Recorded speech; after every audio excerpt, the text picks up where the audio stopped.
After Jinx is Tim, after Tim is Steel, after Steel is Ashley, after Ashley is Bro, what's wrong with this guy? You guys can write all your requests in the chat. Fuck off. The way I did yesterday, Don, how you fucked up? The way I did yesterday, Don. Or you don't The get way it. I did yesterday, Don. The way I did yesterday, Don. The way I did yesterday, Don. Look at Don, you fucking. Look at Don centering himself. Don is the worst. Hold on. On the other side. One mic go You're ahead. unbelievable. One mic go ahead with you. Come on. Put Don in the queue. Put Don in. I just want to say this. Listen, man. I think it's respect. I ain't trying to insult. Like, I'm just being honest. It's not really that complicated. Repost or whatever, repaste different fucking queue sequences. Like, that's not super complicated. It seems like the job in it, quote unquote, is like enforcing it in a way that like allows everybody to speak and everybody feels fairly treated. Dawn is like insanely biased. Like if it's fucking Monica's retarded or someone speaking, then like Dawn will be like, no, if you interrupt her one more time, you're getting moved down, and she'll actually enforce that shit. But anyone, ironically, she got stabbed in the back by Jazzy today. That's like a weird relationship those two have, where I guess like Dawn is absolutely terrified of Jazzy until she saw like this was going to be an existential threat to her. She's going to lose her place as like the queue organizer. So then she like kind of turned on Jazzy. But ordinarily, she's like really afraid of people like Jazzy. So she'll pretend like Jazzy gets the same, she has the same respect for Jazzy that she has for fucking Monica. But like Monica is her ideology, is it? Monica will serve as like a mouthpiece. She wants to hear what Monica has to say because Monica's views will align with hers. But Jazzy, she's just fucking afraid of her. Maybe they agree on like the Trump stuff. Nevertheless, the job, I'm not even advocating for Dawn keeping her job, not keeping the job. I could care less. But what is important is like, dude, enforce the shit fairly. Either you're the kind of person who moves people down, when they interrupt people, just generally, like that's your principle, and it doesn't matter if it's your friend, you'll move them down like knowledge. Or you're the kind of person who just doesn't care, but then I don't want to hear like, oh, let Monica speak, you're getting moved down straight away. Or today I'm in a bad mood and I'm capricious, I'm just going to move people down. I'm a, whatever, mercurial moderator. Like, that's the shit that's fucking annoying. You know what I'm saying? And that was the shit that pissed me off the other day. It's like, Concrete's my guy. Or like, whatever, we're pals. So we'll scream at each other and then we'll be cool the next day. But right fucking now, it's my fucking turn on the queue, and he's just incessantly interrupting me. And if it was Monica, it's like 2 interruptions and people start getting moved down by you. Now you're looking for other moderators. Well, other people, why don't you do that for Monica? Why when Monica's getting interrupted, do you not go, oh, Nathan, where are you, Nathan? Oh, knowledge, where's knowledge? Oh, this, I'm not the only moderator here. Like, why don't you do that for your friends? But you do that when it's like Concrete or people that you don't care about. You know what I'm saying? That's the reason, if you were to ever lose your moderator, that's why you should lose it, because you're not applying the rules fairly. And then also, I don't know if Jazzy's better than you per se. Like, clearly, this is like full of method for people to kind of like wiggle their way into some kind of like authoritative position. And it's cool, whatever. If you do a good job, it's like, I don't care. Ultimately, if this is like, you need validation from this in your life, that's cool. But also, it was super cringe what happened today with you, Jazzy. Like, if you're genuinely not trying to, like, force yourself into insinuate yourself into the conversation, whatever it is, someone's handling the queue. Why does it fucking matter who does it? And like, yeah, Jazzy was doing this, so I don't see why you needed to like impose yourself. It seemed like super weird, kind of. Next. Good, thank you. We need that. More Don critique. Next in the queue is Samoa, but I kicked him out of the room, so we're gonna go to the next person. One mic on King. Add me to the queue. Yeah, I appreciate you, brother Knowledge. Now, I hate that y'all make me have to do this, but I'm gonna defend my girl, Dawn. Woo. I'm gonna do it. Yeah, you heard that right, Concrete. You heard that right, Timothy. Dawn is not only a sweet woman, yes, she is, but she's also, since she's been instituted as a mod, has done 95% of the time a great, outstanding job, especially given, right, what she does in her real life, and that she's actually a wife, unlike a lot of women in here. Now, Concrete, I understand, you're probably going to say, oh, King's being a diplomat, but my nigga, people are allowed, especially when they start out, to 5% of the time fuck up, have mix-ups, or situations where things are, don't go super well, blah, blah, blah, this and that. If you're honest, Concrete, I know you can be honest. You too, Timothy. It is not always easy to manage big egos. Who in chillism is going to deny that we got the biggest egos in here? If you're being honest, you know what I'm saying is the truth. And when you're managing big egos, things are not always going to go right. Just be honest with yourself, right? So my thing, Concrete, is I think, especially as followers, we should give her a little bit of grace. Timothy is on another plane, so we can't ask him to do what we would do. But even him, if he's being honest, if he's being cordial, he can give Dawn a little grace too. And the final thing I'll end with, Jacobus, because I agree. You are funny. I know. I made you. I agree with most of what you said, but I hate that you make me have to do this. And Cocky, you're not gonna like this. Y'all know I give the Catholic Church as much criticism as anybody else, but I don't agree, Jacobus, that automatically Catholics either worship Mary or worship the Pope. I don't agree with that. As a matter of fact, I would argue that American Catholicism is a lot different than the rest of Catholicism around the world. American Catholicism, you can look at the polls when they're like I call that the king. when they're actually polled. You can see that they don't believe in Catholicism the way the Catechism lays it out, right? How the Pope is supposed to be, the vicar of Christ, this and that. Most American Catholics, believe it or not, they're Protestantized. They look at their Pope like we look at our pastors, like how my father's a pastor, right? Or how Billy Bob pastored down the street. They look at the Pope very similar. They don't look at him like the representative. No, they just look at him as their high priest, as their pastor.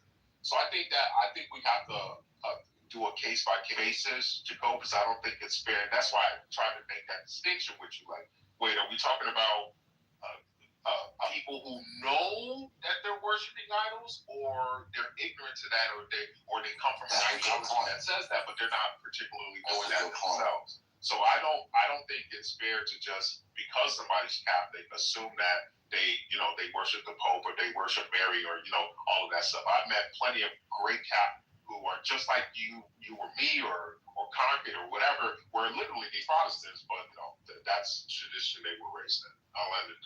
I would just say these people ain't do I did my due diligence on these people. Remember when Jesus said, if you offend one of these little ones, like these children, it might as well put a rope and a cinder block around your neck and throw you into the sea. I asked both these individuals, if the Pope was in a burning building with a baby, would you save? They said they'll save the Pope and defend that baby's life. It didn't work.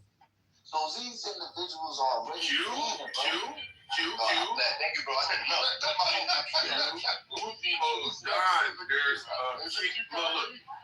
Look. So the canal says King Brad. No.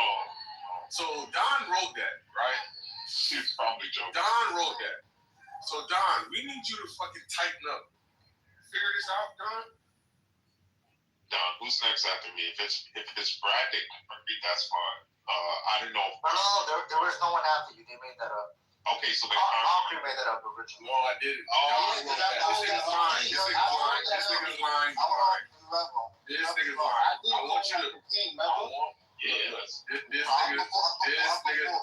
Look, I'm about to screenshot it. So I called before King. I screenshot it. I said, yo, I'm going to King. This nigga lied just lied. Really good. Or let Concrete then empathy then to go. This nigga's knowledge either lied or this nigga lied or under. Jacobus? Yeah, Jacobus. Look at Jacobus PTR. Just so y'all know I'm in it, Q. Don't be Yeah, disrespectful. we'll get you in there, Coach. You don't faggot ass nigga. Wait, what's good about this? What's good about this? Yo, let's talk, King. Snake Eyes, main source? Is that okay? Yeah, man. I love the Don hate. I think we need to keep it going till Don fucking admits to her fucking bull. And guess what, Don? The reason why we're leaning on because you actually give a fuck. You're actually doing the work, but you want to do the work in a fucking as Hillary said, inconsistent manner, right? Based on your fucking whims and your allegiances. I gotta apologize. I was wrong. I just scrolled up. Hit that mute button, brother. Hit that mute button.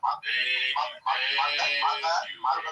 My bad, my Hit that mute button. Hit that mute button. All right, I accept your apology. Hit that mute button. I accept your apology. Hit that mute button. So, King, you're definitely right. The egos run right in the room. But that's the problem, right? Self-governance is the key. When niggas let their egos run rampant to the detriment of the room, and we've seen the consequences day after day and week after week, month after month, year after year. So you think at some point people will figure out, oh, I can't just be unbridled with my fucking ego. I actually have to keep it in check for the sake of the conversation, or the sake of the room, or the sake of the situation, right? You think niggas would understand that. But for some strange reason, there seems to be like this law, institutional knowledge, and this shit has to be relearned and then relearned and then relearned. And this fuck shit. I actually thought that things would progressively get better, especially if you have the same crew of people and you dealt with the same problems over and over. But there seems to be like, I don't know, this stunting of growth. I don't know, it's weird, bro. And what's so crazy, some of the people with the biggest egos are the ones that want the room to improve. The people with the unbridled egos are the ones that want the room to improve. So it's almost like, for some reason, humans, work against their own best interests. This shit is crazy. So you actually need other human beings to wake you up to your own fucking self-destructive bullshit. But guess what? If your self-destructive bullshit is predicated on your fucking overgrown ego, what are you gonna do about fucking somebody telling you to chill out? You're gonna take it as an affront. And so now you're in a fucking incurable loop of unbridled ego, fucking room destruction, fucking I'm upset that the room is destructive, so maybe I'm gonna correct myself a little bit, and it gets to my head, and I'm fucking over and over and over and over. And then we're gonna get to like the real point.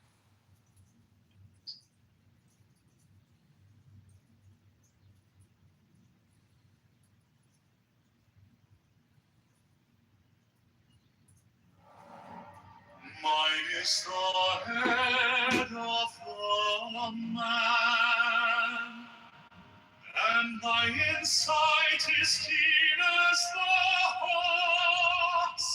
By my head I invoke.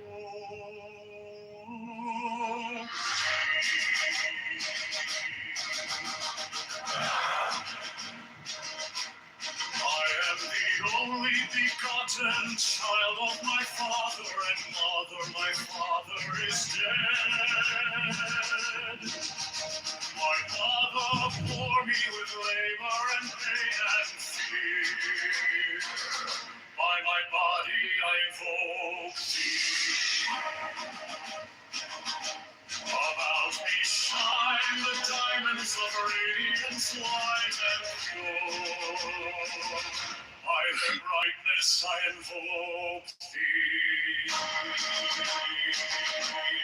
Mine is the red triangle reverse, the sign given on none save thee of thee, O Lord. By the Lamb I invoke thee. Mine is the garment of white, sewn with gold, the flashing of light that I wear. By my robe I invoke.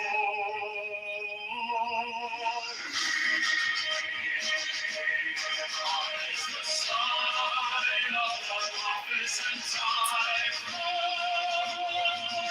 By the sign and invoke me.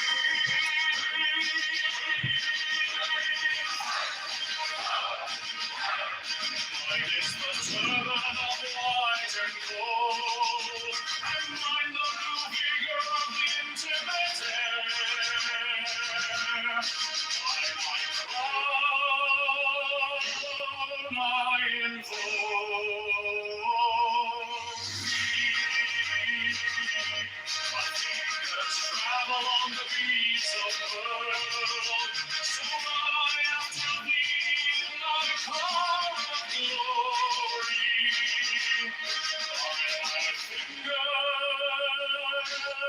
I invoke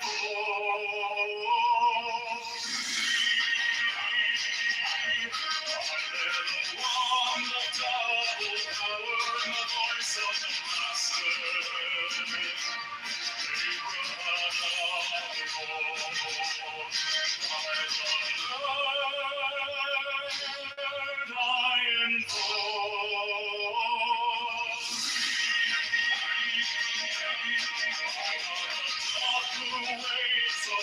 Yeah, wow. There's something going on. This shirt you seem to kill a lot.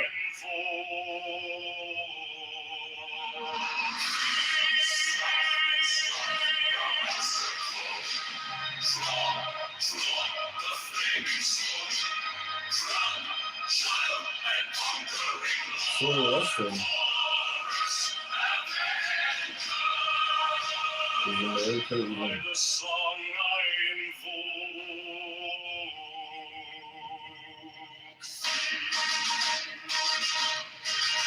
My hand is thy sword of revenge.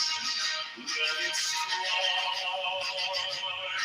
at thy bidding. By the sword I invoke.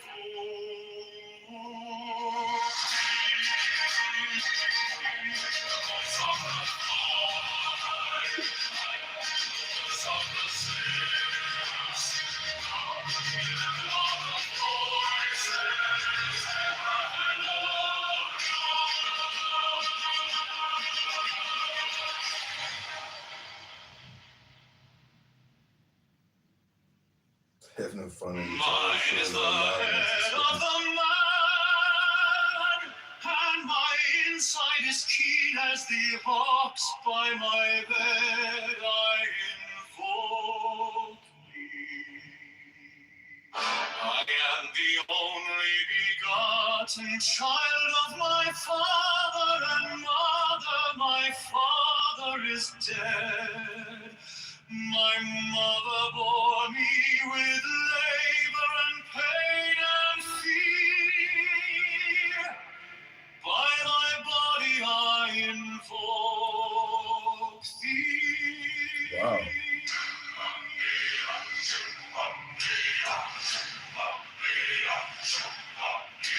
About me shine the diamonds of radiance, white and pure. By their brightness I invoke thee. Mine is the red triangle, reverse the sign given of none, save it thee, O Lord. By the Laman I invoke thee. Mine is the garment of white, sown with gold, the flashing of day that I wear. By my robe I invoke thee. Mine is the sign of office and Typhoon. By the sign I invoke thee. Mine is the turban of white and gold, and mine the blue vigor of the entire. By my crown I invoke thee.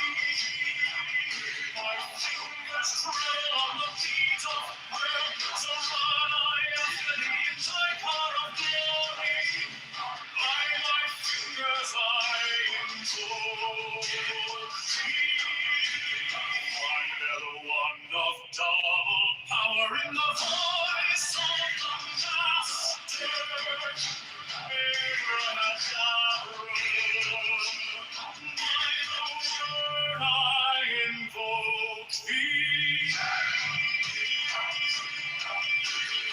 I know the waves of music, the song that I made of old to implore thee. Strike the master chord,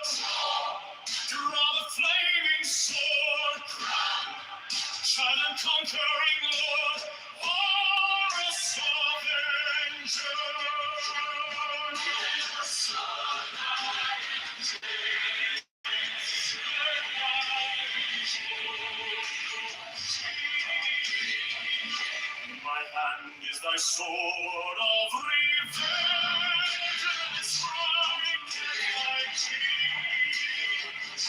By the sword and trophy, the voice of the 611 are the voices of Ramadan.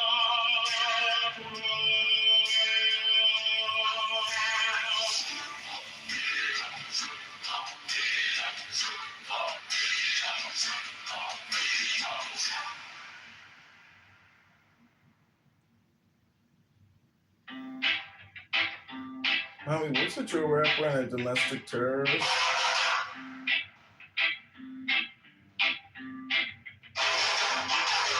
Mine is the head of the man, and my insight is keen as the horse, while my head I invoked it. I am the only begotten child of my father and mother. My father is dead, my mother bore me with labor and pain and fear. By my body I invoke thee.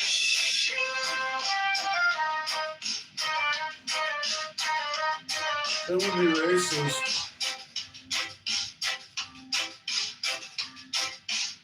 Upon me shine the diamonds are radiant, white and pure. By their brightness I invoke thee. Mine is the red triangle reverse, the sign given of none. Save it be of thee, O Lord. By the Lamb and I invoke thee.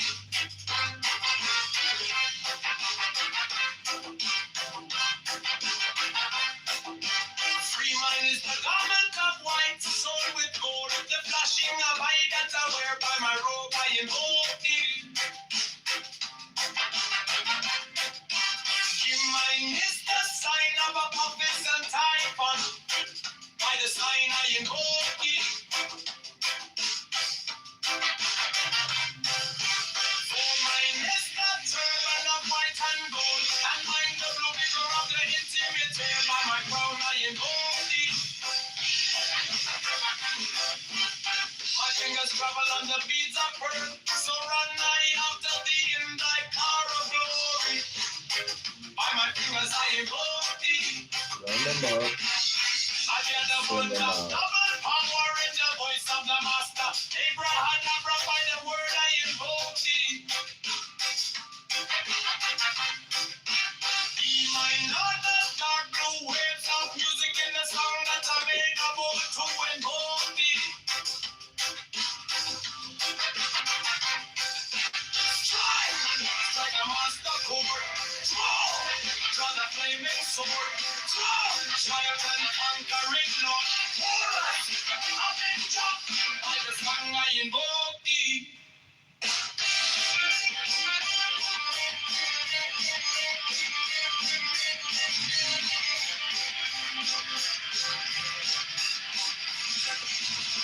In my hand is my sword of revenge. Let it strike at my vision. By the sword I invoke thee. The voice of the fight, the voice of the saints, 11 are the voices. Abraham, Abraham.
Corn cobbing.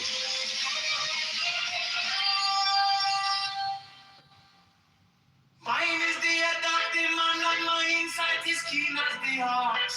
And my head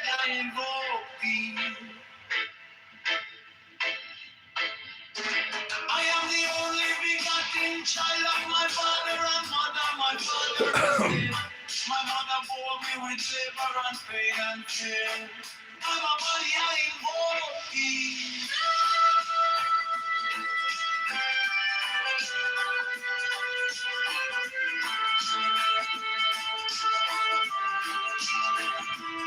I'm only shine the diamonds of radiance, white and pure. By the brightness I invoke thee. Mine is the red triangle reverse, the sign given of none. Save it be, oh pity, oh Lord. By the Lamb and I invoke thee.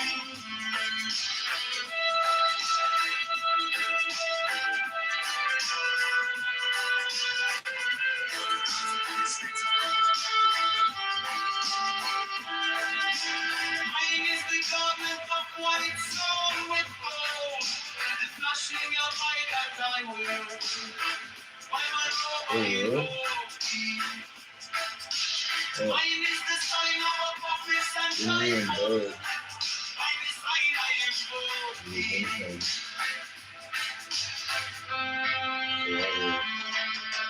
Mine is the garment of white and gold. And mine the blue vicar at the intimate ear. I'm a crown I invoke thee. My fingers travel on the beats of pearl, for run I after thee in thy car of glory. By my fingers I invoke thee. For anyone that struggle power in the face of the master. Abraham, by the word I invoke thee. Hey, my God, the dark blue waves of music in the sound that I'm giving up to invoke thee.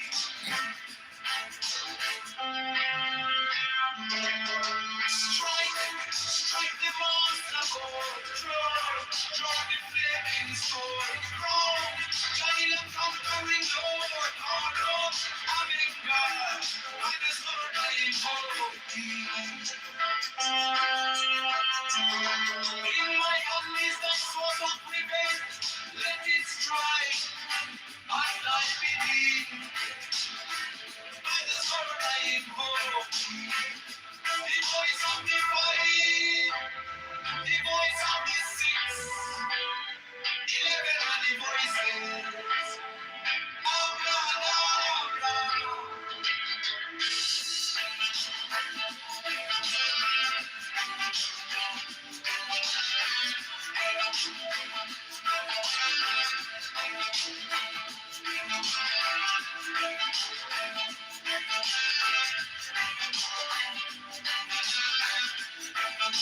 Drive.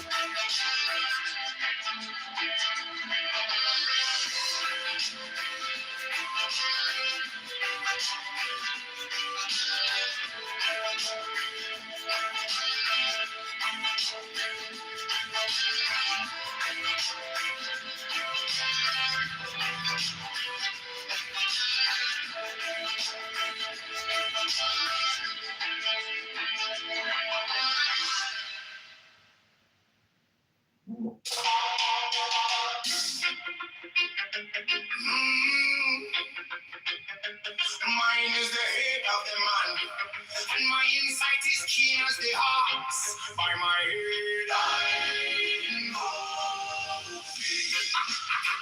Dude, what? What's up? I am the only begotten child of my father and mother. My father is dead.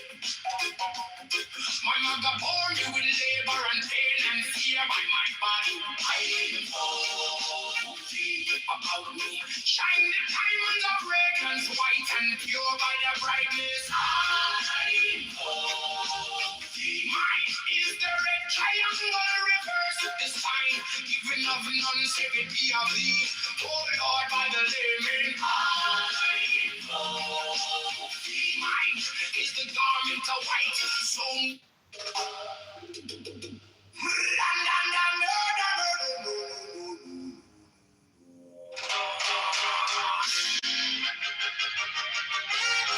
mine is the head of the man, and my inside sight is keen as the ox.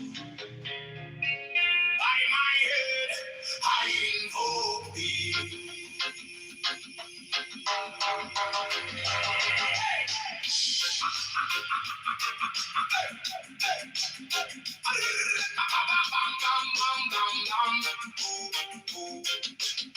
I am the only begotten child of my father and mother.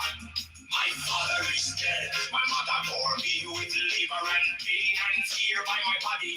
I invoke thee. About me shining diamonds of radiance, white and pure. By their brightness, mine is the head of the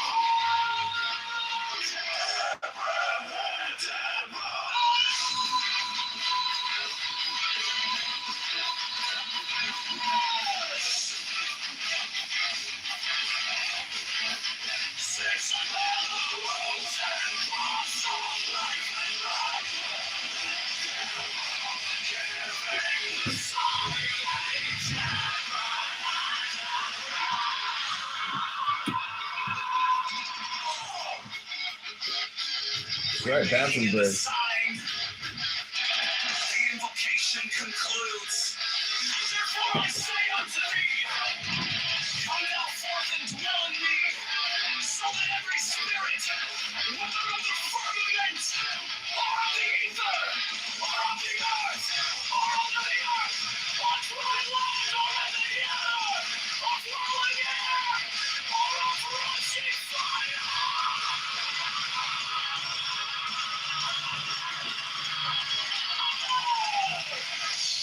and every spell and scourge of God, the vast one might be.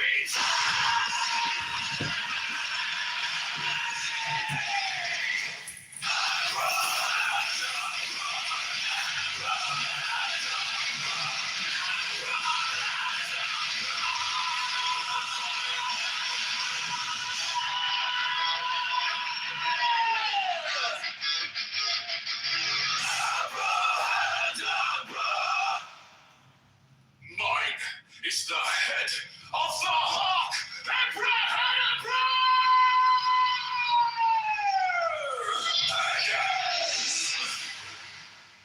I bear the rose and cross of life and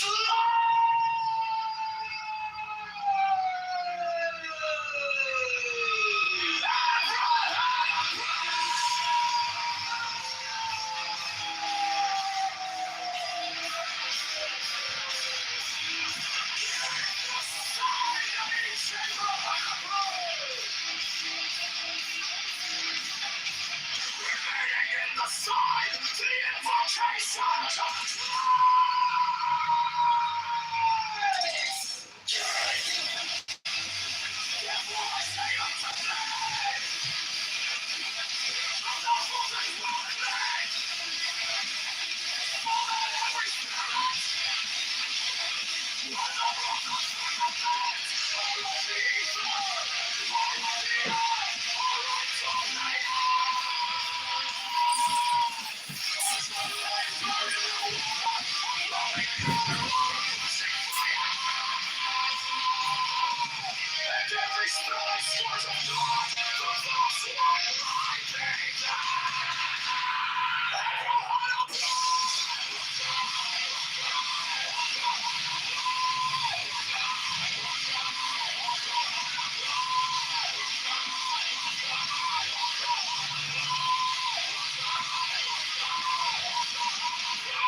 cross of life and light.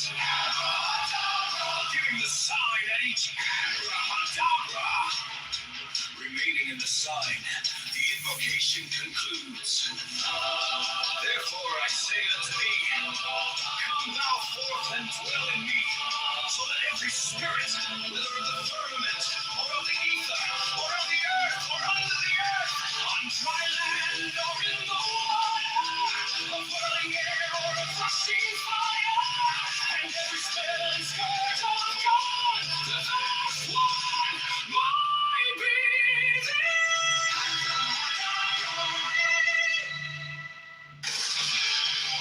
mine is the head of the hawk, abracadabra, and ends in six. I bear the rose and cross of life and light. Hearing the sign, teach an abracadabra. Remaining in the sign, the invocation concludes. Therefore I say unto thee, come thou forth and dwell in me, so that every spirit, whether of the firmament, or of the ether, or of the earth, or under the earth, on dry land, or in the water, of whirling air, or of rushing fire, and every spell and scourge of God, the vast one, might be abracadabra.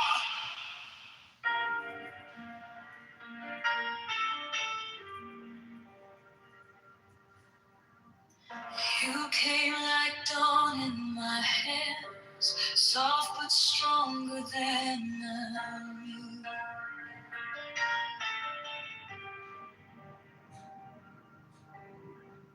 My fear turned gold in your eyes, and my old night broke in two.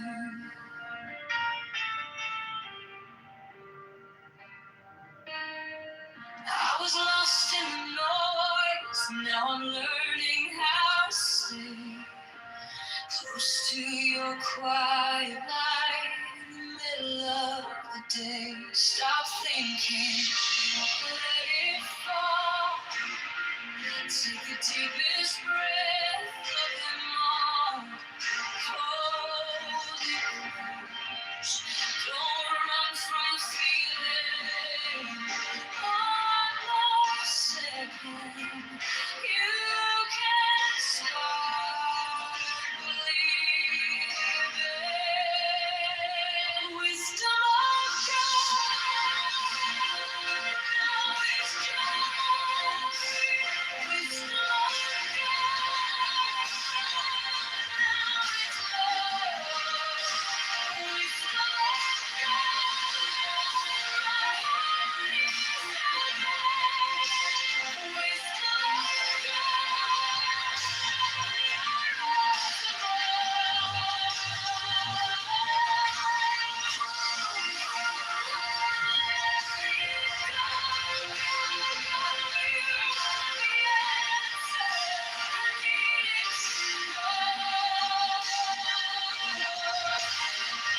Your touch is a steady rain on the dust of who I was.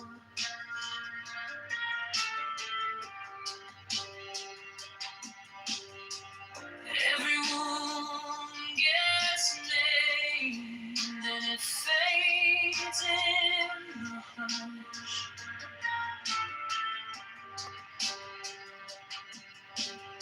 I don't need 1,000 signs when your name is in my chest. One deep breath, one brave step, and the rest can be blessed. Stop thinking, let it fall.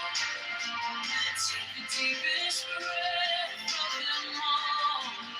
Hold it close. Don't run from the feeling. One more second. You can start believing. Wisdom of God.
came like dawn in my hands, soft but stronger than I knew.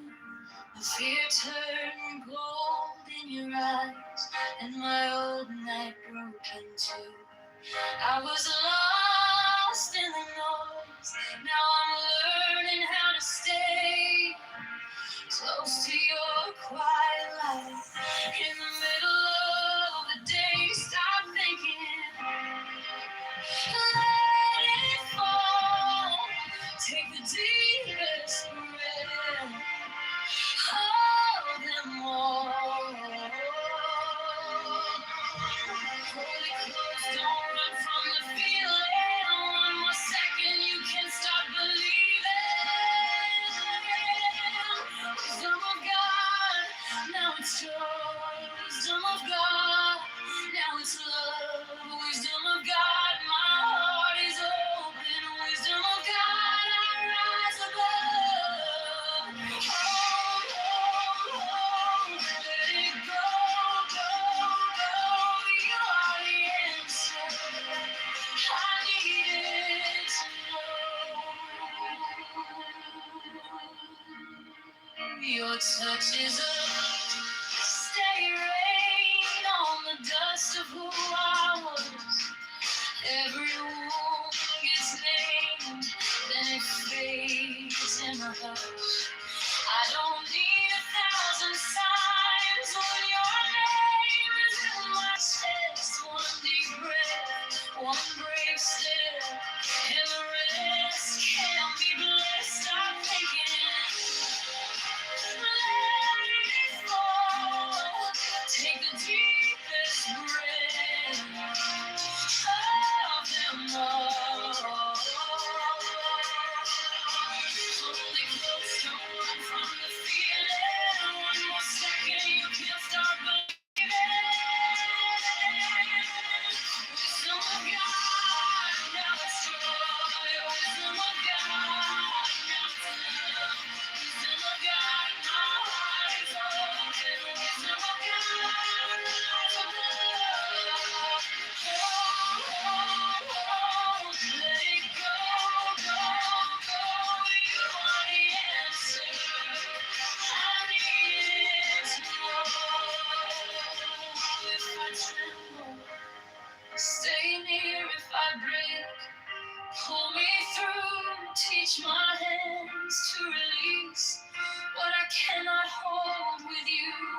Tend my life, tend my land. I breathe in your holy call. In the storm in my head lays down like a pile. Wisdom of God, now it's joy. Wisdom of God, now it's love. Wisdom of God, my heart is open. Wisdom of God, I rise above. Hold, hold, hold, let it go, go, go. You are the answer. I needed to know. Wisdom of God, now it's love. Wisdom of God, I'm yours alone.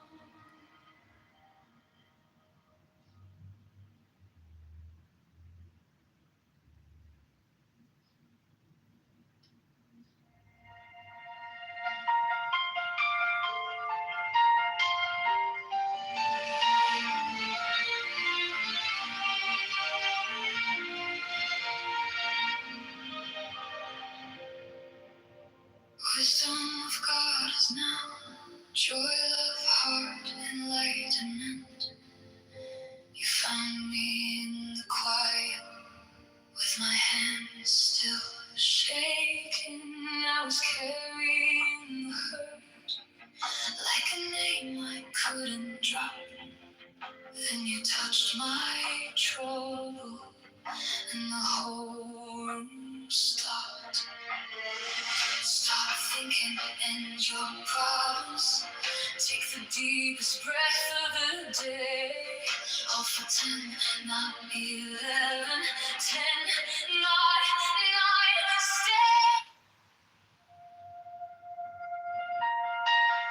9. Stay.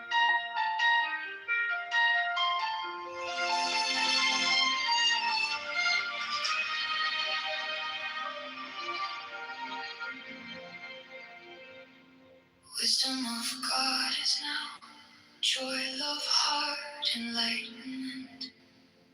You found me in the quiet, with my hands still shaking. I was carrying the hurt, like a name I couldn't drop. Then you touched my trouble, and the whole room stopped. Stop thinking, and your problems take the deepest breath of the day.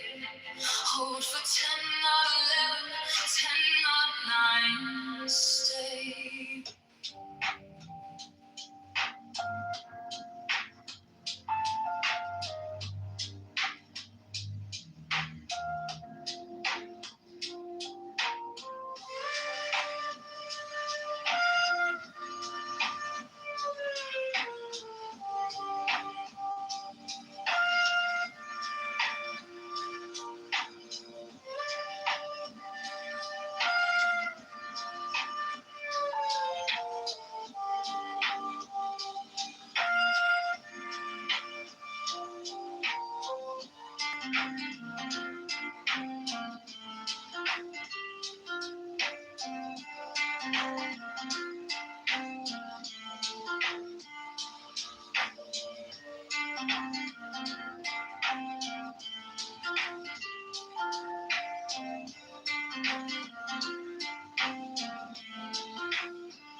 I read the rain in a teacup. I read the wind in your hand. Saw on the broken sidewalk. Got in the grocery stand. Psychology in the pattern. Loving the way you stay. If I let go, I come back in. If I let go, you get me. Now it's wisdom, now it's joy, now it's wisdom, let it unfold. God is love here, love is now. I'll hold this, show me now.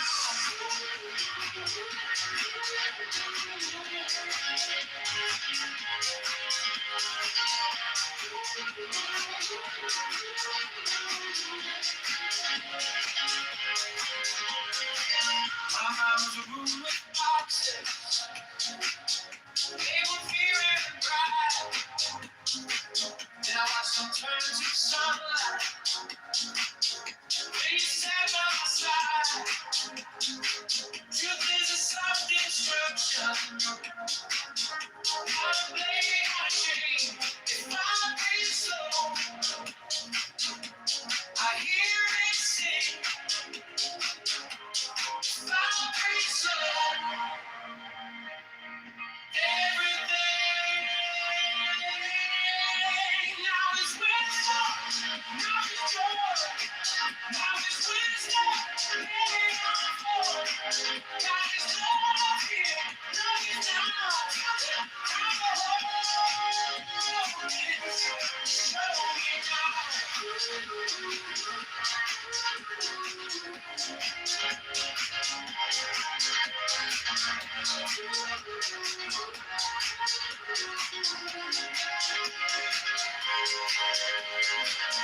I stop asking for forever.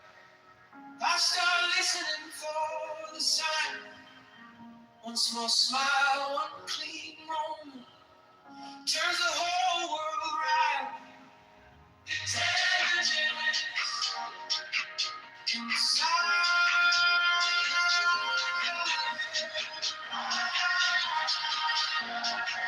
In the dark, now is wisdom, now is joy, now is wisdom, let it unfold. God is love here, love is now, right here, right now. Show me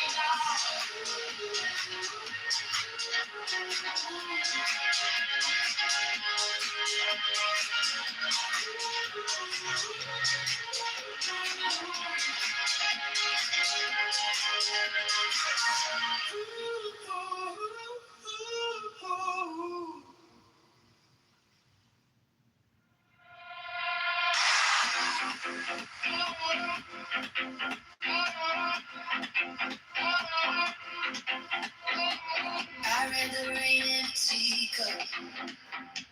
I read the wind in your hair.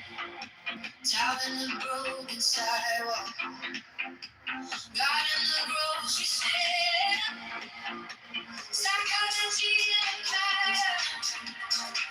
Love in the way you stay. If I let go, I come back clear. If I let go,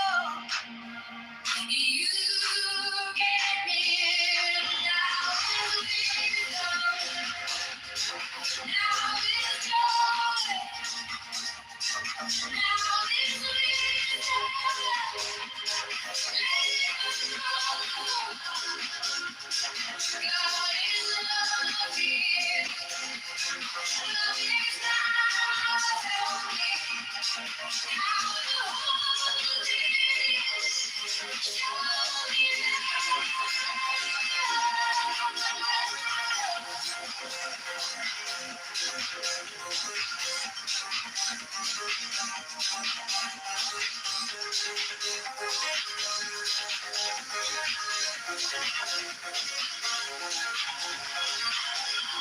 a room with boxes, label fear and pride. Then I watched them turn to sunlight. When you sat by my side, truth is a song of construction. My blade not a chain. If I remain slow, I hear it sing. If I breathe slow, everything now is wisdom. Now is joy. Now is wisdom. Let it unfold. God is love here. Love is now on me.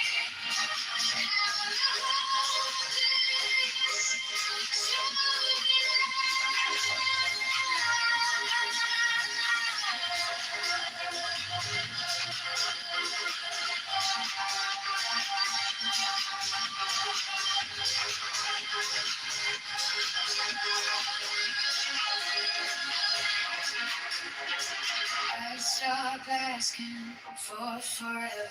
I start listening for the sign. One small smile, one clean moment turns the whole world right. Intelligence in the silent joy in the dark. Now is wisdom.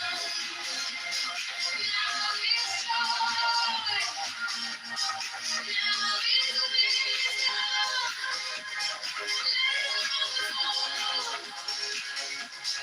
God is love here. Love is now. We are right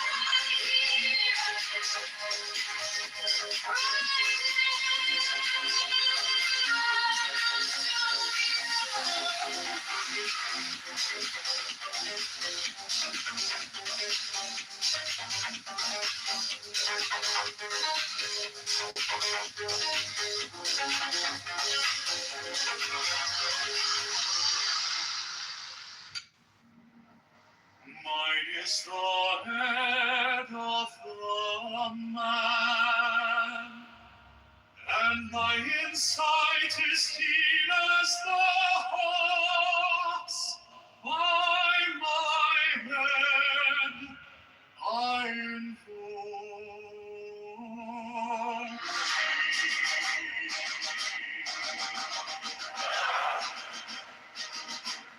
I am the only begotten child of my father and mother. My father is dead.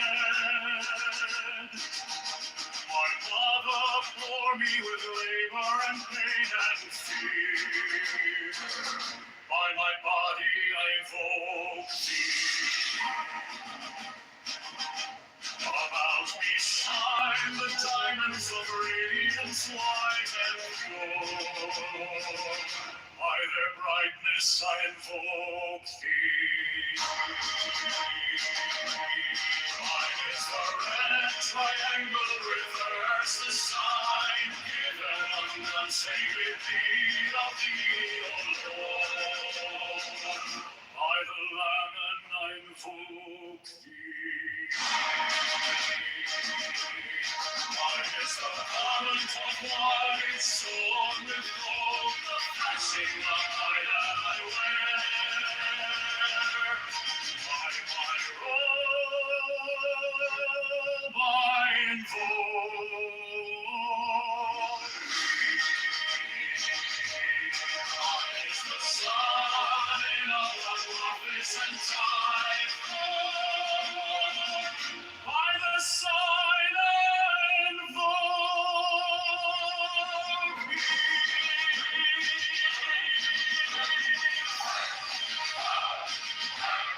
Mine is the turban of white and gold, and mine the blue vigor of the intimate air. by my crown I invoke thee. My fingers travel on the beats of pearl, so I after thee the car of glory. By my fingers I invoke thee. I hear the wand of double power, the voice of the master.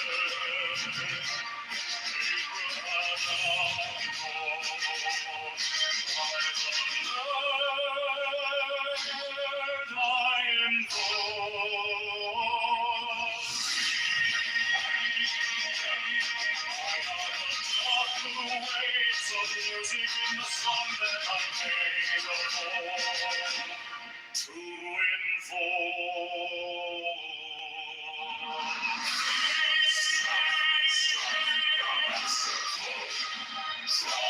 Draw the flaming sword from child and conquering Lord, horrors avengers. By the song I invoke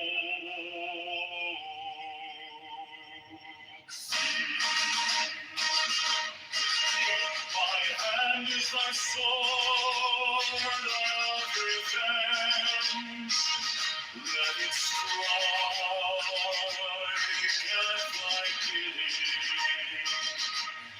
By the sword I invoke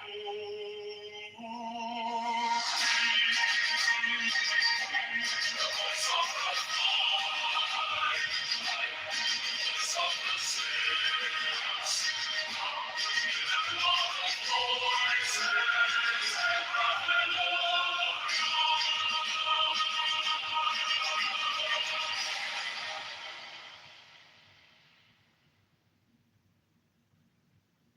mine is the head of the man, and my inside is keen as the hawk's. By my bed I invoke thee. I am the only begotten child of my father and mother. My father is dead. My mother bore me with labor and pain and fear. By thy body I invoke thee.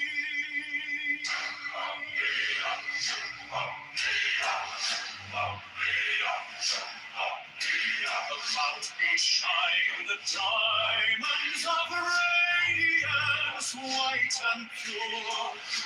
By their brightness I invoke thee.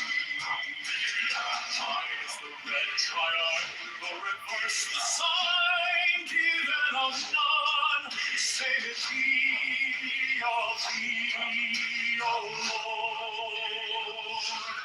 By the Lord I invoke thee.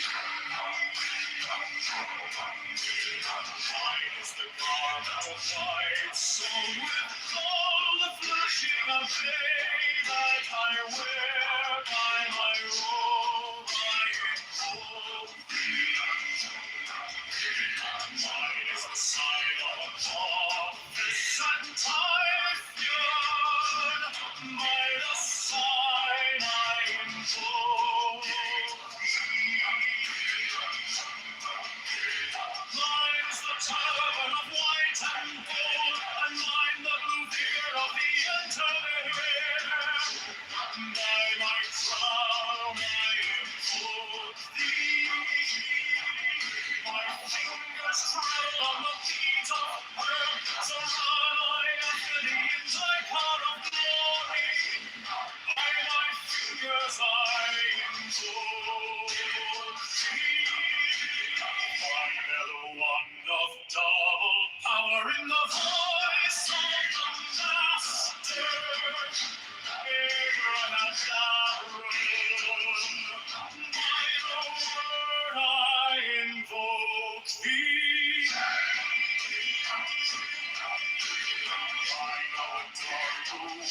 of music and the song that I made all holy to implore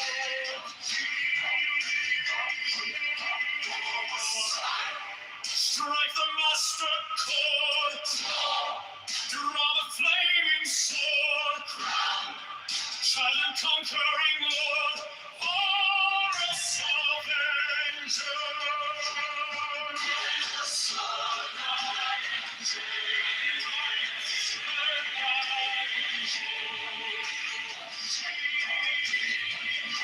My hand is thy sword of revenge, and strike thy teeth. By the sword I told thee. Voice of the fire, the voice of the 611 are the voices.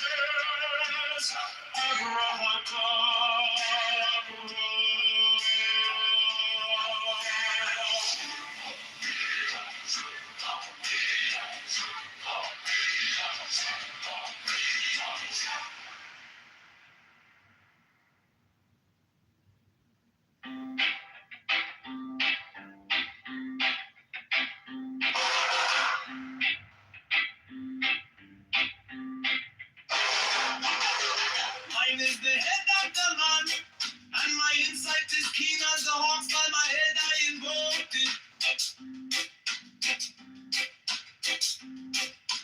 I am the only begotten child of my father and mother. My father is dead. My mother bore me with labor and pain and fear. By my body I invoke thee.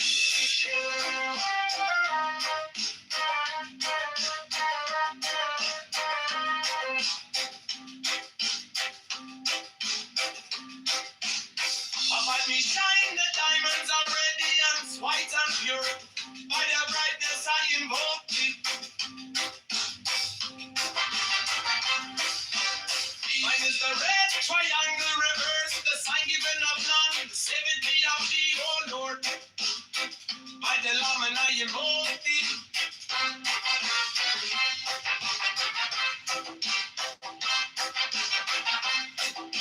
Free mine is the garment of white, sewn with gold, the flashing of eye that I wear. By my robe I invoke thee. Mine is the sign of Apophis and Typhon. By the sign I invoke thee. For mine is the turban of white and gold, and mine the blue vigor of the intimate. By my crown I invoke thee. My fingers travel on the beads of pearl, so run I after thee in thy car of glory. By my fingers I invoke thee. I hear the ones of double power in the voice of the master. Abraham, by the word I invoke thee. Be mine are the dark blue waves of music in the song that I made about to invoke thee.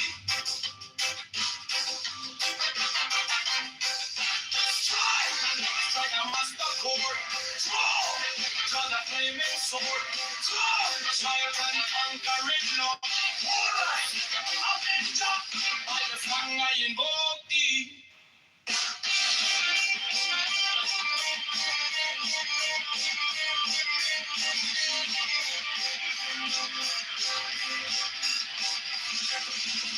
In my hand is my sword of revenge, let it strike at my vision, by the sword I invoke thee.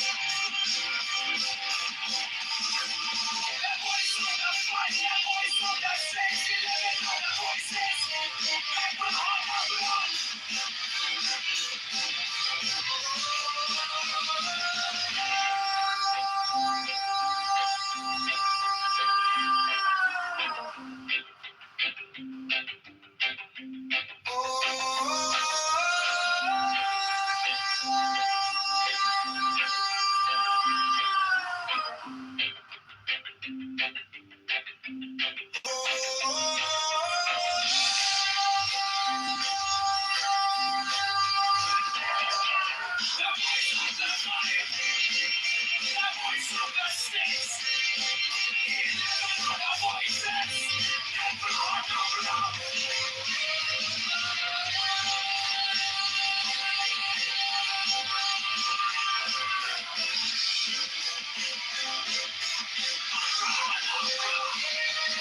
keen as the ox.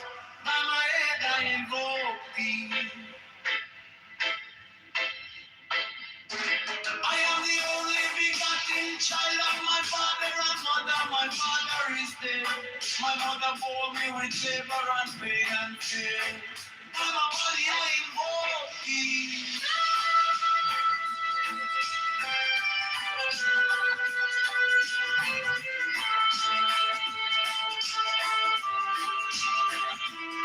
Around me shine the diamonds of radiance, white and pure. By the brightness I invoke thee.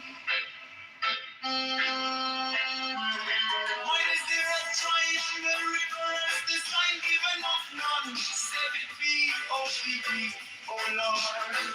By the Lamb and I invoke thee.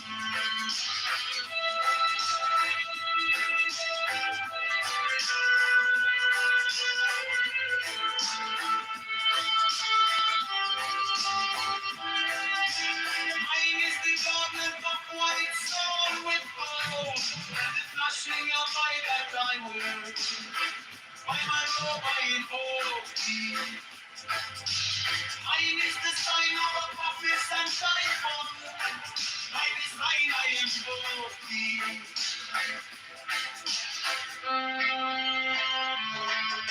Mine is the turban of white and gold, and mine the blue vicar at the intimate ear.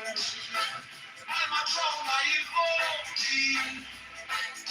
My fingers travel on the beats of pearls, run I after thee in thy car of glory. By my fingers I invoke thee. For that the one that got the power in the voice of the master. Abraham, by the word I invoke thee. Hey, my heart, the dark blue waves of music in the song that I made up to invoke thee.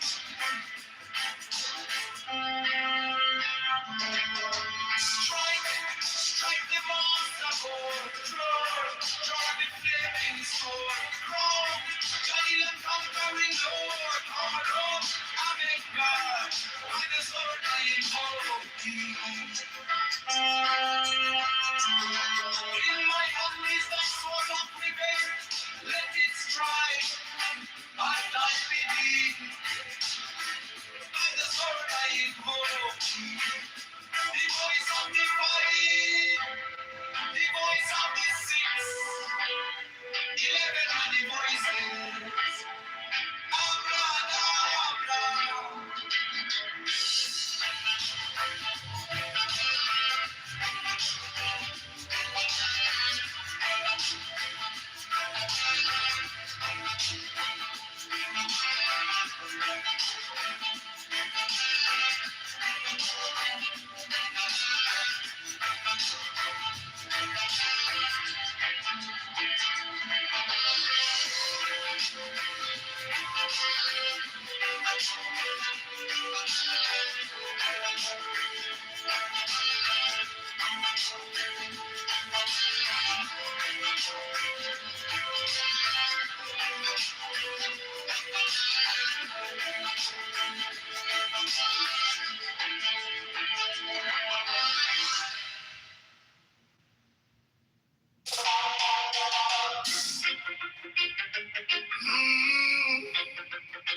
Mine is the head of the man, and my insight is keen as the ox. By my head I know thee.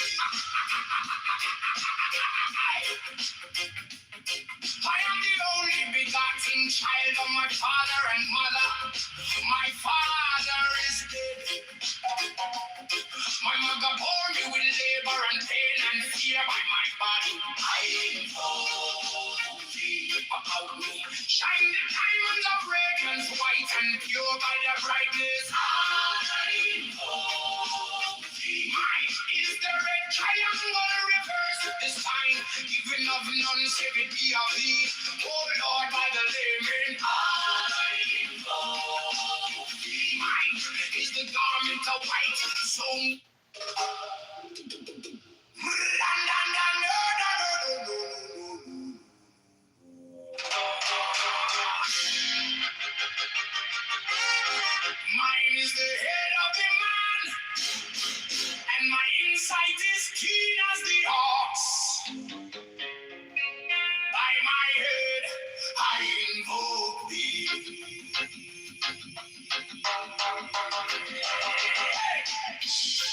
I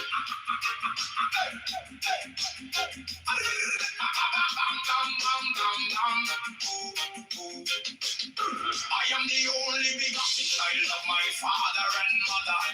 My father is dead. My mother bore me with labor and pain and fear by my body. I invoke thee. About me shining diamonds of radiance, white and pure. By their brightness,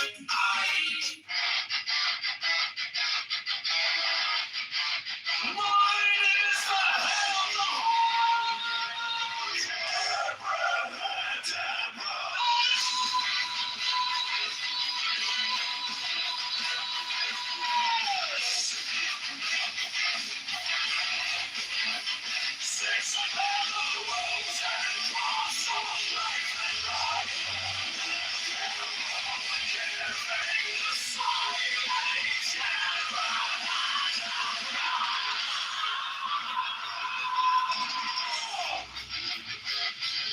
remaining in the sign. The invocation concludes. Therefore I say unto thee, come thou forth and dwell in me, so that every spirit, whether of the firmament, or of the ether, or of the earth, or under the earth, on dry land, or in the ether, of flowing air, or of rushing fire,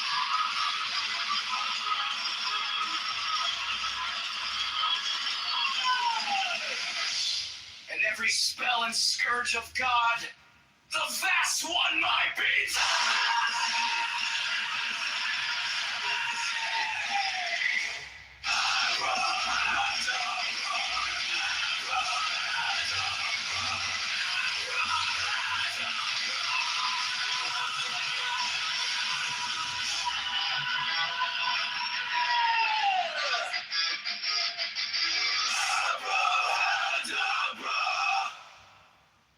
Mine is the head of the hawk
life and light. Giving the sign at each abracadabra. Remaining in the sign, the invocation concludes. Therefore I say unto thee, come thou forth and dwell in me, so that every spirit, whether of the firmament, or of the ether, or of the earth, or under the earth, on dry land, or in the water, of whirling air, or of rushing fire, and every spell and scourge of God, the vast one, my breathing.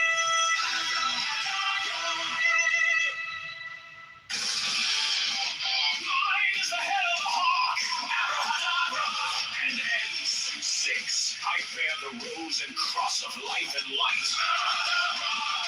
Giving the sign at each abracadabra.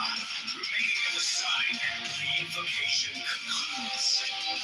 Therefore I say unto thee, come thou forth and dwell in me, so that every spirit, whether of the firmament, or of the ether, or of the earth, or under the earth, on dry land, or in the water, of whirling air, or of rushing fire, and every spell and scourge of God, the vast one, my being. Abracadabra.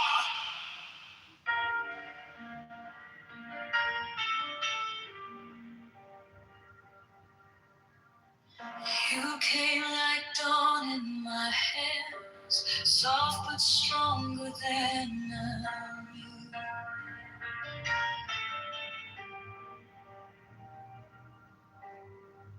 My fear turned gold in your eyes, and my whole night broke in two.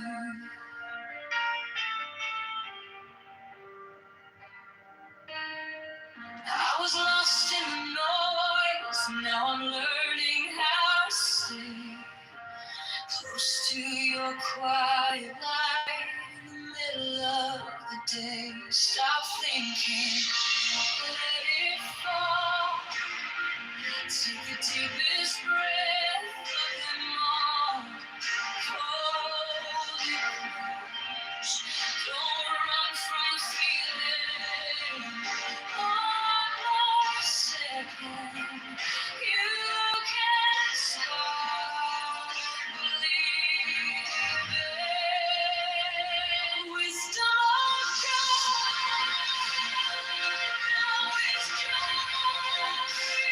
Wisdom of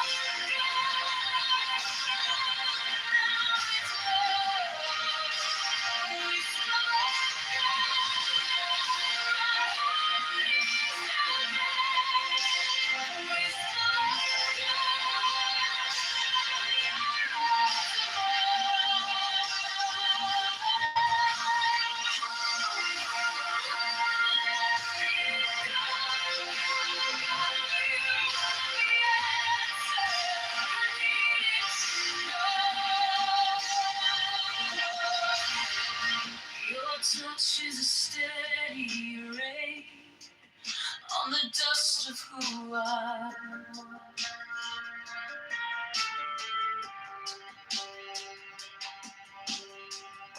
Every wound gets named and it fades in the hush.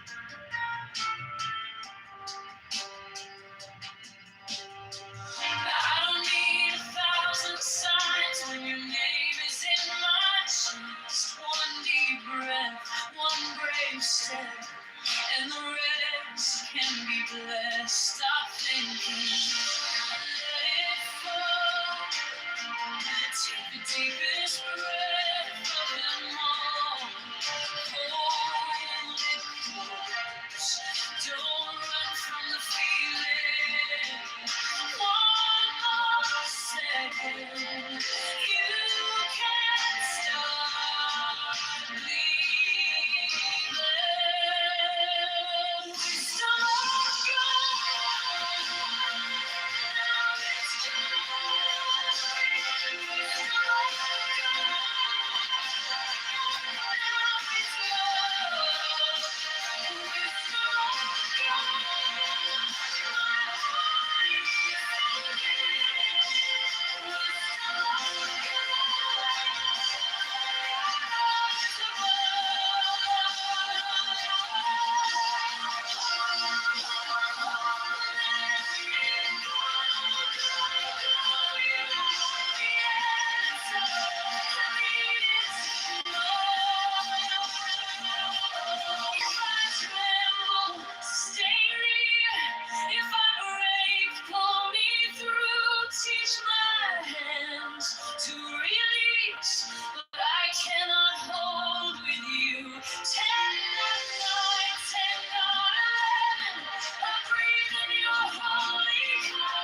You came like dawn in my hands, soft but stronger than I knew.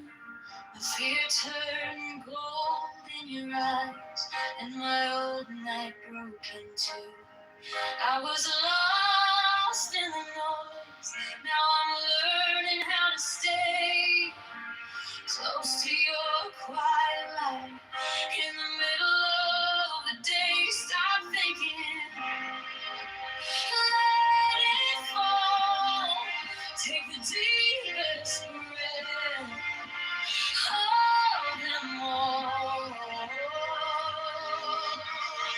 Hold it close, don't run from the feeling. One more second, you can start believing.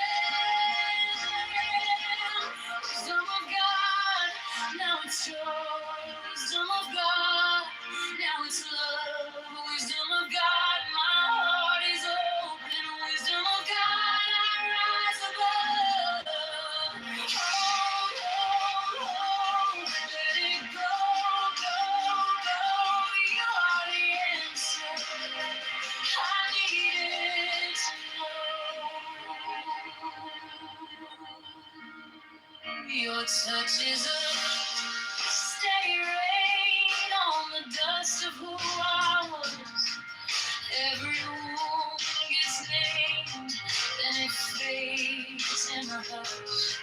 I don't need 1,000 signs when your name is in my chest. One deep breath, one brave step, and the rest can be blessed. I'm thinking, let it fall.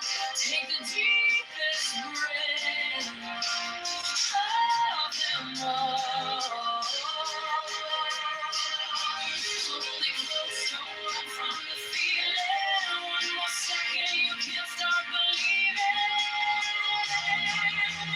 Wisdom of God, now it's joy. Wisdom of God, now it's love. Wisdom of God, my heart is open. Wisdom of God, rise above. Let it go, go, go. You are the answer. I needed to know. If I tremble, stay near. If I break, pull me through. Teach my hands to release what I cannot hold with you. Tend my life, tend my life. I breathe in your holy code, and the storm in my head lays down like a palm. Wisdom of God, now it's joy. Wisdom of God, now it's love. Wisdom of God, my heart is open. Wisdom of God, I rise above. Let it go, go, go. You are the answer. I needed to know. Wisdom of God, now it's home. Wisdom of God, I'm yours alone.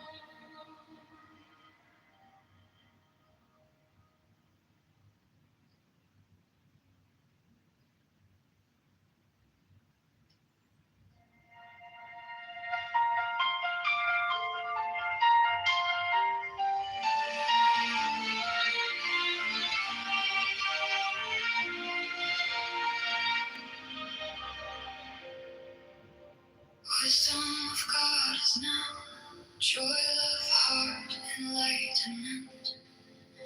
You found me in the quiet with my hands still shaking.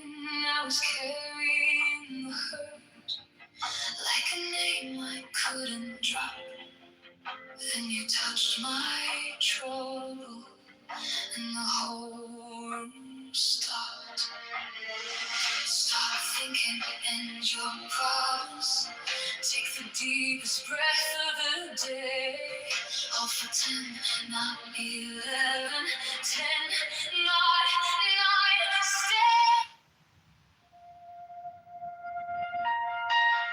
9. Stay.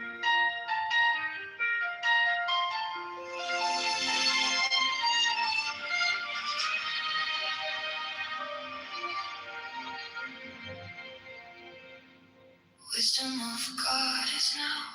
Joy, love, heart, enlightenment. You found me in the quiet, with my hands still shaking. I was carrying the hurt, like a name I couldn't drop. Then you touched my trouble, and the whole room stopped. Stop thinking, and your problems take the deepest breath of the day. Hold for 10, not 11, 10, not 9, stay.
read the rain in a teacup. I read the wind in your hand. Towering the broken sidewalk. Got in the grocery stand. Psychology in the pattern.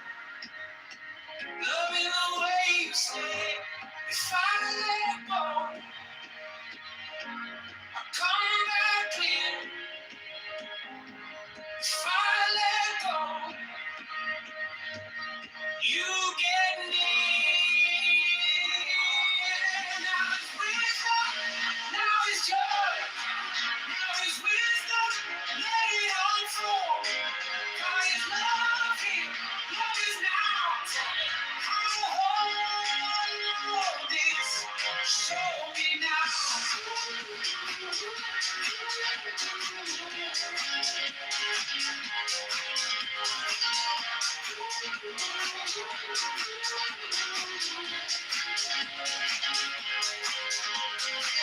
My mind was a room with boxes.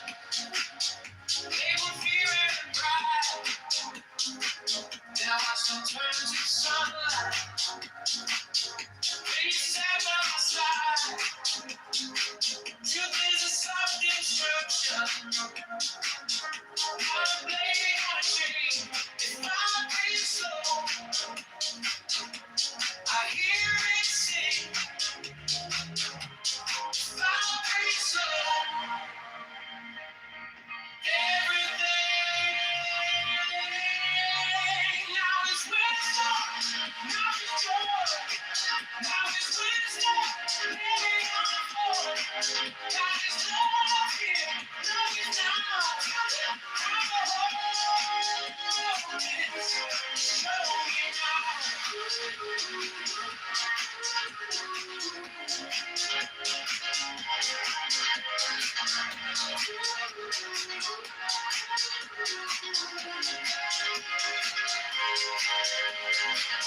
I stopped asking for forever.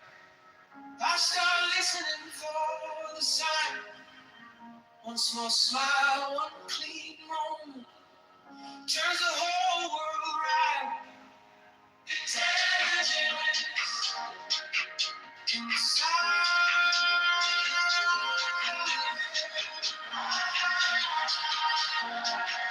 In the darkness,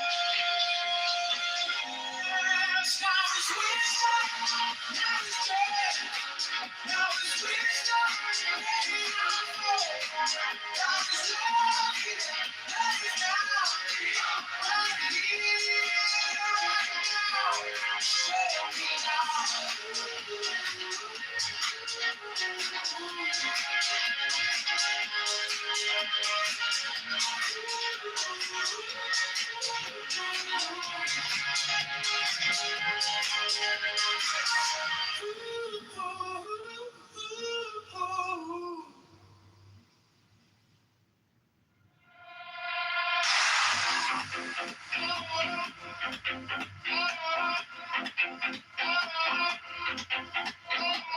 I read the rain in a teacup.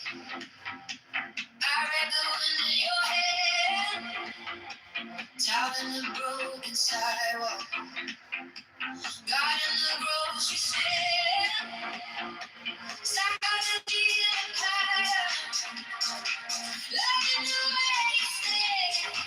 If I let go, I come back clear.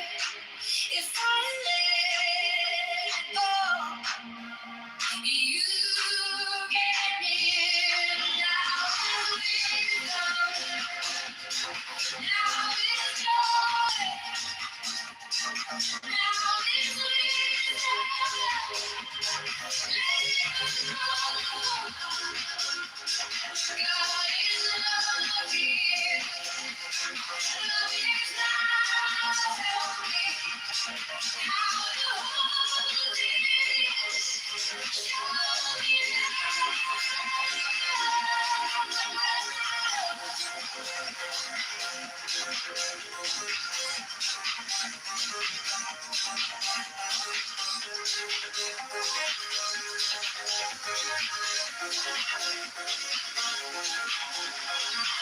Mine was a room with boxes, labeled fear and pride. Then I watched them turn to sunlight. Then he sat by my side. Truth is a song of construction. No blade, not a chain. If I remain slow, I hear you sing. If I breathe slow, everything now is wisdom. Now is joy. Now is wisdom. Let it unfold. God is love here. Love is now here. Now the world is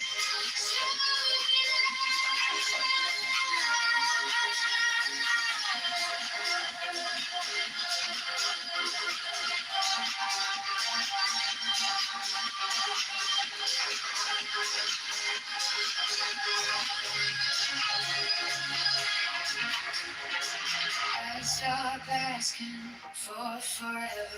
I start listening for the sign. One small smile, one clean moment turns the whole world right. Intelligence in the silence, joy in the dark. Now is wisdom. Now is joy. Now is wisdom. Let it God is love here. Love is now. We are right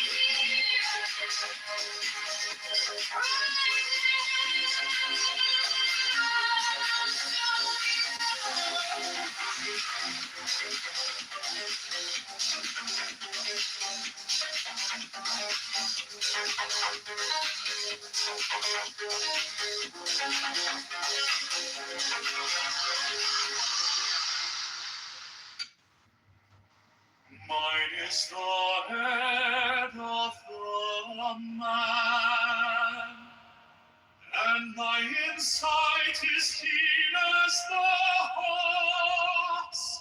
By my head I invoke.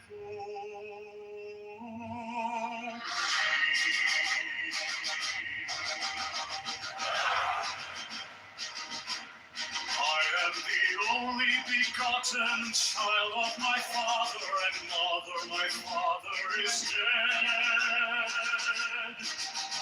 My mother bore me with labor and pain and fear. By my body I invoke thee. About me shine the diamonds of radiance white and pure. By their brightness I invoke thee. Mine is the red triangle reverse, the sign given on sacred deed of the Lord. By the Lamb and I invoke thee. Mine is the garment of white, sewn with gold, the flashing of light that I wear. By my robe I invoke thee. Mine is the sign of the office and time. By the sign I invoke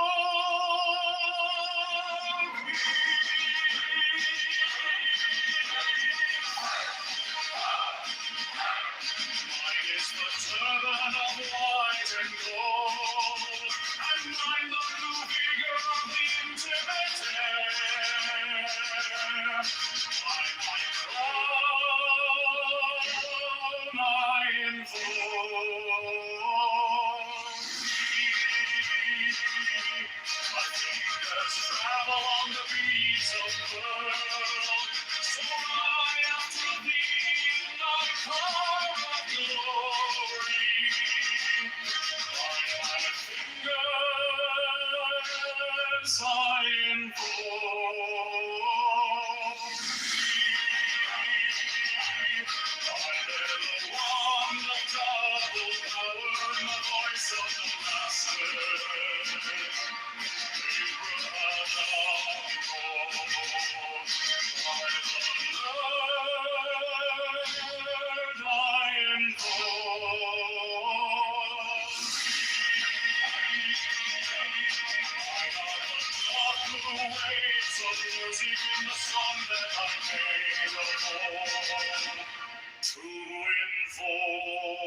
my sword of revenge.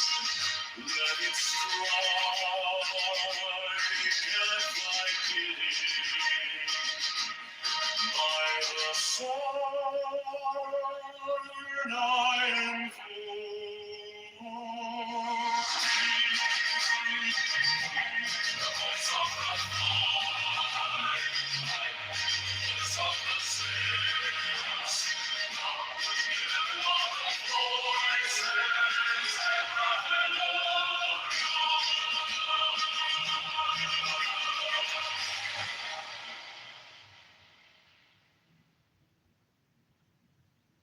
Mine is the head of the man, and my inside is keen as the hawks. By my bed I invoke thee. I am the only begotten child of my father and mother. My father is dead. My mother bore me with labor and pain and fear. By thy body I invoke thee.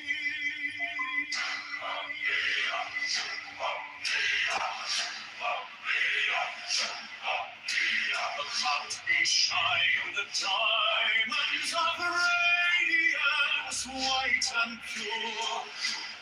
By their brightness I invoke thee.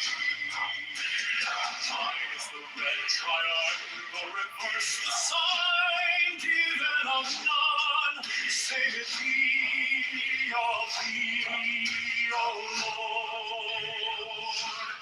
By the Lord I invoke thee. Mine is the garment of white, sown with gold, the flashing of day that I wear. By my robe I invoke thee. Mine is the sign of office and Typhoon. By the sign I invoke thee. Mine is the turban of white and gold, and mine the blue beard of the intermediate. By my crown I invoke thee.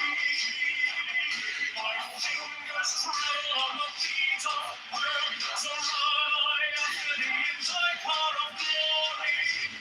By my fingers I invoke thee. I bear the wand of double power in the voice of the Master. Abraham, by the word I invoke thee. I know dark waves of music and the song that I made of old to implore thee. Strike the master chord, draw the flaming sword, child and conquering Lord, Horus Avenger.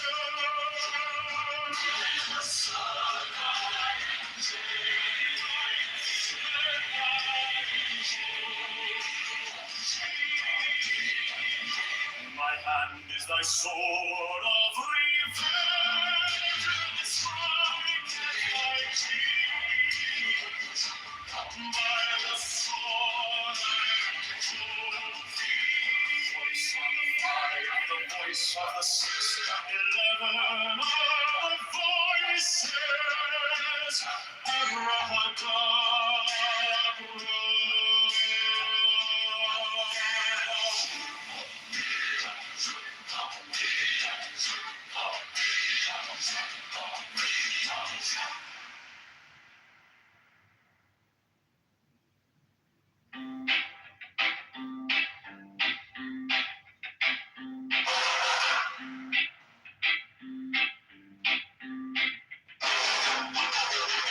Mine is the head of the man, and my insight is keen as the hawks. By my head I invoked it.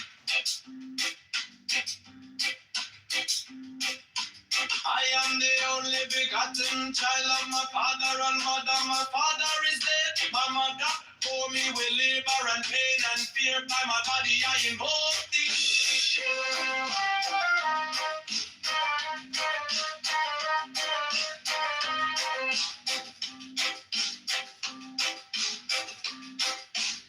About me shine the diamonds are radiance, white and pure. By their brightness I invoke thee. Mine is the red triangle reverse, the sign given of none. Save it be of thee, O Lord. By the Lamb and I invoke thee.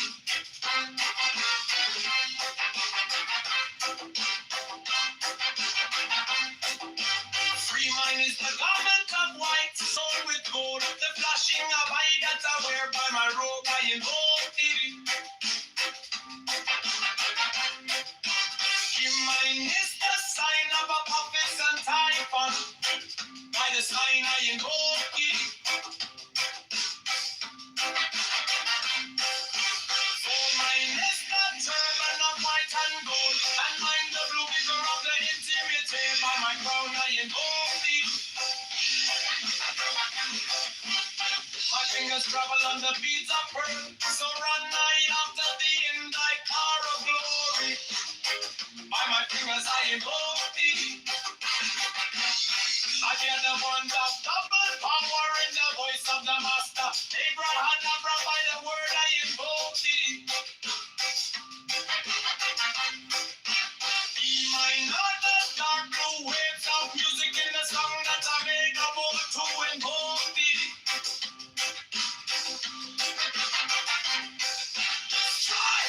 Strike a master chord. Draw the flaming sword. Triumph and conquer it, Lord. Alright, Avenger. By the song I invoke thee.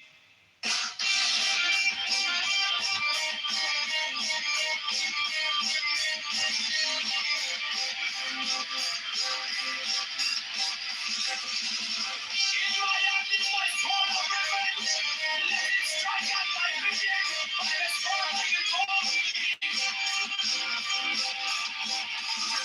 The voice of the fight, the voice of the saints, 11 other voices. Every heart of blood.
Mine is the head of the man, and my insight is keen as the heart. By my head I invoke thee. I am the only begotten child of my father and mother. My father is dead. My mother bore me with labor and pain and fear. By my body I invoke thee.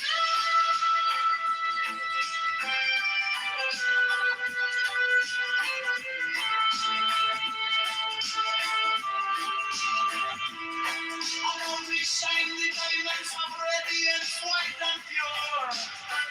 By the brightness I invoke thee.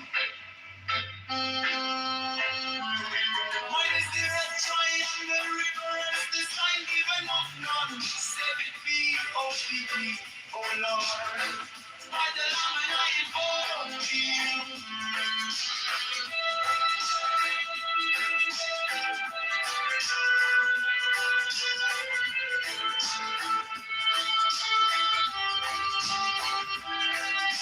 Mine is the garment of white stone with gold, the flashing of light that I wear. By my robe I invoke thee. Mine is the sign of a prophet and typhoon. By the sign I invoke thee.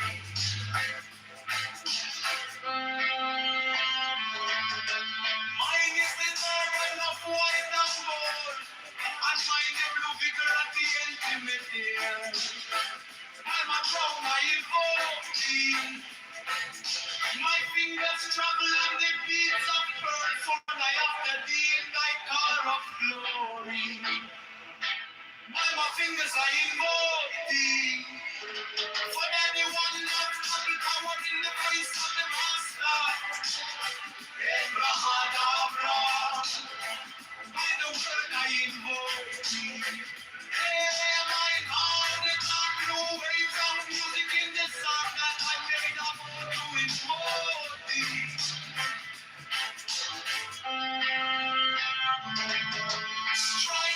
Strike the master board, draw the flaming sword, crown, giant conquering Lord, Lord, avec God, by the sword I invoke thee.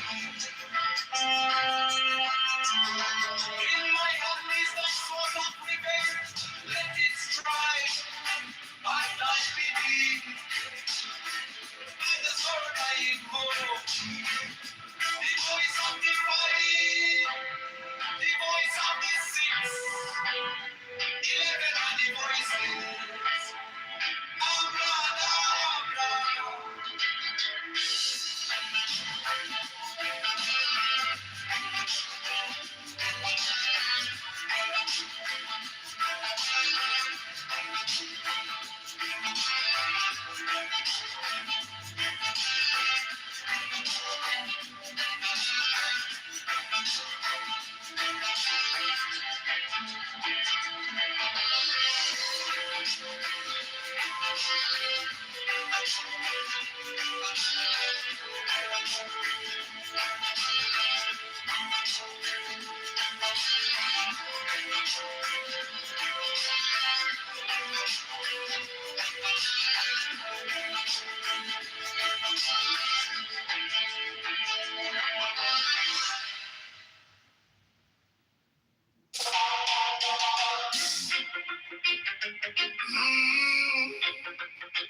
Mine is the head of the man, and my insight is keen as the ox. By my head I invoke thee.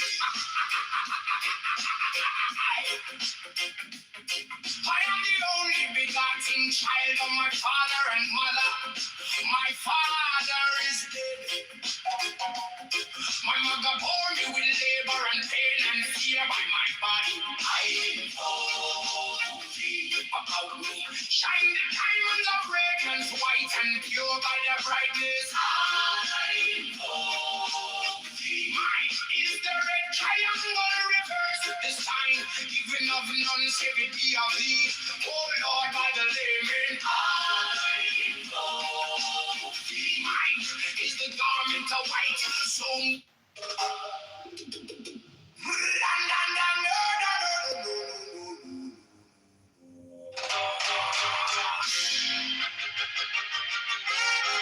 mine is the head of the man, and my insight is keen as the ox. By my head I invoke thee.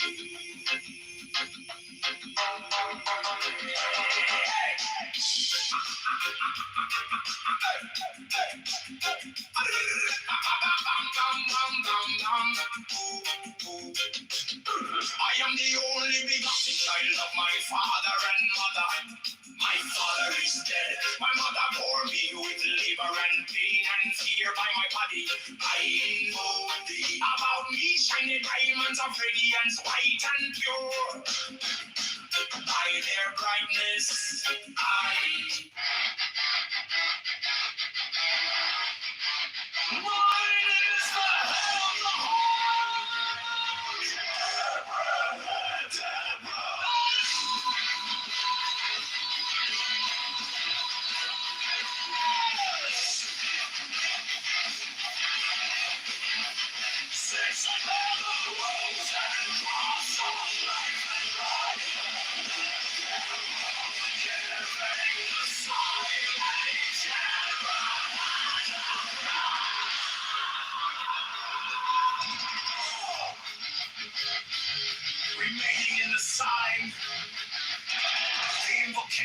concludes. Therefore I say unto thee, come thou forth and dwell in me, so that every spirit, whether of the firmament, or of the ether, or of the earth, or under the earth, on dry land, or in the air, of whirling air, or of rushing fire,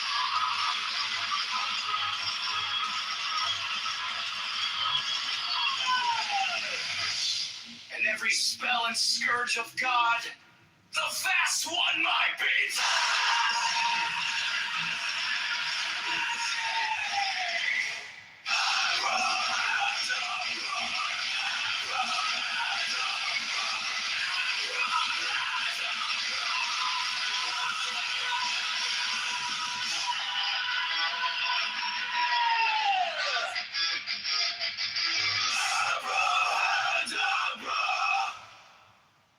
Mine is the head of the hawk, Abrahadabra!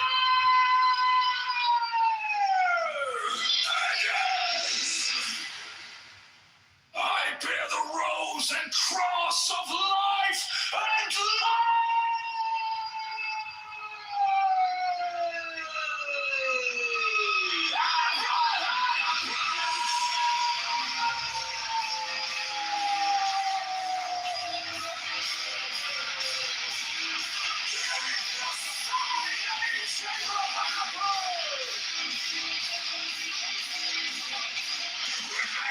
in the side, the invocation comes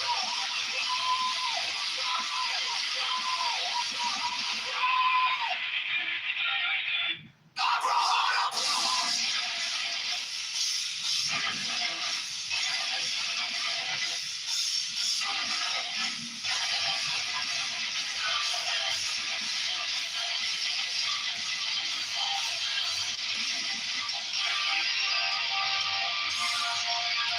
spirit, whether of the firmament, or of the ether, or of the earth, or unto the earth, on dry land, or in the water, on rolling air, or on rushing fire, and every spell and scourge of God, the vast one might I bear the rose and cross of life and light, giving the sign at each abracadabra. Remaining in the sign, the invocation concludes. Therefore I say unto thee, come thou forth and dwell in me, so that every spirit, whether of the firmament, or of the ether, or of the earth, or under the earth, on dry land, or in the water, of whirling air, or of rushing fire, and every spell and scourge of God, the vast one might be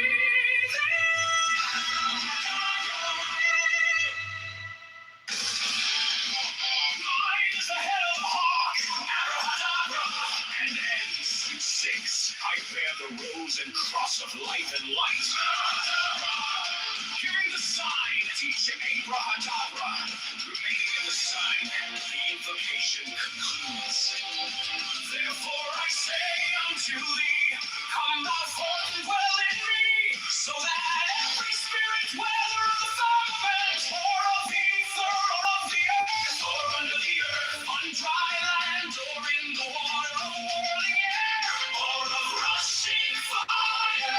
and every spell and scourge of God, the vast one, my belief.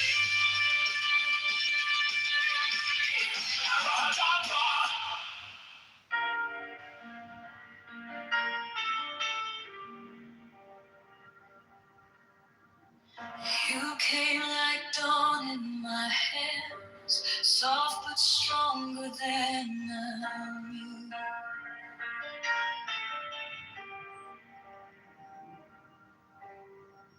My fear turned gold in your eyes, and my old night broke in two.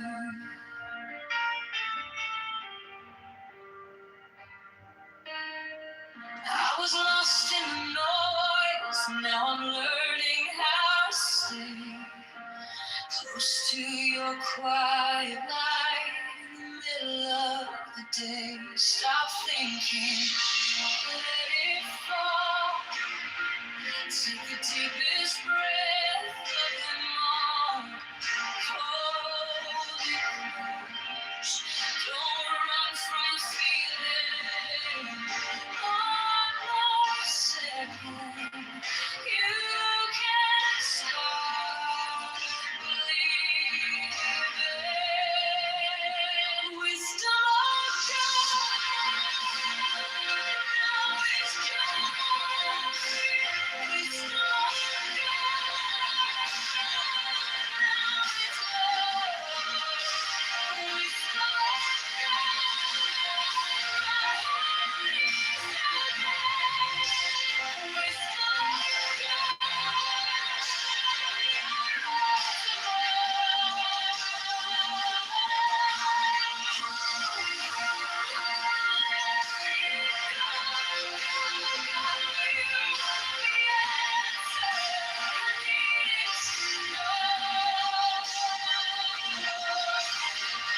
Your touch is a steady rain on the dust of who I was.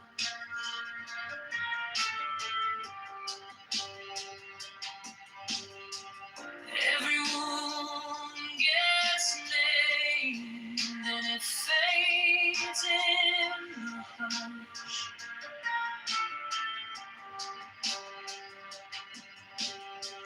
I don't need 1,000 signs when your name is in my chest. One deep breath, one brave step, and the rest can be blessed. Stop thinking, let it fall. Take the deepest breath of them all. Hold it close. Don't run from the feeling. One more second. You can't stop believing. Wisdom of God. Now it's yours. Wisdom of God. Now it's yours. Wisdom of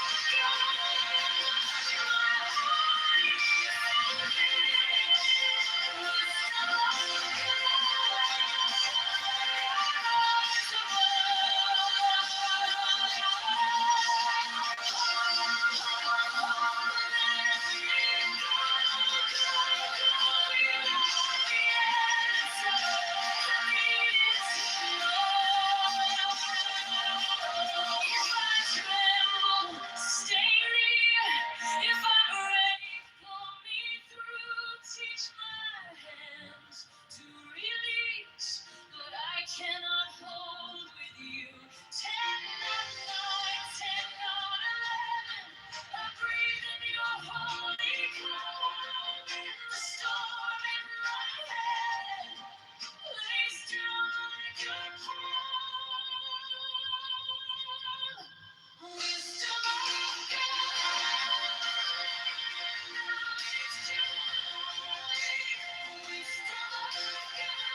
Came like dawn in my hands, soft but stronger than I knew.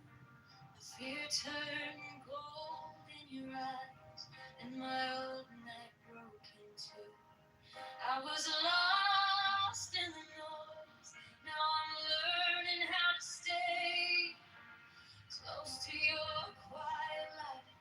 In the middle of the day, stop thinking, let it fall. Take the deepest breath of them all. Hold it close, don't run from the feeling. One more second, you can stop believing. Wisdom of God, now it's joy. Wisdom of God, now it's love. Wisdom of God, my heart is open. Wisdom of God, I rise above. Hold, hold, hold, let it go, go, go. You are the answer. I needed to know. Your touch is a steady rain on the dust of who I was. Every wound gets named, then it fades in the hush.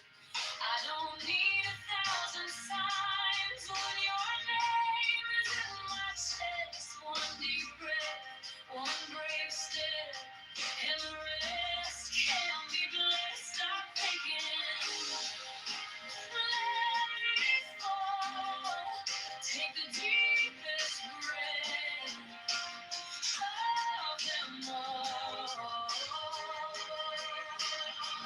Hold it close, don't run from the feeling. One more second, you can start believing. Wisdom of God, now it's joy. Wisdom of God, now it's love. Wisdom of God, my heart is open. Wisdom of God, rise above. Hold, hold, hold, let it go, go, go. You are the answer. I needed to know. If I tremble, stay near. If I break, pull me through. Teach my hands to release what I cannot hold with you. Cannot night, cannot. I breathe in your holy cold in the storm in my head.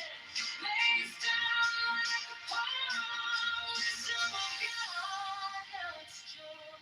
Wisdom of God, now it's love.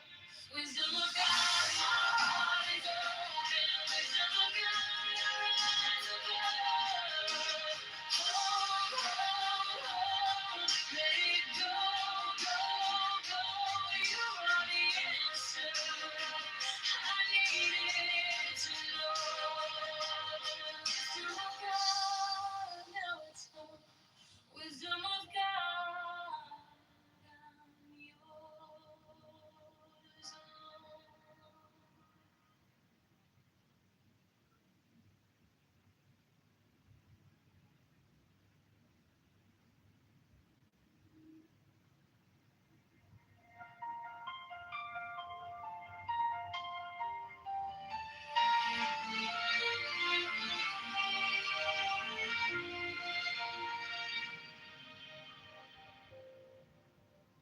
Wisdom of God is now joy, love, heart, enlightenment. You found me in the quiet with my hands still shaking. I was carrying the hurt like a name I couldn't drop. Then you touched my trouble and the whole room stopped. Stop thinking and your problems. Take the deepest breath of the day. Hold for 10, not 11. 10, not 9. Stay.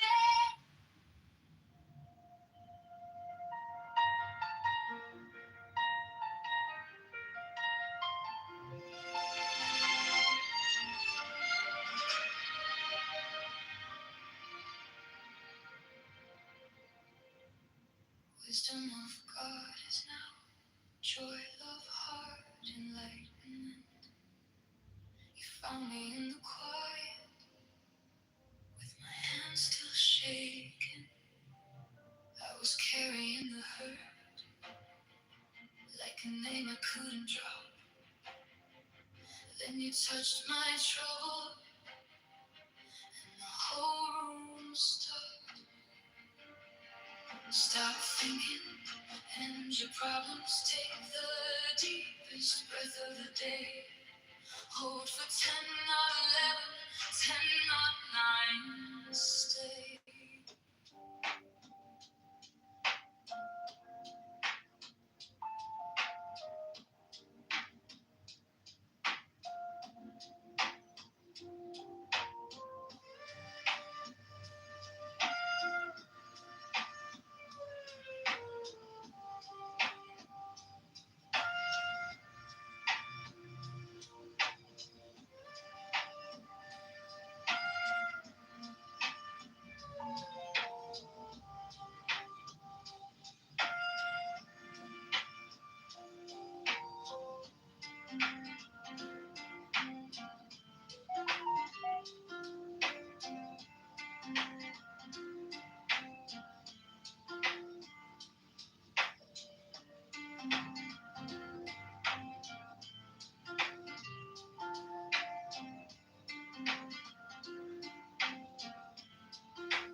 read the rain in a teacup. I read the wind in your hand. Tower in the broken sidewalk. God in the grocery stand. Psychology in the pattern. Love in the way you stay. If I let go, I'll come back in. If I let go, you get me. Now it's wisdom, now it's joy, now it's wisdom, let it unfold. God is love here, love is now. Come hold this, show me now.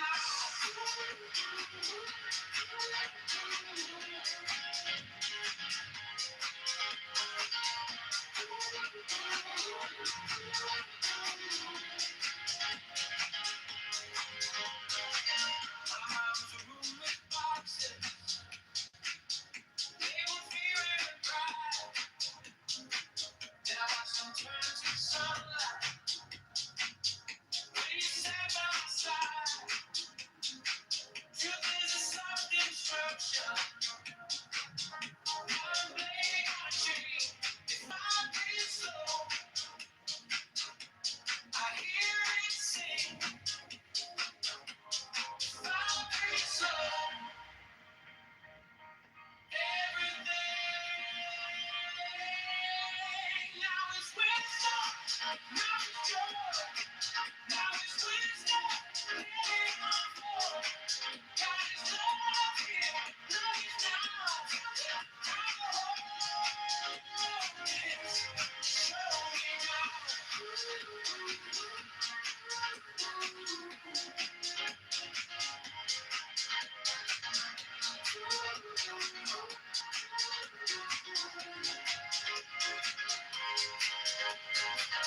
I stop asking for forever.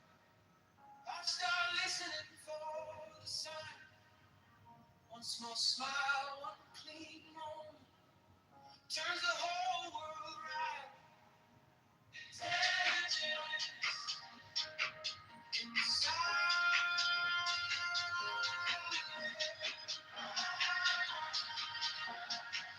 In the dark, now it's wisdom, now it's joy, now it's wisdom. Let it unfold. God is love here, love is now. Right here.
is the head of the man, and my insight is keen as the hawks by my head I invoked it.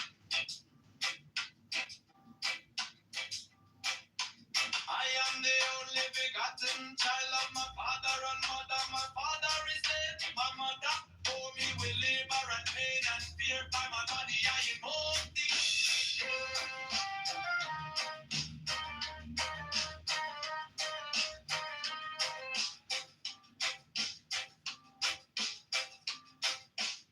Upon me shine the diamonds are radiant, white and pure.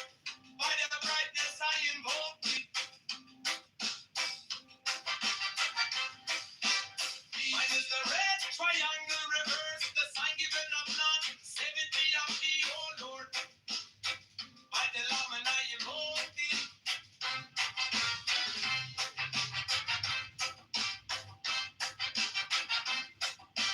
Free mine is the garment of white, sewn with gold. The flashing of eye that I wear by my robe I invoke thee.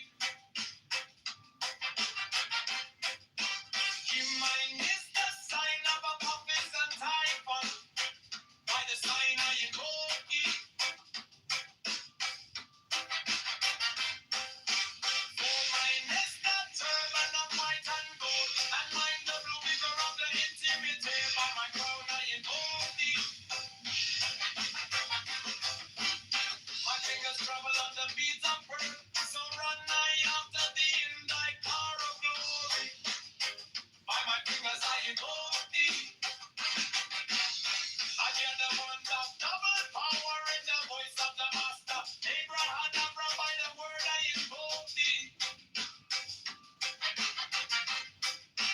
Be mine are the dark blue waves of music in the song that I make a bold to invoke thee. Strike the master chord. Draw the flaming sword. Giant and conquering Lord. Avenger, by the song I invoke thee.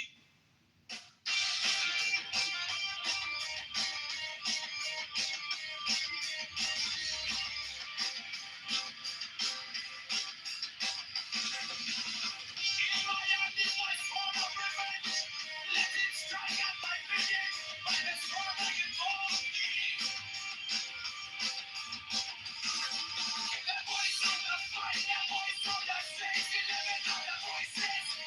Abraham.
Mine is the head of the man, and my insight is keen as the hawk. By my head I invoke thee. I am the only begotten child of my father and mother. My father is dead. My mother bore me with labor and pain and fear. By my body I invoke thee.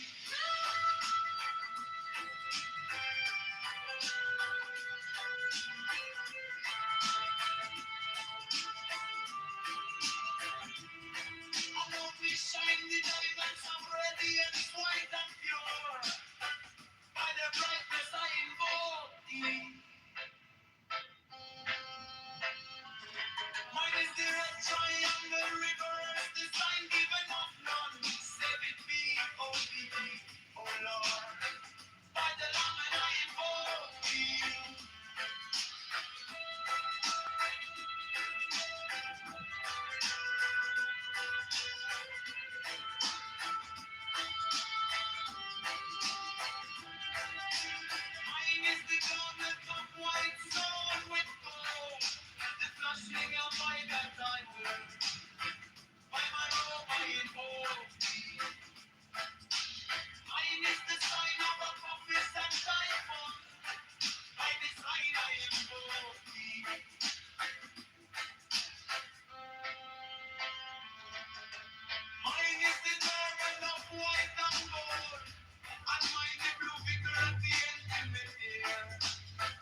that bore me with labor and pain and fear by my body. I invoke thee. About me, shiny diamonds of radiance, white and pure. By their brightness,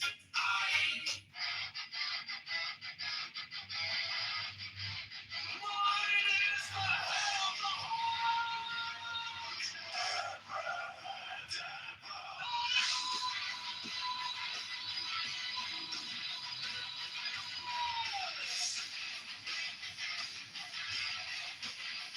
six of the rose and cross of life and life.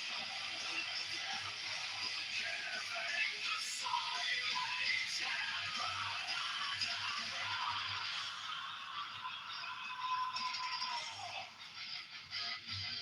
remaining in the sign, the invocation concludes. Therefore I say unto thee, come thou forth and dwell in me, so that every spirit, whether of the firmament, or of the ether, or of the earth, or under the earth, or dry land, or in the air, of rolling air, or of rushing fire,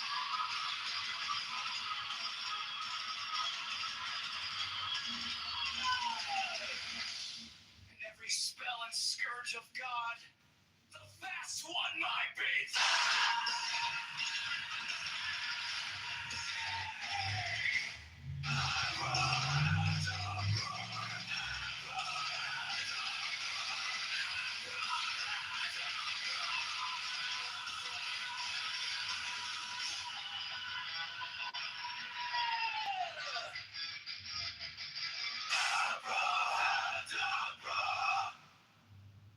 Mine is the head of the hawk.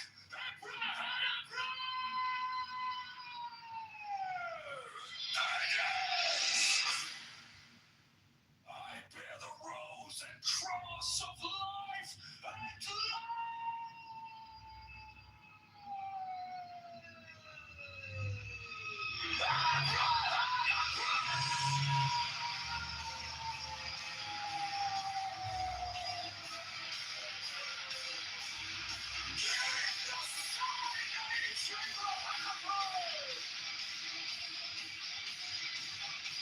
remaining in the sign, the invocation comes.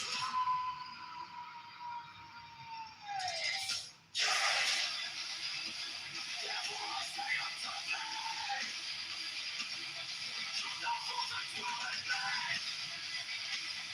so that every spirit, whether of the firmament, or of the ether, or of the earth, or of the air,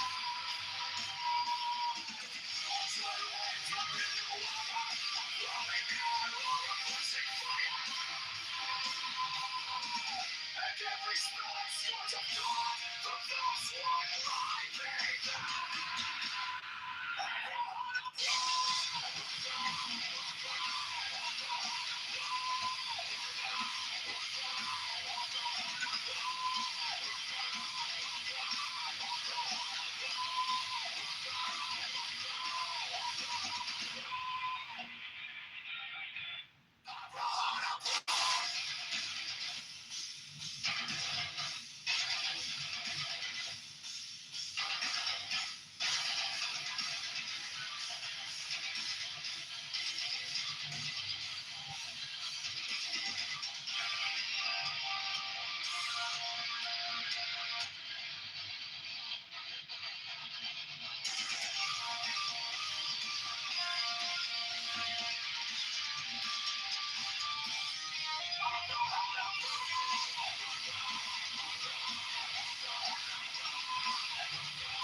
I bear the rose and cross of life and light, giving the sign at each abracadabra.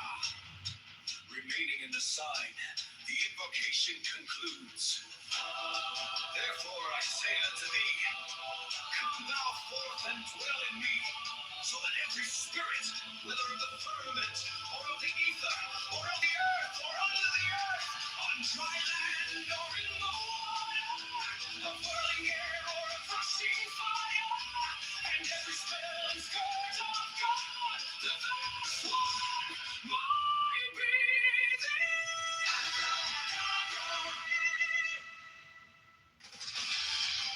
mine is the head of the hawk, abracadabra, and ends. 6. I bear the rose and cross of life and light. Hearing the sign at each abracadabra, remaining in the sign, the invocation concludes. Therefore I say unto thee, come thou forth and dwell in me, so that every spirit, whether of the firmament, or of the ether, or of the earth, or under the earth, on dry land, or in the water, of whirling air, or of rushing fire, and every spell and scourge of God, the vast one, might be thee. Abracadabra.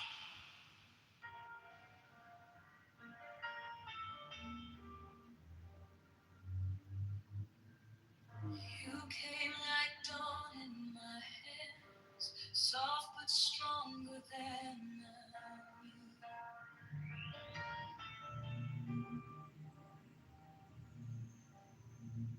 my fear turned gold in your eyes, and my whole night broke in two.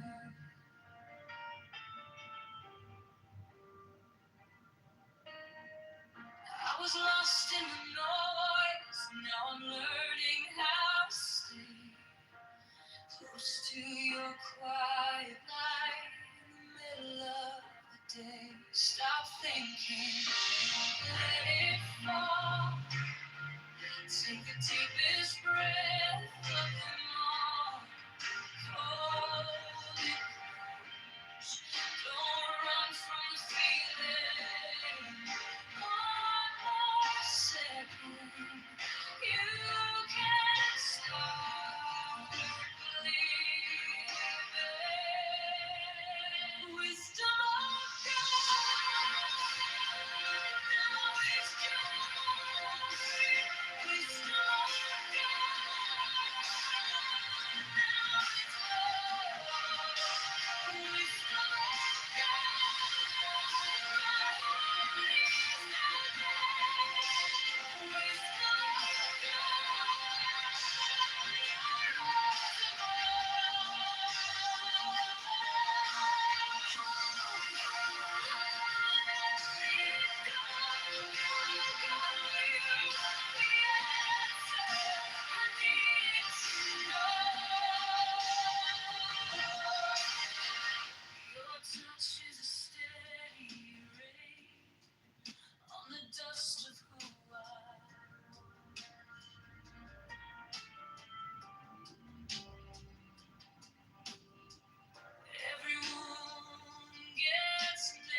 but stronger than I knew.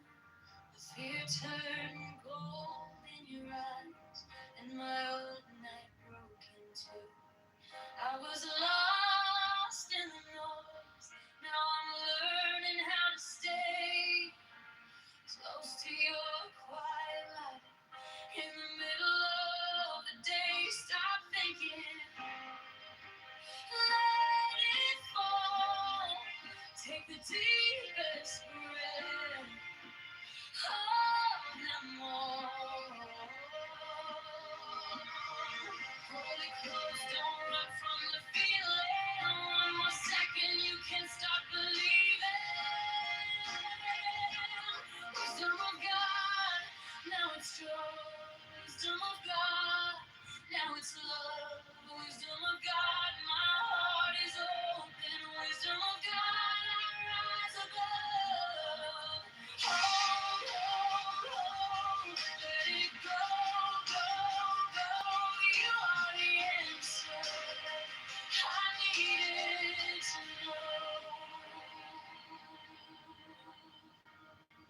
Your touch is a steady rain on the dust of who I was. Every wound gets named, then it fades in the hush. I don't need 1,000 signs when your name is in my chest. One deep breath, one brave step, and the rest can be blessed. Stop thinking, let it fall. Take the deepest breath of them all. Hold it close, don't run from the feeling. One more second, you can start believing. Wisdom of God, now it's joy. Wisdom of God, now it's love. Wisdom of God, my heart is open. Wisdom of God, rise above. Hold, hold, hold, let it go, go, go. You are the answer I needed to know. If I tremble, stay near. If I break, pull me through. Teach my hands to release what I cannot hold with you. 10 not 9, 10 not 11. I breathe in your holy call.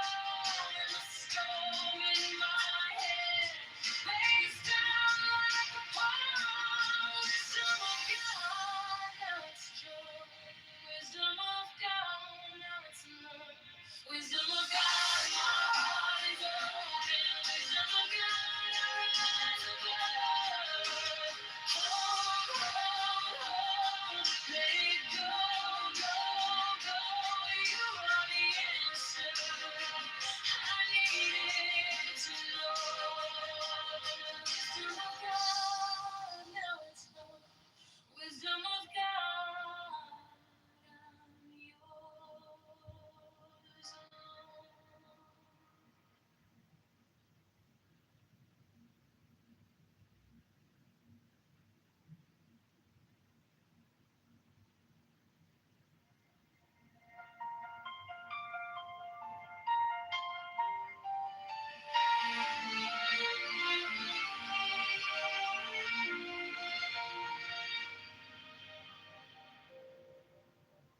Wisdom of God is now joy, love, heart, enlightenment.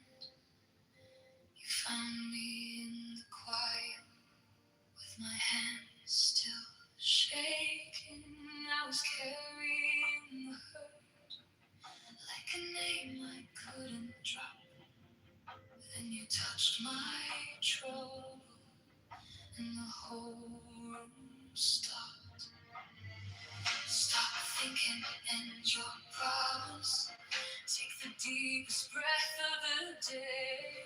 All for 10, not 11. 10, not 9. Stay.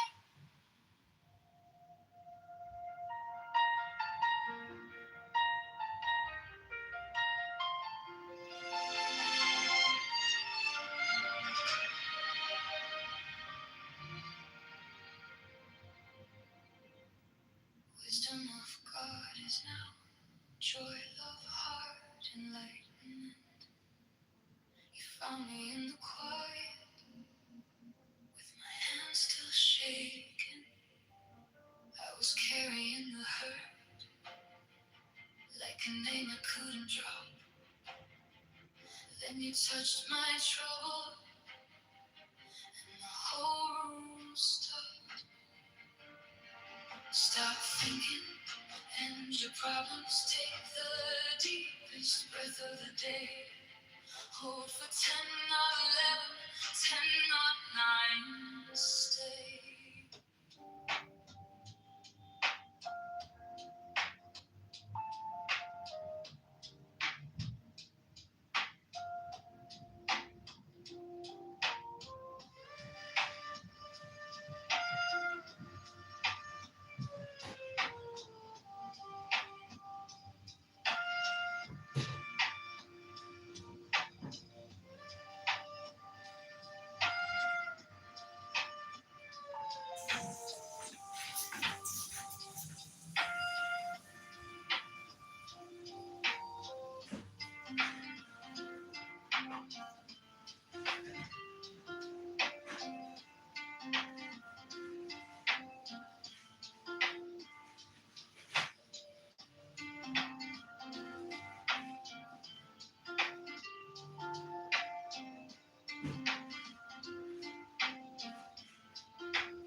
I read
the rain in a teacup.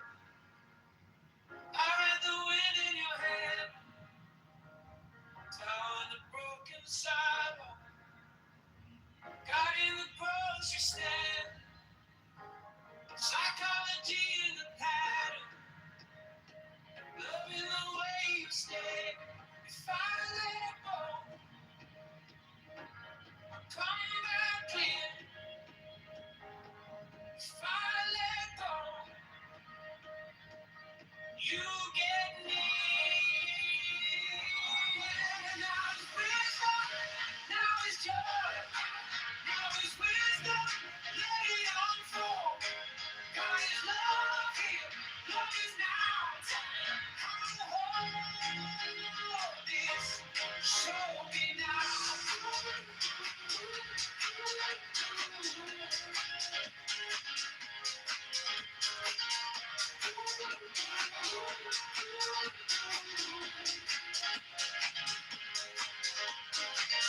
I'm through with boxes, labeled fear and pride.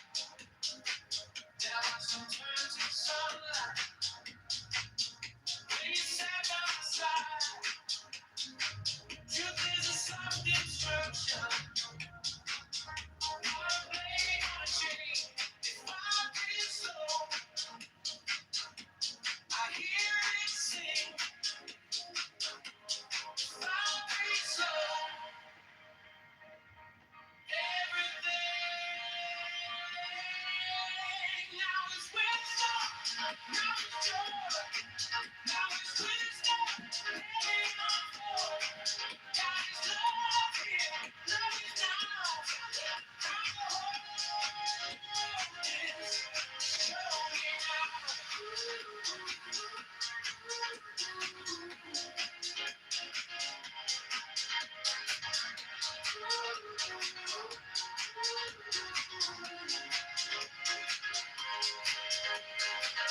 I stop asking for forever. I start listening for the sun. Once more smile, one clean moment turns the whole world right. Intelligence inside.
You better stop voting Democrat.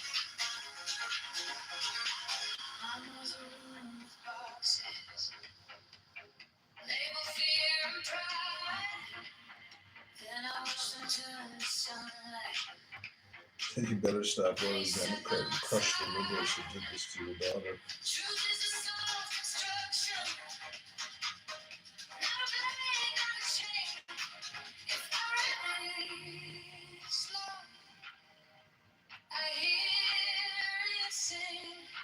If I breathe slow, everything now is wisdom. Now is joy. Now is wisdom. Let it unfold. God is love here. Love is now here.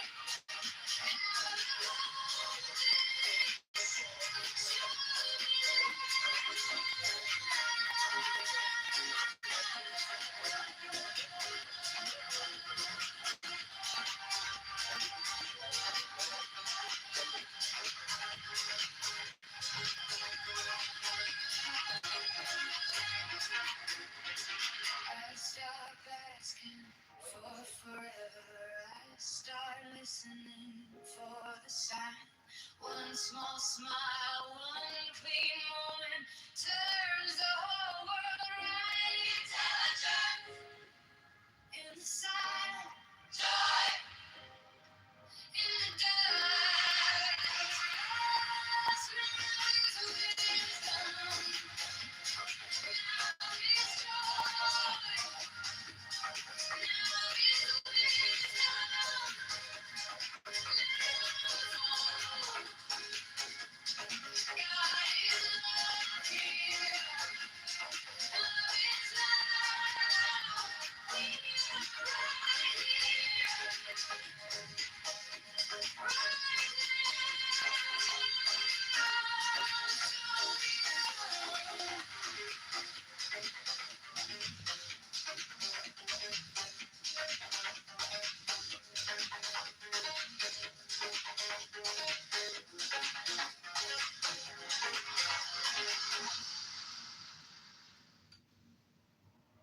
Mine is the head of the man, and my insight is keen as the hawk's.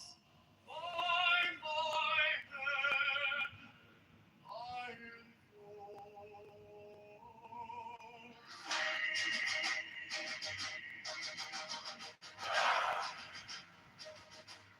I am the only begotten child of my father and mother. My father is dead. My mother bore me with labor and pain and fear. By my body I invoke thee. About me shine the diamonds of radiance white and pure. By their brightness I invoke thee. Mine is the red triangle, reverse the sign, given on none save with thee of thee, O Lord. By the Lamb and I invoke thee. Mine is the garment of white, sewn with gold, the flashing of my that I wear. By my robe I invoke thee. Mine is the sign of the prophets and time. Lord, by the sign I invoke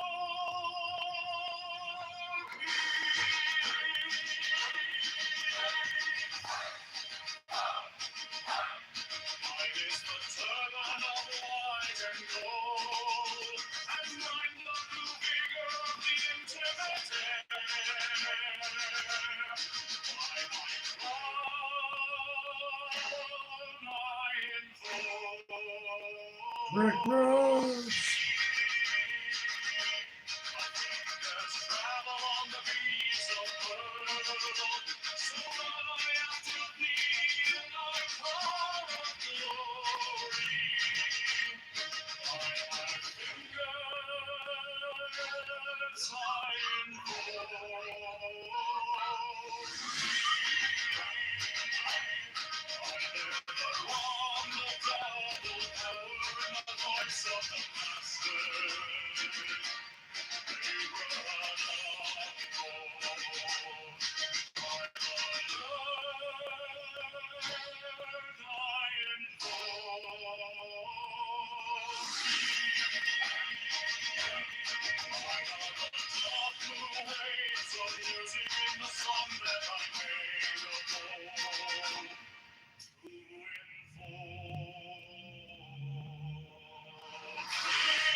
If you want to honor the slaughtered officer, you can start by never voting for a Democrat again.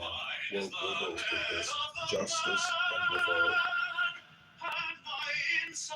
Also, arrest Judge John immediately. Review all his legal.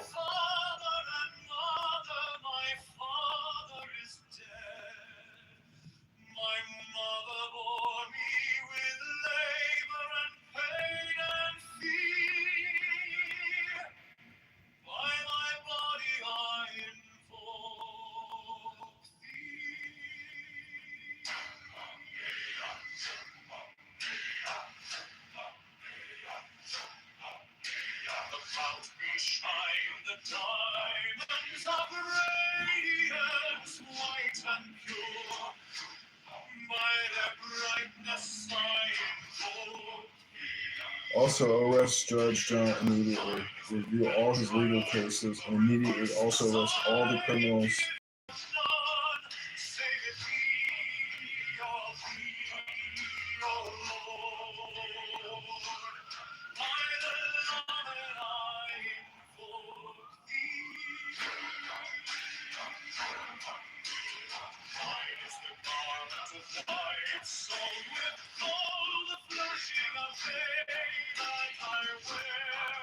If you want to honor the slaughtered officer, step by never voting for a Democrat again.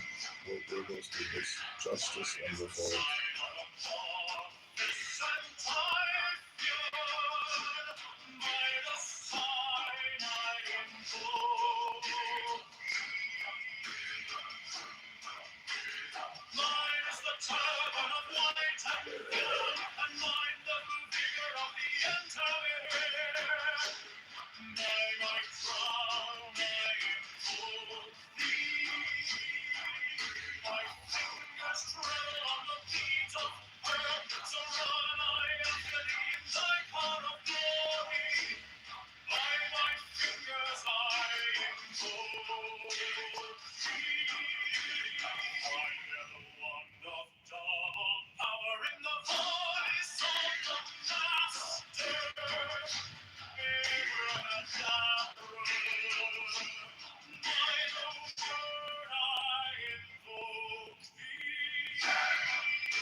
Strike the master chord, draw the flaming sword, child and conquering Lord, Horus Avenger.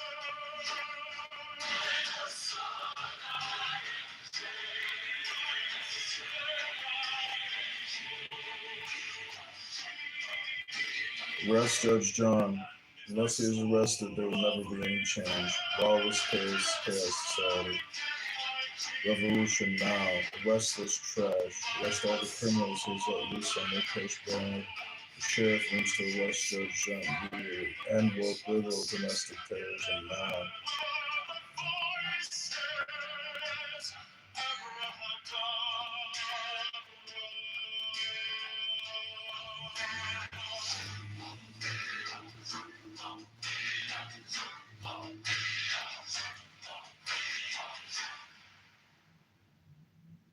Interact with the students around you. Either I sit in class. How does that happen?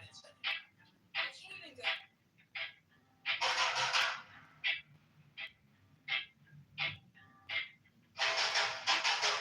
Mine is the head of the man, and my insight is keen as the hawks by my head I invoked it. I am the only begotten child of my father and mother. My father is dead. My mother bore me with labor and pain and fear. By my body I invoke thee.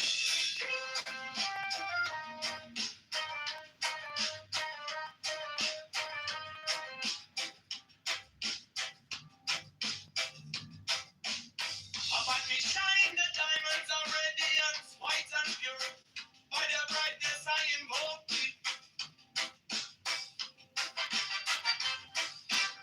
Mine is the red triangle reverse, the sign given of none. Save it be of thee, O Lord.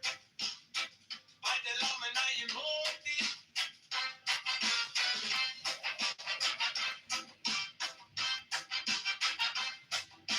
Free mine is the garment of white, sold with gold. The flashing of eye that I wear by my robe I invoke thee. Mine is the sign of a prophet and typhon. By the sign I invoke thee. For mine is the turban of white and gold, and mine the blue figure of the intimate. By my crown I invoke thee. My fingers travel on the beats of earth, so run I after thee in thy car of glory. By my fingers I invoke thee. I hear the point of double power in the voice of the master. Abraham, Abra, by the word I invoke thee. Be mine not the dark blue waves of music in the song that I made about to invoke thee. Strike the master chord. Draw the flaming sword. Giant and conquering Lord. Avenger, by the song I invoke thee.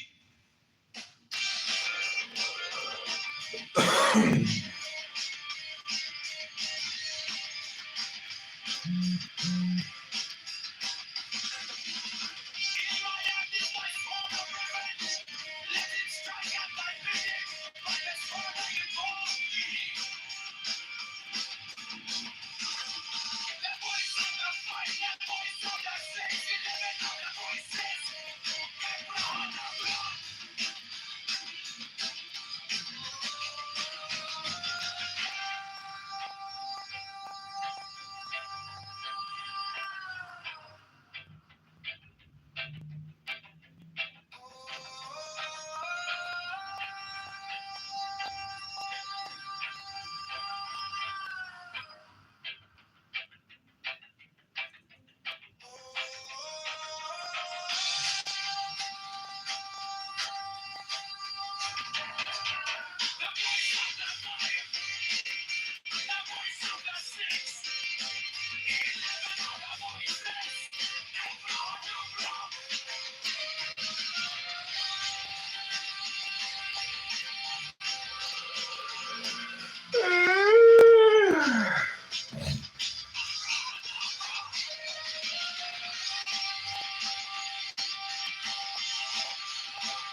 Fucking Bono show alarm. Bono show alarm.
I think he's going to jail. I think he's going to jail. Check.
Mine is the head of the man, and my insight is keen as the hawks. By my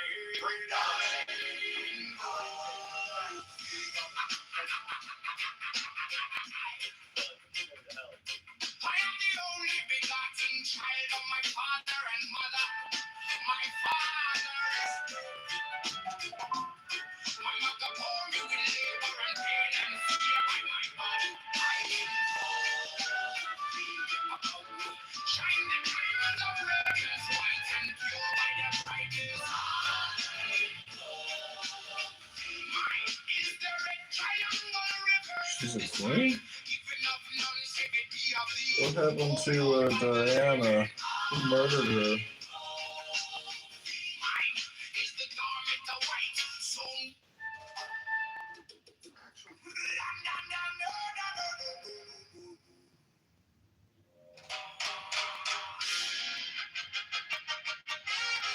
mine is the head of the man, and my insight is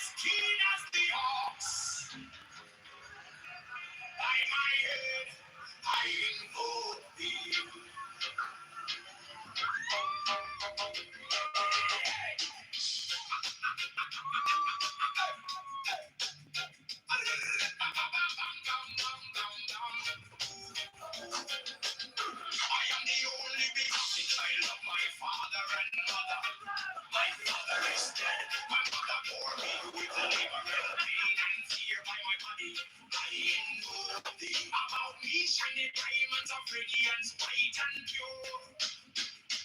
By their brightness, mine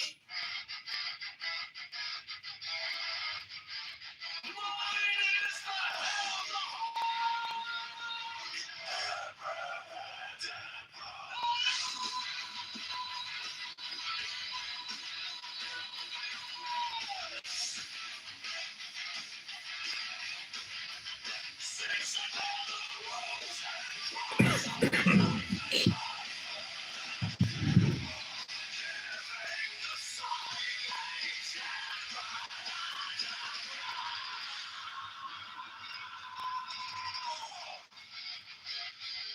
remaining in the sign. The invocation concludes.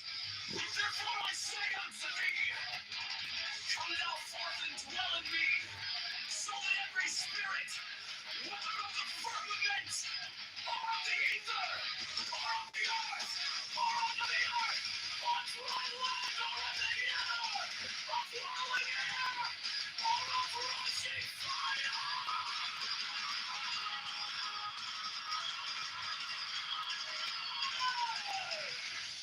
in every spell and scourge of God, the vast one might be.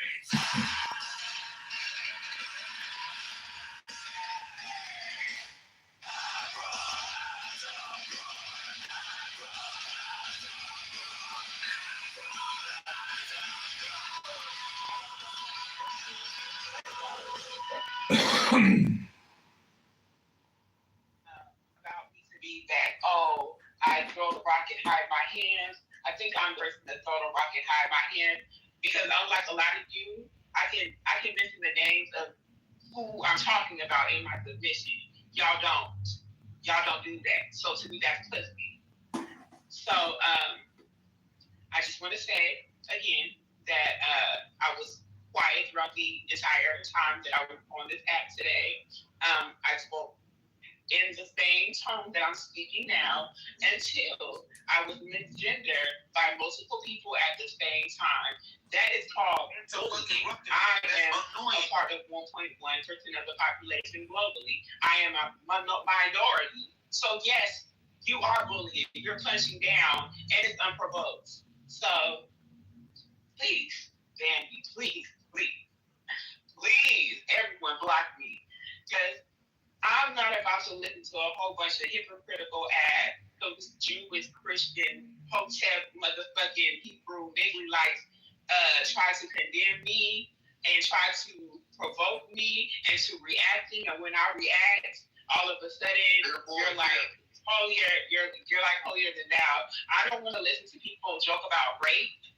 I don't want to listen to Nathan in particular always, talk about like fucking child molestation and making hypothetical questions about that. It's very, very, very, very, very off-putting to me. It's disgusting. But y'all can call out everything else and everybody else, but you can't call out the real problems. Y'all like to call out your confirmation biases, but you can't call out where somebody is being inappropriate. Unless it's the COVID, but it's because he's just annoying. He was just annoying, calling everybody a fucking racist when he's motherfucking predatory as fuck himself. A disgusting ass motherfucker from New York who lives with his mom's mother in her basement. First of all, no, she don't even have a basement. She lives in the basement. So you live with your mom in the fucking basement. You dare be that cat. So, anyways, please block me.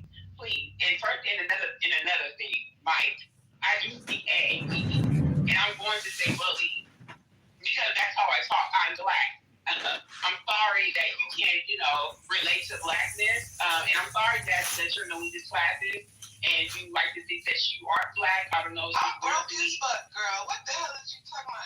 I don't know. I thought I heard you say ew when I said I speak AAPE. But anyway, I'm gonna go to the gym. Come off mic. Okay, well, I apologize. I'm gonna go to the gym. Oh, King, hold on. Let me get you. You are the most hypocritical ass, confused fucking Christian that I've ever heard on this app. You crash out and you tell people to kill themselves and all of the things. You are Satan. I have more compassion than you. Okay, I support America bombing schools of little girls. Like that's what you do now, Iran. The U.S. bombing Iran. That's what you do. Let me stay here, but you lack empathy. You're the same fucking sociopath, motherfucking priest who touched on children and then want to act like you're holier than now. That's what you are. And that's what your Abrahamic religion is. It's a contradiction and it's a myth. So the next time you want to call me Satan, look in a motherfucking mirror. I hope the motherfucker don't crack because you're ugly as fuck. And reflect. Do some self-reflection, you ugly ass bitch. You look like the Buzz Life. You look like Buzz Life. You look like Buzz Life. So, anyways, I'm going to the gym. I hope, Nathan, you need to go to the gym. And yeah, y'all hell Satan and hell Lucifer and all the things. You see that, Jess? Y'all just see that? No, that's crazy, bro.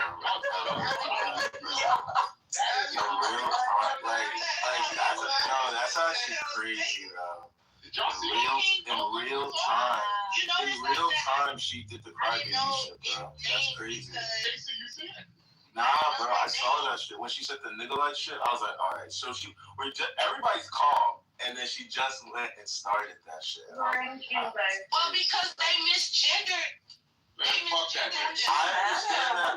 Okay. Fuck that bitch. I understand before, but you deadass just did it right. You don't hear me? I said them. Sorry, guys. What? Can we get one mic on Monica? Monica, are you ready? Yo, Monica, why you ain't say hi to me today? You're up, Monica. Cause she's a racist, maybe, King? Maybe that's what? No. I'm calling one mic on, but she's not She here. said hi to my caller. She did say hi to you. I'll give her back in the queue. No. Can we get one mic on Dominic, please? None of this gay shit. Hey, you. Dominic, you're up, sir. Don, I love you, Don. Sir, how you do, Dom? Get some water, bro. Get some water. Good. I was gonna respond to the bullying thing. I feel like bullying is necessary, and let me explain why. Builds character, right? Let's say you grew up in a space where there was no bullies, nobody ever picked on you, nobody ever did anything.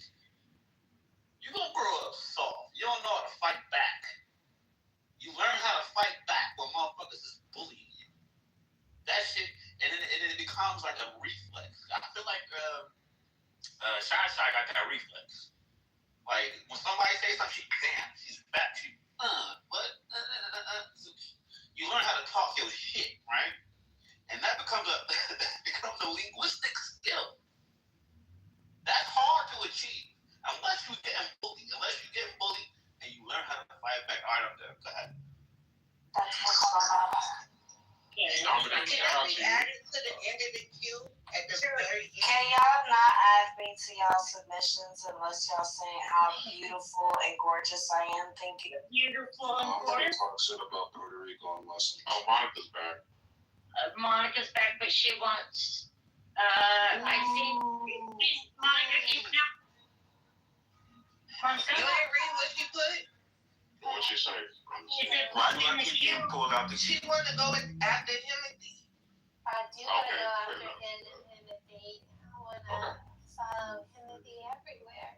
Oh, very Ooh, interesting. that sounds sexy. All right, girl. All right, girl. Get what you get. Go get, girl. Do your thing, girl. Timothy. Are you ready or no, Monica? Can you go now? Can you go ahead or no? Thanks, Dawn. Let me wait, please. Okay. All right. No problem. All right. Miss Speak. Don't put me in the queue, Don. Okay. There was one other person that called. Oh, no, Call another person. I'm after Deacon. Lily about to cry. No, you're not. Yes, I am. You're No, scrolling. Oh my It god, might bro. be. Yeah, this on me. No, it's Is that my nigga Lou? It's on Miss Fifi.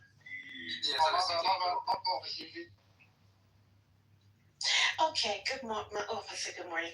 Good afternoon. Good evening. Thank you. I just wanted to kind of throw my comments into the conversation. Earlier, I heard some statements that were being made, and it made me reflect on some things. So, what I will do is hold myself responsible and do better with controlling my emotions. Usually I'm chill, but some things I didn't know made me tick. You understand what I'm saying? So, all that to say, we all think that we are on a walkie-talkie, as my baby says. We still feel energies, and when we in there battling with each other, we feel that energy for that moment. So I will be the first to say I apologize for this morning, Timothy. I know that, I know you're a very intelligent man, and I shouldn't have interrupted you. I should have waited. So I will say that. But I will not take this. Miss Fifi, I don't bother nobody. Talk, I make it emotional when you start talking about my Black American roots. But somebody threw me down and then basically said I wasn't a woman. So I want them to say it to my PTR, what you have to say to me. And if you know who you are, and if you don't, that's fine too. All right, thank you. Thank you, Miss Fifi. I don't know. Don, you ain't add us to the I don't know what gay shit is being talked about today. Seems like the whole room is in their fucking feeties. Don't need to hit the gym. Motherfuckers talking about here, like I heard liminal bitch, and I came back and I heard liminal bitch so much that shit made me go back and do more reps. So I'm never as much as the bitches as like whatever liminal saying. This is the way I feel, and you always cut me off. Anyway, I'm also gonna jump out of Jacobus in the clubhouse meetup. That motherfucker will be $2,000 willing to put apart $30 so he can buy fucking soap and scrub a dub the chest for he has. King's there and verified they lost that bet. Oh yeah, Mike. Is Mike here? Nigga, hey, what? Hey yo, can you? Yeah, that's true. That's right, Jacobus. Yeah, exactly.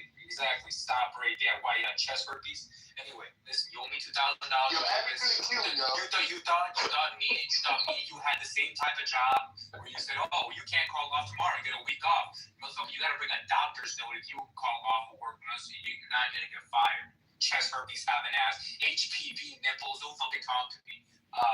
Number two, I think most of y'all don't hit the gym. I think that's why you all are pussies. You all should check your estrogen levels. Obviously, I'm talking to the men. That's the baptized, nigga. No. That's like I use soap, so like my skin is not like full of oils. It doesn't clog me up, right? Anyway, that's pretty much it. Yeah. I'm gonna go out and drink a shitload of protein now. You'll take care. And fuck Jacoby. Okay, dirty ass motherfucker. I bet you fucking Oscar the Grouch's fucking asshole is cleaner than whatever is on fucking Jacobus' face. Thank you. Have a nice day. All right.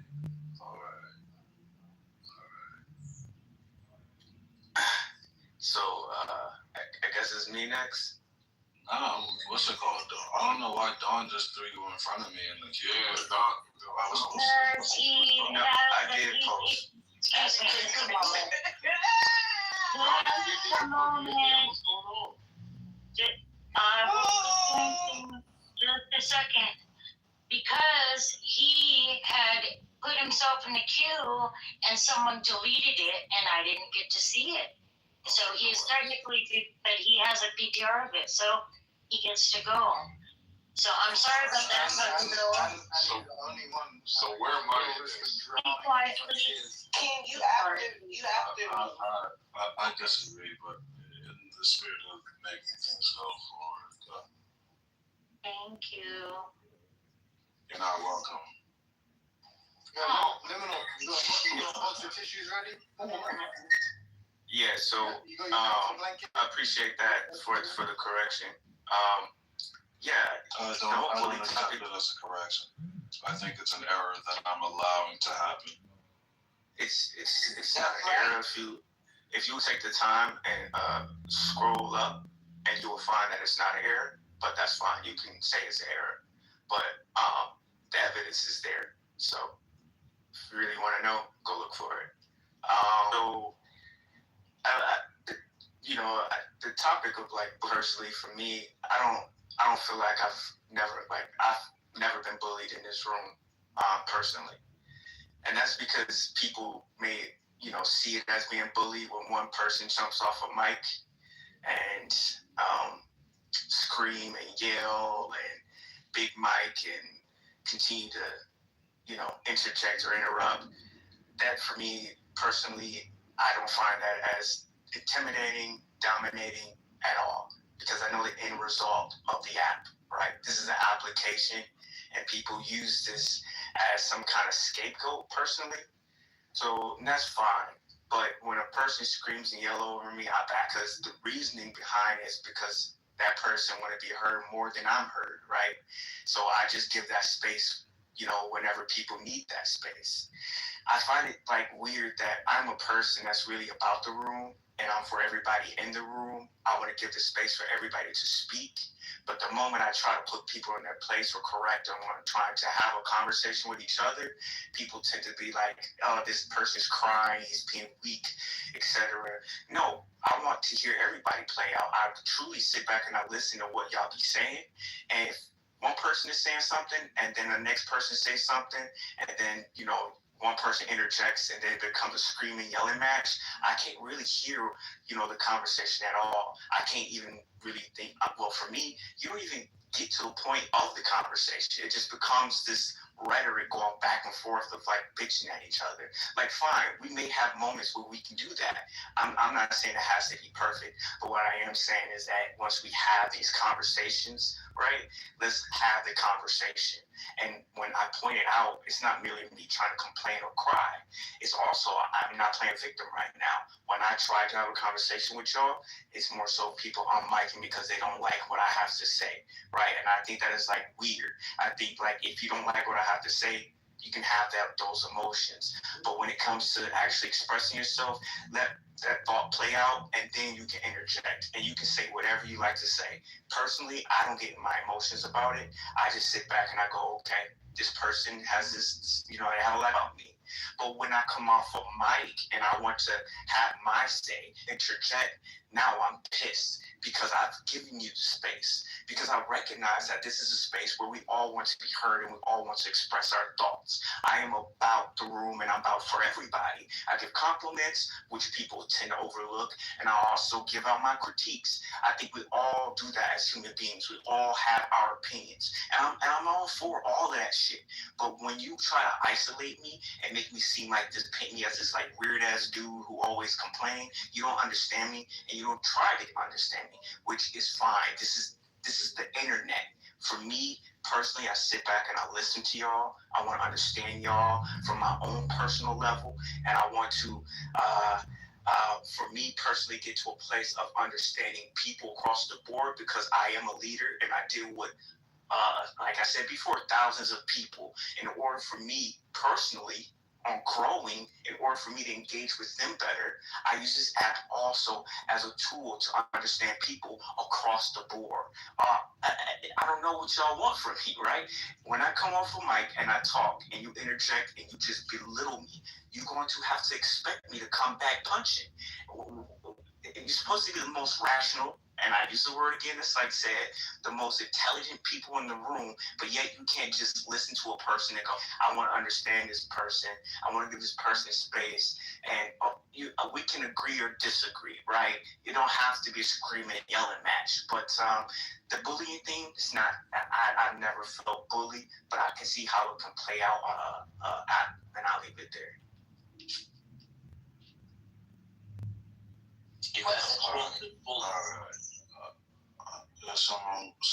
Someone wants to get in the queue.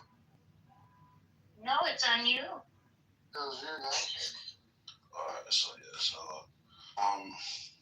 right, we're talking about bullying in the room. We're talking about. I don't think. It's the rapist complaining. I'm kind of what. Why you keep talking about rape, bro? What the fuck is wrong? You gotta let that go, bro. You'll feel a lot lighter when you let that go, bro. I promise you, bro. Just let it go. But in terms of like the bullying shit, I think for the most part, everyone here, because when I was listening to Nathan, he was saying, he's talking about bullying being like preying on those who are weaker. And I'm thinking about this space, kind of like everyone kind of has gotten into it on a level to where like they've kind of like, showed their claws or whatever. So I don't think there's anyone who's really weak. But I do think a lot of what does happen is the cry bullying stuff that King was talking about, where, everyone's kind of, there's like maybe a handful of people in the space who just aren't as confrontational, aren't really willing to quote unquote take it there when confrontation arises. And I guess we could consider it bullying if people are picking on those people and it's one sided, or if it's one sided in general, sure, but for the most part, I just see like two-way like bickering that's just like not ending. It's unceasing like bickering.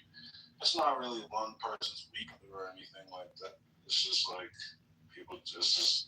people hold grudges and are unwilling to like let those grudges go. And I don't know. It's annoying. I could sympathize with that if that's what you're like the deeper like the root of what you're Nathan. But I don't think it's bullying per se. I don't think anyone's really being. We're all adults. You could always check out of this shit if you want to. Like no one's holding you here. But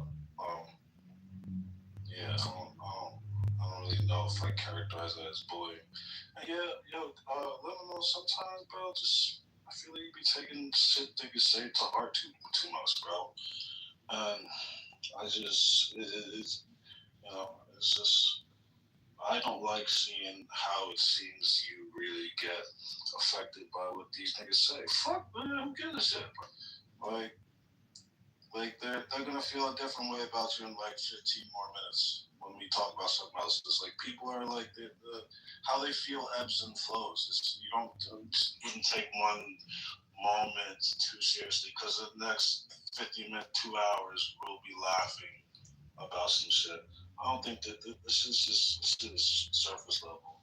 So if a nigga says your name, I just roaches like, especially if it's surface level, it's not no harm no foul type deal. I just, I be feeling like I just feel like you be like really taking that to heart, and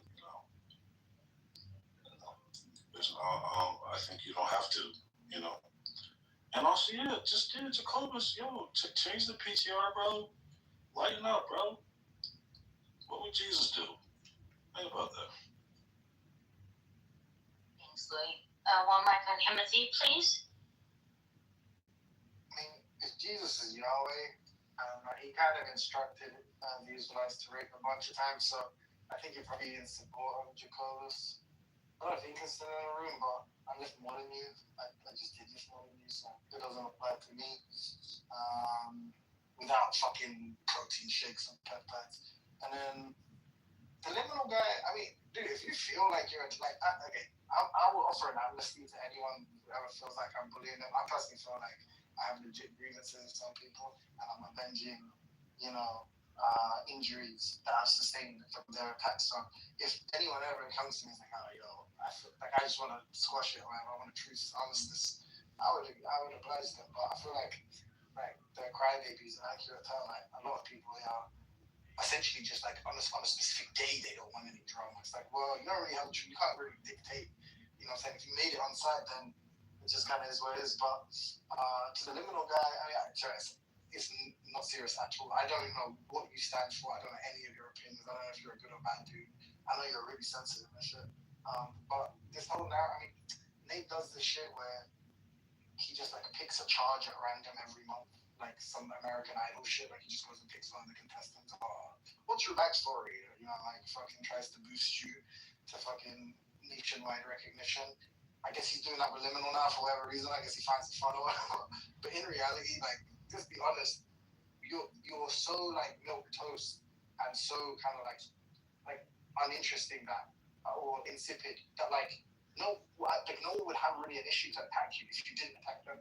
The irony here is like the only reason we have a little beef with different people is because you behave like you're really snarky and you insult people in the side chat, and then when you come into the main chat or when you come into voice, you just attack people. Like the other day is the literal perfect example. I, and to God, forgot you existed on this planet or in this app, and then you come off mic a side point, a side tangent about logicism, which you obviously know nothing about. You came in to just like critique us and like accuse me at least of being like Dunning-Kruger. And look, you're well entitled to your opinion, I don't mind. But just to be clear, that's antagonistic.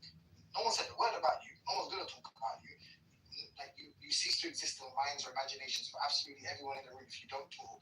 What do you choose to do? Your opening gambit is just insult someone. Okay, what happens? They insult you back. Okay, what do? You say, we need to lessen the ad hominems in the room, and we need to be a bit more brotherly, and there needs to be more camaraderie. Nigga, why did you start being rude then?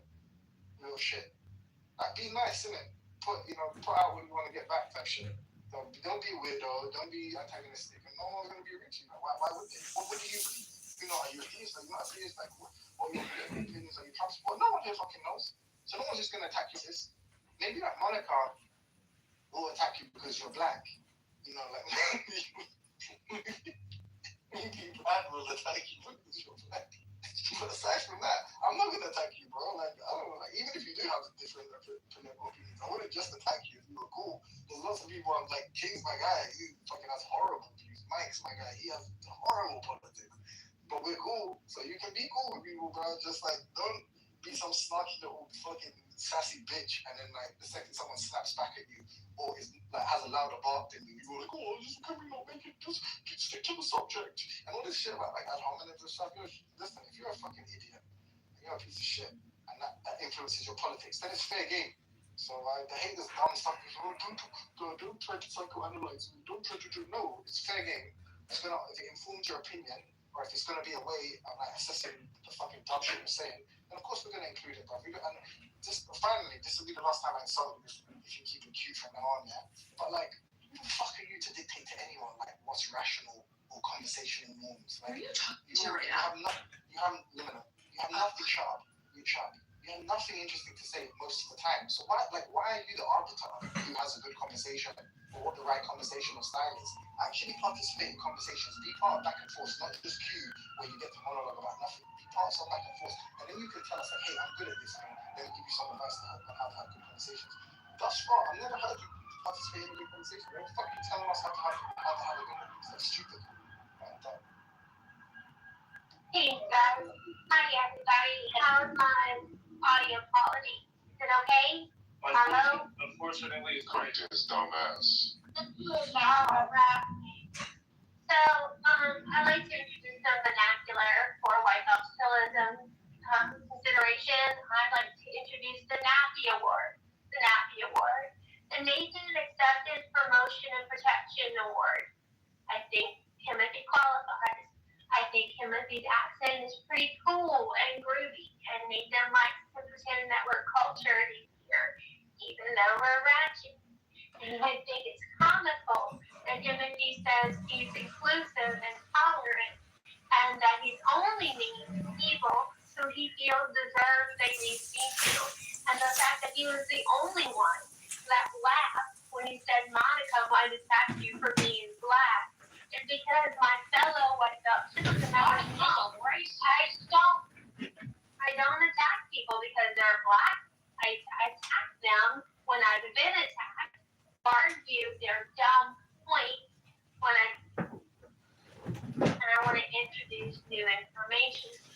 I insult them if they're stupid, and that's why Timothy is accused that I attack them all. So what do you guys think of the NAPI Award? I think that it goes to Timothy's point about you attacking black people. Why'd you name an award NAPI, and what was the why? Monica! You crazy bitch! Protection and Promotion Award. There's no why in that, Monica. So where did you get NAPI from? There's no why, Monica.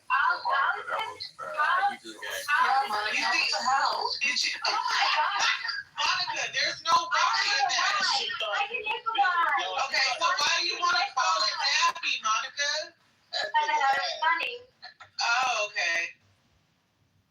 posted in the Discord as Napa, but I wanted to get an extra. So you wanted to say nappy. I've been telling y'all she was racist. I've been telling y'all she was racist, but nobody listening. Oh, guys, what a stress. It's my turn, and we don't need you to tell us that. We've known her for a long time. Jasmine. Jasmine. Well, I'm Do saying you we know really whatever believe? you are, we know. Whether you racist. What am I, Jazzy? What am I, Jazzy? A woman. So, you done with your submission, or?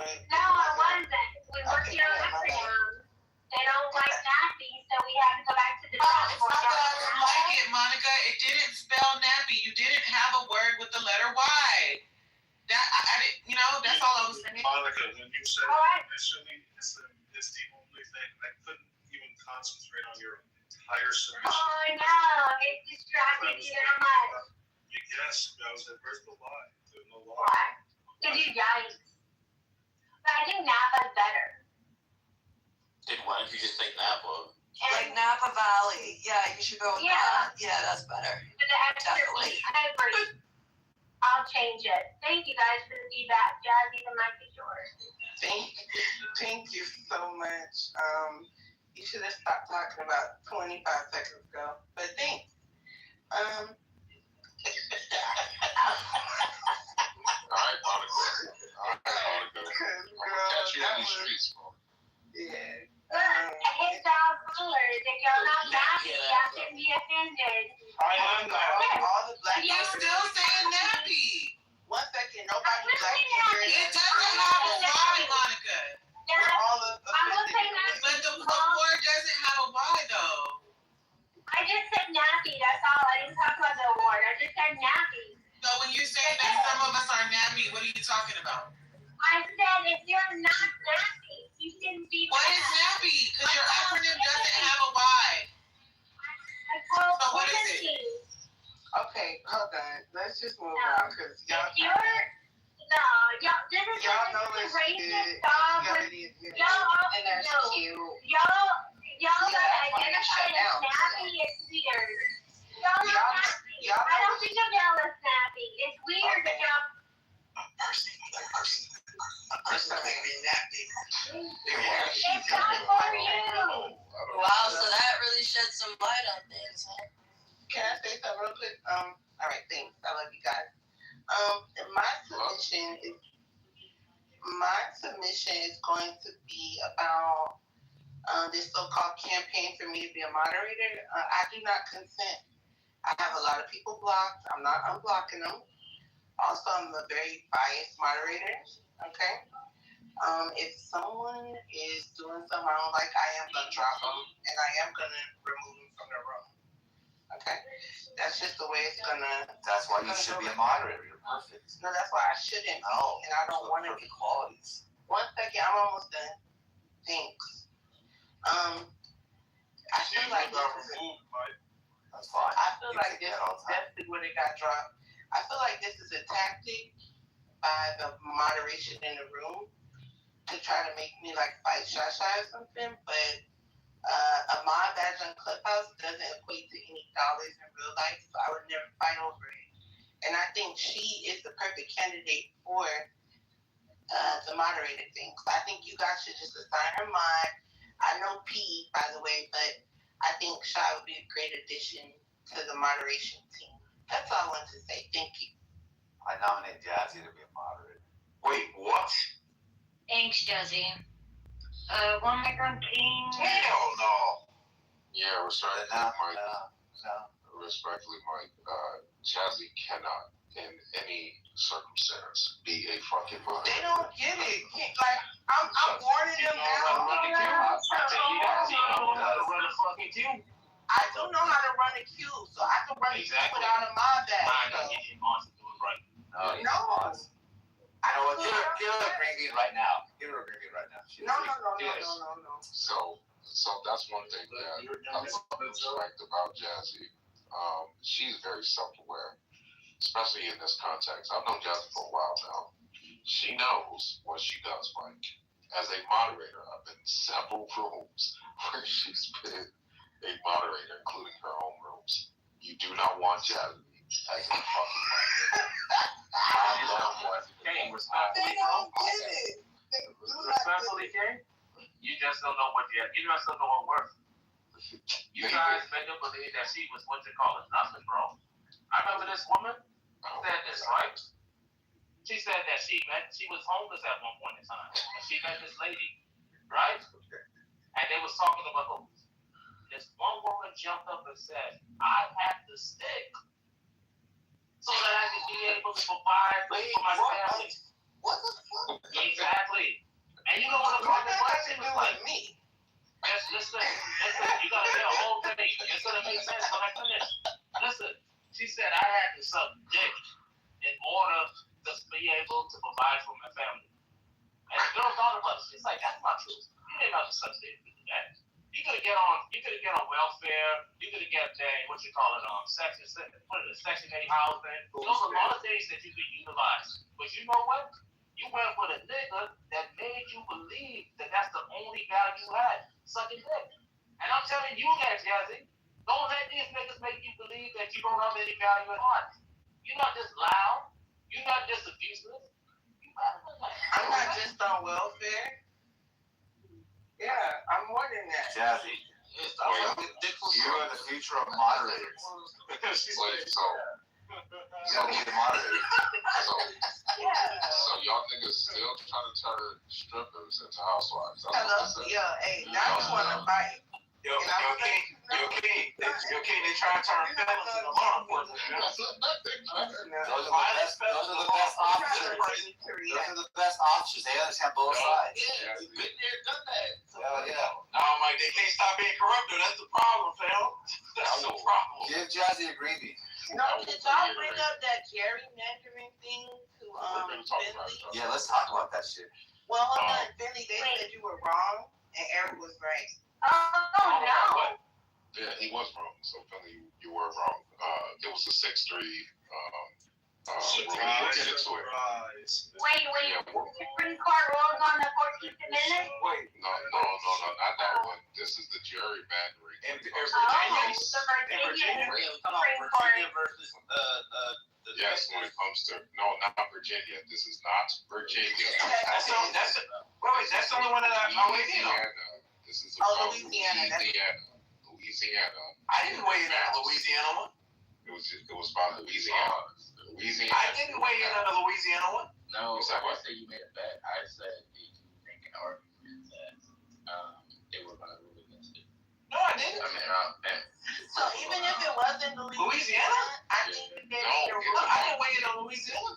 They made a ruling about gerrymandering. Louisiana specifically was the one that made it to the Supreme Court. Their map was based off of race. They drew seats based off of race. But I'm saying, King, I didn't weigh in on that one. I didn't make a prediction on that. You don't get it. It's just a I didn't. I made a prediction. on I waited on Virginia, the Virginia one, and that was it. You With don't respect get it. to They made it to Dickinson. the Supreme Court, meaning this is going to be, and Eric, you can correct me if I'm wrong, this is going to be the law that every state has to follow. Yes, every state has to follow this. You can no longer make maps based off of race.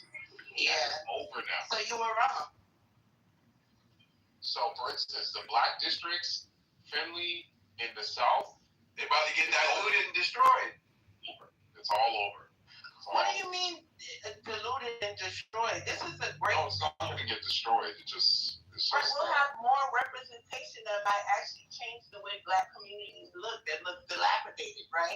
This is not going to change the makeup of black communities. One second, I'm almost done. We're going to have actual people that's going to come in, Mr. Finley, and not just be Democrat. They're actually going to have to do something and provide something for these people. No, what's going to happen is that they will not have representation, and that's it. We're going to go back to where we were. Even less How does representation. it work? Oh, even less fortunate. So now they'll be dirt poor. This has nothing to do with poverty. This is my what does it have to do with Democrat. This has to do with representation. This has to do with representation in elected offices. Yeah, but what?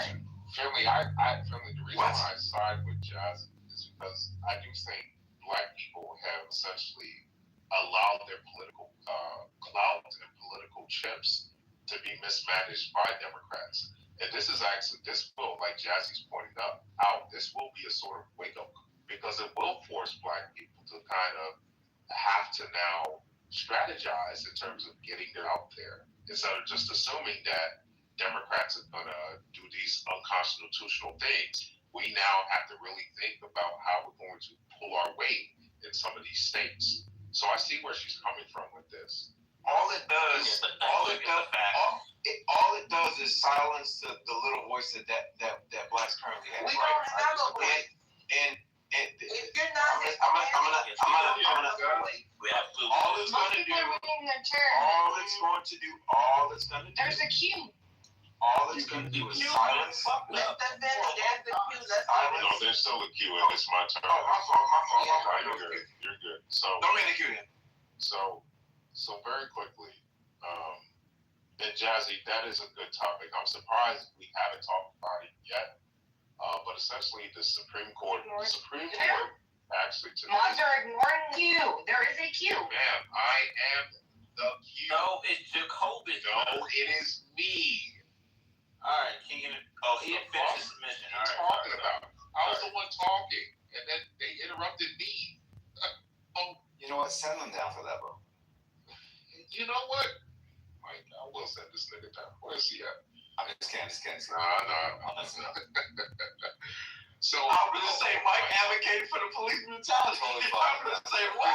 By the way, Mike, check your back channel. I sent you something. So this today has been a terrible day for Democrats. The Supreme Court has been ruling. Y'all go look at it. Don't believe me? Go look at the Supreme Court rulings. They've essentially been handing all types of wins and whatever to the Republicans and Trump. And again, that's not necessarily a good thing because the Republicans are like John Thune and some of these other folks are fucking retarded. But the gerrymandering that is going on when it comes to race-based picking up certain areas has been struck down. It was a 6-3 ruling. If I remember correctly, it was Sotomayor, Jackson, and Kagan that were the three who ruled against. So what essentially happens now is that all of these districts, specifically in the South, in some of the other areas too, but mainly in the South, in Georgia, Texas, and other areas, the Republicans will essentially in Tennessee also, Tennessee, Kentucky, the Republicans will essentially be able to redraw the map where they hand more House seats to Republicans without having to have an election. And so that is very consequential, especially for the midterms that are coming up. Because the narrative so far has been, there's going to be a blue wave. Well, guess what, nigga? That blue wave is looking like a drip, right? And so it is important that y'all understand. Now, this is different. This is different than what we're seeing in Virginia. So Virginia's redrawing of the map is not race-based. It is just simply based on their constitution. There were processes not followed. Right? So there's a process that was not followed, which will likely be the reason why the map is not allowed. And it's state, it's not federal. So this is not something that can go to the Supreme Court.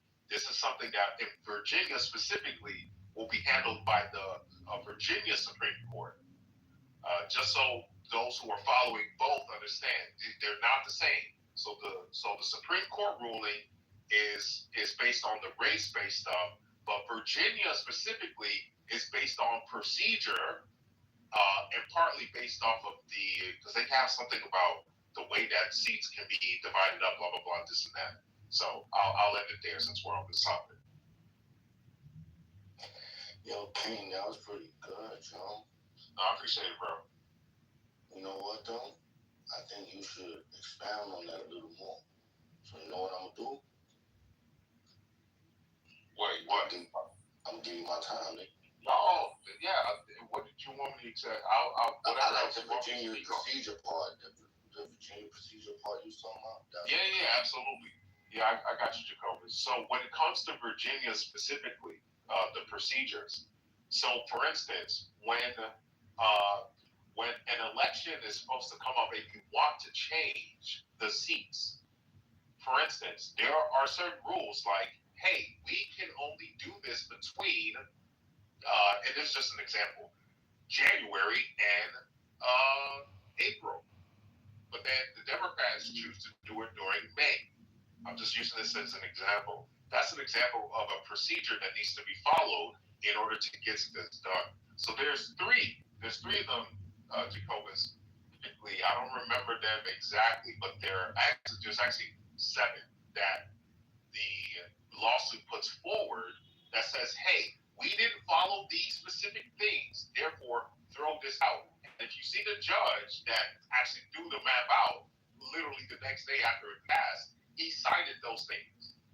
And so they appealed, and they're obviously going to appeal to the Virginia court. But like I said, because the Democrats did not go through these procedures, even if we grant them, yes, now the map is redrawn where Republicans basically have 1 seat and the Democrats have 9, just based off of procedure alone, the map will be thrown out.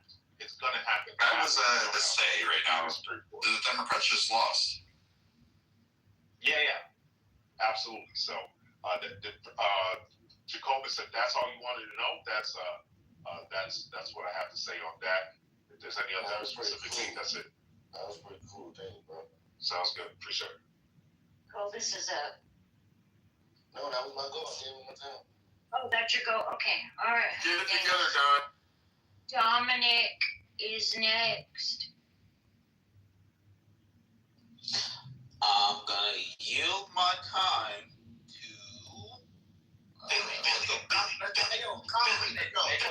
Concrete. Let's go. All right. Thank you, Dominic. All right. I have no idea what you niggas is talking about. Fuck. Good, brother Dominic. No takesy backsies. No take backs. I have no idea what you niggas is talking about. And so I want to use this opportunity to continue to wage a war either against white women,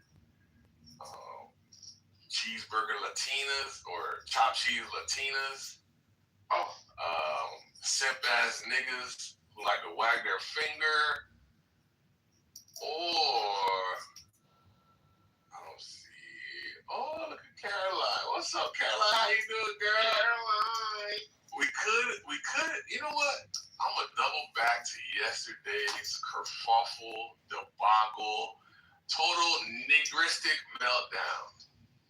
And I want to highlight how what you'll notice is that nobody's ever guilty in these rooms, right? If you confess and you tell the truth about what you did, that is an honorable person. That is a person with integrity. That is a person with decency. But if you are a nigga that stands on business when you're wrong, then you, sir, you, ma'am, have no integrity. You cannot look yourself in the face and say, I'm a truthful person. And not being able to look yourself in the face and admit or not admit when you're wrong, that is an extreme failing. That is basically somebody who's driving, flying blind. You don't even know what a reality is because you've told so many times such that you believe it. You're playing a character. What all is called method acting. When you never fucking break character and you're never wrong. And guess what? Women obviously have a, I think maybe more so than men. I don't know, I could be wrong. They have a higher propensity to engage such self-delusional behavior. But there is hope. And a chopped cheese queen demonstrated that she could be wrong, and then she demonstrated that she can fucking apologize. and to all of all people, a Nigerian warlord / diplomat, right? So I hope that the people from yesterday, Don, Nate, Carolyn, y'all can admit fucking knowledge. Y'all can admit, yo, I fucked up on that one. Eric, Psych, them niggas actually, they didn't fuck up. They had just a nefarious plan to destroy the Q, which is evil. How in the hell y'all niggas conspire against Don to destroy the Q? The Q is what makes them civilized. Look at y'all. All fucking well-behaved, manageable, hearing each other out, not spurging. The Q is to be respected and honored. That's why it's sacrosanct. It's the social fucking contract. You don't fuck with the Q because you hear niggas saying, no. We don't want the Q. No! The Q above all. Fuck your feelings. Right? Because the Q is what keeps the Barbarians inside. Right? Inside. Let them fight themselves on the inside. Pause. Not let them start beating their chest in society and throwing shit and shite and feces. Those are the three of the same thing. Right? So yeah. Don got coerced by Eric and Psych. Carolyn got confused about cutting and paste fucking Q. Concrete was minding his fucking business, looking for the Q, copy, paste the Q, put your name. Fucking rules. I did it. And then some asshole who likes interpersonal skills, who can't say excuse me and thank you and please and may I. They said, no, I'm next. I'm next. I'm gonna say some a lot of mean things, get you to teach you about me to bow down to me. I'm next. No, nigga, we don't operate like that in fucking suburban society. This ain't a fucking ghetto. This ain't Popeye's chicken. This ain't Chuck E. Cheese. All the niggas hang out. If you're a suburban night, in any of those fucking nigger fucking laced locations, you make sure you strapped or you have de-escalation skills for the whole crew. Because one, everywhere where niggas is at, in any fucking critical mass, anywhere. You know why? Because one person who doesn't know the fucking rules to dealing with niggers is gonna get you all fucked up. Because you'll say, oh, what? Shit, I didn't know I stepped on you, bitch. You're like, this bitch. Next you walking up like, whoa, Shauna, fucking yelling. Then you run up, and she in front of Bonicia's fucking face, and now here come her nigga, and now you in the mess. And now you in the mess because you didn't know how to fucking have interpersonal skills, didn't know how to de-escalate, and none of your fucking crew members know how to do it. Now niggas is shooting because niggas don't fight no more. Niggas is shooting. What are you gonna do? You think they're not gonna chance? They not finna shoot in front of Chucky? So these are the persons who will get you fucked up in real life. And you better be ready for them because they're ready for you. They were plotting on you while they were putting on their makeup. I wish a bitch would talk to me like that fucking shit. I wish a bitch would. And then the nigga next to her, he said, God damn, this bitch is fucking crazy. I better make sure I'm ready. She's gonna get me in some shit. Right? So that's a crew that's fucking ready. Mentally to fuck with you. Slightest of non-offenses. The slightest of I don't care about you. I don't be thinking about you. That's not the lyrics. You gotta get it right, bro. No, nigga, it's not the lyrics. It's fucking what Ply said during the fucking live, nigga. Oh. You big man. I thought you were talking about, I don't. And niggas got, hold on, brother. Catch up later.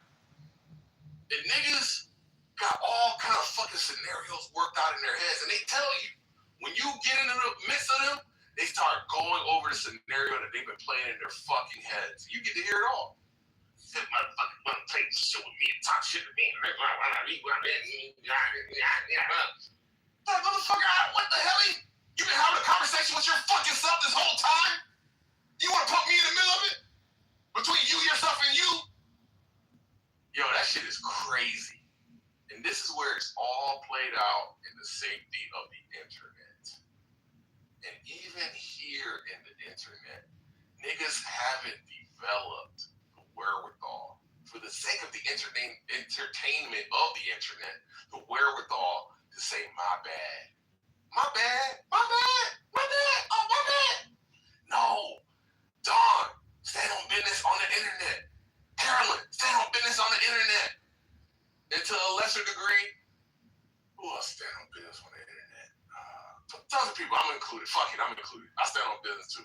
But only when it's righteous. Only when niggas is trying to bully and fucking control freak their way through life. You know what a control freak is? A control freak is a paranoid, hurt person that at one point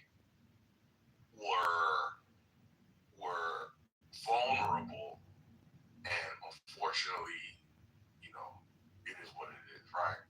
And so they became vigilant. Never again. In fact, instead of me being controlled and falling prey and being vulnerable, I'm gonna control. Never again. That's all they're playing in their head. Never again. How do you stay so vigilant? Never again. They're checking their weapon every fucking 5 seconds. Why are you checking your weapon? You just checked it 5 seconds ago. Why are you looking at your gun? Why are you pulling out your magazine? What is wrong with you? They're vigilant. They're never going to be taken advantage of again. Never. Baby girl. No. It's not like that. Fuck you. Never again. Shooting on site. I'm shooting next time on site. I'm not asking questions. Start shooting. That's what we're dealing with. And so the rant has gone so long, it's been so performative, I forgot where the fuck I was going. Oh yeah, ownership of yesterday. Yes. Niggas gotta own it, B. Niggas like Don got played by niggas like Eric, and then niggas like Don, instead of gathering herself, she then got played by niggas like Nate. And then she had somebody try to help her who couldn't help her knowledge. And that's when she fucking just collapsed. And what did she default to? She just defaulted to Caroline, women, path of least resistance. I don't want to hear her yelling at me, because I know if Concrete start yelling at me, we'll be over it in like 5 minutes flat, 5 seconds flat, 5 milliseconds. Because Concrete don't give a fuck like that. But these motherfuckers, I'd rather get in the cage with the bear than these motherfuckers, right? And that's what happened to Don. So I gotta forgive her, but I also gotta get her to like own her own shit. She fucking adjudicated the most backwards, upside down fucking verdict yesterday I've ever seen in my fucking life. And she knows it. Because she did something under stress, which is try to get rid of the queue. She said, no more queue, no more calls. Then how do we stay organized, Don? How do we stay from all the clamoring voices to say their piece, like without any fucking direction or hierarchy or order? How, Don? But you can't explain it to her. So she has to experience the chaos. And then guess what she said today? Put your name in the queue! Cut and paste, put your name in the queue! The fuck?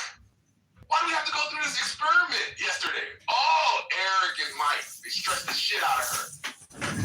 Anyway, so at the end of the day, Eric and Mike conspired against Don.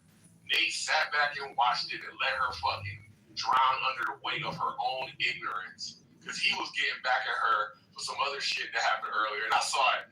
They tried to say something about the queue. And Don, get out of the way. This is my queue. Oh, okay. You want a queue? So you got this shit was crazy. Anyway, I had a great time yesterday. Basic mistake. Hanging out with niggers. And it has to remind you, bro, when you bump into a nigger, you say, I'm so glad I have a normal life. I gotta call my parents. I gotta say thank you for shielding me from the negrosity and the debauchery from the moment I need a word that. Caucasity. Thank you. Coolery. Thank you.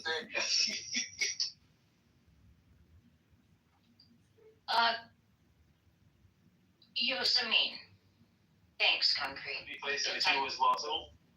Can I go after Coco? No, you can't. Can I say something to Q? No. The Q said no, thank you, Jessica. Just kidding. Of course, yeah.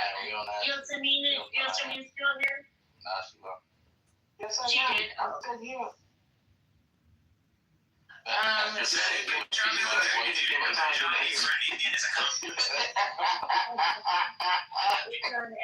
Wait. Hold it. I was passive aggressive with who? Ashley. It's on Ash, and then Eric, Mr. Finley, Coco, and then me and Jessica. But people in our culture are terrified of nothing. They're terrified of death.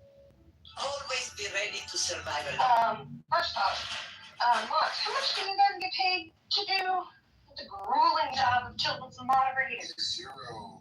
Everybody's exactly. Wait, it's my turn. Q.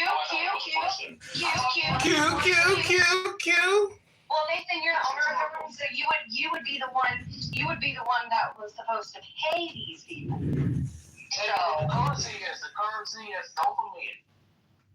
Okay, but anyway, they're not being paid to wrangle everybody like individual rights, expanding as in reference to 1776, that the Constitution provided and the court supported it. I believe that's a progress in the history of this country. Do we want to take that away? Do we want to dial back because of some of the measures to right past wrong are not considered fair or right? Should we go back to position zero? Again, most people say that's not going to happen. Well, I think the trend, the spiral that you're discussing, it makes me, at least if I were a veteran, I would not refuse that possibility that things like that might happen. May not be exactly like taking away women's right to vote or taking away even reinstalling slavery, maybe. But remember, we're looking at citizenship. Birthright citizenship is not there anymore because the perception of these sort of foreign invaders that are giving birth on this land to become citizens. And there's a good chance that that part of the Constitution might be read as not there. The court will make the decision later this year. Now, if you extrapolate that, the trend is very, very concerning indeed. So a prime example, since you mentioned the Voting Rights Act, and I'm old enough to remember Jim Crow. I'm old enough to remember in the Deep South when you walked into an establishment of public accommodation, there were signs that said, "We exercise the right to refuse service to anyone." And that was code for anyone who was not white. And that's no longer allowed because of the Civil Rights Act. I guess we were talking about the Voting Rights Act, not the Civil Rights Act, but the point still stands. Today, we would say, well, that's a good law, that you can't discriminate against black people. But there's another side to it, and it could be packaged not as an erosion of rights to any one group, but to a restoration of rights to the landowner, to the proprietor. If I own a restaurant, it's my property. It's private property. Shouldn't I have the right to determine who I allow to walk through the door? Shouldn't I have that right? It's my property. So I'm not arguing that, folks. I'm just saying that could be an argument used. We're not trying to discriminate against anybody and prevent them as a group from going into Gary's establishment. We're just wanting to restore Gary's rights. I mean, this is exactly what we're seeing with DEI prohibitions. DEI was considered, or affirmative action as it used to be called, basically by society, at least by liberal society, I don't know about all society, but probably a majority of society, as moving forward, a movement of enlightenment to ensure that everybody has an equal opportunity.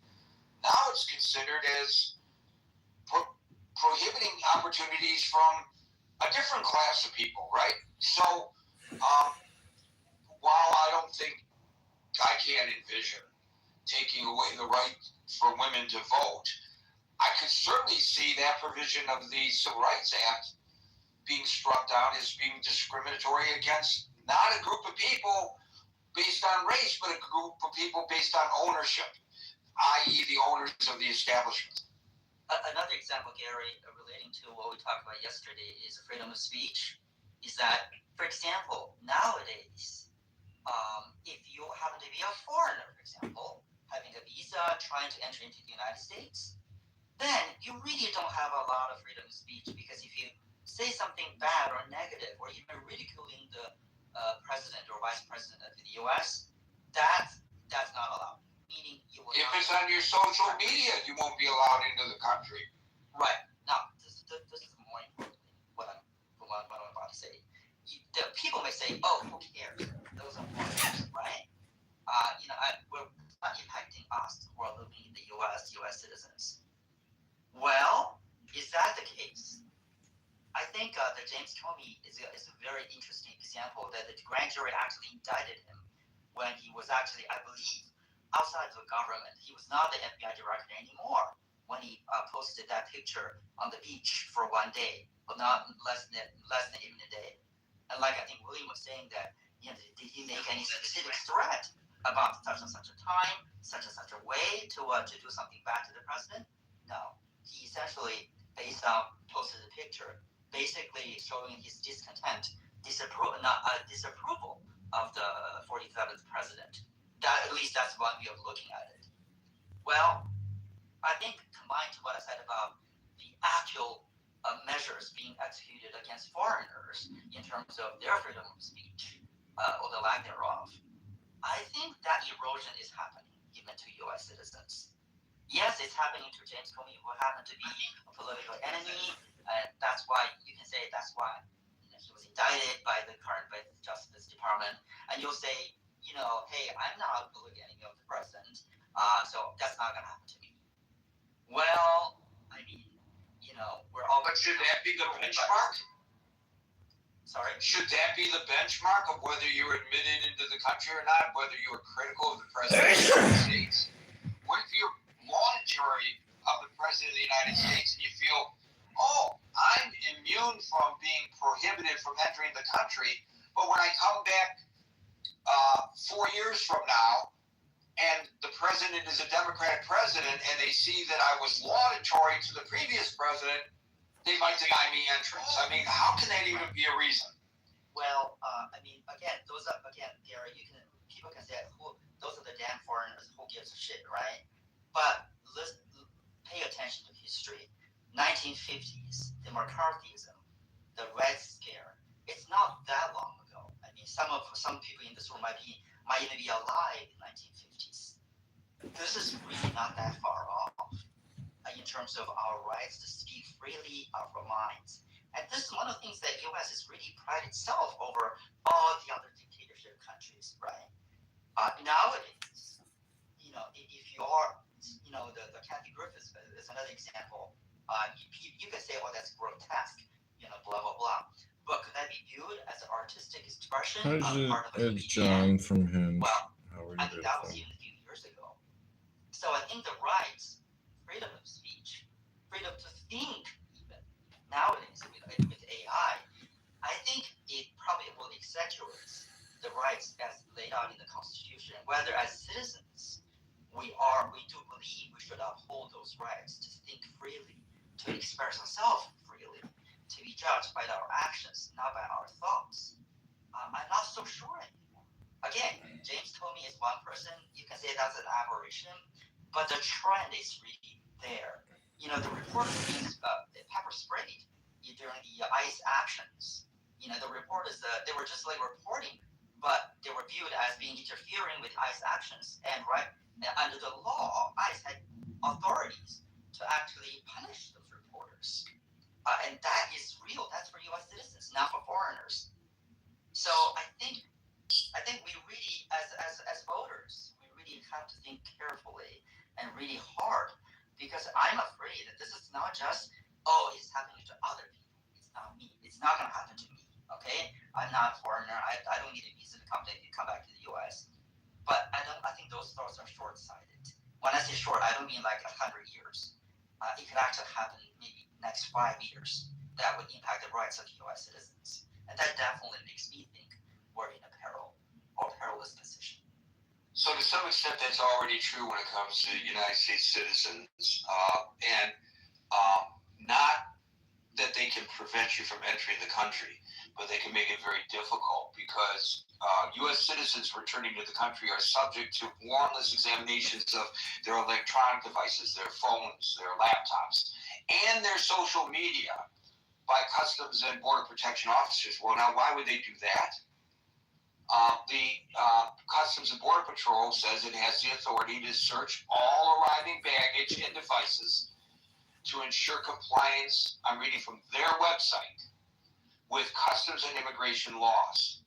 So they assert that the border search exception to the Fourth Amendment, that there is a border search exception to the Fourth Amendment against unreasonable searches and seizures. Now, the government says the scope of those searches are limited, but they are reviewing photos, text messages, social media content, digital contraband, as they call it, to assess admissibility.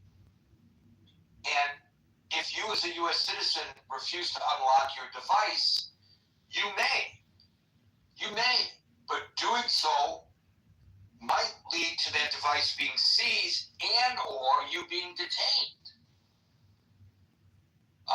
They can't force you to reveal your passwords, but they can hold your devices for long periods of time. And I have read advice from travel experts who suggest that when you travel overseas, leave your phone at home and get a burner phone and get a virtual SIM card like Cricket or something, so that you can still maintain your phone number and maintain your contacts while traveling, but you'll have a clean device when re-entering the country.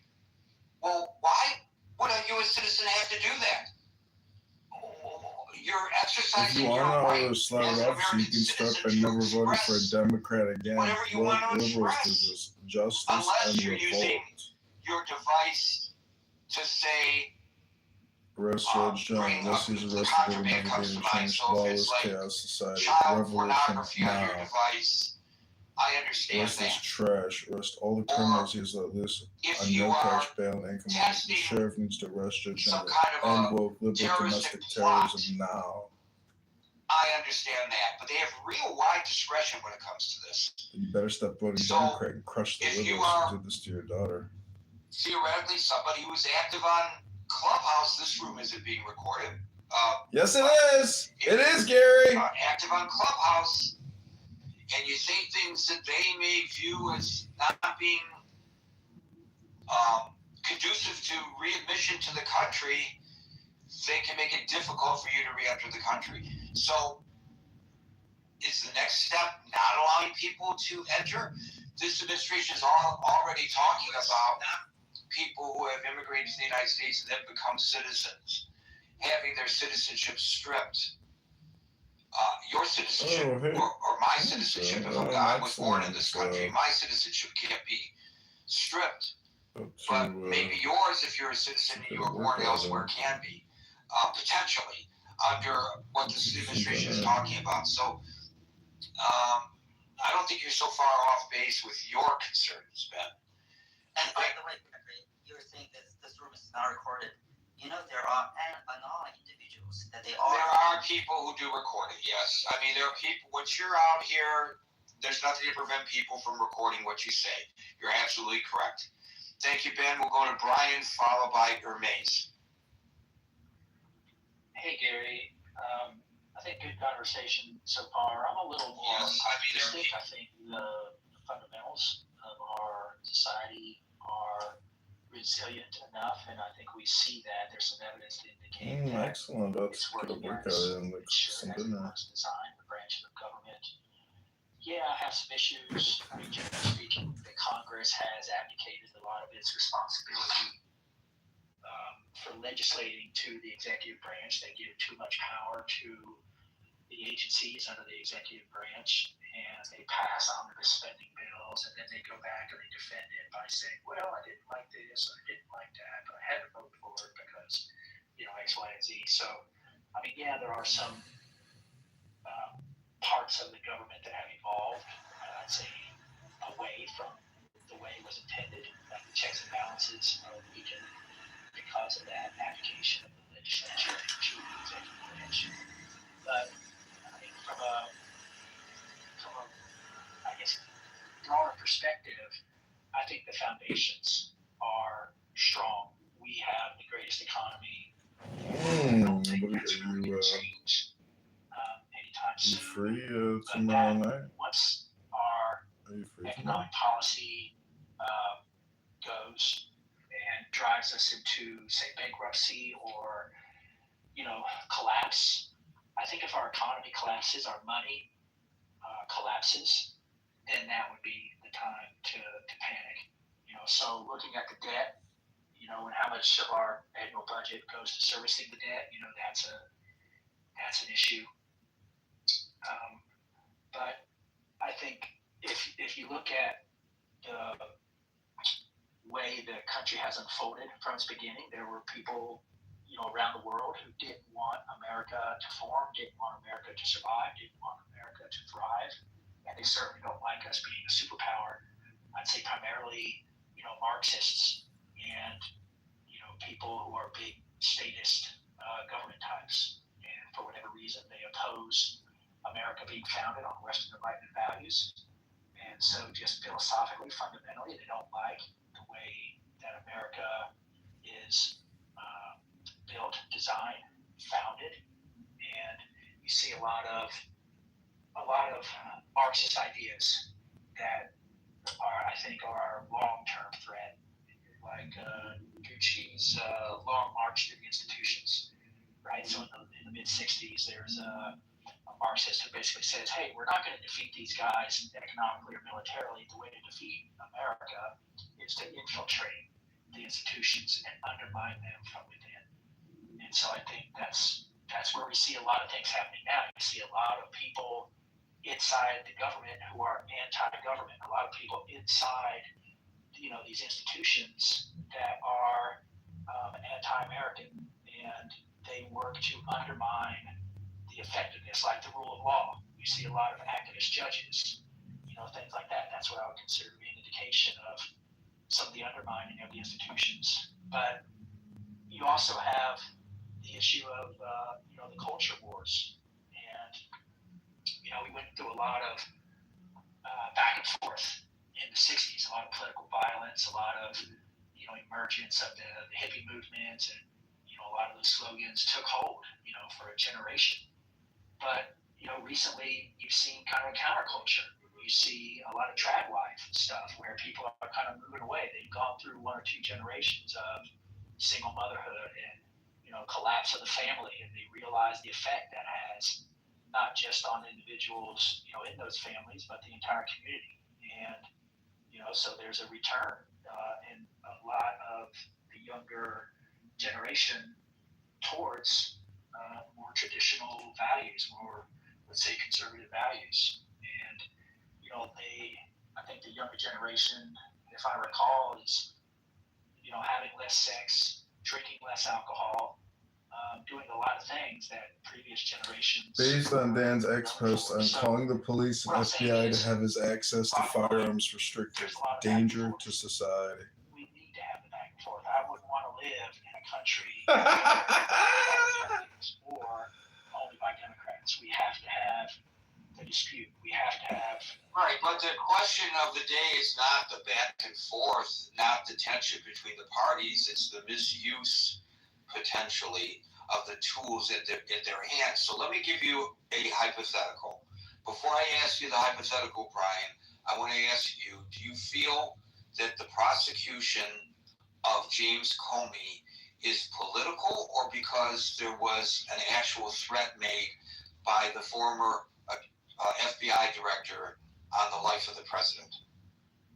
I think it was political. I don't think the threat. I mean, yeah, 86 means to eliminate, so it's a reach to kind of say that it was a direct threat. So I think it was political. So, getting to the whole concept of the discourse today, if in the future there is a Democratic president, is it beyond the realm of possibility, if we continue with this tit for tat, that president will direct his Justice Department to indict Kash Patel?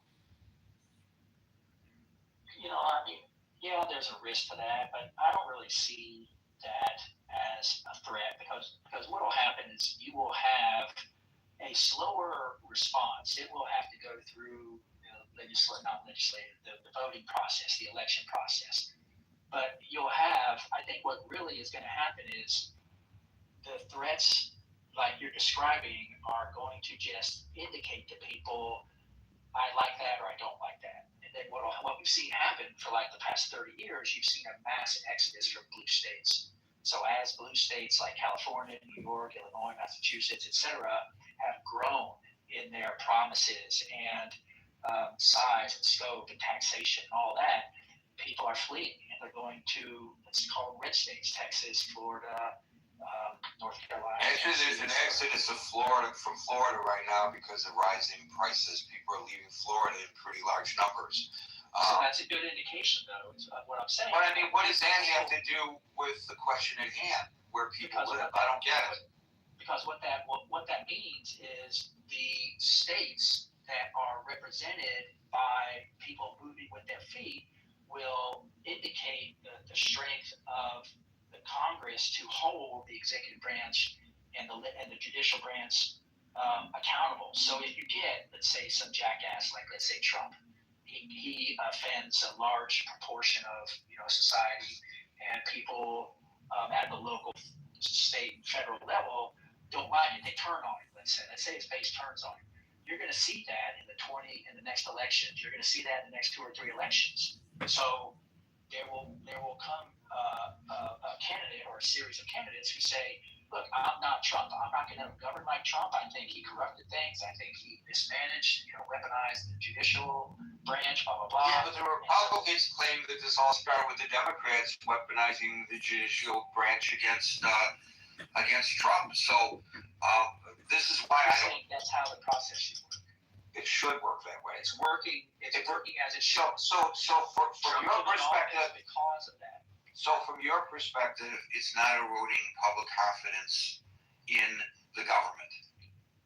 Everybody's cool with it, and the republic will survive. But I don't think everybody's cool with it, but I do think it will survive because you will see. I mean, if people get fed up with Trump, if the base turns on Trump, he won the swing states, he won the majority of the election, the popular vote. If people turn on him, his base turns on him, then we'll get an anti-Trump. Just like, you could say Trump was an anti-Obama. So the system is working as it should. And when the 3 branches of government, or the 3 houses, the 2 houses and the president, the houses of the legislature are divided. You were a horrible leader. You see people get frustrated. Right, I get all that. But I think where you and I diverge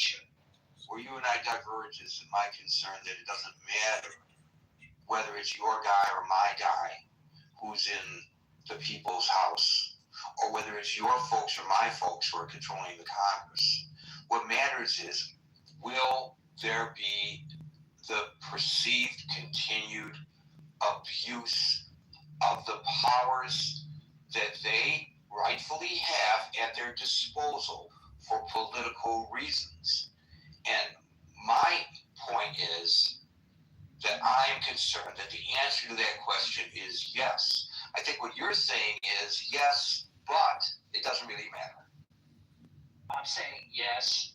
And the reason it doesn't matter is because there will be enough of a responsive, reflexive reaction to, corruption, to, the economic instability that comes from undermining the rule of law. Grand jury actually indicted was actually government for defund the police movements that happened over the last 5 years, and how those municipalities quickly reversed course. Yeah, but that's not really addressing the question of the abuse of the power given to the various governmental agencies and the legislative branch. What you're saying, I'm not arguing any point that you raise, but I don't think it directly responds to the question at hand.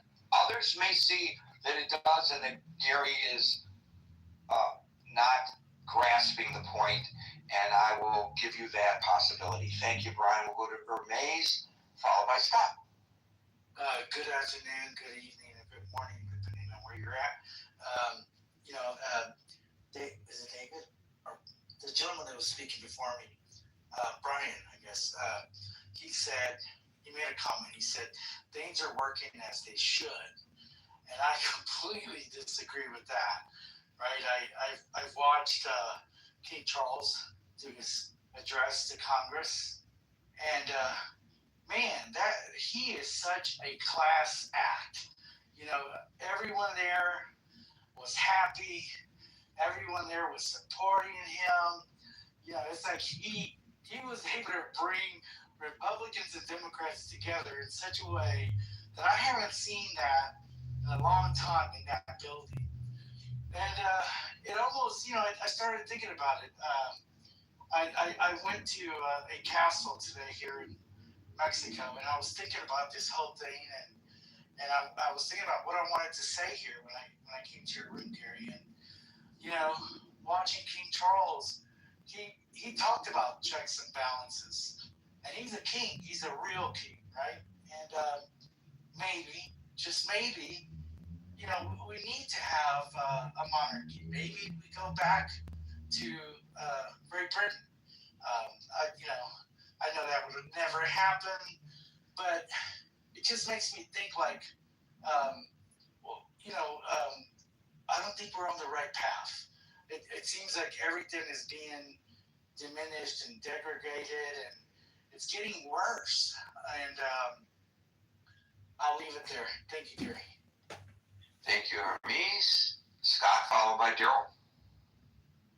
Yeah, so I think, Gary, the Republic is in peril. I think we're not self-governing. If this video gets 5 likes, I think on some level, Republican government, small r, it involves people being self-governing and not being tribalistic. And, Aristotle and Plato both, they disagreed on many, many things, but they both agreed that you needed a kind of self-aware populace to have a Republican government. And we're not capable of a republic. So I think that's, I think we will be in some form of totalitarianism. Left or right, I don't know. But the republic is probably over. And I'll turn it back to you, Gary. Wow, what a dour view of things. Worse than mine. I thought I was going to use the being presenting things in a bummer mood. Scott, you trumped me on that, and no pun intended. Very powerfully and strongly. He's very strong, very powerful. Thank you, Mr. President. Daryl, followed by William.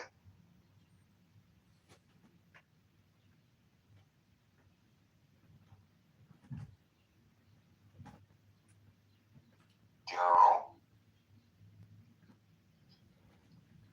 William, followed by Barbie. Hey, so I think you're your topic is really timely because I listened to some of what King Charles had to say, and I thought about, okay, where are we in America as compared to the other countries that were part of the Commonwealth? Are we better off? Are we not better off? And in many ways, we're clearly better off. We're really fortunate that we have oceans that are moats on both sides. We used to have friendly neighbors to our north and to our south, and that relationship is imperiled.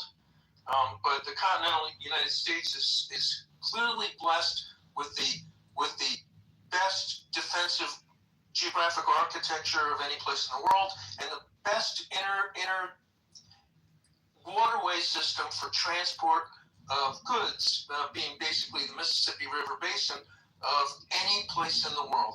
Nobody comes close to it. So, are we imperiled? Yeah, the point you raised about Rome is really a good question. Are we do have a jeopardy, as Dr. Francine suggested, a constitutional convention, and she also, I don't think that's going to happen, but it could.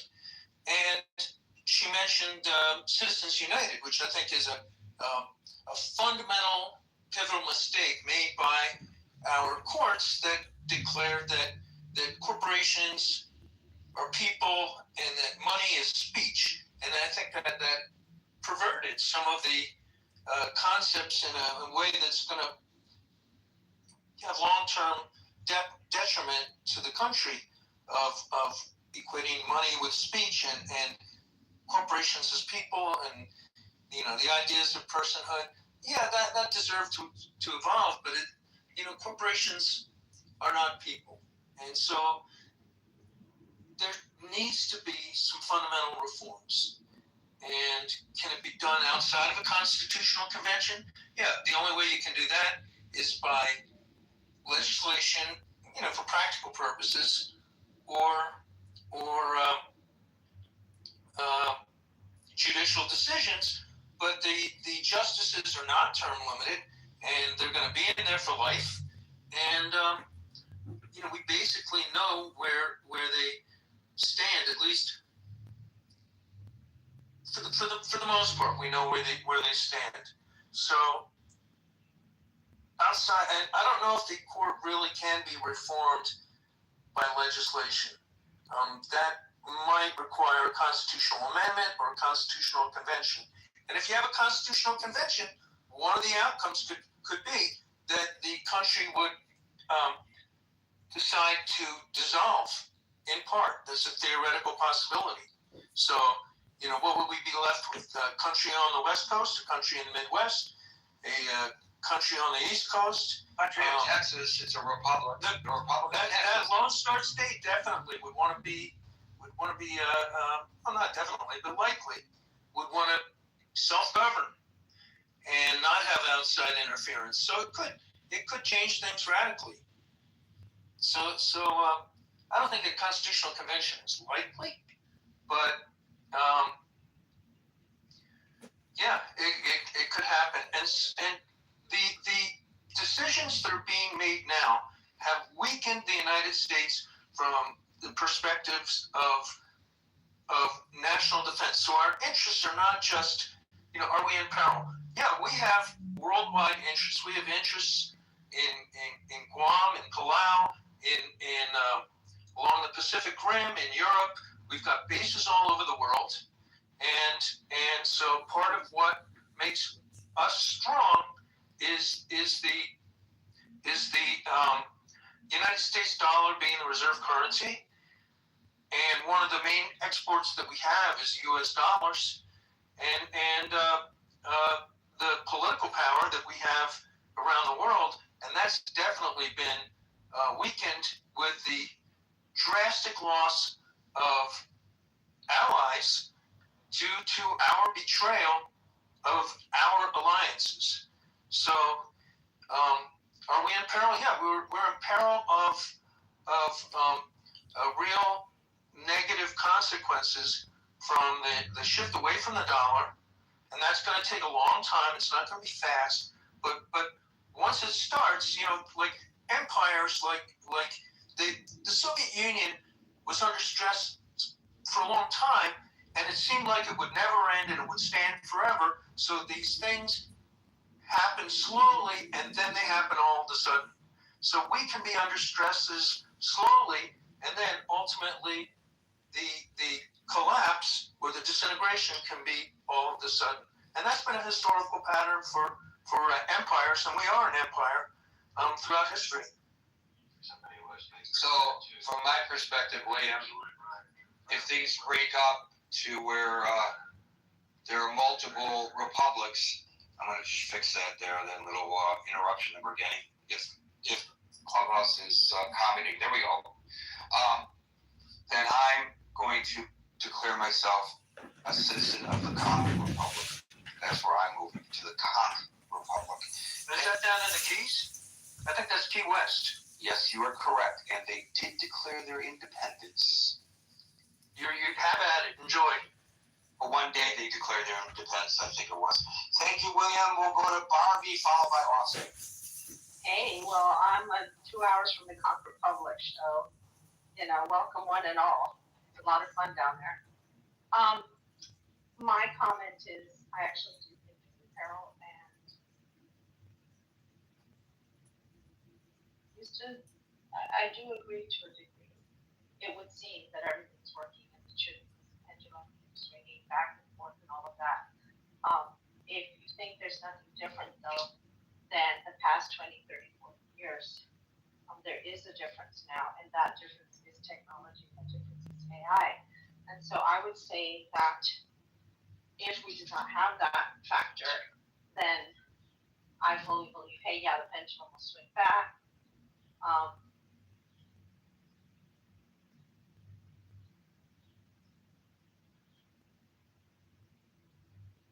Your microphone's open, but we're not hearing your melodious tones.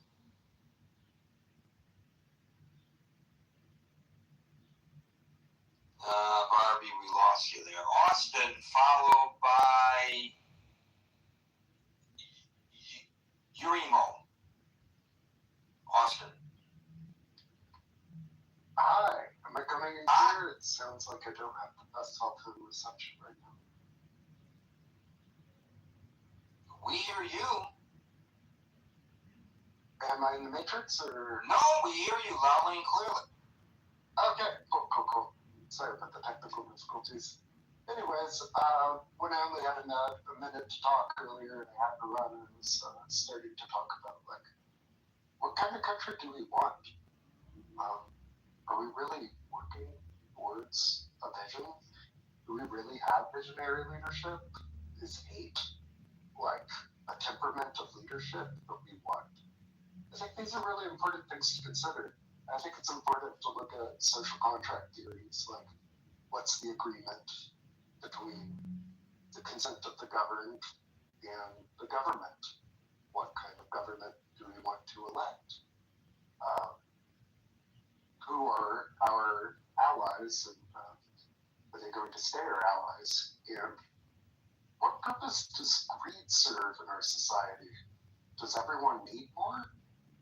Do younger generations that can't find jobs, and 10% of workforces at large publicly traded companies are just fired without thought of how they might find the jobs in the future during a bull market?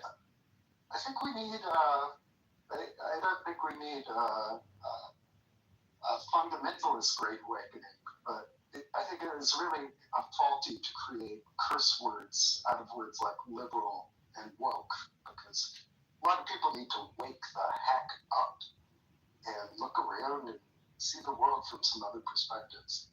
I think our nation will endure. I think the republic will endure. And I hope we find really sage leaders. King Charles, as you mentioned, was highly impressive and highly learned. We needn't not only elect people with upper class accents and upper class vocabularies and upper class cadences, yet at the same time, we want to make sure our leaders are presidential and diplomatic. I think diplomatic's incredibly important. And folks to realize, like, you just watch the reality television shows on the television. You don't need to elect a reality television character to govern us. Like, I think a lot of people have had experiences with bad bosses. Someone I know who's quite conservative mentioned, I'm hiring my politicians. If you get to choose which boss you hire, what type of boss do you want to hire? Because people have compared Donald Trump to that like weird 90s like puppet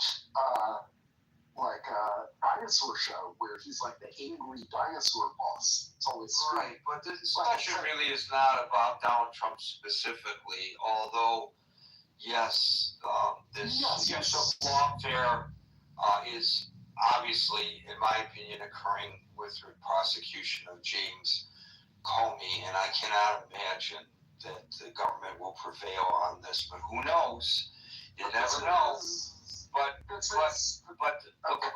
question is, are the abuses that people believe that they see? The Republicans felt that there were abuses by the Democrats when they came after the president during his first term, especially with the impeachments.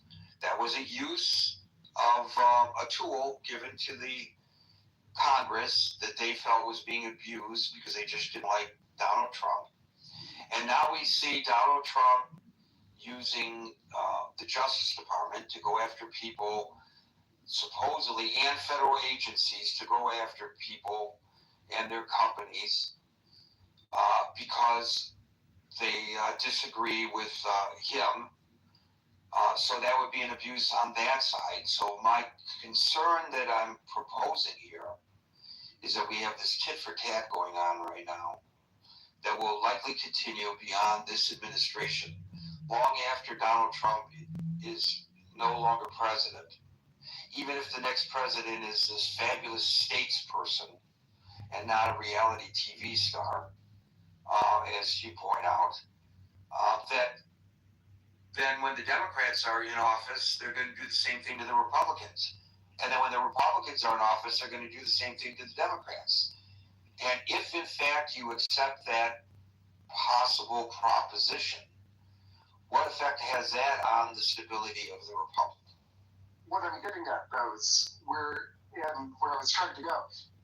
We have a pick your own adventure book.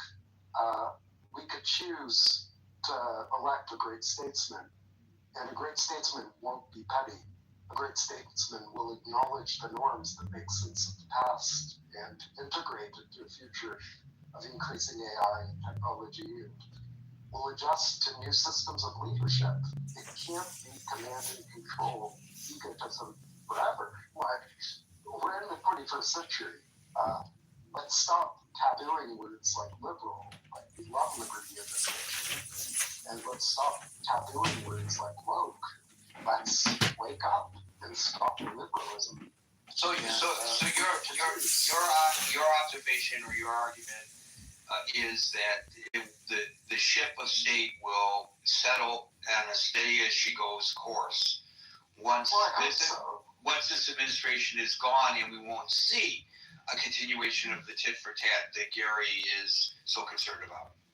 Well, I think it's either is possible, but it's a pick your own adventure. And I don't know. I really like the Reverend Dr. Martin Luther King quote. Like, I'm not quoting this perfectly, but like, the arc towards justice is like a long time horizon, but the curve of the arc bends towards justice. Thank you for that, Dawson. Emo, followed by Marcus. Hey, thanks for inviting me to speak. I just want to read off two quotes that I came across over the years that somehow address this, the prompt of this room. Quote number one is from Cicero. It's from his On Duties, section 11, line 46. That's where he wrote, "It is true that non-citizens are not entitled to the rights of citizens, Legislation to this effect was introduced by those outstanding Vice Consul Lucius Licinius Crassus and Quintus Lucius Scaevola. But the exclusion of aliens from the city's amenities is completely opposed to natural human relations. Quote number 2 is from Judge Learned Hand, who's a great American jurist. He made a speech in 1944 during a I Am an American Day parade, where he said, "Liberty lies in the hearts of men and women. When it dies there, no constitution, no law, no court can save it. No constitution, no law, no court can even do much to help it. While it lies there, it needs no constitution, no law, no court to save it." And I think to answer the question whether the Republic is in peril, my 2 cents is that I think, without addressing the geopolitical events, without addressing the specifics in politics, if you compare the energy in this country today to what it was from 20 years ago, maybe even 10 years ago, there was a distinct difference, right? America has been in grave dangers multiple times before. The First World War, the Second World War, the Cold War, the national crisis at the beginning of the century, the financial crisis. But I don't think any of these events really took away the vibrant energy in this country. It has always been confident in itself. It always has convictions in its creeds. It was once welcoming of foreigners. It was magnanimous once upon a time. But now a lot of this energy is gone. The fact that people start to hate their neighbors, they hate foreigners without knowing who they are, and the fact that this confidence is slipping away. And I think that rings an alarm bell to most, or at least it should ring an alarm bell to most people of how it got there. I don't have a great solution to it, but just as an observer, I think a lot of things are in peril, including this republic. Thank you. Your Cicero example is pretty interesting. Obviously, he did not participate in the writing of our Constitution, which notably uses the word people, not citizen, throughout, which has been interpreted consistently by the Supreme Court as to suggest that the protections of the Constitution extend to non-citizens within the United States, especially with regard to the First, Fourth, and Fifth Amendments, which they ruled specifically on. Thank you for that. We'll go to Marcus, followed by David. Yes, hello, Gary. So, yes, I agree. We are in the beginning of a severe crisis which affects all multipolar societies, and yes, we are one of them, the biggest. Secondly, the crisis is the evaporation of trust, the ingredients which keep the society together. And we are just at the beginning because AI will accelerate that in a way. Buckle up. But boy, is that not? You have no idea how right you are. Today, somebody wrote something in the chat, and somebody else thought that it was AI generated, and the person protested, "No, those are my words." Now we have to defend what we are saying, because you may not believe that this is Gary saying what he is saying. Maybe I am an avatar. I don't know. Let me look in the mirror. Well, even looking in the mirror, I'm not certain. So I make a little light of it, but holy cow, Marcus, you're absolutely right. After the shooting at the Washington Hilton, circulating online was a picture of the prone suspect wearing an IDF T-shirt. And some people thought he really was wearing an IDF T-shirt, which of course he was not. So you're right. That really you really hit the nail on the head with that one. Now comes the solution, Gary. Thank you. So we are the most creative society And listen to the German immigrant. In 1913, 1913, the Congress passed a law to create the Federal Reserve. Why? Because there was a run on banks, there was turmoil in our society. We have to do something similar and create a new institution which has a dual mandate like the Federal Reserve. Number one, find ways to increase trust in our society. I have a few ideas how to do that. And secondly, at the same side, it's the same thing as a collateral impact, decrease corruption. As simple as that.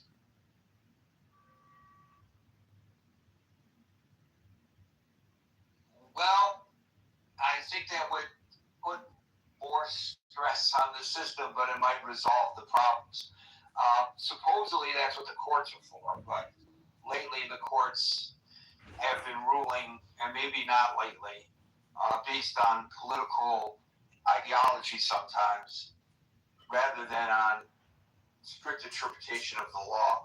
And I know that in the past, it was people on the right who were complaining about the liberal justices and judges. And now it's people on the left complaining about the conservative justices and judges. And maybe that's just human nature that occurs. I want to ask you something, Marcus, for my own edification based on a conversation I had yesterday, which you may have heard with one of your fellow countrymen. Are there First Amendment-like protections in Germany similar to what we have here in the United States? It's a little different. Every country has its own neuroses, historical damages, and dark sides, so it's crafted differently. But yes, you can also have an opinion and utter it frankly. But obviously, there are certain areas where it's more sensitive. Gotcha. Like so I remain confused as to the point that the person was making. I was going to say that it was because You lust for me?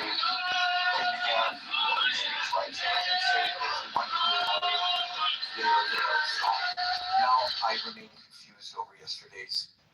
It's such a fallen thing. Some people would argue we don't have the First Amendment, but that's just it's a superficial look at it. Well, obviously you don't have the First Amendment in Germany because the First Amendment specifically is unique to the United States. But you have traffic laws in Germany, which are similar but maybe different in some respects to the United States, but pretty much the same. And so I imagine that this is as well. Thank you, Marcus. We'll go to David, followed by Philip. Howard, are you back? Okay, apparently not. David, followed by Philip. Hey, Gary. Hey, David. Chris, you are a schmuck. I would say it's changing, it's morphing, it's being rejiggered to diminish democratic processes. The Supreme Court front and center again with regard to more voting rights restrictions. It's interesting that 5 of the 6 justices are white Americans. Only one is African American, who really, if you were to criticize the decision, would be the only one really to say, hey, this may not be a problem. They're calling for it now. No one wanted this, but we're people domestic terrorists. But the issue is really that the United States has never really been a place that's wanted to share its successes, share its land, share its resources with everybody. A lot of the sharing that's now taking place in this country has been hard-won, has been fought by every conceivable disadvantaged immigrant or minority group, even the ones that were here, that were landed on. They've had to fight to retain their lands, they've had to fight to retain their modicum of dignity and existence in this country. So it's rather rich that these settlers, these immigrants of settler colonialism, the 5 justices who represent the people who came here and who enjoyed most of the spoils of this great nation, are now saying, "Hey, it's all fair now. It's all play. It's all lit. It's all level. Let's they've had 60 years with this law. What the fuck did they call his mom? To arrive at the same station as all of us, and it's their fault. It's their fault that they haven't done it yet. So let's just get rid of it. Last time I checked, all the corporations and their board members reflect the diversity of this great nation. And so there's a lot of things about this country, Gary, that's being challenged that aren't moving us in a direction of a more perfect union.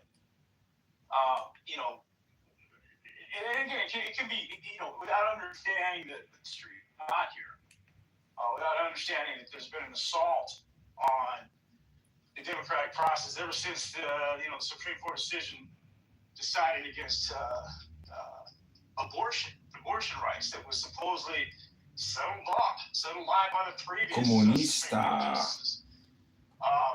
Seeing a hijacking of courts where it's easier to control 5 to 6 justices.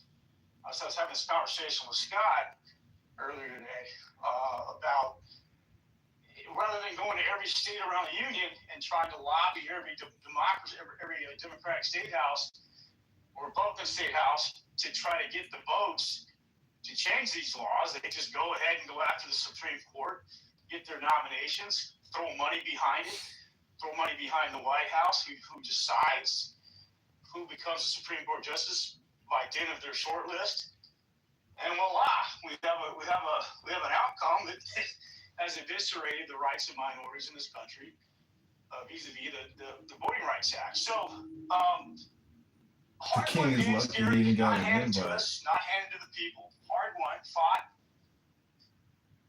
blood. So to make a more perfect union is being dismantled before our very eyes. And we're seeing a president that has been given... So the question of the room, however, is, will there be a tit for tat when the Democrats are in power? And because, look, if your assessment is accurate about this administration, that's fixable once this administration is gone, and to use the terminology that I used earlier, the ship of state is righted. But if, in fact, the parties are going to continue to go after each other in such a way that they use their offices to disadvantage the other side, if this continues, at least half the country is going to feel disenfranchised, I would imagine, because we're so evenly divided. So does that not portend or allay my fears? Denigration of the... Well, no, because see, Gary, you understand the way that the electoral college is set up. It advantages these states with a smaller voter population with greater control over the majority. Why is it that California, the 4th, 5th largest economy in the world, only gets 2 U.S. senators to go to Washington, D.C. To protect our rights here? It makes no sense. These are arcane processes that don't reflect the power and the demographic of this union. It's not set up to work properly. So if North and South Dakota senators can block or control, voting or legislative decisions that affect California, then that's not fair. That's not what they designed this for. So this continues, Gary, regardless of the president.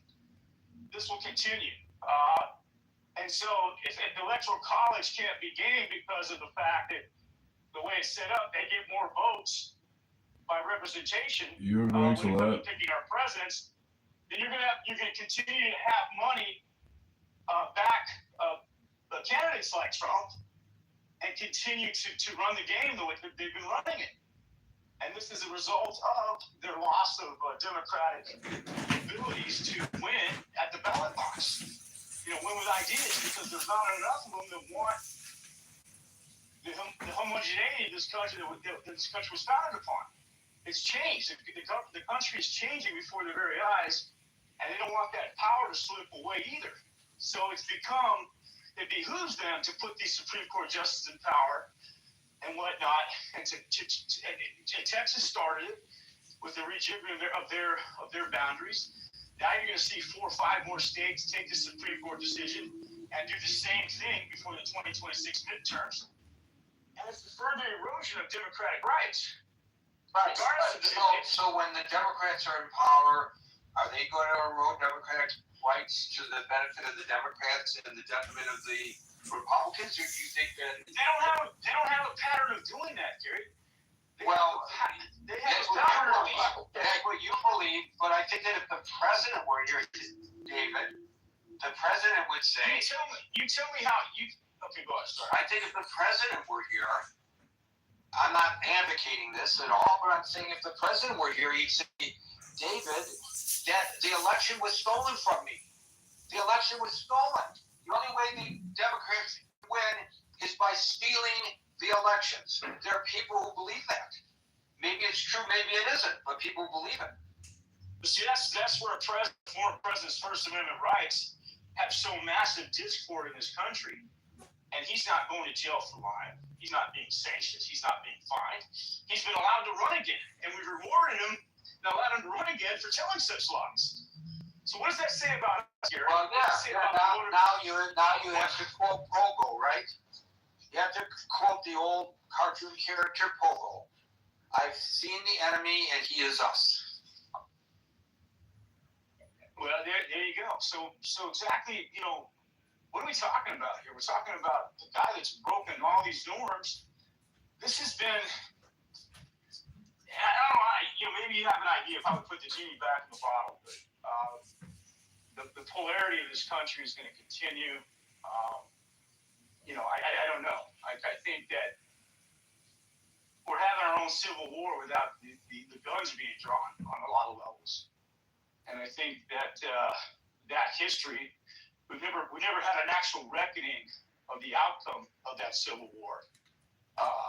The side that lost has continued to fight and beat back the gains of that war. We see that with the 100 years of Jim Crow, the assault on those freedoms of the black citizens that were granted their freedom.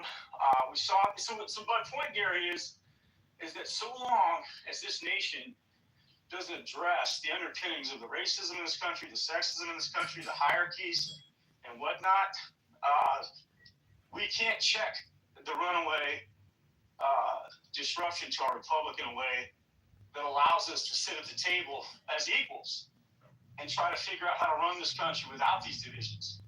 I mean, when you eviscerate and you go after minorities through dint of policies, saying, hey, you got your job because you're black, white, or female, or LGBT, and whatnot, you're telling these people in this country that your merit, your success, your accolades, your hard work doesn't mean anything because we can't trust that you earn it the hard way, right?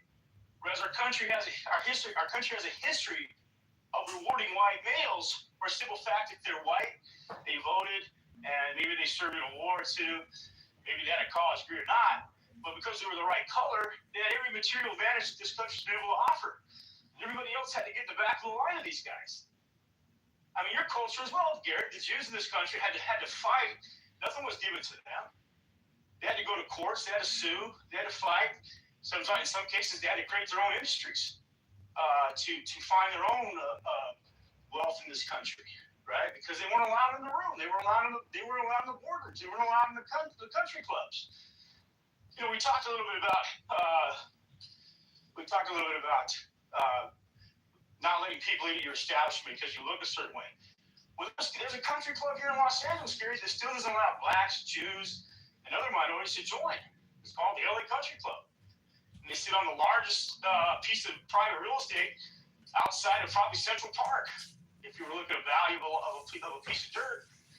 And they continue to get away with discrimination. So there are still power structures in this country, Gary, that have all the power in the world to be discriminatory, and they still get away with it. So that's what I'm talking about. That's the apex of this structure in the United States that continues to operate. So I'll end there. Thank you, David. Howard, are you back? I thought I saw his mic flash. I guess not. Thank you, David. Philip. I have no idea what the point he just made was. So you said something I kind of want to know about. You think the Supreme Court's more ideological than it's been before? It's not a question of. Ask the question again. The Supreme Court being ideological? The Supreme Court is more ideological now. I think I just said that in the past, Republicans thought that the justices and the judges were pushing liberal ideals as opposed to interpreting the law, and now the liberals feel the same way about the judicial system that the conservatives once did. I don't know if you heard me say. Yeah, that's why I'm just asking. So when people say this, they need to look at statistics. So since the court has been, this court said, since the new Supreme Court justice was succeeded, there are 9% ideological splits, so 63 splits. They actually have a higher rate right now on unanimous than the court typically has. Let me just pull this up. Their unanimous votes right now are 42%. That's actually a high in the last 50 years. When you actually look at the actual voting blocks of the Supreme Court, it's really not 6-3, it's 3-3-3. What I find really interesting about some of these things, like the stuff that David was talking about, so on and so forth, is I don't think he understands what the ruling actually was today. And I can understand why some people disagree with the ruling and so on and so forth. That's actually fine to disagree with it, but the ruling isn't based on the idea of whether or not the civil rights laws were in place. The ruling is really based on the idea of if the civil rights laws are actually constitutional. And that's not like a norm. Like, this has been hotly debated since those laws were passed. And the ideas of state rights versus federal rights and so on and so forth. And the idea of like abortion being overturned. Abortion was never settled law. In fact, if abortion was settled law, you wouldn't have seen the actual makeup of the Supreme Court basically rejecting laws by Congress to overturn those.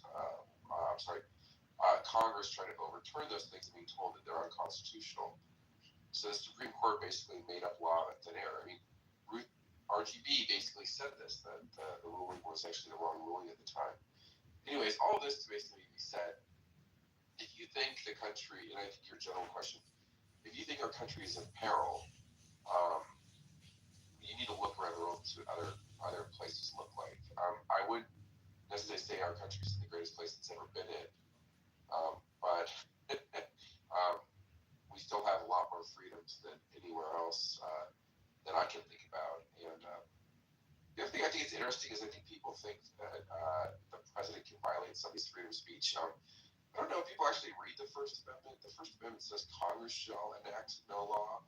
It doesn't say the government. It actually doesn't. It's been broadly interpreted as the government shall not infringe upon your right to free speech. Private industry can, but the government cannot, and that's how it's been broadly interpreted. I believe you know. Well, the issue is that there's a difference between somebody like the President of the United States using his platform as still as useless and say what he wants to say. He can say whatever he wants to say. Anybody's free speech rights by making threats or doing things like that. It's a lot different than a law being passed to violate it. And when we talk about this, it actually Nobody has said that he doesn't have the right. He's got his huge bully pulpit called True Social, as well as other bully pulpits at his immediate disposal. Nobody has argued that he lacks the right to advocate, for example, for the firing of Jimmy Kimmel. If it was my wife that they were making such a comment to, I might advocate for the person's firing. That's his prerogative to do so. That's not the issue at hand. The issue at hand is whether this government, previous government, and future governments are misusing the tools given to them. Not the First Amendment, but using the executive branch to enforce laws and regulations to go after political adversaries. And I don't know if you read what is posted. I don't know whether you read what is posted to the top that I wrote to set up today's discussion. But what I'm suggesting is that if we continue on this trajectory of no matter who's in power getting back at the other side, because the other side got back at us when they were in power, it undermines the public's trust in government, and that potentially puts the republic at peril. I am not pointing fingers. I am not pointing fingers, and I state right. I am not pointing fingers, as I have stated several times in the article above and several times on the stage, at one side or the other, just like I suggested before. When the kids are fighting and you only see one kid hitting the other and they say, but Johnny hit me first, it doesn't really matter. So if this is going to continue, would you agree, or would you have the same concerns that I have, that it puts the republic at peril, or can you allay my concerns? That's what I'd like to hear from you. No, I mean, I agree. I think at the end of the day, we're too far down the road at this point. I think there has to be some kind of breaking point to bring the country back to the middle. I was talking about this earlier today. You're not going to get the country back in the middle if we continue to have these litmus tests on politicians that have to believe something because they're a Democrat or have to believe something because they're Republicans. And at the end of the day, I mean, we know we're going to have red states and blue states, and we're going to have very, very, very few people in the middle at this point that can actually agree to vote across party lines if they don't agree with some litmus test. Most Democrats now, I should say all, because I don't think that's true, but a lot of Democrats right now wouldn't vote for a Democrat that was pro-life, and most Republicans wouldn't vote for a Republican if they were anti-Second Amendment. And the reality is, both of those stances, historically speaking, we've had a lot of people on both sides that have actually held different views. But these days, I can't think of any politicians that cross party lines on any one of those subjects. I'm sure there's a couple out there, but for the most part, it's basically a litmus test. And as long as we stay in this idea that the other, like David was basically saying, like the other side is evil, and they're the ones, breaking the norms and so on and so forth. Like, I'll freely admit that there is no difference between Trump and Joe Biden when it comes to breaking norms, or Obama, Joe Biden, and Trump. I'm sorry, I just don't think there is, and I think you're going to keep seeing this game of what you're talking about. Maybe you think there's hope in the sense of these things, but I tend to think at this point we're way too far down the road, and it doesn't look like we're going to see adults at the kitchen table. It very much seems like brothers and sisters are going to hit each other, and it just depends on whose side you're on. Thank you, Philip. I want to challenge something that you said. I hope I'm not taking the wind out of Ben's sail, but as you were talking, I went to the SCOTUS blog, which is a pretty good source. Although the owner of the SCOTUS blog is an irreputable individual any longer, but at any rate.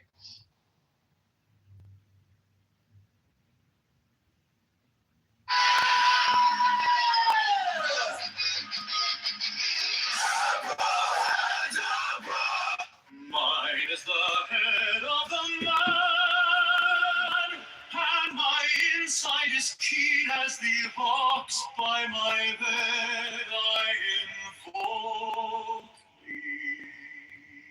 I am the only begotten child of my father and mother, my father is dead.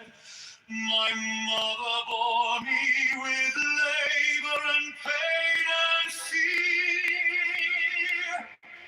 By my body I invoke thee.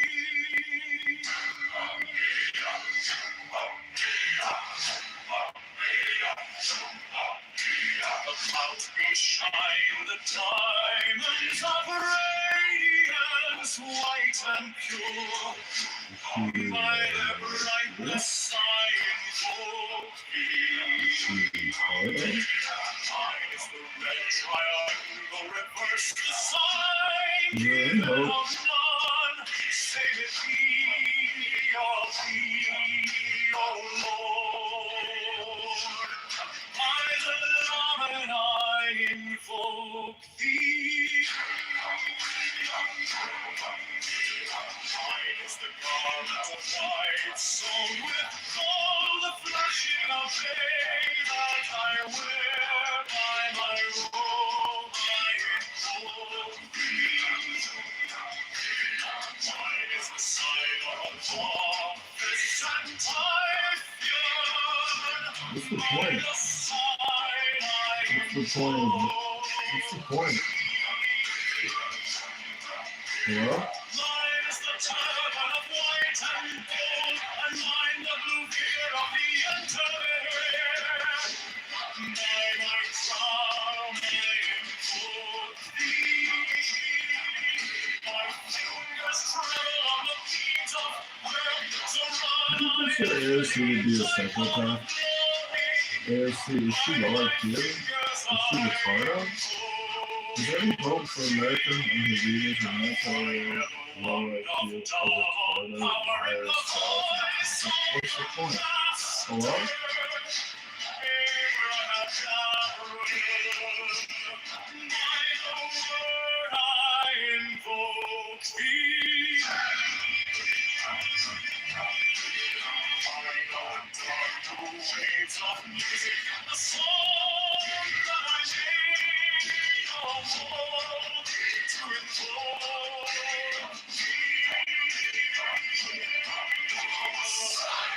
Strike the master chord, draw the flaming sword, child and conquering Lord, Horus Avenger.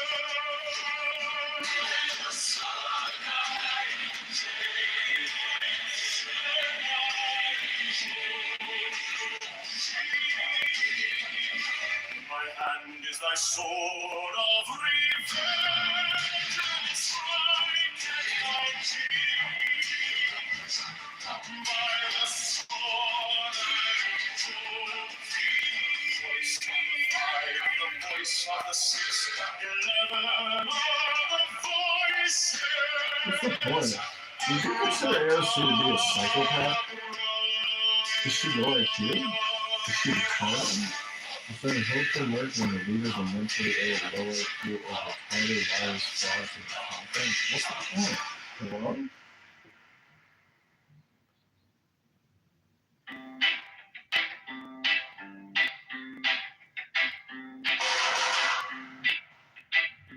You're gonna let criminals propaganda and Mine is the head of the man, and my insight is keen as the hawks by my head I invoked it. I am the only begotten child of my father and mother. My father is dead, my mother bore me with labor and pain and fear. By my body I invoke thee.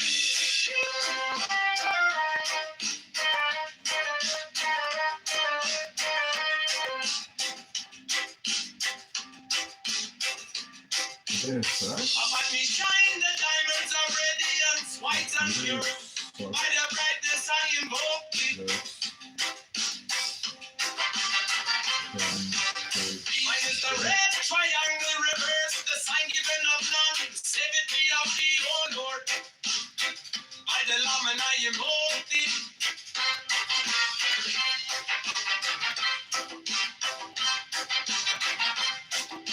Free mine is the garment of white, sewn with gold, the flashing of eye that I wear by my robe.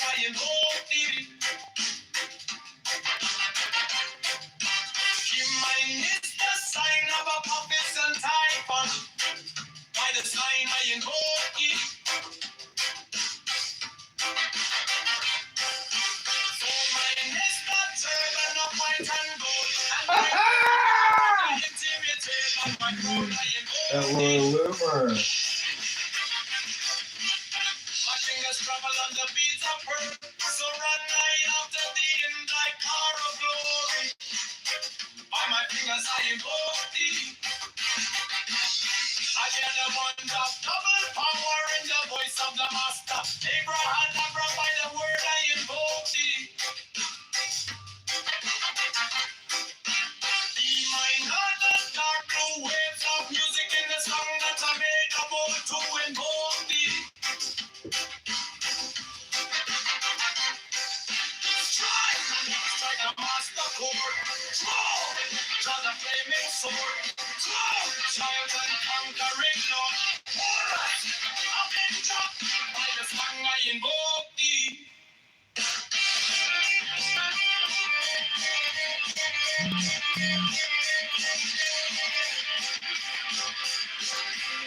He's gonna rush.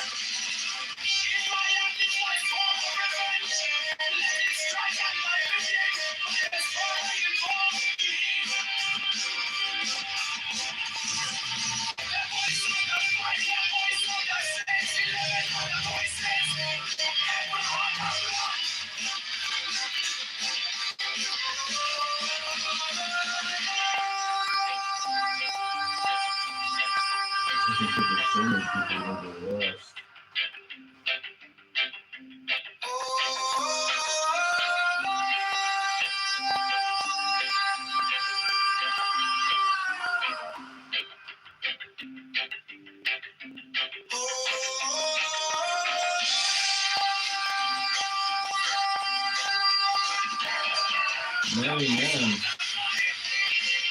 Man, Democrats.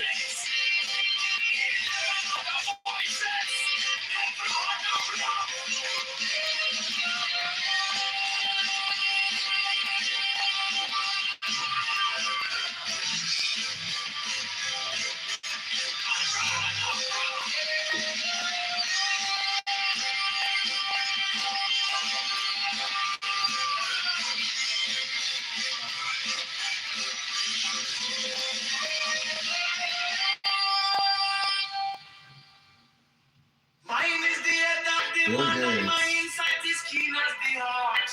I'm a head, I invoke thee. I am the only begotten child of my father and mother. My father is dead. My mother bore me with labor and pain and fear. From my body I invoke thee.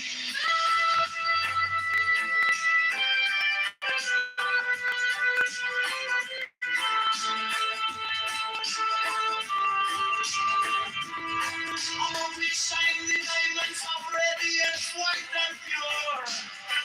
By the brightness I invoke thee. Mine is the red triangle river, the sign given of none. Save it be, O people, O Lord. By the Lamb and I invoke thee.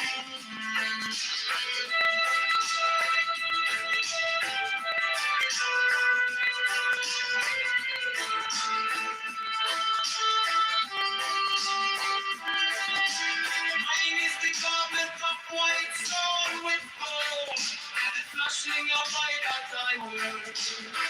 By my robe I invoke thee. Mine is the sign of a prophet and typhon. By the sign I invoke thee.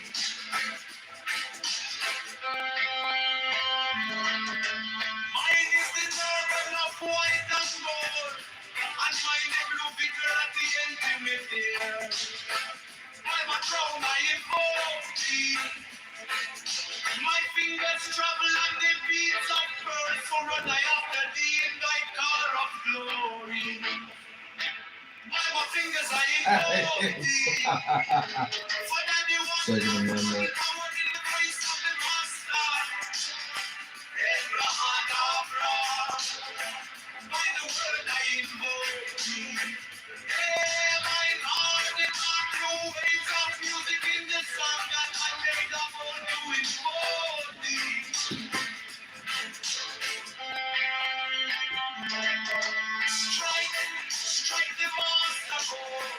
But how close were Jeffrey and Peter?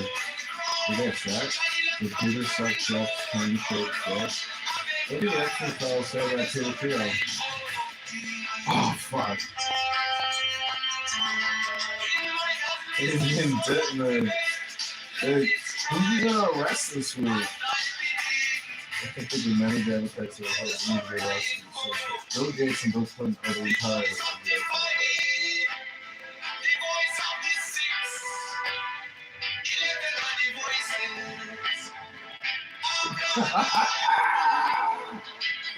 Oh my God, what? But how close were Jeffrey and Peter? Did they have sex? Did Peter suck Jeff's cone-shaped dick? What did actually fellow say about Peter Thiel? Oh, sex. What a rumor.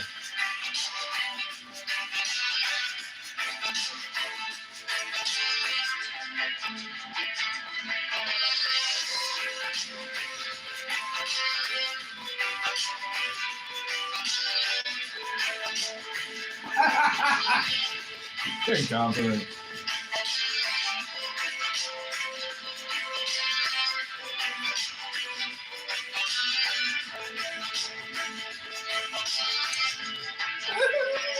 How close were Jeffrey and Peter? Peter sucked Jeff.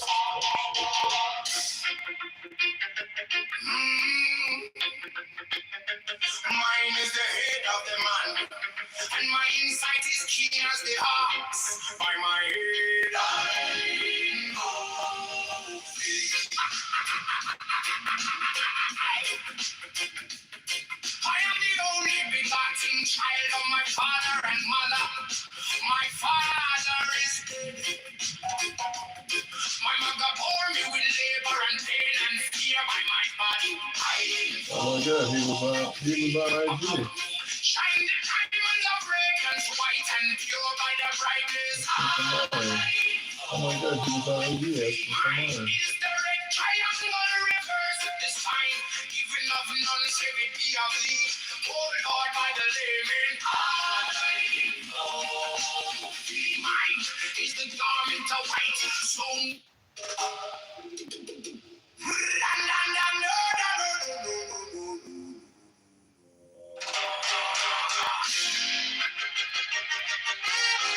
mine is the head of the man, and my insight is keen as the ox. By my head, I invoke thee.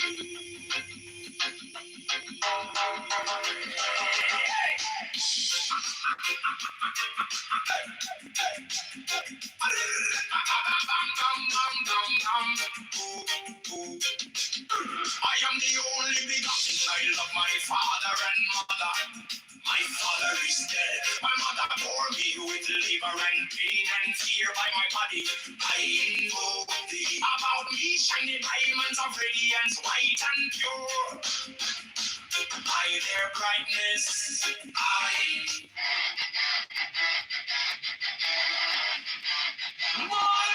is the hell of the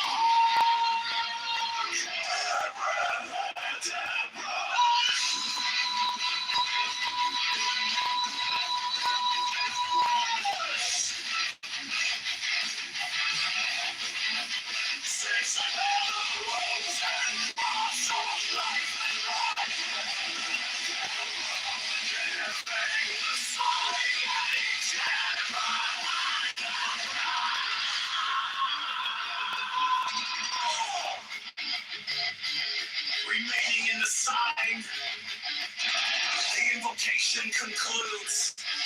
Therefore I say unto thee, come thou forth and dwell in me, so that every spirit, whether of the firmament, or of the ether, or of the earth, or under the earth, or dry land, or in the air, or whirling air, or of rushing fire,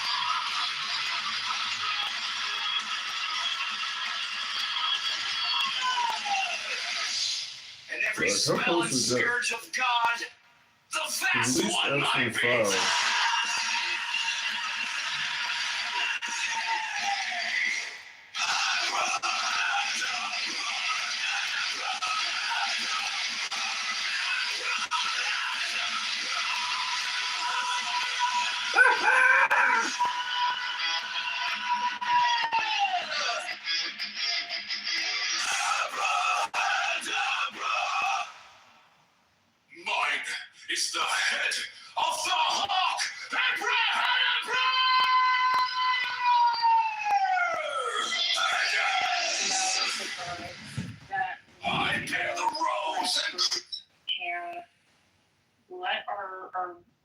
voters know, like, this has got to stop. This has got to change. Like, when is enough enough? I think I saw Shannon from Awake Illinois post.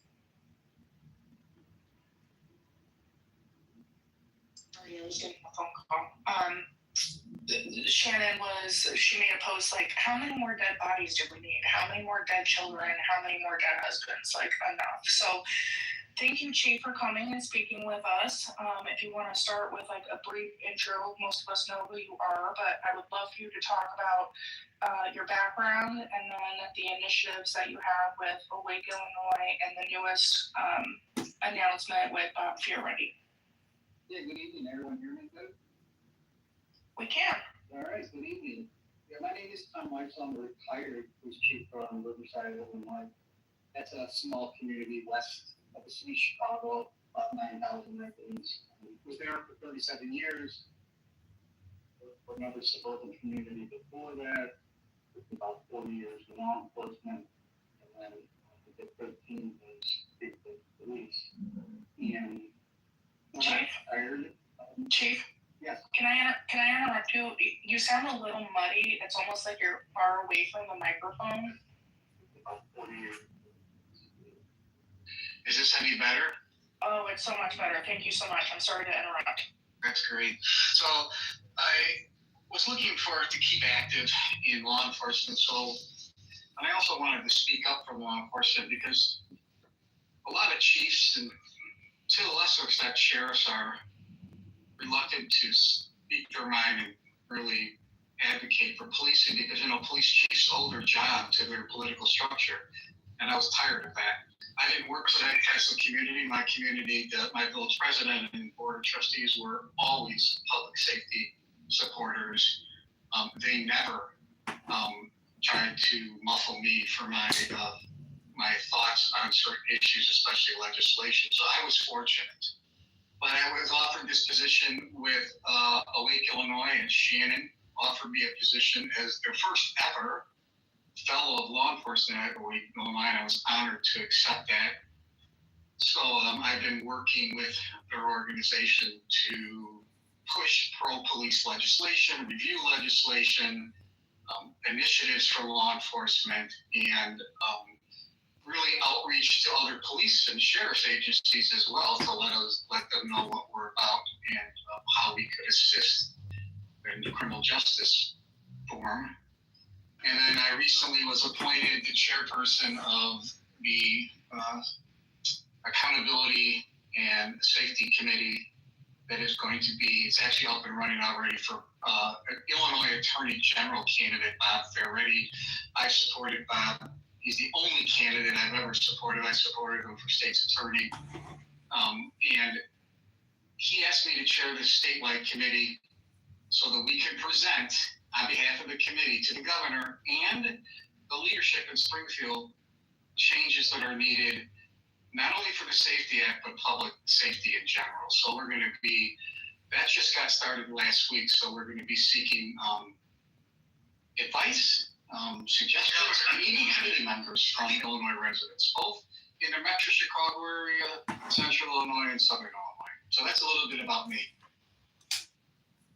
That's great. And when I saw a post that said you guys were seeking volunteers, can you tell us a little bit more about what you are looking for residents if they're interested in joining that community or that committee? Yeah, there's a link on Bob Fioretti's website. You can go and fill out a form. It will go directly to him and me, or his staff and me directly. You can just ask questions. You could make suggestions, or you can join our committee because Bob is clear. He wants this to be not just the police. He wants to get citizens involved, judiciary involved. He's reached out to both sides of the aisle, Democrat and Republican. We have not had any Democrats that have expressed interest, but he has made the outreach for that because it's just a committee to make suggestions. We're not going along any party lines here. We're going to make common sense suggestions for changes to the public safety arena in Illinois and the safety health. He's also reached out to court personnel because they're the ones that have to deal with this. So we're looking for circuit court clerks who administer many of these technical parts of the law and anyone that would really want to make suggestions and be heard. And Bob is planning on doing statewide listening meetings. We're going to do one in the Metro Chicago area. We're planning on Central Illinois, Southern Illinois, so that we can get the full state and we don't make this just a Metro Chicago issue.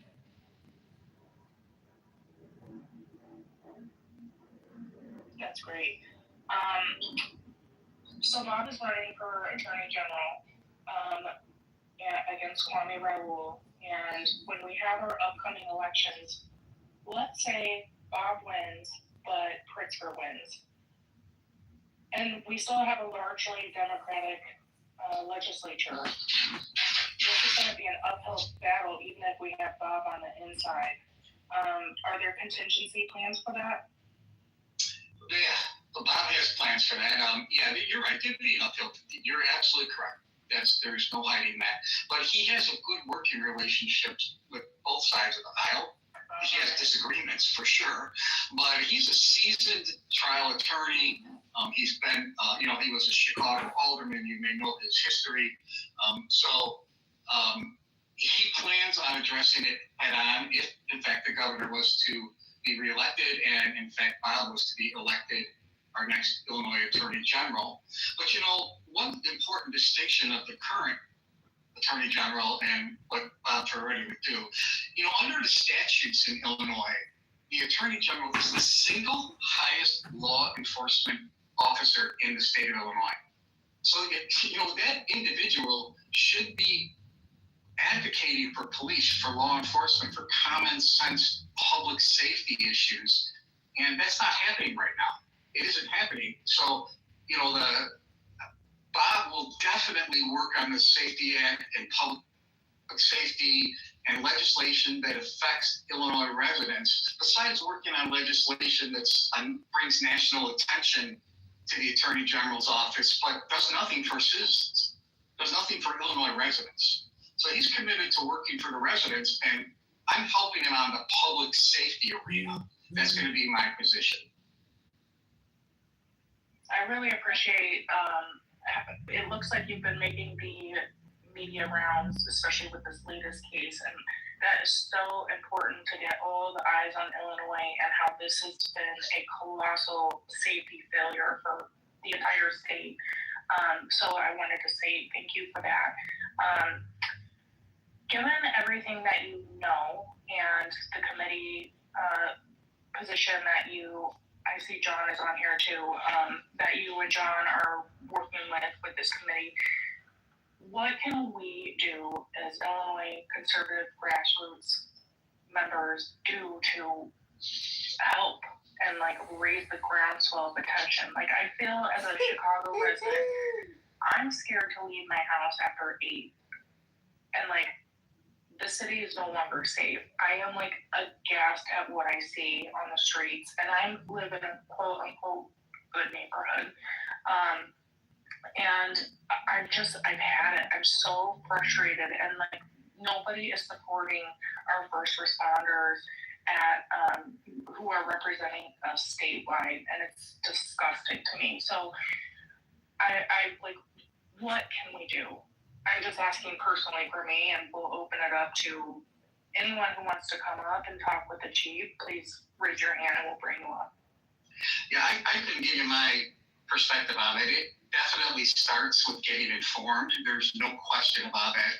Our residents in Illinois here need to be informed. That's where it starts. And then you need to show up. There's no question about that. And what I mean by that is individuals need to not only show up at Springfield, but they need to show up at their city council meetings, their county board meetings, and advocating even at their own elected officials level. So your mayor, your city village attorneys, your village presidents, without a doubt. And then everything flows from Springfield. And what I mean by that is, we have to enforce the laws. We have to follow the laws, even the ones we don't like. The police and the judicial, we're not able to pick and choose. Whatever they give us, we have to enforce. So the legislation coming out of Springfield is very important. That's why it's important on who is elected and who gets, who is in office and who's controlling the legislation coming out of Springfield, because there's plenty of pieces of legislation that I never agreed with as even patrolman all the way up to chief. But I can't pick and choose that. I have to enforce and follow the guidelines of the Illinois statutes. So that's where change has to start, and then it works its way down through the court system, and it works its way down through prosecutors, defense counsels, into law enforcement. So the really way to get informed is to really be informed for sure, and then lobby our legislators or appear or call them or letter writing campaigns, because I'll tell you what, grassroots counts. I was on the Illinois Association of Chiefs of Police Legislative Committee for 13 years. And I was lobbying in Springfield all the time. And I would go to these subcommittee hearings where I would testify on behalf of the Chiefs Association or the West Suburban Chiefs Association, where I was president. And they would always say at some point during my testimony, they would ask the clerks or the court officers to read how many witness slips were for or against the issue that I was speaking on. It happened every time. And when there was like 10 or 11 witness slips, they didn't care. When I testified in front of boards in Springfield for legislation where they had 500 witness slips supporting a piece of legislation that the Chiefs Association was supporting.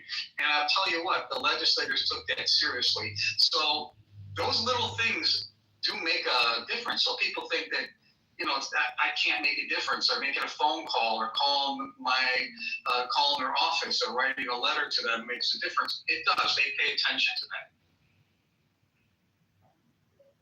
I have another question. So there are still a lot of unanswered questions about what happened with the two officers and the offender at Swedish. We know that it has not come out publicly how he got the gun. We know that he was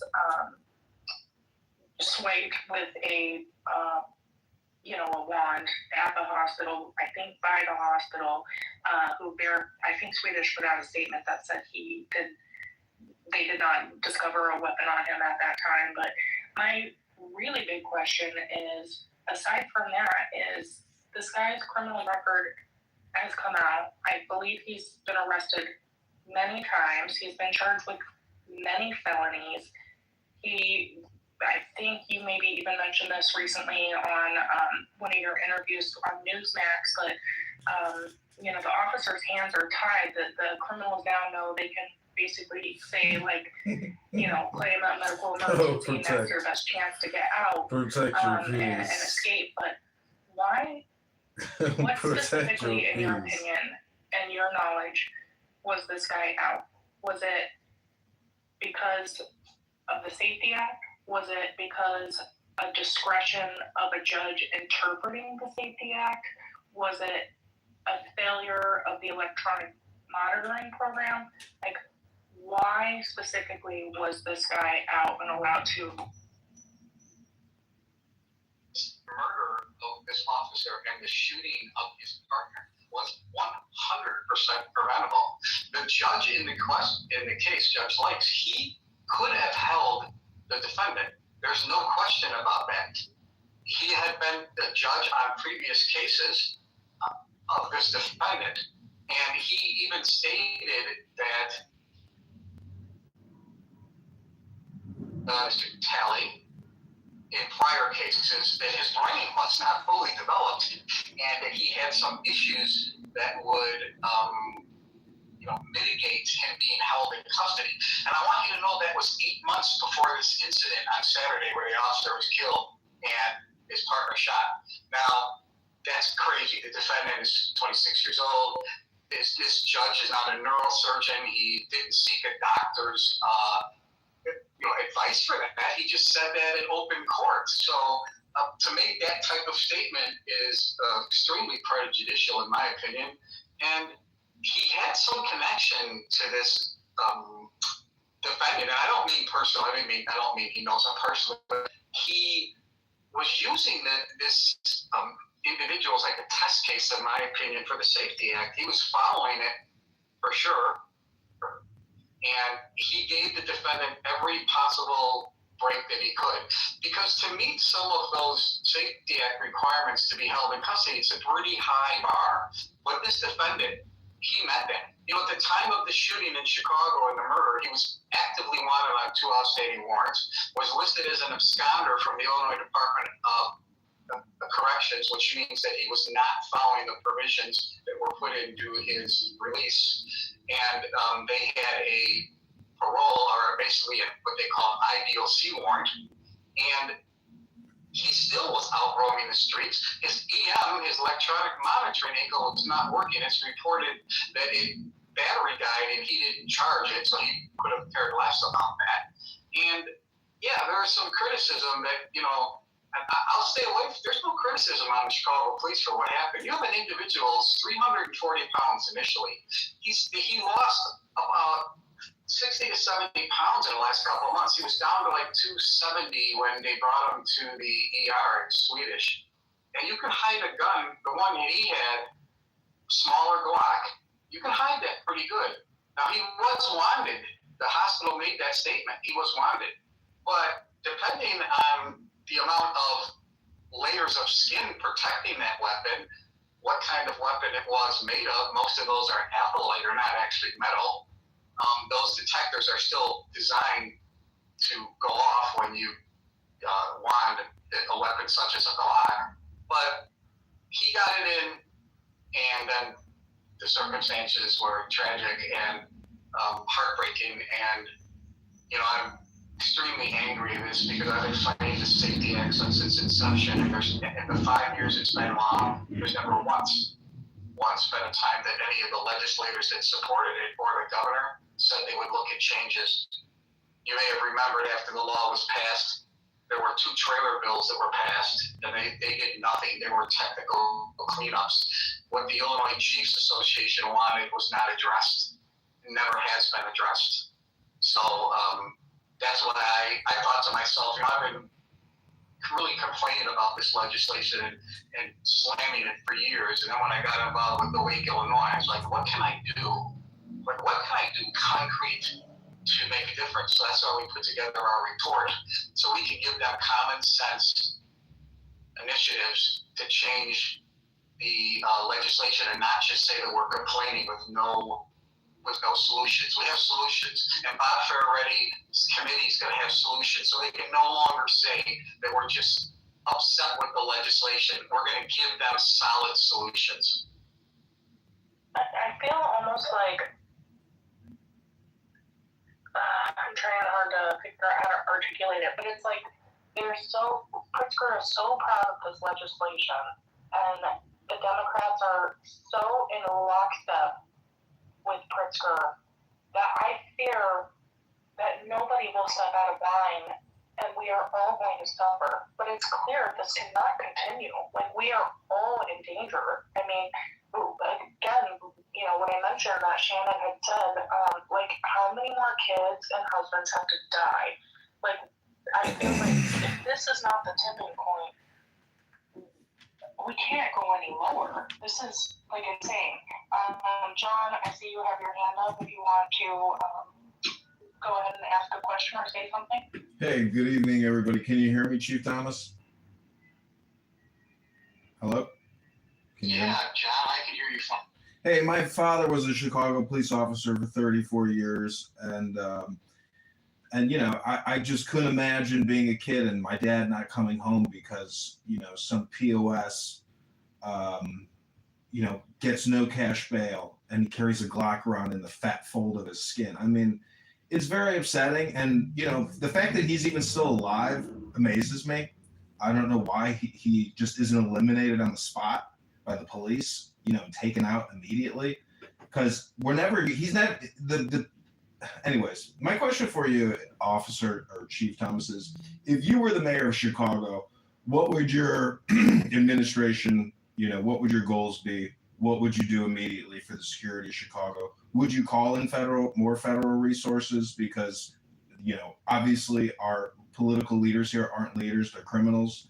So, I mean, is there a solution that has to come from the outside? What would you do if you were the mayor or the governor? Thank you, Chief Thomas. Yeah, I don't think they want me as the mayor or the governor, but because they probably wouldn't like my agenda, but I would have a clear agenda that yes, Chicago police and state we would partner with our federal agencies, no question about that. Why would you turn down help from any law enforcement agencies? The Chicago police and other police departments already are on federal task forces. They're just not the ICE task forces. They're on DEA, ATF, FBI. I would definitely do that. And my first priority would be public safety. It wouldn't be planting trees, making the beautification, spending hundreds of millions on beautification. Because you know what? Look at downtown Chicago. The storefronts are empty. People aren't going down there in droves anymore. I got hammered when I did a piece, a column I write called Roll Call for Suburban Life, and I did a column that said, don't spend your hard-earned money in Chicago until they improve public safety. And I was flooded with emails and stuff saying from Chicago businesses, yes, that's right. But politicians in Chicago or other civic leaders were sending me emails saying, why would you tell people, like especially suburbanites, to stay away from the city of Chicago? And when you're risking your life and you can't walk in the downtown loop area and go to dinner or go to a show or go to a play or visit the museums without fear of being robbed, attacked, or shot, then you shouldn't be spending your money there. That was a comment I made, and I got the most pushback on that column I wrote of any column I've ever written. But it's true. Why should you be spending your money down there when the city doesn't care? So I changed that. I would absolutely hire more officers. You can't, when you say you have to make public safety a priority, you have to do it. You just can't give short sound bites and put out press releases and news releases. You have to do it. I do think one thing the city has done, in my opinion, the only really good department head appointment that the mayor has ever made is the superintendent. I believe the current superintendent is actually a very capable and honorable individual. He's very well respected in the police circles. He was before he was superintendent. He's been there a long time, has a good reputation. So I think that appointment is really good. But it's time for things to change because we just can't keep saying it's politics anymore. We need police leaders to stand up. We need sheriffs to stand up. We need to push back against this and not worry about whether your cushy job is safe anymore. It's your officers that are being shot. It's your officers that are being killed in the line of duty. You have to stop and you have to stand up. I have a question, if I could chime in, and feel free to tell me where I'm ignorant. I don't mind being wrong. I read, and again, everything you read on the internet is absolute gospel. But I saw out there that there was some relationship or something between the murder and who is it? A CPD commander. Any knowledge to that?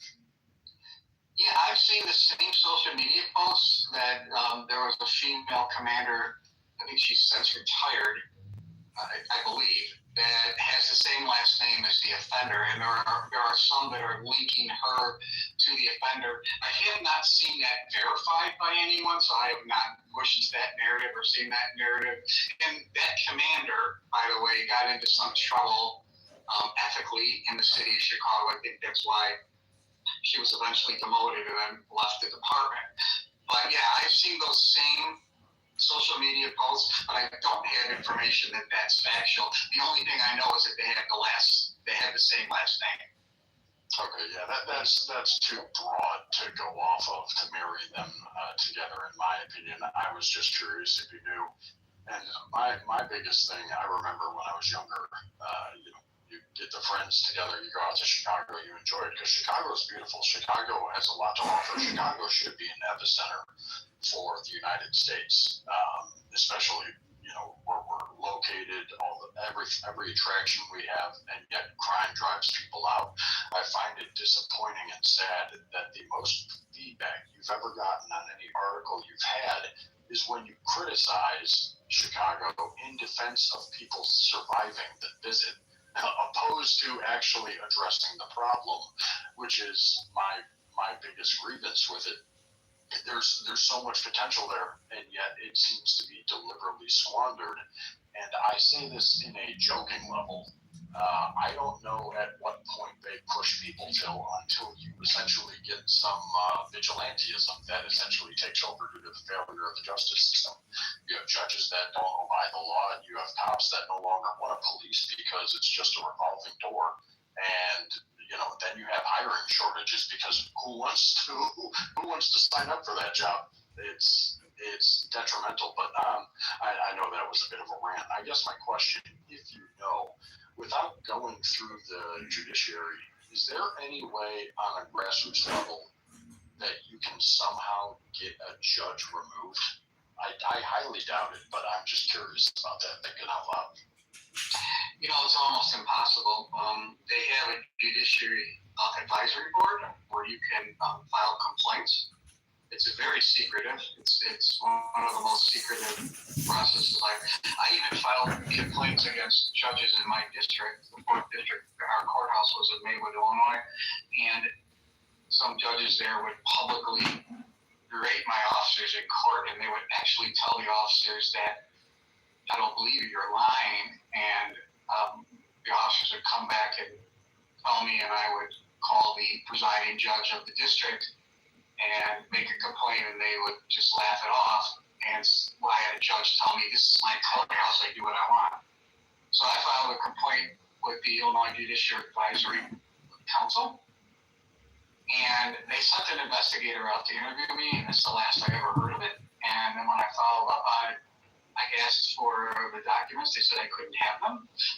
As a chief, now imagine this. I went to the website and I FOIA'd it, and they said it's not FOIAble. Not only did they not reject it, they just said that they have a special clause that information was not publicly available to anyone. And I would not find out the disposition of the investigation.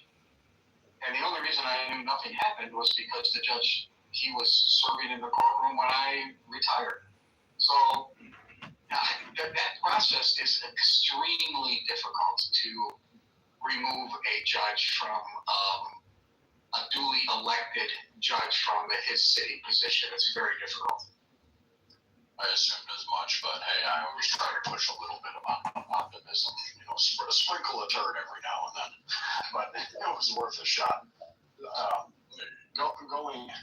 Going forward, honestly, I think you already answered it. The only way to really make change is not to expect that we're going to change anything overnight and just to bite off what you can chew one piece at a time.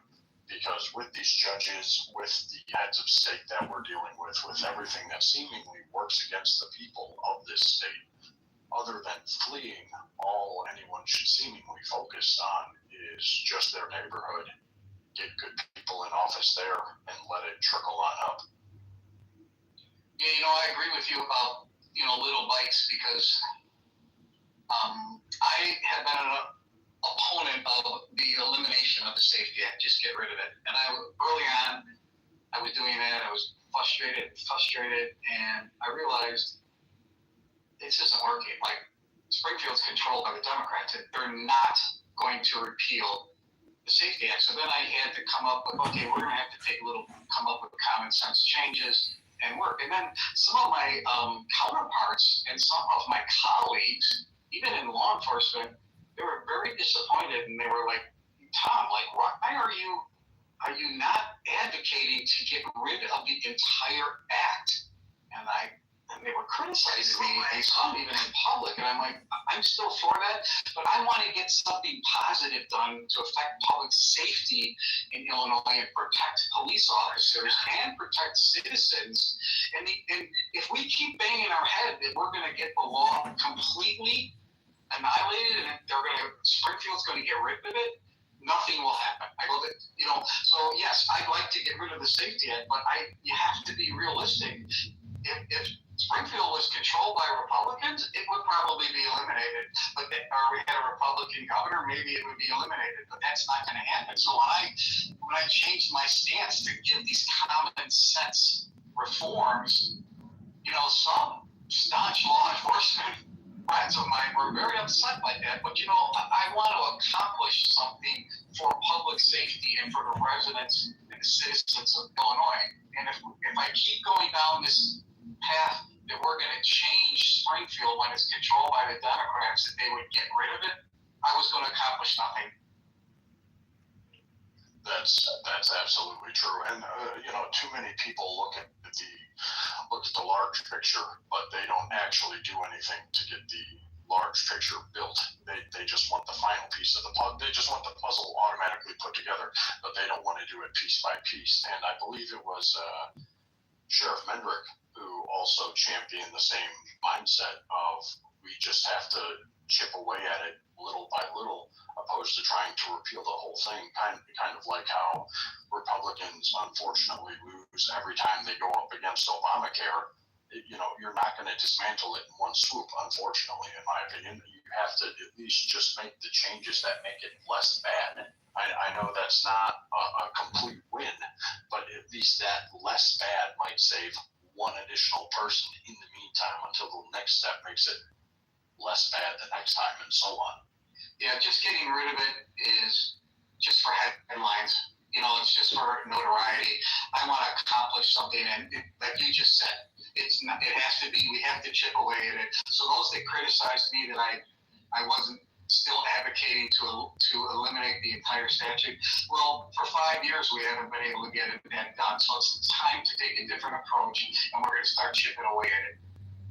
Do you think Bob might be able to get, I'll say, friends from across the aisle, even though I wouldn't call commies friends, but nonetheless, we'll say people from across the aisle. Do you think he'd be able to get more people to sign on if it wasn't a full-blown repeal of it, like you were talking about? Hey, you don't have to come out and publicly dismantle this or be against the Safety Act, but how about we just do this little revision and it could be called, SB 123 ABC. But but you won't be hit by your party leadership for opposing the Almighty Safety Act. Do you think that might be a good way to get this done, or does he have any contacts that you think would be willing to do it if it was shrouded and buried in a bunch of other nonsense like bills unfortunately are created to do? Yeah, Bob is committed for sure to making changes in the Safety Act, and he is absolutely willing to do that. He does have contacts on both sides of the aisle. He is going to work feverishly to assist us and our committee on this public safety initiatives and Safety Act. And we had several meetings before he even put me on the committee and maybe the chairperson, and we're on the same page with that. I think Bob would like to get rid of the act too, but we have to accomplish something besides just people just doing stories on our wanting to get rid of. We have to actually do something to get this. It affects people's lives. It affects the criminal justice system. As I said earlier, the Chicago police officer, in my opinion, would be alive. He'd be alive if the Safety Act was amended to the way I'd like to see it amended. He would not be dead because that situation would have never happened because he would have already been in custody. So those are real life situations, and just imagine that family, a police officer's family. One's getting ready to bury their loved one, the other's staying by the bedside every night, hoping that individual will survive. When they know that this could have been prevented, not only was their loved one shot in the line of duty and killed, they know now that individual should have never been out. So just that heartache is just brutal. And I think that there's a change. I did this 2 press conferences with Bob last week. One in Chicago, and then we traveled out in the afternoon to Springfield at the Rotunda, the Capitol. And I can tell you, there's an appetite from citizens, from residents of Illinois who didn't like the fact that the Safety Act played a role in the young woman that was set on fire on the CTA in Chicago, the L. Okay, that individual had 72 prior arrests. He should have never been out of custody. This situation had not occurred yet, but this situation, even the young college student that was killed on Chicago's lakefront, the reason that was preventable is because he should have never been in the country. So there's this appetite for those that don't even want to repeal the Safety Act, but they want to see common sense changes. What I found to be interesting is when we were talking to some legislators, there's no interest by them. There's no interest by Democrats. So there's this interest by the residents and the citizens you serve, but on the Democratic side, there's no interest to modify the Safety Act yet. In fact, you may have seen that the Springfield, the Black Caucus leadership last week came out with a press release and famously said, there's nothing wrong with the Safety Act. They have no intention of repealing it or getting any changes. You can go to their website and you can just Google it. I couldn't believe it. They put out a press release saying it's working as intended. No changes are needed. Well, when your intent is destruction, I suppose it's working according to plan. But this is, just as I don't want to jokingly blame the Democrats for everything. I'm an equal opportunity hater. I feel like the GOP at the state level essentially abandoned Chicago. Not everybody, but it seems like on the leadership level they don't put any eggs in that basket, and subsequently, people in Chicago, black community, white, Hispanic, doesn't matter.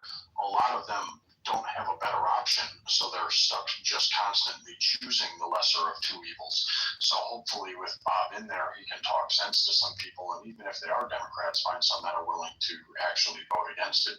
And, we constantly beat Chicago because that's where the epicenter of most of this happens, but it does affect everywhere downstate, especially when you invite illegals. Thanks to Browner signing that, and JB continuing it and embracing it, and then letting criminals out, laissez-faire with a slap on the wrist.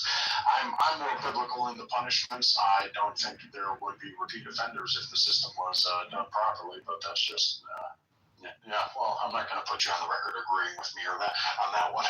But, I could say that probably everyone on this space is in favor of second chances. This is the big lie that is out there from the proponents of the Safety Act and other legislation is everyone, unless it's a murder or a sexual assault, everyone is in favor of second chances. But what's happening in Illinois is you're getting 52 and 53 and 54 chances. See, that's the big lie that's out there. And they're pushing this as this we'll give them a second chance. Well, no. This individual had 21 prior arrests, has 21, 8 felony convictions, 2 warrants for his arrest, absconder from the Illinois Department of Corrections. I mean, it's a joke. Don't put out that narrative that this is about second chances. It's not. John, you have a question? You have your hand up?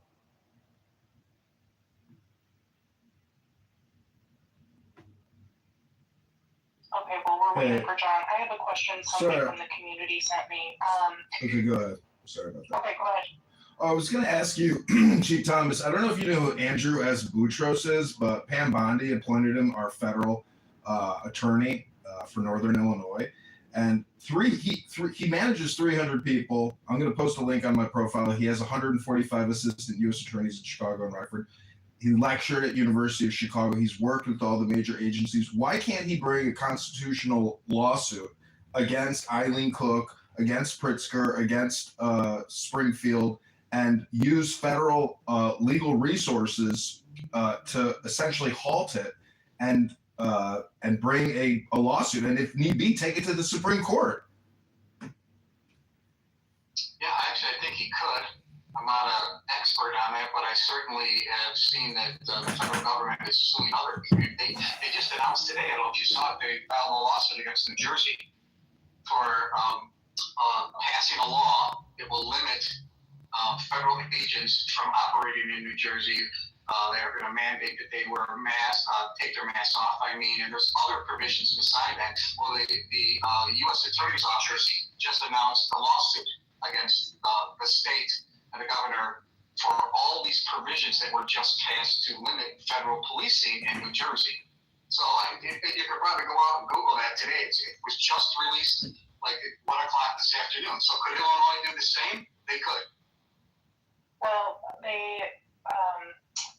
Governor Newsom did the same thing in California, and that was just slapped down. And the federal government won that lawsuit. So maybe we should apply pressure where John is speaking. John, if you can drop the information of that in the purple pill, I'd be appreciative of that.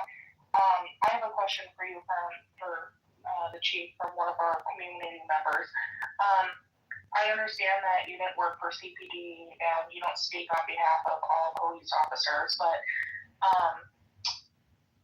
the Mayor Johnson has 150 CPD members who work just providing safety for the mayor.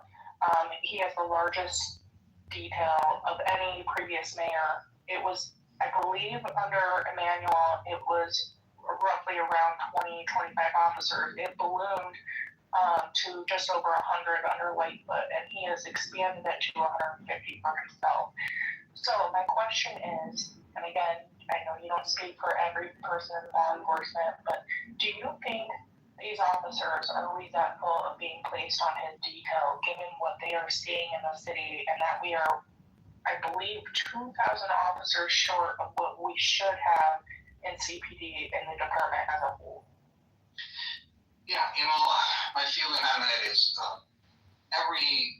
he's entitled to protection as a major elected official, no doubt. 150 is way excessive. I read a story that he's one of the only mayors in the United States that has a detail that high. He's not the only one, but he's one of the ones at the top.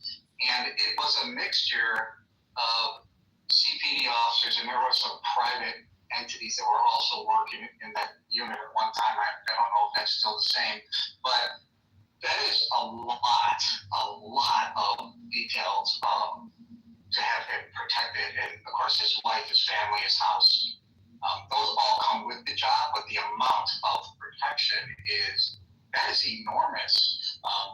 It was quoted as saying some federal protectees, such as appointees from the president, so maybe the department, the individual, Mr. Kennedy, that runs Health and Human Services. His detail is around 100 Secret Service agents. I read in a story that was his detail for him and his family, somewhere in that range. But you're talking about 150, CPD officers assigned to that. And that's a pristine position. You don't get it. That is a position that is highly sought after. You probably have to put in for that position, and you can bet the mayor and his team can select who is on that protection team. So, that's a very strange thing which you can do. Like, we talked earlier about the college student Sharon Gorman who was shot in the lakefront. She didn't have any protection. She didn't have 150 people. And I only say that because the mayors said that all Chicagoans, most of them, feel safe shortly after that. And that the campuses are safe in Chicago. And I disagreed with that, not only based on that incident, but other incidents. And it's easy to say when you have 150 bodyguard detail. Now, they're not all working the same time. It's 24/7. They rotate shifts. They come in. Well, you just do the math. there's 30 of them or 40 of them working, and then if he has a major event that he's going to, a major public event, they probably put almost everybody there. And his bodyguard detail travels with him. So if he goes to any conferences, he goes to Washington D.C., whatever he does, the bodyguard team goes with him. That's part of the protocol. So I don't think any public official, and that seems to be I will say these public officials do need security teams, but I don't think it needs to be that large. No, I would argue every time you say it's safe, you should lose one less official, or you should lose one less guard. Because if you keep saying it's super safe and then super duper safe and super duper uber safe, you shouldn't need 150 guys. You should be able to walk around with one because it's so super safe. Unless it's not, and then your whole agenda goes out the window. True. Okay, so cut you off there, Kate. No, you didn't. Kyle, I love your solution to that. So basically, the fact that it's a coveted position, probably with some added perks, outstrips the personal conflict that I imagine some CPD officers feel if they're in that role. The personal ambitions outrank that. So thank you for that, because I hadn't even considered that aspect of it. Hey, I was going to ask you, at what level do you think the silver lining is between incompetence and outright, criminal nefarious intention? Meaning that, I have politicians that invite me to go to the restorative justice briefings at the library. And so how much of our problem is DEI liberal wokeness, and what's the solution to essentially unfuck these retards' minds? I can tell you that there is a lot of pressure on police agencies, especially police leadership, to fall in line with political will. And that's one of the worst things in this job as a police officer and then as the police chief is the politics are seeping way too far into the operations of police departments now, not just who they're selected as the chief or something like that. Sheriffs, like I said, usually have a little bit more leeway because they're elected. So they can't be fired by the county or they can't be removed from their positions. They're duly elected. Almost all superintendents and police chiefs in Illinois are appointed by their city council. And you have to, in most cases, they try to toe the line to what they want. And I'll give you a really good example of this. I've spoken about it before, but this actually happened. I was a big opponent of Kim Foxx's retail theft policy when she came out with it. Now, Riverside's next door neighbor was North Riverside. They have a huge mall there. They made 500 or 600 retail theft arrests a year from the mall years ago. And they were raising the threshold for $300 for a felony of $1,000, and then you had to have like 10 prior arrests and all these convictions. It made it impossible. So I went to a meeting with the president. I was president of the West Suburban Chiefs of Police at the time, and I got the president of the North Suburban Chiefs and the president of the South Suburban Chiefs. At that time, the president of the South Suburban Chiefs was Tim McCarthy, and he was very well known because Tim McCarthy was the Secret Service agent that took the bullet for Reagan. So he had a lot of respect, even from politicians. We went to this meeting, and Kim Foxx told us, no, I'm not changing anything. I don't care what you guys want as police chiefs. And Tim McCarthy of Orland Park was very invested because Orland Park is a very big mall. And we were fighting and say, this is not right this night. And I got up to speak to Kim Foxx at the meeting, and she cut me off. And I got into this verbal argument with her. And she basically got up and left, called me a few names, and got up and left. By the time I got back from the south suburbs to Riverside, my village manager calls me and says, come into my office. I go into my village manager's office. She's like, Kim Foxx's staff just called our village president and wants you fired. They want you they want the village president to remove you as chief. She's like, what the hell did you do? And I'm like, I stood up for law enforcement and I stood up for the officers, and I'm president of the West Suburban Chief. We were trying to convince her that her policy was terrible, and I pushed back on it, and I pushed back hard because she pushed on me. And to make a long story short, later that day, my village president called me and he said, Tom, I got a call from her staff. They wanted me to fire you, wanted me to remove you as chief. And I told them to get lost. Because he was a very big police supporter and he knew I knew what I was talking about, and I was a professional. But that's the type of influence. Imagine that. They tried to have me removed as chief for disagreeing about a policy. Well, the leftists move in lockstep, so they can't have anyone getting in the way of their failures or pointing it out. I do have a question, though. If you could shed some light on this, I heard about that Johnson supposedly issued stand-down orders, or at least his administration, during these, quote, teen takeovers, aka just degenerates running the streets. I'm curious if what you have on that. Yeah, there were initially orders given to certainly not make arrests. There were going to be no mass arrests. The mayor didn't want the optics of police officers arresting juveniles. He thought that they were just kids blowing off steam and having fun. And that wasn't it. You may remember, not only were there mass destructions in those, there were police officers injured. There were individuals that were shot in some of those, especially the one that happened over the Christmas holiday. And the mayor didn't want Chicago to come off as this aggressive police force, but it wasn't aggressive. They were just supposed to just be doing their job, but they were handcuffed from doing their job. And that's when they went into this whole curfew thing. And, the curfew, in my opinion, weighs on both sides, because the curfew violation only is good after the incidents happen. So you're making these curfew arrests or making curfew violation citations after it's already happened.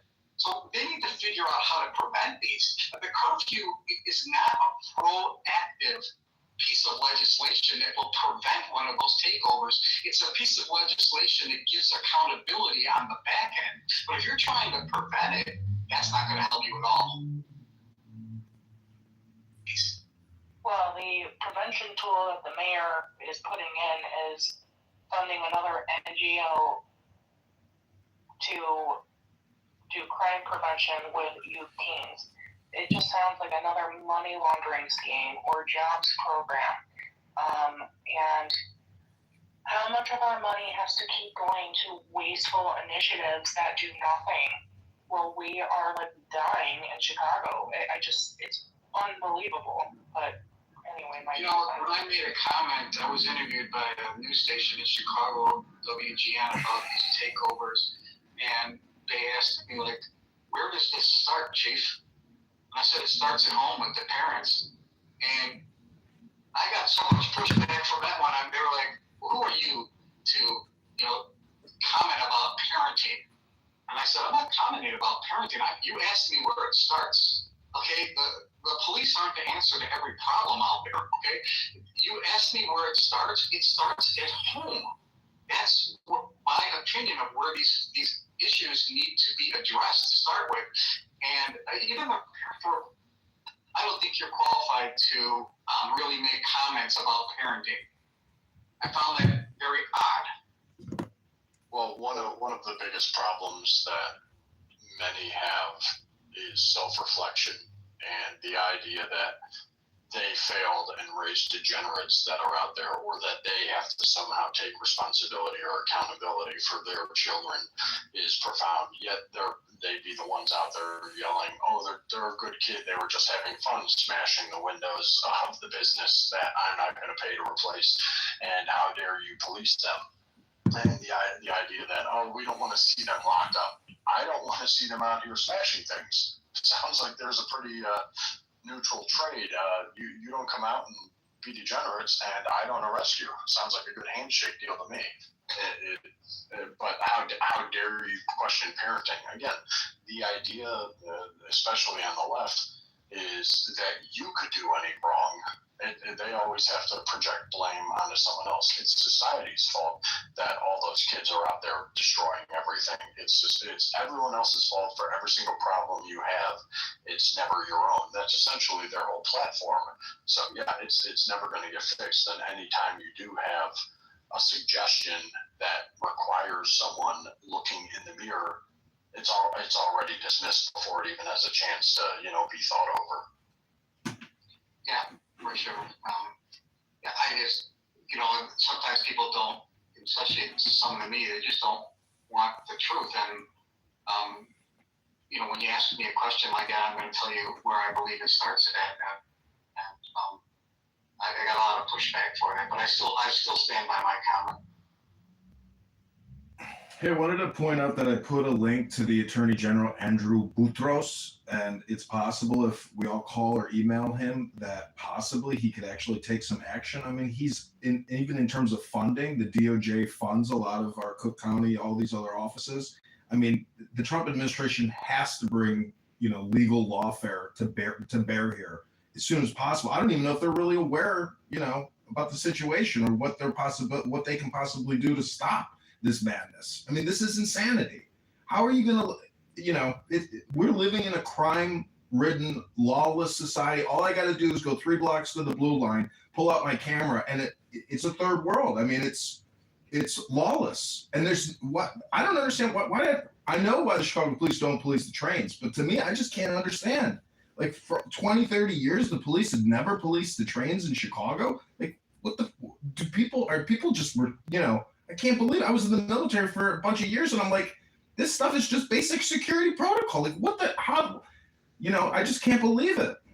They had units, they disbanded it. Like some of the people listening might remember they had the Chicago Housing Authority had their own, CHA had their own police force. They disbanded that, and they thought that Chicago could take over policing. They gave them more responsibility.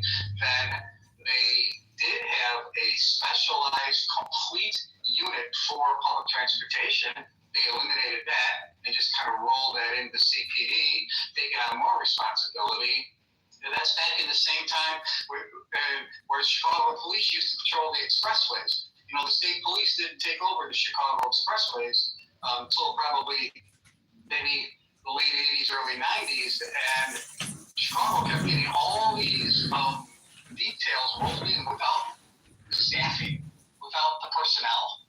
So, that somebody mentioned earlier that Chicago's at least 2,000 officers down, and that's spot on. I just saw a report yesterday that they're 2,200 officers short of their goal.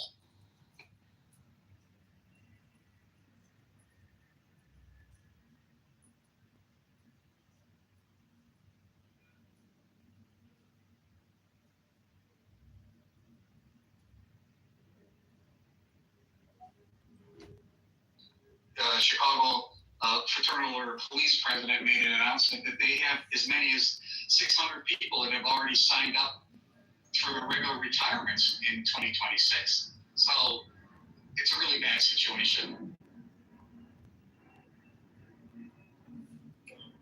Christian, I brought you up here as a potential speaker. You are running for Congress, and your husband is newly joined to the Chicago Police Department. Obviously, you saw what happened this past weekend. Do you have any thoughts or perspectives from your husband to share with us?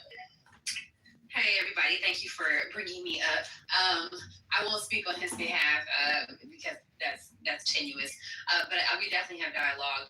And the things that are abundant in my mind about this is the chief is correct. If that person was actually remitted into custody, there's no reason why anybody should have that many mugshots. That is not normal behavior. Only about 70 or 80%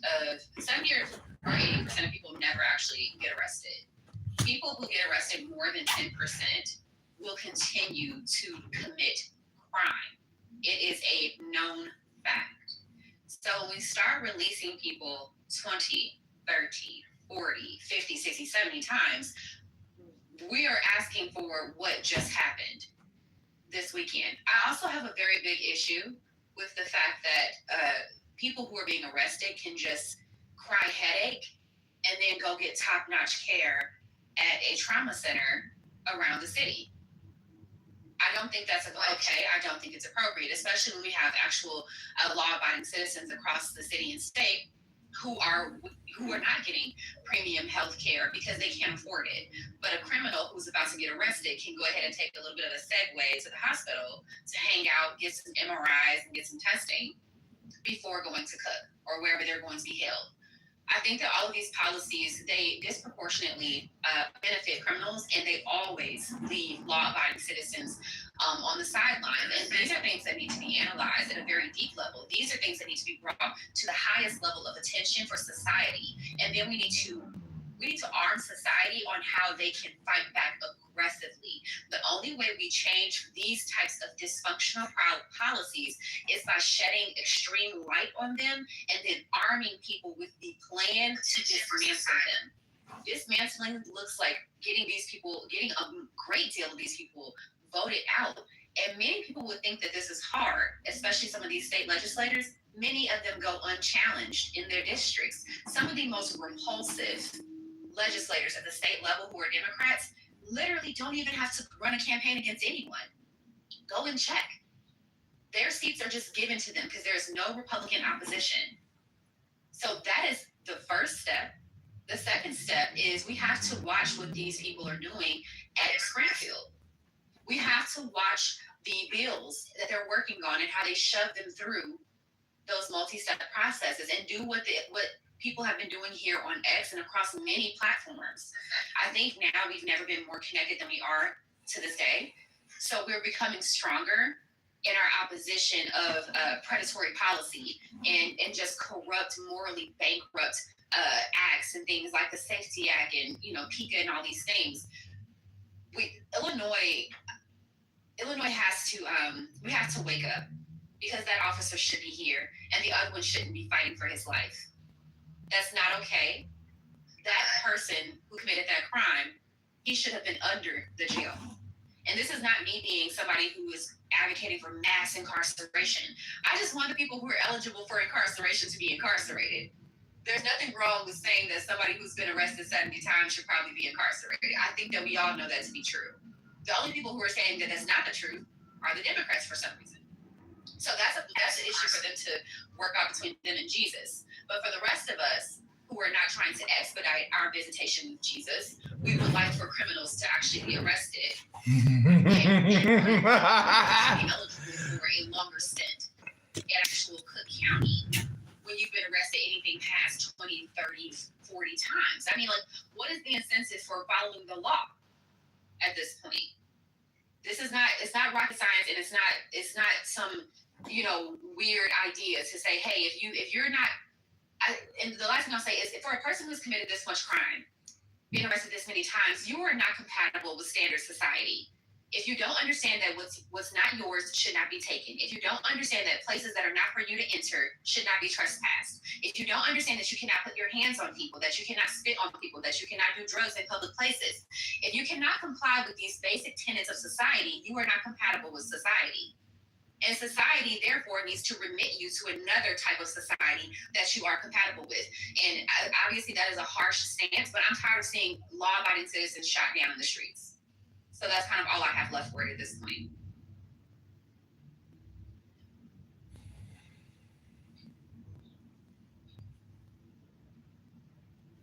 Thank you. I mean, definitely, I agree. And I feel like, and there should be a lot of attention on Officer Bartholomew who passed, but the grave injuries that the other officer endured, he's probably not going to make it out of this. He was shot in the mouth. The bullet went through his head and his spinal cord. If he makes it out alive, he will never, ever be the same. And this guy basically ruined 2 lives and 2 families. So we can never forget that. This is just, the tragedy is beyond. It's so awful. It's horrific. It really is. It's incredibly horrific because you have to also factor in that, I mean, we didn't look into all the other crimes he's committed. He's been arrested a treasure trove of time. So who else has he harmed? That's a history of harm and violence and whatever else he's been charged with. Electronic monitoring is for people who can be trusted a little bit.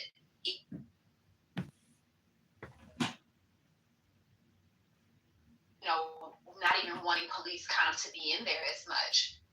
Like, that is a very dangerous situation for an officer. And, it was definitely very sobering for me to, my husband was stationed at a hospital the next night.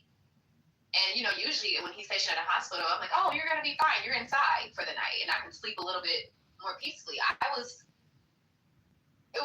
so sobering. Like I said, I'm not the one who's out there in a bulletproof vest. But it changed my entire perspective of when he says he's stationed at a hospital, because I used to count that as a safe place, and it's not. It's not at all.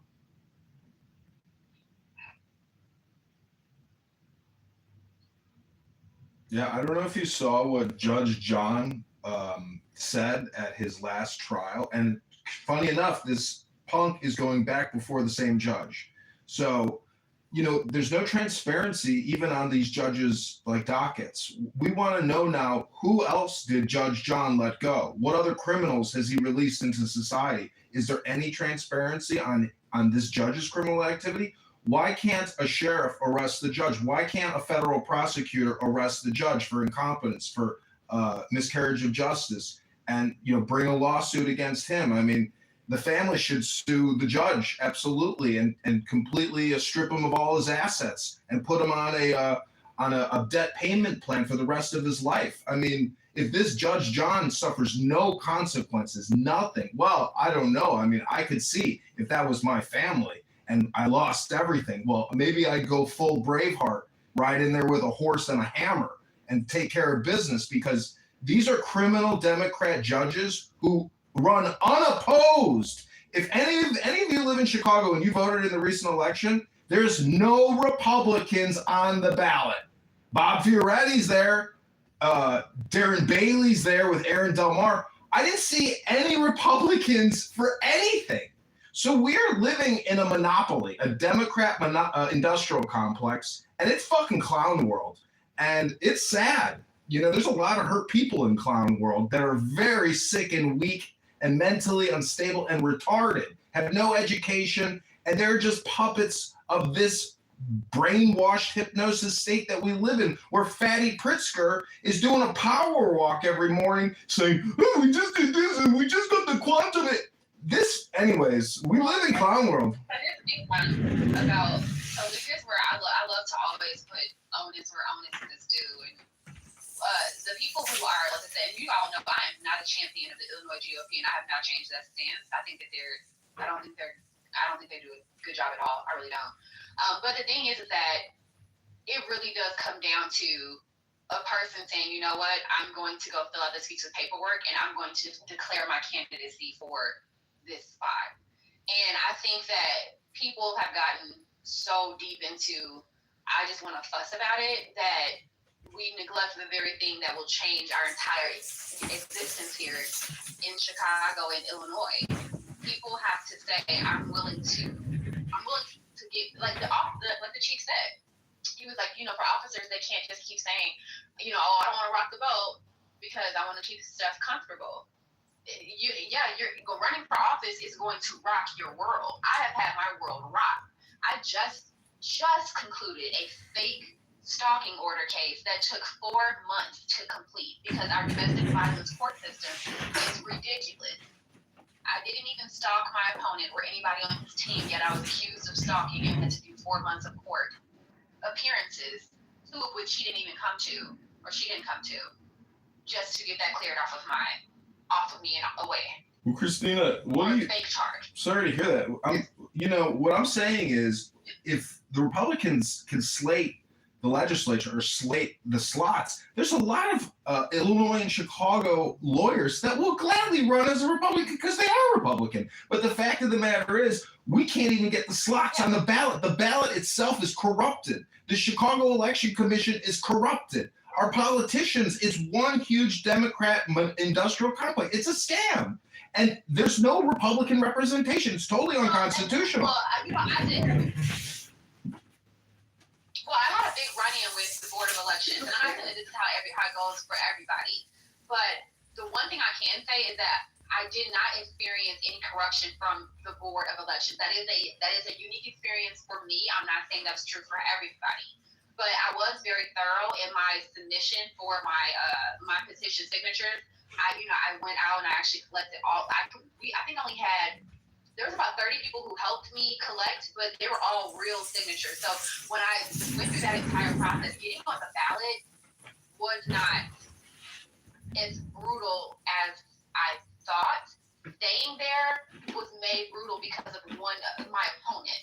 My opponent made it brutal to stay on the ballot. But the actual Board of Elections, they maintained more integrity than I would have expected. I agree, but that's not what I'm saying. I'm saying structurally, Republicans should be on the ballot and have equal representation. It's a total, organizational structural fraud. The ballot itself is bullshit. Again, there are no Republicans for any of the judge slots. Not one. There's no Republican judges. Not one. But who decides who gets on the ballot? Who's preventing? This is the same argument. This is why I don't want us to have this particular argument, because this is the same thing that we say for people who say there's systemic racism and things. We say, well, who's preventing you from buying that house? Who's preventing you from opening that business? Who is preventing Republicans from getting on the ballot?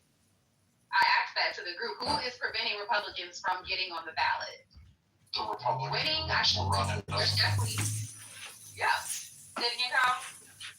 The Republican who wants to run and doesn't, that's the only person stopping them. Now, I will agree with John that there is a very uphill battle, but I never want to discourage anyone that say it's not worth trying. At the very least, you could have conviction when you go before God and say, hey, I gave a damn and I tried my hardest. So that's at the very least. And, with you, you're flooded. You've had an uphill battle, but when you make it, to steal Trump's term, too big to rig, and you get an amount of signatures to get on the ballot that they can't throw away, that's the first step when you show that you care and have fire that will draw people in. That's a step, So we can do it, but you have to have people willing to take on that suck, for lack of a better term, because that's the only way. Well, I mean, I just want to do a quick look at the chief is there. I thought we lost you. I'm here. You hear us? Who, me? Chief? I'm here. Yeah, perfect.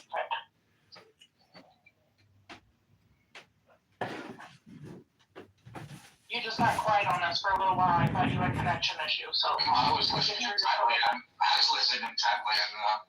there's certainly a lot of, we were talking about unopposed running for office. That's absolutely correct. There's many state legislators who run unopposed, and somebody, I think Christine mentioned they're going to run a campaign, and she's absolutely correct. That's true.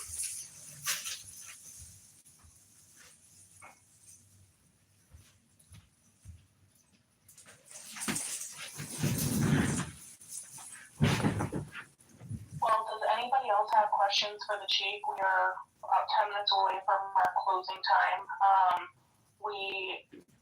I think we have some good things that were covered tonight. Contacting the U.S. Attorney General, contacting our state legislators if there's any wiggle room on their behalf to amend the Safety Act, and I posted the link to joining the chief and Bob Fioretti's counsel on how to apply to be a part of that committee. But does anybody have anything else they want to contribute before we close tonight? Yeah, I suppose mine just a follow-up in terms of being on that committee as someone who's unfortunately volunteering for everything. We know there's a masochist. Yeah, right. Well, no. Christian's a bigger one than me. In reference to signing up, do you have partnerships in townships that you work with that you're trying to build statewide, or how is that working? I know it's just getting started, but are you trying to establish a point of contact in each town, in each city? How's that? What's the development plan for that? Yeah, so, and those that don't really want to just be involved, they can actually make suggestions on pieces of legislation they want to see changed or provisions that they want to see changed. You don't have to, give us solid information. We're actually going to put that in. But Bob is actually already talking to at least elected officials in Central Illinois and Southern Illinois that would want to be on the committee and are willing to be public about it, not hide and not come out forceful for what we want to push for. Myself, I'm reaching out to the police organizations, the unions, that being the FOP, the Illinois Chiefs, Sheriff's Associations. There's different other regional police organizations throughout the entire state. And so that's going to be my focus. I'll be involved in their listening or the meetings that we had in both Central Illinois, Southern Illinois, and even here in the Metro Chicago area.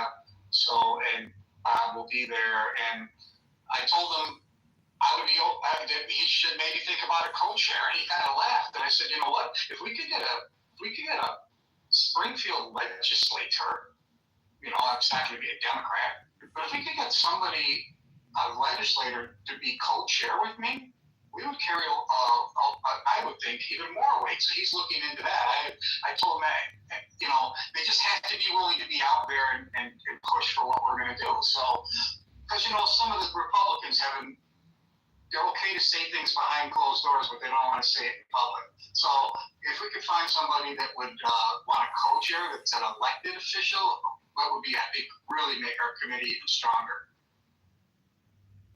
I believe Adam Niemerg has been public with wanting to amend the Safety Act. I'll send you a message with his information. That'd be great. You could also hit up Darren LaHood in 16. He's a strong, proud Republican. I'm sure he'll, help you as much as he can.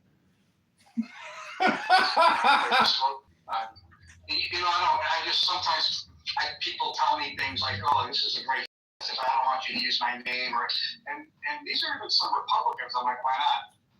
They're like, I just don't want to. I don't want to do that fight. Like, you do it for us, but here's some good suggestions. Well, those are the people that need to be primary, in my opinion. Honestly, I'm sick and tired of just voting for tribalists with an R next to their name. Yeah, but do they have like that? That should be something that's on the ballot too. Are you willing to punch and be punched? If the answer is no, I don't want to vote for you, regardless of if you're my party or not. Because in my opinion, I'd rather oppose more Democrats I'd rather fight a field of Democrats than just two Republicans. But these two Republicans next to me are fighters that aren't going to go down until they've given everything they have, far more than a bunch of turncoats who would just, I'm a Republican kind of, but that sounds hard. Okay, well, there's no place for you here. So that's one of the reasons, I enjoy Bob when you talk, you hear the passion in him, you hear it in you. But when people come up and they just expect you to vote down ballot or it's, who was the Republican in Illinois that was a hard January 6th or like the Adam, what was it? Yeah. You get Republicans like that. Why do you need Democrats? So, if a Republican tells you, I support what you do, but I don't want my name attached to it, I'd put them out there. I'd say, hey, this guy doesn't back me. And wait, no one's here to make friends. Everyone's here to turn the ship. If we make friends in the process, cool. But if I offend you because I'm getting work done and you're not, well, then you weren't someone I wanted to be close with anyway. So, yeah, I'm not going to tell you how to do what you do. Obviously, you've done a lot and it's working well for you. But I would put them out there and make them defend their position. If they're not willing to defend it for you, then I'd make them defend it against you as to why they're not willing to step up to the plate.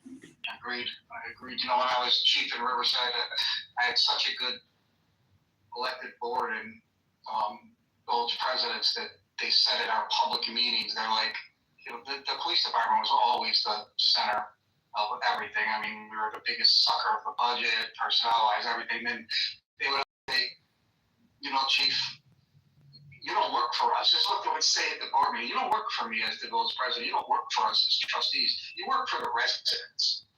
They used to tell me, not me, they would tell me, your boss are the residents of Riverside. Then we come second. And that's the type of that's what we need. They would publicly say that, your first job is to the residents of this town. Then we come.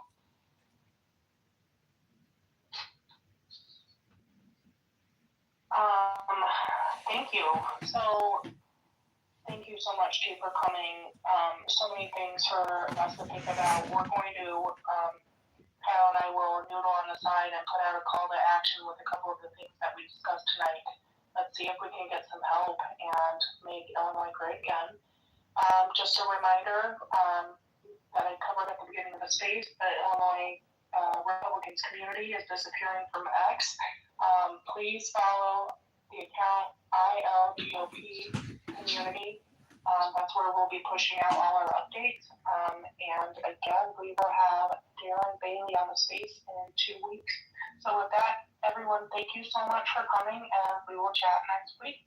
Have a good night. Thank you. Take care. Thanks, everybody. Bye.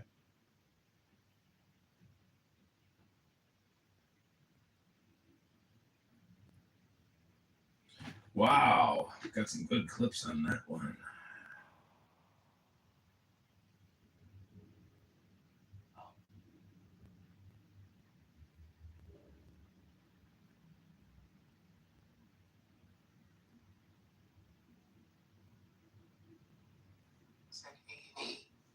And he's an executive. He's greenlit a lot of reality shows. I won't say his name, but he says that reality TV is ultimately what has led to, like, an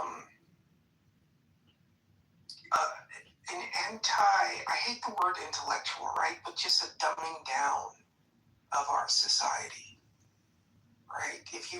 At one point, if you looked at the metrics, the most watched videos on YouTube were of kids fighting in parking lots. It's just that we don't talk about. We don't talk about it at the dinner table. We don't talk about, these things that are being influenced by basically television. Basically television.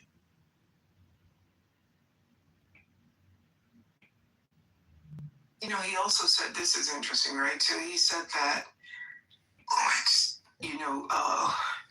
Chris and Bruce Jenner, they had been shopping the Kardashian story. They had been shopping this around for years. Everyone just kept saying, no, not interested, not interested, not interested. And then she does a sex tape, and they become like the all-American family. And,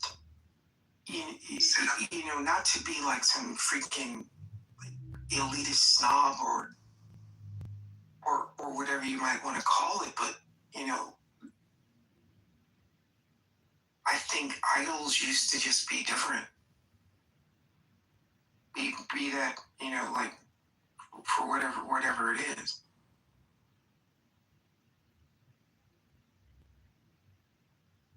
Yeah, I mean, I look, I think the culture is in decline, and that's certainly the case, right? I mean, I think we're in an age of cultural decline. I don't know what to do with it. I mean, I don't. I don't know if there's hope for the future. Scott, see, your problem is you're talking about a future, Scott. There's no cultural decline. This is the main man. What I'm trying to say is that the culture already is declined. And I mean, do you think the Trump presidency will be the epoch of America? Like, it's all just downhill from here? Because Look, hello? I think Trump is sort of a Reagan light. I think he's a neocon. He's become a neocon. He's a big spender. He's a tax cutter. He's blowing up deficits. So I think on that score, he's just Reagan light. I mean, I don't know where we go from there. But I see, he's not Reagan light. You know how I know he's not Reagan light? Because I read books. And one of the books I read was Thomas Paine. And guess what? Ronald Reagan read Thomas Paine, not John Locke, and all the ultra conservatives were upset. And they were like, this motherfucking Reagan is reading a liberal enlightenment guy. We want a conservative enlightenment guy. And so what I'm telling you is Trump is not Reagan light. He's Reagan on acid and dynamite. Hello? Wow. Howard, what do you think of that? This is the great John Kitover, candidate for Congress or mayor or something.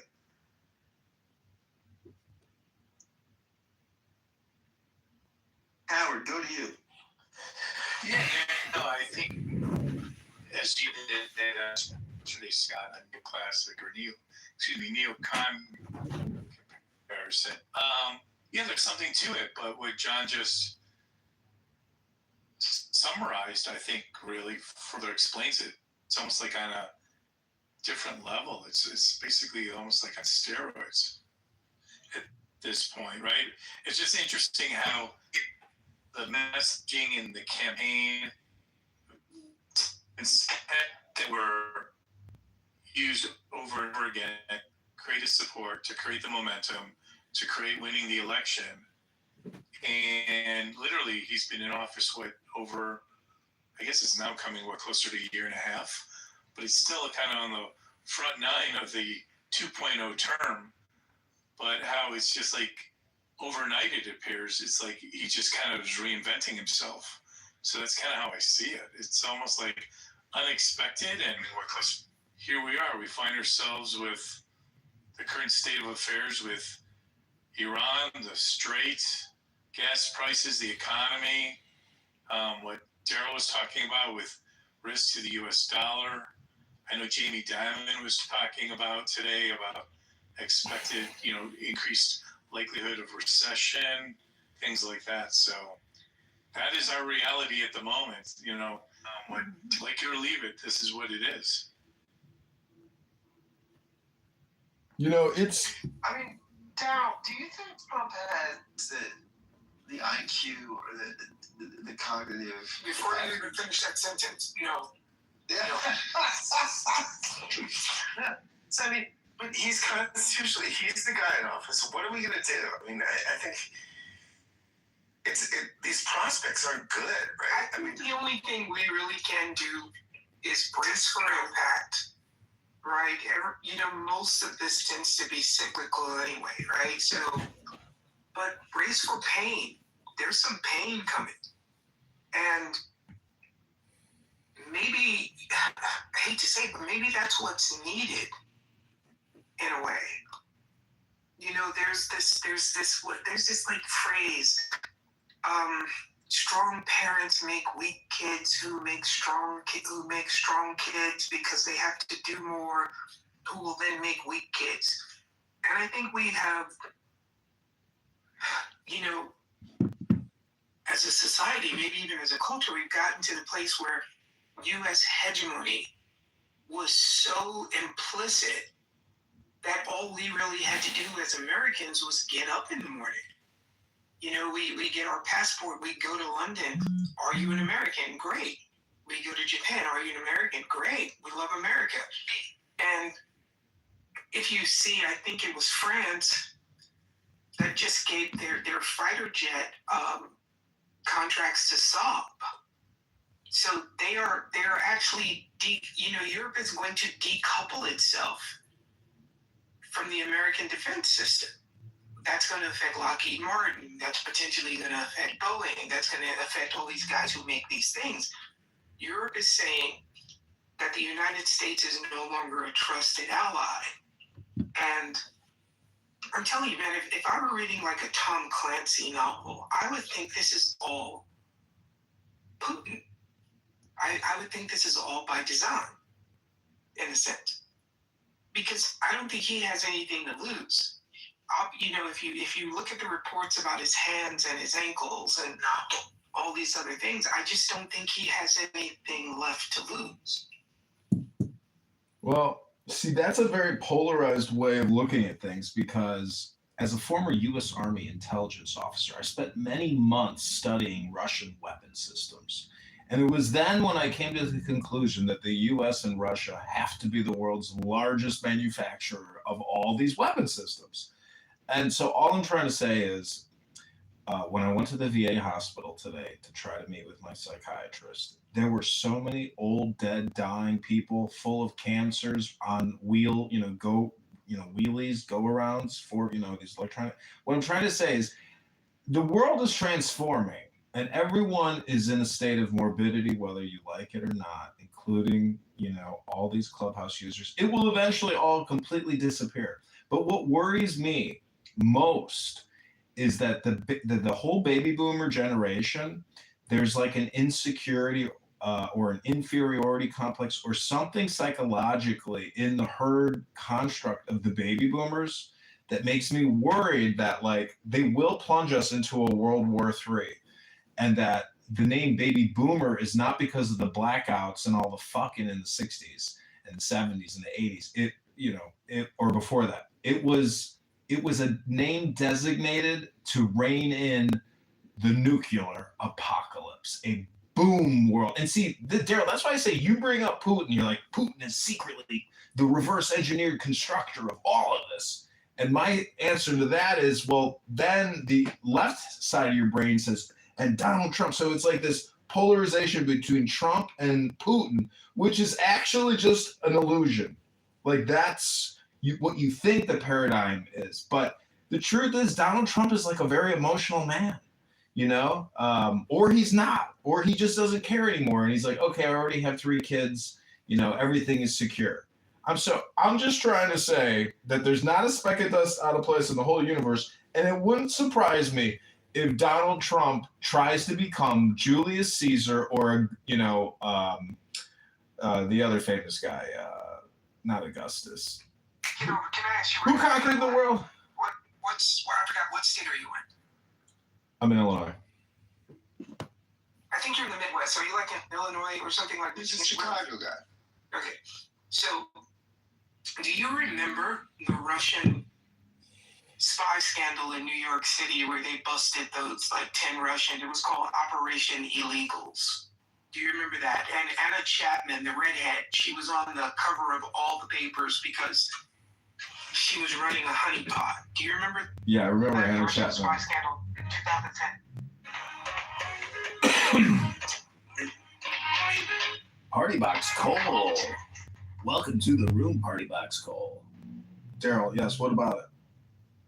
So, Anna Chapman was dating my buddy Bill Staniford when the feds arrested her, right? Bill Staniford, you can actually look at my friends list. If you go all the way down to the beginning when I first joined this, you'll see Bill Staniford is in my friends list. He's a really good friend of mine. He's actually former military intelligence. He was a cryptologist. But it was discovered that going back to the 70s, the Russians had infiltrated the New York City real estate market, and what they were doing is they were laundering arms sales money by buying buildings in New York. Right? They would come into the city and buy a building in cash. Sometimes they would come in like with gold bullion. And when Anna and the rest of the illegals got caught, and they did that really big spy exchange where they exchanged 10 Americans that the Russians had caught, and we gave them 10 Russians and blah, blah, blah, and they did that big exchange. What came out of that was that they had been, I'm trying to, Scott, is this recorded? this room? No. Okay. As well. What came out of that is that, you know, the KGB or the SRV, whatever you want to, you know, whichever one you want to call it, they had heavily infiltrated. If you're concerned, there is two Annas in the room and also John Kitover, so it's probably being recorded. Oh, I'll shut up then. That's all I want to say. Just look at the elite. All you have to do is Google Anna Chapman, Russian spies, New York City real estate. It was it was the biggest spying scandal since the Cold War.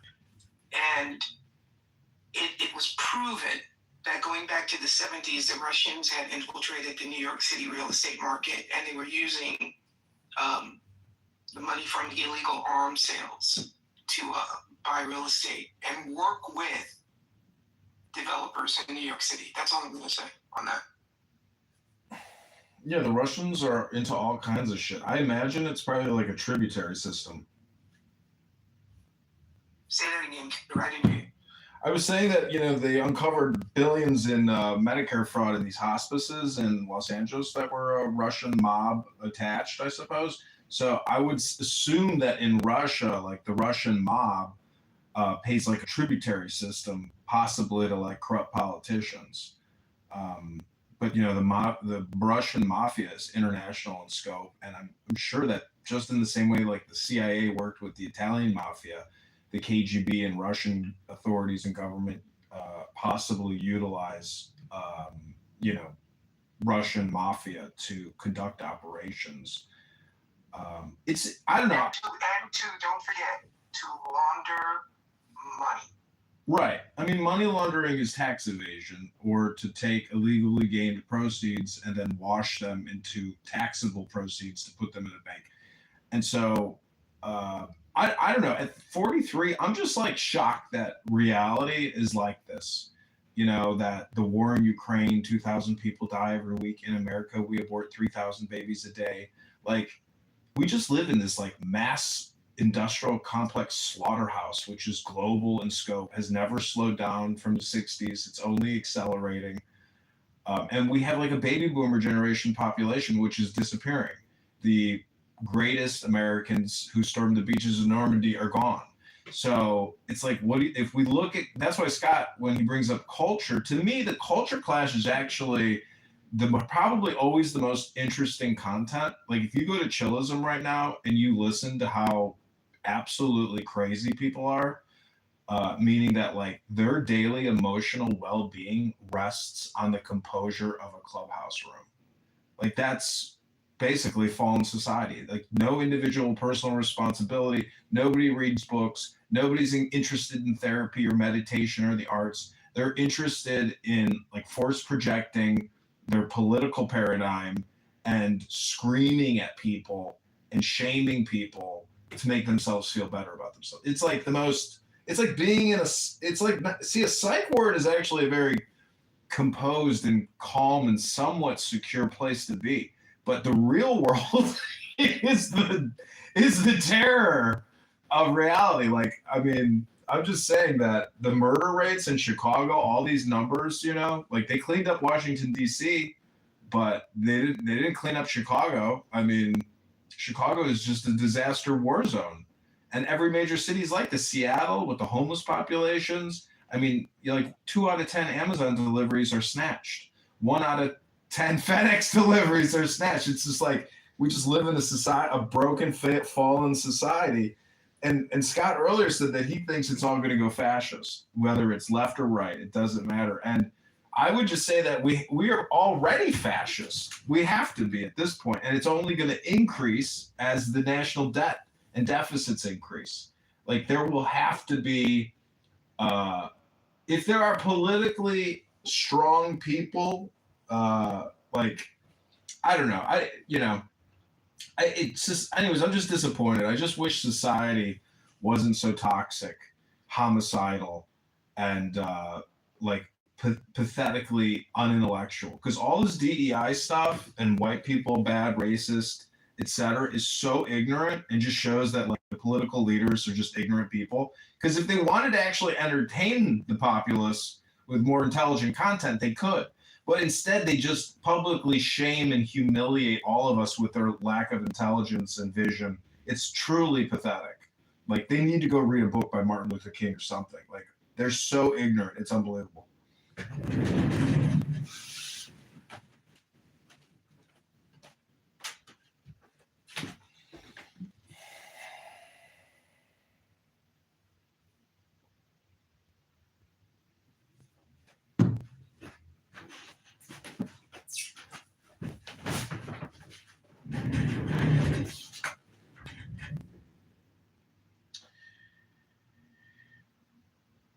And yet we still can't get the Epstein files. We're told nothing to see here.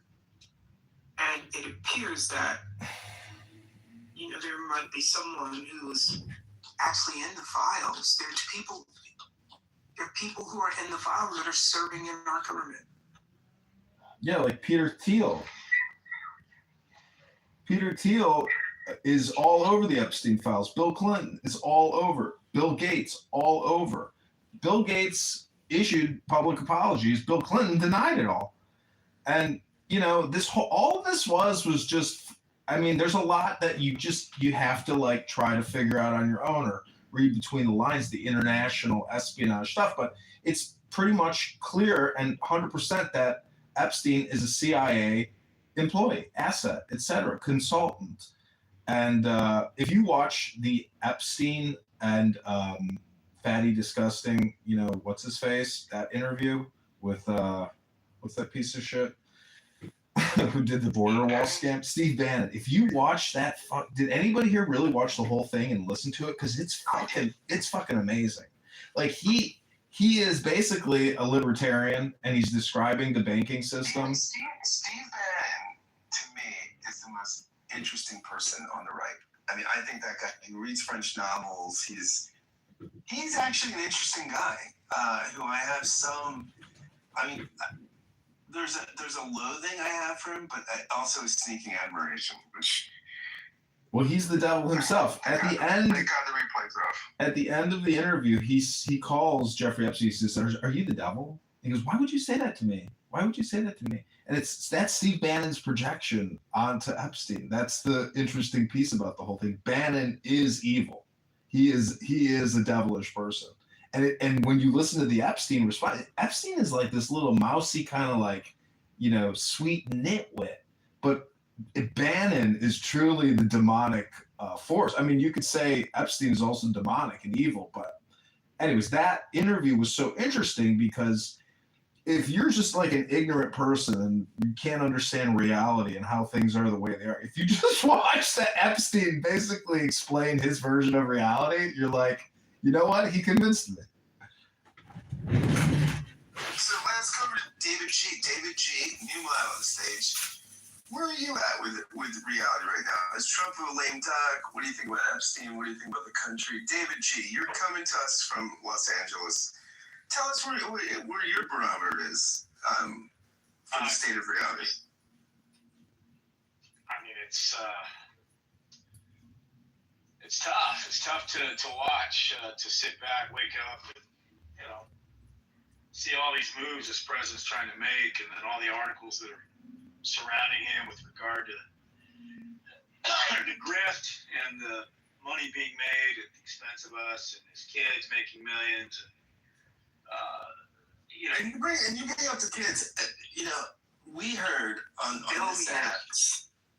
We heard on this app, right, for years about Hunter Biden, who I think made maybe $2 million, right? Doing nothing illegal, just using influence. Compare this to the Trump kids. Where is the? Is the hypocrisy, David? Is there a metric for this level of hypocrisy or no? It's broken the playbook. I think it'll be studied for years, for decades.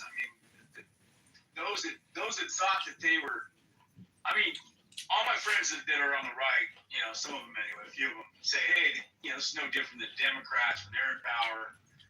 Sometimes Marshall makes these refrains in Gary's room, but this is a whole nother level of money being made off presidency. Starting from the first presidency, which was first term, which was Jared Kushner, Reagan made $2 billion out of the Saudi Wealth Fund, and the Saudi Wealth Fund advisors that advise MBS that run the damn thing didn't see any viable economic or reason to give them the money. It was what's the money going to be used for? So imagine you're running a bank, like you're a bank guy, right? And your underwriters, and they come to you and say, "Hey, we need money from the vaults." And they go, "What for?" It's like imagine giving $2 billion or $2 million, whatever the case may be, of your bank's money, and not having a real legitimate reason. Well, this is the level that we're at right now. Bitcoin's been leveraged in a way I've never seen before. So David, the lawyers, David, the lawyer from the Paramount Skydance deals, they got like $63 million in 3 days of work. There you go. I mean, those are the bottom feeders, right? Those are the guys. Those are the line items on the billing. Yeah, I mean, so David, let me ask you this: your dream candidate, like if we could reboot the system, let's say in 2028 we get someone in the White House that looks really different and tries to right the ship. Who's your dream candidate? Who would you support? Who would you go campaign for? Who would you write letters for? Well, I mean, that's a good question. I think, man,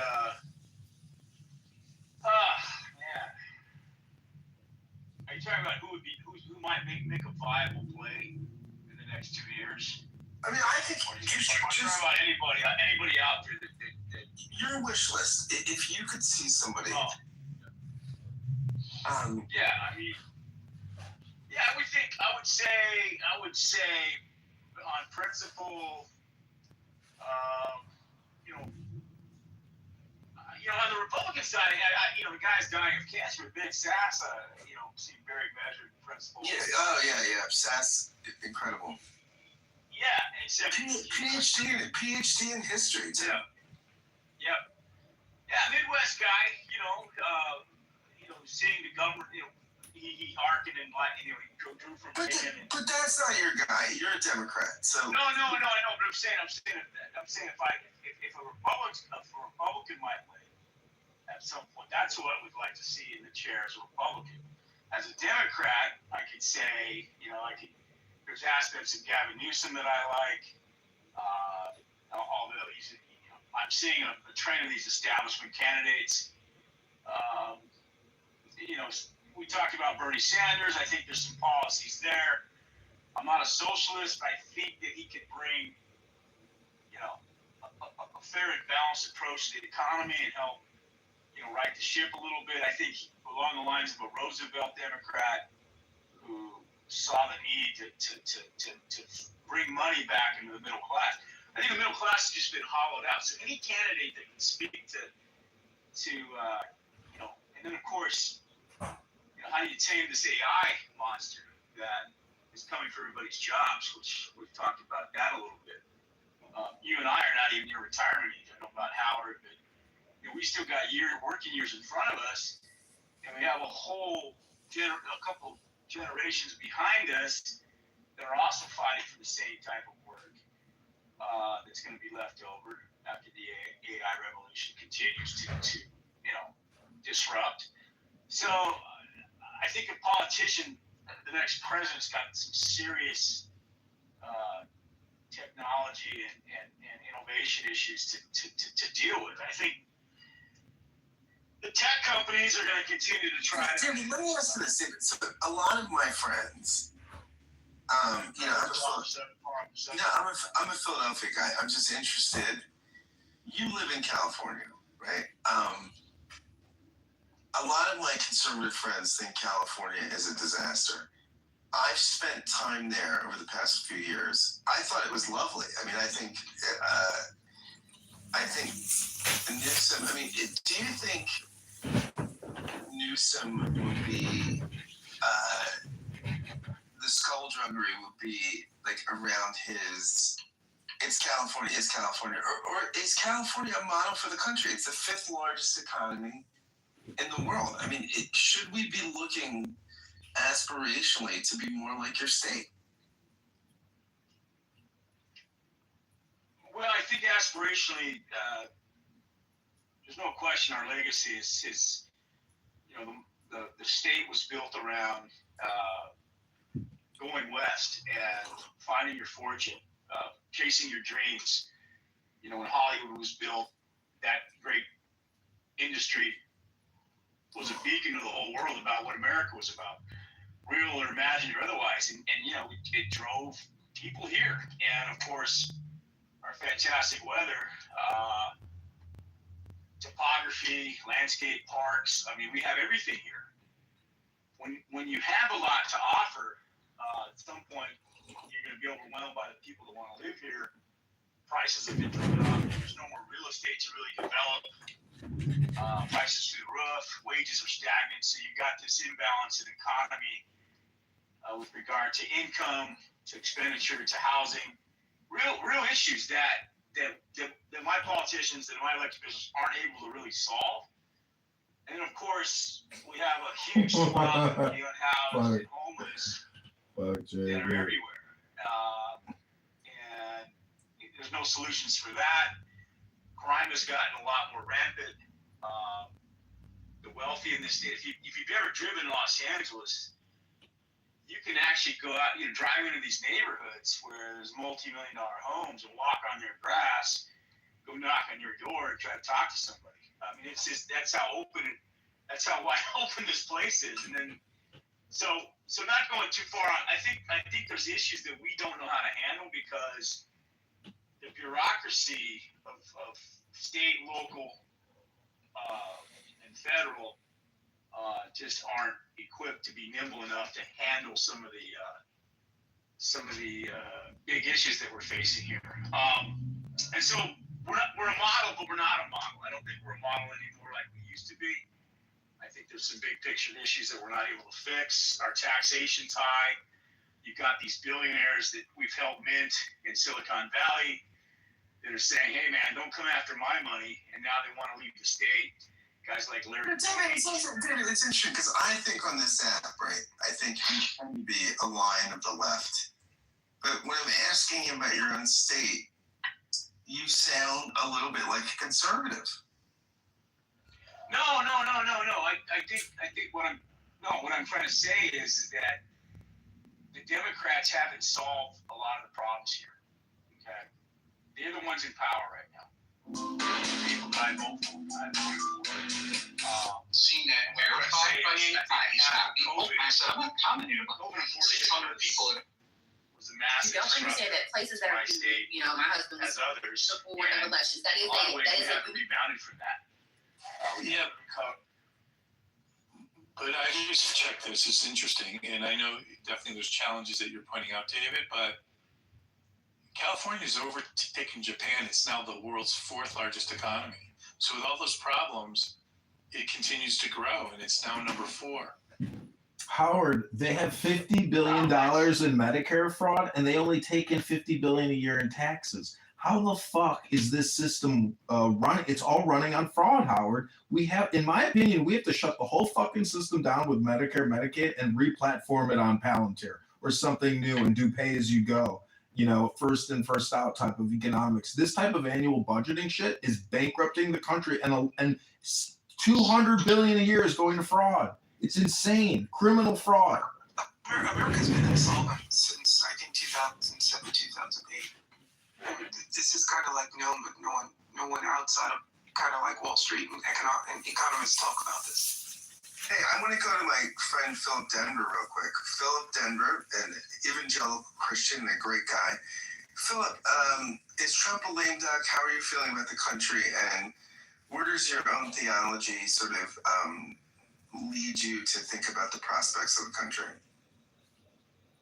Oh, my own theology? Oh, yeah, we're broken individuals, and we make people like Biden and Trump into messiahs, and they're never going to help us at all. And, I mean, as long as we keep pushing pushing all this trust to politicians that are going to solve things, or somehow the other side's the most evil thing in the world, then we're going to keep going down this path. I don't know what the turnaround is. I didn't grow up in the 60s and 70s, but, you know, if you grew up in the 60s, the country was pretty in turmoil as well. And, I mean, it definitely feels like we're going the wrong direction, but we've self-corrected before, so who knows? And a lot of brevity from Philip Demery. Any other thoughts, Philip? I give you another 60 seconds. Yeah, David, you're a little triggered. Triggered by what?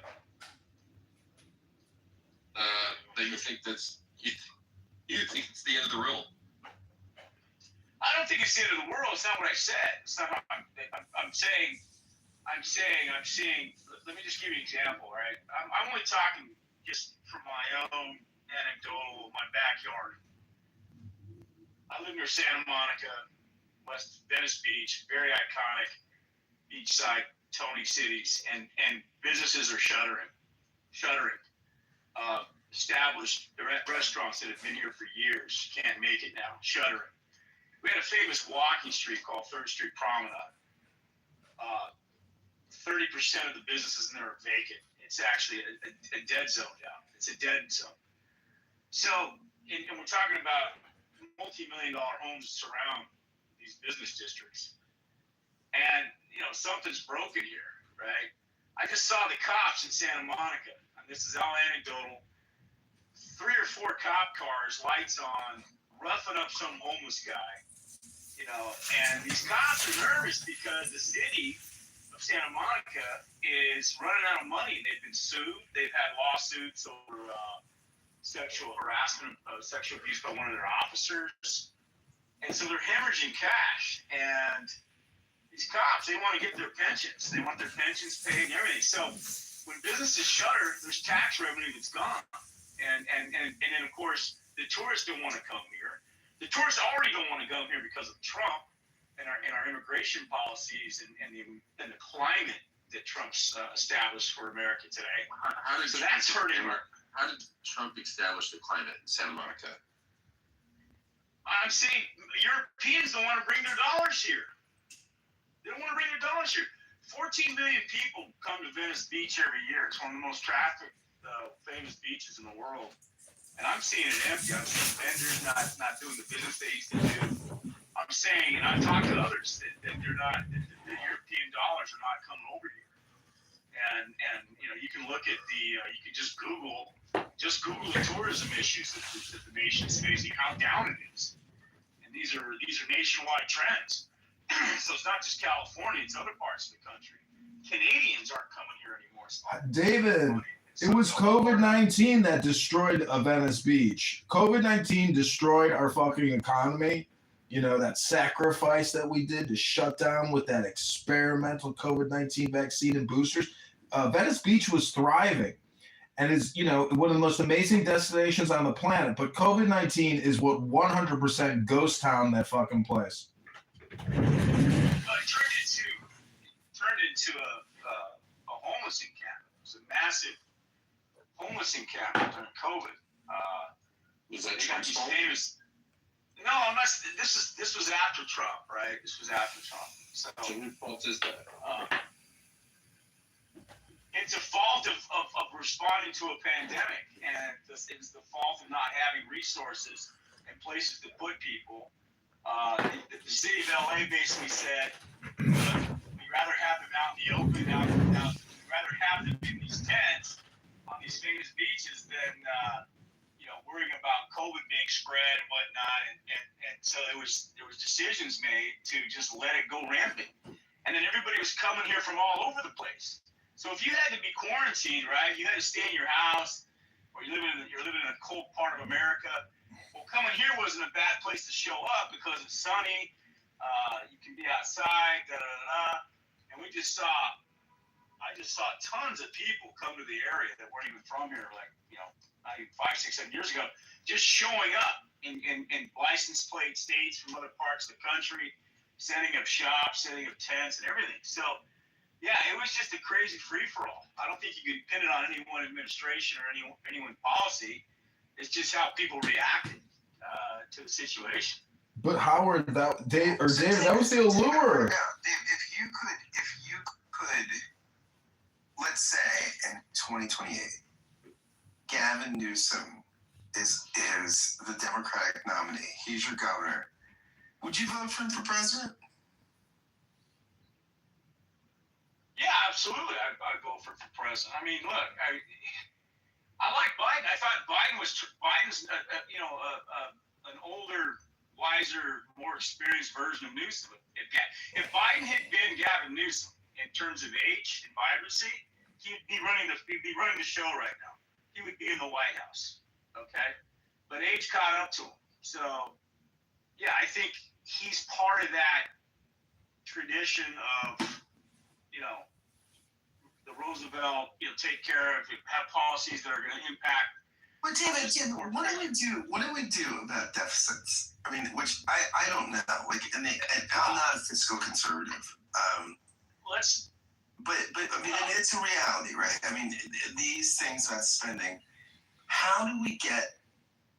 And I don't think we need to have balanced budgets all the time, but we need a sort of budget that's probably in some sort of correlative relationship in a healthy way to GDP. How do we do that? And how do we talk the country into some level of fiscal responsibility? I'm not saying balanced budgets, but I'm saying how do we get spending under control? And start by not having Republican presidents. There you go. Oh, that line. It's always my favorite line. If we can start by not having Republican presidents. Well, you can look at the historical numbers. It's pretty clear.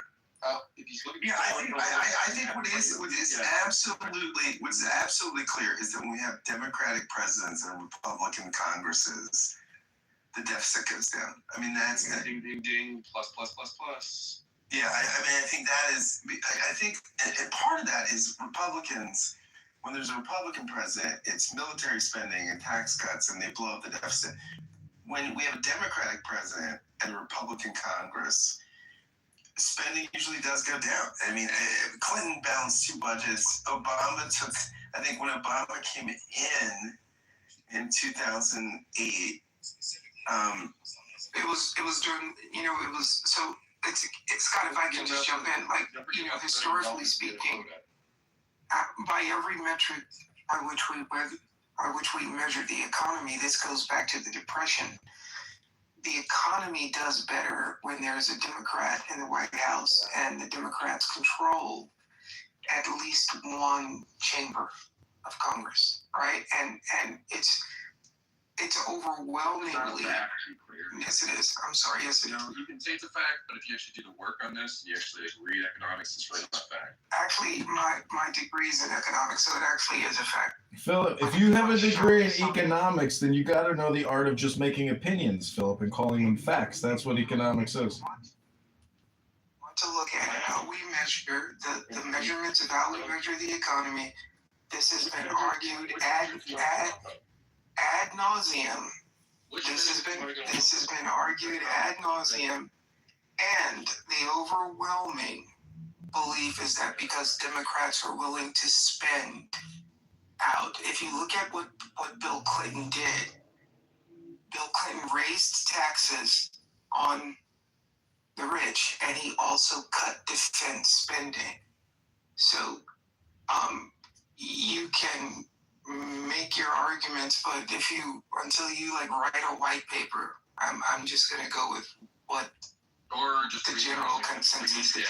If there's no general consensus unless you're a liberal. Like, nobody generally concises these things. Like, you guys say facts are not facts. This is why people disrupt people so much. Bill Clinton also benefited from the innovations of the internet and the tech run up to 2002. Yeah, pets.com and all that stuff. Yeah, I mean, definitely. No, do you remember that website? Like, that was huge. I do. Yeah, I do. But I'm trying to say Al Gore was inventing the internet. When the feds arrested her, right? Or had some sort of. Bill Stanford, you can actually. There's something to it. The internet was actually incubated in the University of California systems, and it was a military project before that. So the military. Howard, do you know what I'm talking about? Yeah, I do. I was just going to throw a log in the fire here for the group, but go ahead. I didn't mean to interrupt you, Dave. David, would you? Yeah. To the military. David. Clinton didn't get us into any wars either. He didn't get us into any wars. You left a budget surplus. And then George W. Somehow got us involved in the Iraq War and ran up those deficits. David. I mean, it's it's interesting how parties frame themselves as being fiscal.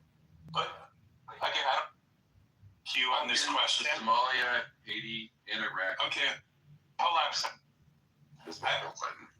I don't have enough of an IQ on this question, but let me ask it anyways. So if deficits are such a significant issue, why is the stock market continuing to grow in the S&P? Because of the deficits, Howard. Because they're connected. To there used to be a metric where you could look at the market and basically jobs, and if you looked at the chart, they were almost always in unison with each other.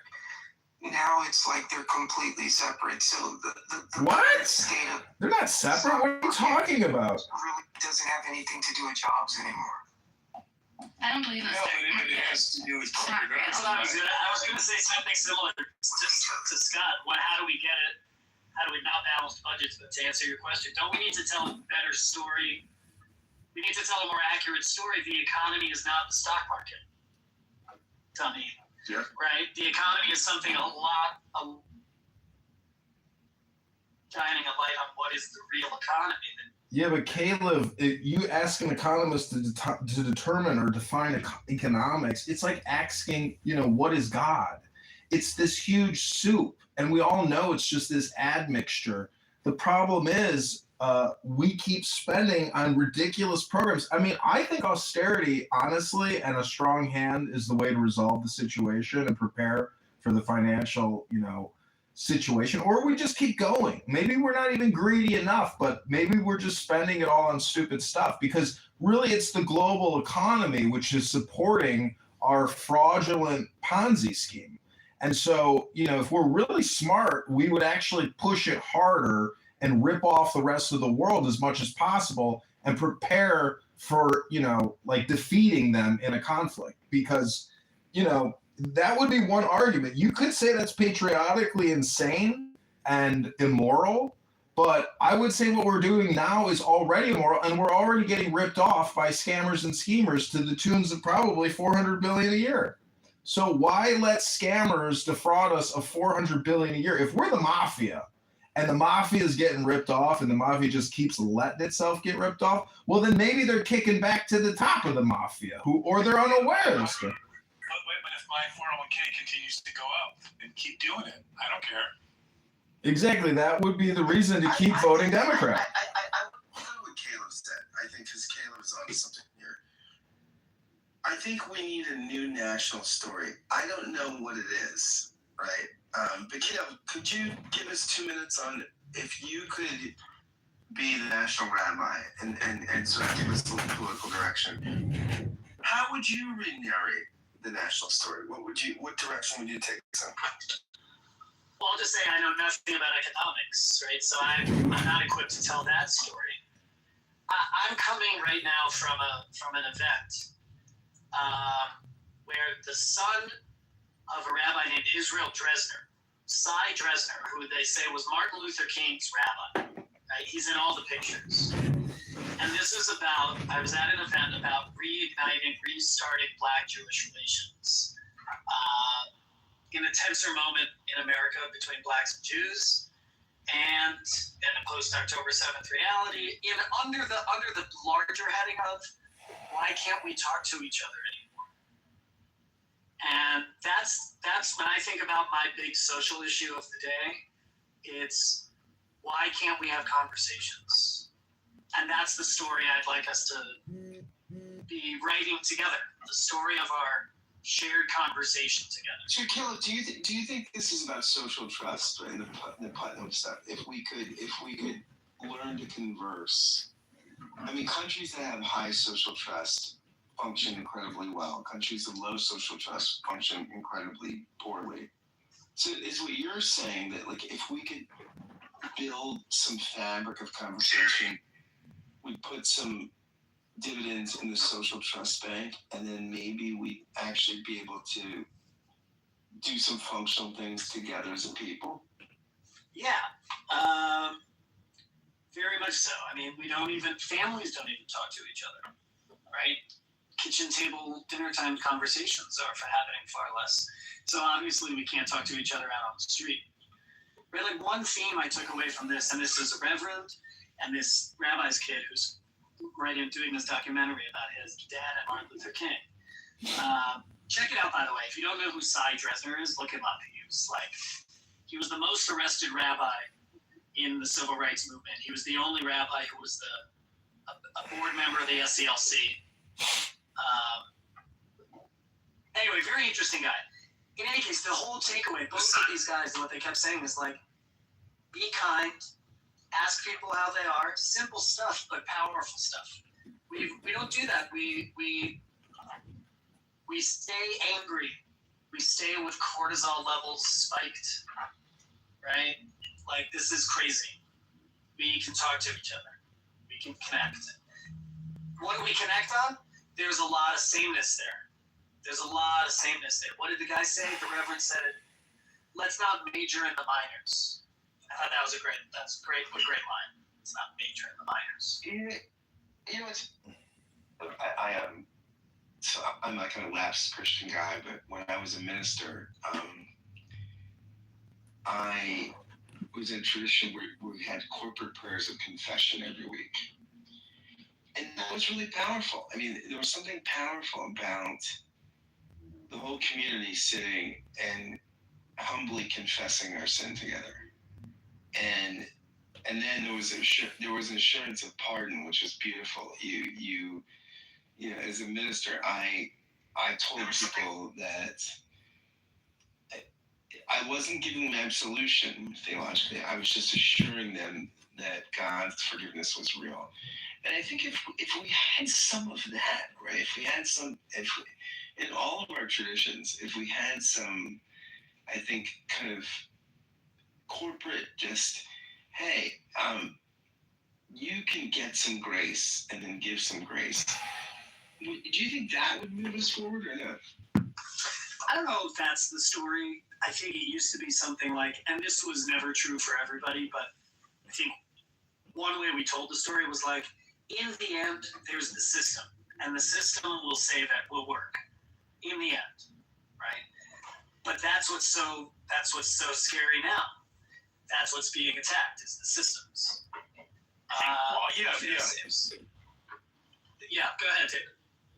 Well, no, I brought this up in the room today, and I might have been all over the map a little bit. I was trying to articulate it, but people fought the good fight, like the rabbi you mentioned, you know, with the civil rights movement, because it was the right thing to do, and everybody knew they had the morality on their side, and people were willing to die for that morality, because to not do so was to keep the status quo entrenched.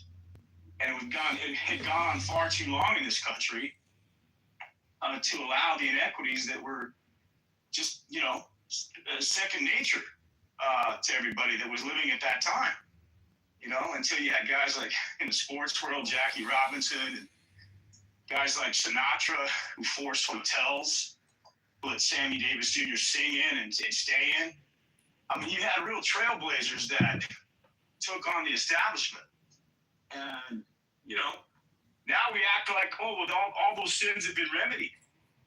And everybody's saying it's reversed now. Every white guy out there who lives in the Deep South who's out of a job is blaming a colored person, somebody from the other side of the tracks. And it's like, this is where we're at today. And the Supreme Court.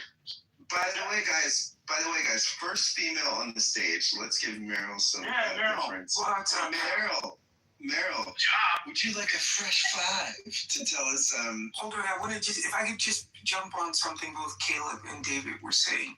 It's take a minute and then we'll go to Meryl. Yeah, because David, you actually had people who were willing, to get punched in the face, right?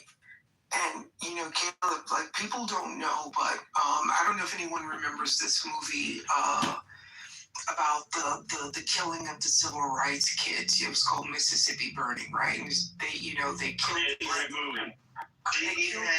Gene Hackman. Yeah, and Willem Dafoe, right? Yeah, So I'm good friends with Dick Gregory's son, Dr. Christian Gregory, and what people don't know, it's called the Summer of Freedom. It was actually Hugh Hefner who paid to have that swamp dredged. Right? Mississippi, they didn't want to pay for it. So Dick Gregory, who was actually the first African-American comedian to play at the Playboy Club, he went to Hugh Hefner and he said, hey, can you help me? And Hugh Hefner is the one who paid. People don't know this story. It's an amazing story, but I think it goes back to something what Caleb was saying. And David, people were willing to go out and get bitten by dogs. Those Jewish kids that got shot. What you're saying, Darryl, there was an investment in a collective story. Yes. So, all right, let's go to Meryl. Meryl, first female on the stage, my dear friend. How are you? And would you like to comment on Trump and the country and just the state of how you're feeling about our collective union? Well, I missed most of this conversation. I'm just coming in late. But you're talking about communicating with each other, or personally, I think that we're not all sensitive to the same things. I know I come across like a shrew sometimes on Clubhouse, but I'm pretty sensitive about a lot of things. And I find that the people that I certainly get along best with, we have that in common. We are sensitive. Our emotions, there's things that trigger us, and they don't seem to trigger other people. So we're talking about the civil rights movement. Try to think about, I think about the women that got involved and were killed. I think about, yes, they're brave. They were brave, but they understood. They had more a different morality than we have today. I think that we are losing this. I think that Trump has done that to us, by the way. I think that we were a far more sensitive country when we understood that people hurt, or we understood what injustice is, or what we thought was injustice. And when we are strong about that, when we're not afraid to talk about it, I find that there are people that have an arrogance about them that I'm not real. I don't think I'm arrogant. I think I'm emotional. I don't think I'm arrogant. And I do think that I listen, but I'm not, but as I said, I will read a story, or I'll see a picture, or I'll be listening to the news, and I might feel very strong about something, but I'm still willing to listen to other people. But I find that I just don't think we live in a sensitive world right now. And Meryl, our own country. I don't want to put you on the spot, but you have a personal friendship with one of the most conservative people on Clubhouse, right? I mean, Steve Wine. I mean, you guys are friends. We don't talk politics at all. Not at all. We talk about things that we're sensitive about each other, but not. We don't talk about. We talk about our families. We talk about things that we relate to. What hurts? This hurts, or this is happening with our family, or there are some things that you have in common that are not necessarily dictated to by how you vote. They are much more you dig deeper into who a person is. You know, there are some things about Steve that he will say, oh, I couldn't stand that about her, or I don't like this about him. He's so different than I am here, or different than I am there. But then when you stop and talk with him, there's things that are in common. And I think that is important to be able to, but there are other people who I could never communicate with that way, our politics separate us, but we don't have that same respect for each other. I do respect. Why do they separate you? Pardon? Why do the politics separate you? Oh, for many reasons. Okay, I'm not a one issue voter. I am not. I don't want to be too controversial, but when I talk about Israel, I'm Jewish and I support Israel. Do I agree with every single thing that they do? Not for years. For years, I've been able to say, I support them. I raise money for them. I will give my time, but I will not. I'm also able to say this. I think this is wrong, or I can look at something. I think we're too. I don't want to get too controversial, but Meryl, I think you should get a little more controversial. Like put the pedal in the metal. Come on. Okay. When we talk about what's going on in the West Bank or something, some people will say Bibi could do no wrong. Absolutely no wrong. Well, I do disagree with him on some things. And when I see, if I see Jewish settlers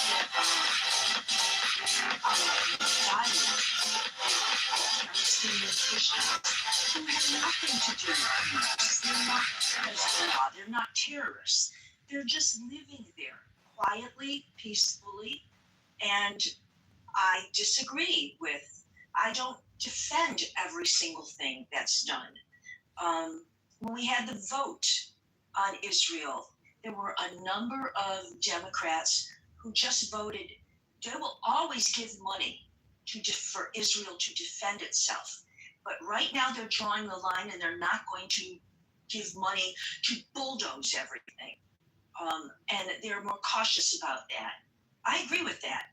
However, I get beat up by, you take somebody like, there's a couple people right in Critical Thinking Forum who would beat me up. They would chew me up and spit me out for saying that, because he can do no wrong. And that's not true. Reynolds, do you think there's something too about like something tragic about a bullied people that becomes bullies? Right? I mean, I think it's fair to say that someone in Israel right now can flex their muscles, right? And it's something so tragic to watch a people that have been bullied probably being less than sensitive with their power. Is that fair to say, or am I overspeaking? Absolutely. You know, the one thing that Jewish people do, and we do this, I mean, it's very important. You know, we always say never forget what happened to the Jews with the Holocaust. And it's horrible. It is absolutely horrible. But we can watch people now who they're not Hitler. They're not as violent or not Hitler, but you can see that people can be sane, but start to eventually do things, just like you said, you start to become the bully. And you lose sight of the fact of where you came from. What were your roots? How did you start this? And I understand we can't always be beat up by terrorists. Absolutely not. But we also can't become terrorists. And when I once watched when the whole thing with Gaza was starting. And believe me, I have friends and family in Israel. And they're not all for Bibi, but they have to run to bomb shelters 16 times a day. But they sit and they can do the whole thing with Gaza. I see a picture of a man running, and he's got his 2-year-old child, and his child's feet aren't touching the ground. This man is running so fast to take his child somewhere. And I have an emotional reaction to that. Some people look and say, well, God damn it, they're terrorists. Look what they did to our kids. I'm not quite there yet. I sometimes see something right in front of my face. I'm looking at a picture, and I start to feel bad about that 2-year-old child. He's not yet become a terrorist. He's not yet not been influenced yet, but he will be. He will be. He's going to hate Jews just like he's going to because of what he's experiencing right now.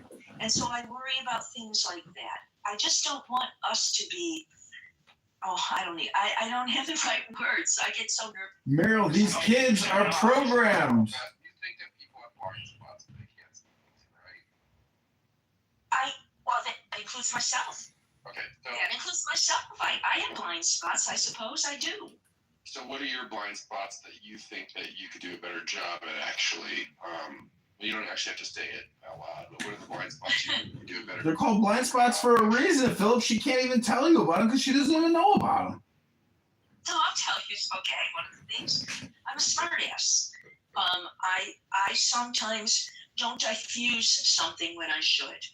Okay, I will see something, or I'll be in chat, or I'll be somewhere, and somebody will write something, and instead of trying to diffuse it or trying to think it through before I answer, I will be snarky. I want to dig a little at that person. You don't always wake up somebody by poking them, and sometimes I poke. I think Not that's really a blind spot. A blind spot would be like the abilities of something you know that you're biased actually holds you up from being objective on a discussion. Holds me up from being objective. So I don't like you Like not being able to take a Republican talking point and give it credit. Yes, I'll tell you what. Let's get rid of the word objective and let's just say fair, because I don't think anybody can be objective, right? But I think because we're all subjects, right? We all have emotions and eyes and ears, so everything is subjective. But we can try to be fair, right? So Meryl, how could you be more fair? I mean, do you think there are times when you could be fairer to the other side? That's hard for me to think about because I am so rooted in how I feel right now. No, I think that I have what appears to be a bias. It can be called a bias, but I don't think I'm unfair.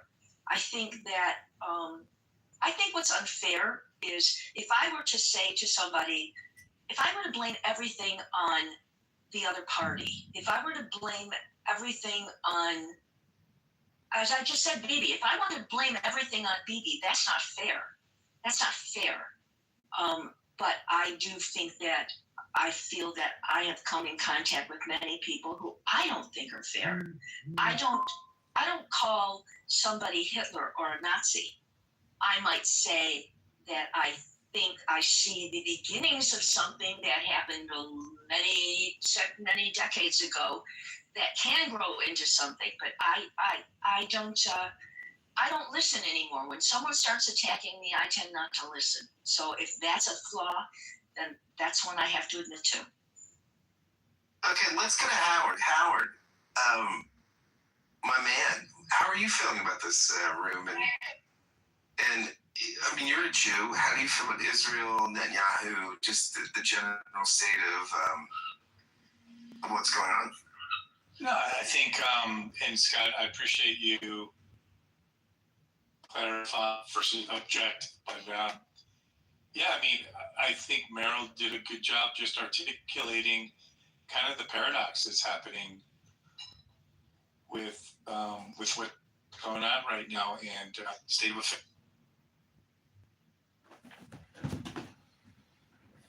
See, Meryl. All right, let's go. Scott, can I say something real quick to Meryl? You know, Meryl, I got to tell you, Donald Trump could be your source of enlightenment. John Kitover, candidate for Congress and mayor. And also Chicago Public School Board. Hold on one moment. I have to tell you something, Mr. Kitover. I'm not always fair when it comes to you. Go ahead. Oh, I just like to make a joke, but it's actually not a joke. It could be a reality thing for some people that Donald Trump could be your source of enlightenment, meaning that, like, if you are polarized with Donald Trump or Vladimir Putin, if you haven't come to like a spiritual or a metaphysical conclusion, you have to basically try to enlighten yourself like our founding fathers did, or transcend above your opinion or the way you feel. That type of creative intelligence or psychological intelligence can be applied to all other dynamics of your life. And Donald Trump, because he is that polarizing figure, you could just visualize Donald Trump in your mind's eye and or as an orange, man, and just do a Trump mantra and just say Donald Trump, Donald Trump. It's a joke, Meryl, but it's not necessarily a joke, meaning that, your life is limited. Your time is basically broken down into 2.5 billion seconds throughout the course of your life. It's all content. So this app is, in a way, reverse engineering the universe to troll you, to gaslight you, and to make you basically to fuck up your life and make your life miserable, because this app is just toxic, communication for the most part. And like you said, if people attack me, I'm going to attack them back. Well, that's the problem, Meryl. The fact that your brain is just automated. It's fully automated. It's AI already in itself. Hello? No, sir. No, sir. That's where I differ with you. No. See, you are describing me as somebody who's not smart. You are describing me as somebody who can't be objective, or somebody who can't. You'd have to understand a little bit about it. We all were raised in some way. We all had different influences growing up. I had the best. And we were taught, my cousins, myself, we had a large family, large extended family. We were taught to listen. We were taught to be able to speak. We were taught to be able to defend what we think and how we feel. And I can't look at Donald Trump and have you tell me intellectually. Now you're trying to go psychologically. No, let's talk psychologically and intellectually. All right? You've picked the wrong person. Donald Trump, no, I'm sorry. Donald Trump, and we can do example after example after example, where we don't have, it's a morality issue. I find he doesn't respect our country. I respect our country. I respect our citizens. Sorry, I understand what you're saying, but if you don't see a blind spot here, I would tell you, like, it's very obvious that you so despise the person that if he does anything good, it's going to be great. No. Tell me what he does that's good. Tell me what he does that's good for our country. Tell me what a patriot is. Tell me. Absolutely, he supported Israel at a key moment of time and basically helped them defeat Iran, Israel, Lebanon, and all of Israel's enemies at this point, which has put us on a safer track than the least, probably for the first time. Did I say I don't support Israel? You asked me to tell you what he's done that's good. I asked you, okay, and you think that that's one of the reasons I disapprove of him? No, Is that what you're saying? You said tell me one thing that he's done that's good. No, you think I have a bias against him for. You're saying you are talking to me as if I can't pinpoint anything. You didn't say that, though. I am a supporter. That's what she said. That's what she said. No, she said to me, name one thing you think he's done that's good. In the context of the conversation, the entire conversation. Sure, I'll give you another thing that he's done that's good. I'll give you one thing that's nuanced. You'll hate this. He's basically shut the border down so we don't have illegal immigrants flying into the country. And what makes you think that I was against that? You've been in other conversations with me, haven't you? That's a good move. Now, the place keeping these about that. Because the main policies. You're in the Matrix. I think what he says, I agree with Phil. That's what I heard. Yeah, I would say this. I think Trump is evolving into kind of Reagan light I think he's spending a lot of money and cutting taxes and doing some neocon foreign policy, which all is fine. I mean, that's, it's not my politics, but I don't think it's necessarily extreme.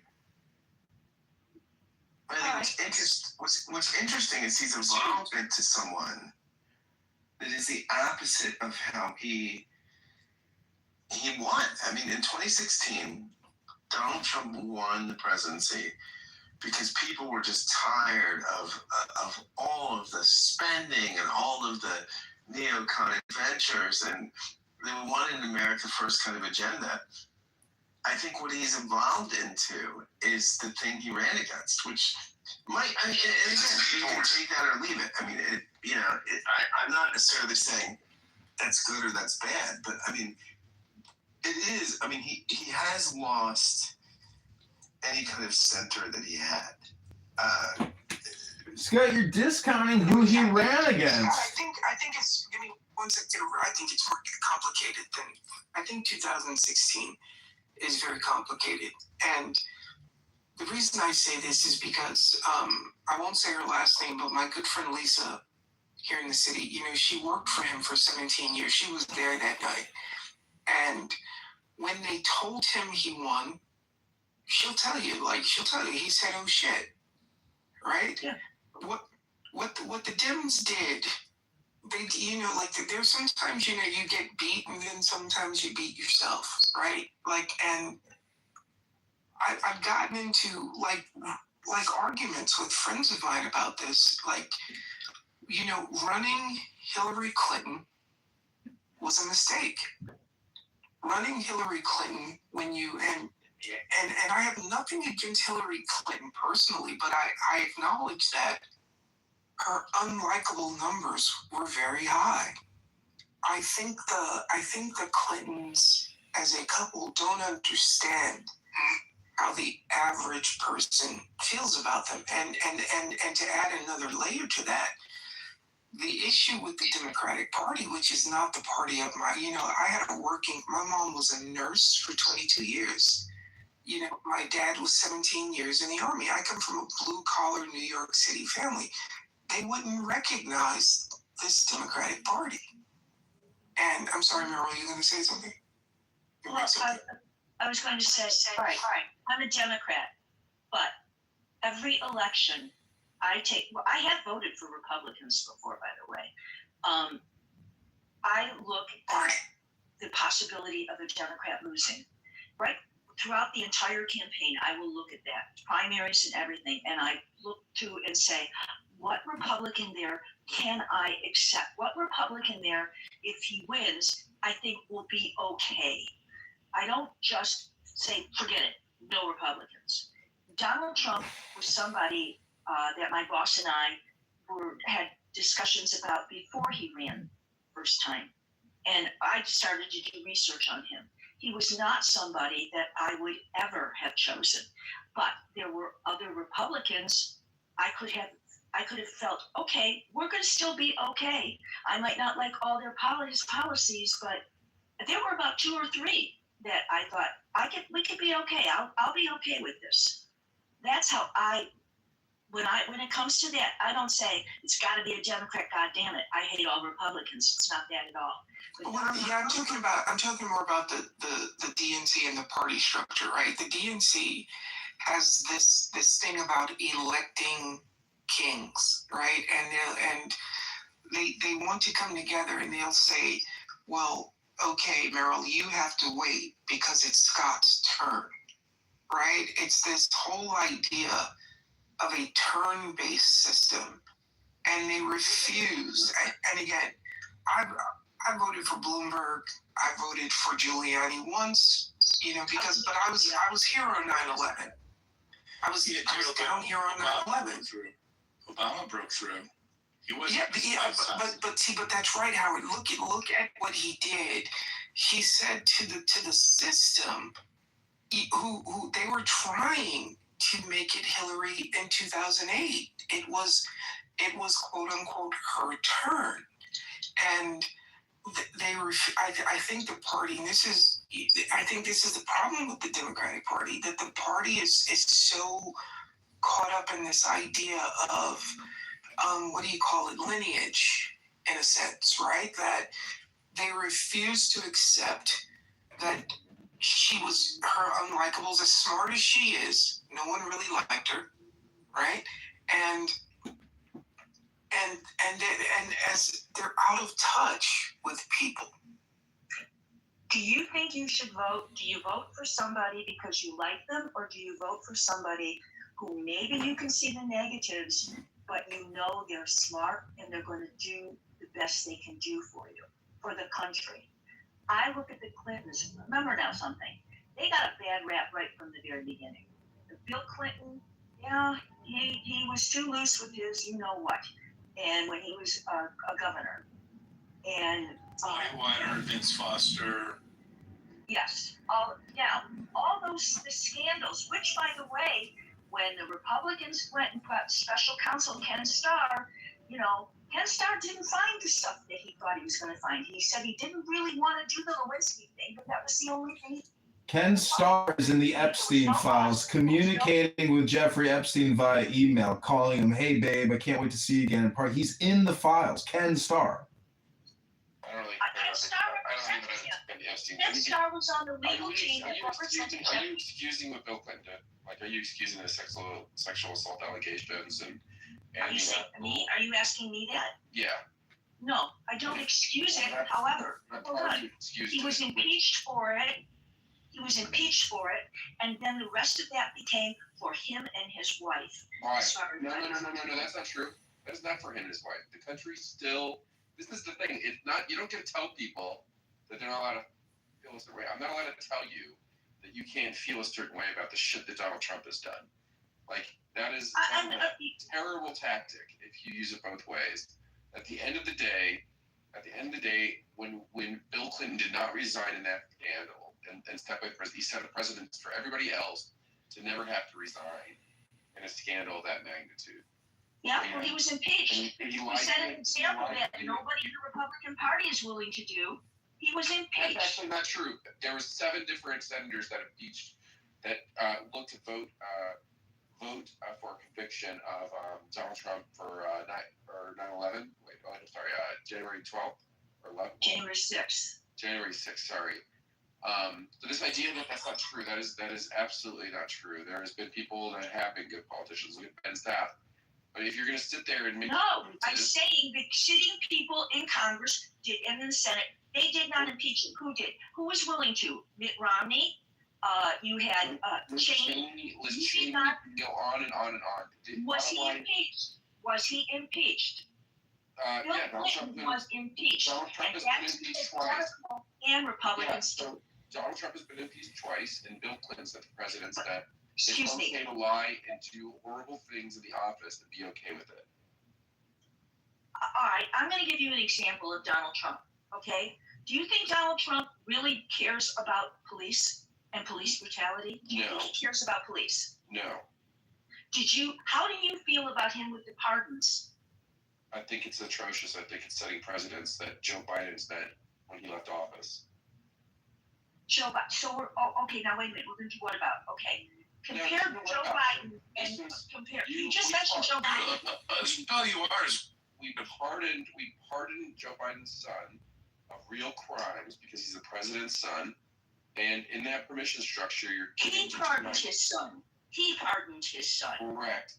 All right. He pardoned his son. Now let's talk about that then. How much money did his son get?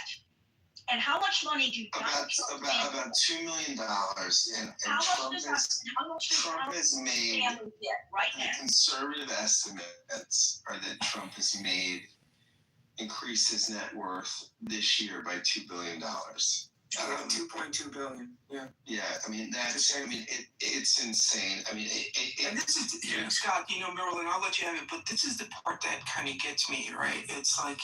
It's all of this stuff is literally being done right in front of your face, right? You have oil shorts, right, done right in front of your face. What are you going to do about it, right? It's like, release the Epstein files. No, we're not going to. What are you going to do about it, right? It's the what do you call it when presidents are not the emoluments, right? You can't do this. You can't do this. Well, okay, well, hold on, Philip, I'm talking. I'll let you finish. It's like, what are you gonna do about it? It's this constant thing of, I'm gonna do whatever I want to do. You know, opinions be damned, and there's just nothing you can do about it. And that's the part. Daryl? Yeah.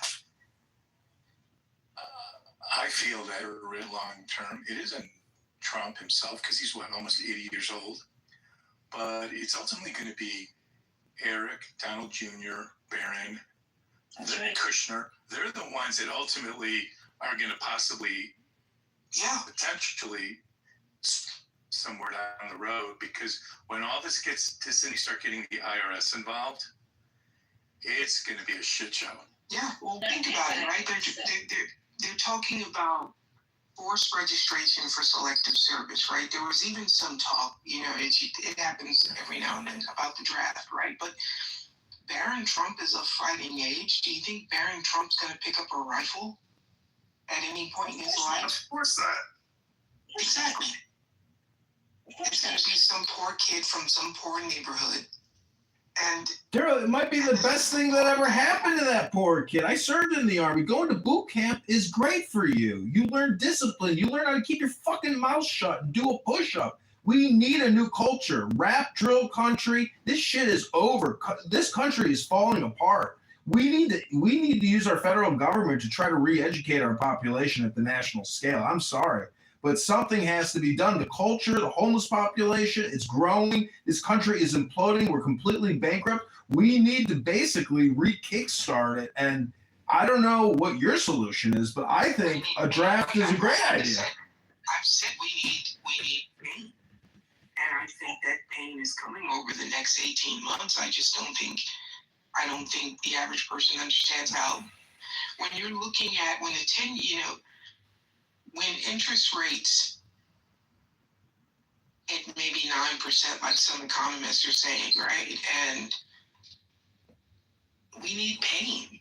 Pain will sometimes bring about discipline. Well, it's like popping a zit or pulling a scab off.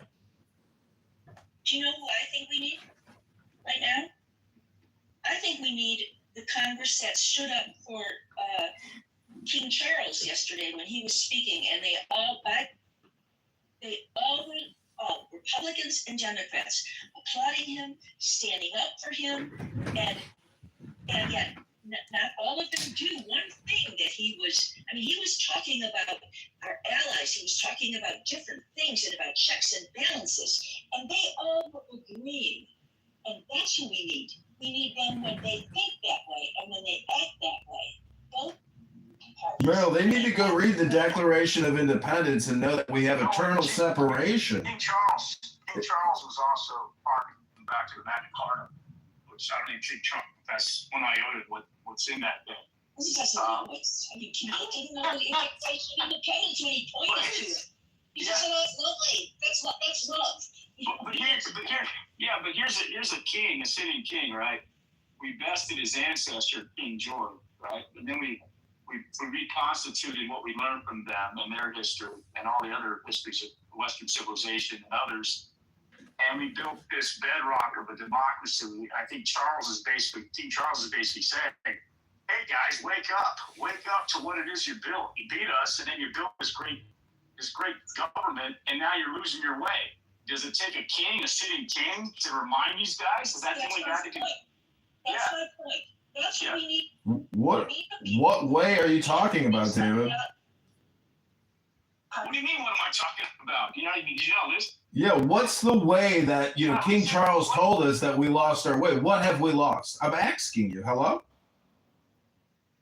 When is this prime minister? When is a sitting head of state ever come to the United States Congress, the United States, and then had to remind us of what we came from and what we're about? You tell me in our history when that has happened. Well, I'm just looking at this from the perspective of a baseball team. I mean, I'm rooting for Team America. I don't understand why you guys don't root for the same team. that's kind of a problem, right? Like we've chosen these camps, like Mets and Yankee. You're a Mets fan or a Yankees fan. You're a Knicks or a Net fan, and we've gone into our camps, and it doesn't really matter. Hey, my team cheated. I don't care. We won. It's not about the game anymore. It's about the outcome. And that outcome is only, what people don't realize, this outcome is only benefiting certain people. So like when Trump says, we're gonna make so much money, who's the we? That money's not being shared with the American people. That money's not being trickled out or trickled down. It's this detachment from reality. By the way, the gentleman who created trickle-down economics, before Reagan even left office, said this was the worst mistake he made. Yeah, it never works. It has never worked. They talk about it. They talk about it all the time. It has never worked, and yet every time a Republican gets in the White House, they start talking about this trickle-down economics. Well, listen, these conversations are all circular, and they've been happening for years on Clown House. Why can't you just admit that Donald Trump is the better administrator? He's the better governor than Kamala Harris. You guys are fucking crazy if you think Kamala would be doing a better job in fixing this shit than Donald Trump. I think Kamala, I think she would not have been transformative. She would have been. I think we voted for Trump 2 times because we wanted disruption. And Kamala Harris would have administrated the government far better than Donald Trump. But we wanted disruption, and that's what we got. And so we have No. It wasn't just disruption, Scott. It was also it's a continuation of a perceived status quo in this country where the white majority still doesn't want to relinquish. Thank you, Chris. She didn't win because she was a white woman. She was a black woman married to a white Jewish. I don't think it has anything to do with race. I do disagree. She would have been transformative because all of her plans that she wanted to initiate, our policies she wanted to initiate, to transform. The next generation into being able to have not only more rights, but also have more things. Like for that, she was the only person who was speaking about going back and actually investigating while we were still processing out after COVID.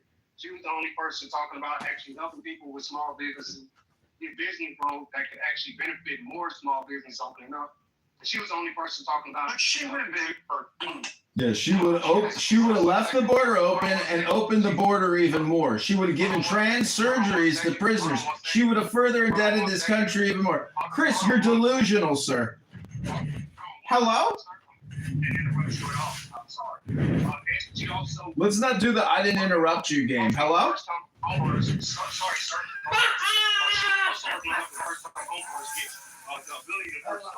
Prior to them becoming 50 years old, which was the average around COVID for home purchases. It was about 50 years of age for the person actually able to purchase a house. That's all wishful thinking, Chris. Oh, no, wait. Can I finish? And then y'all sure.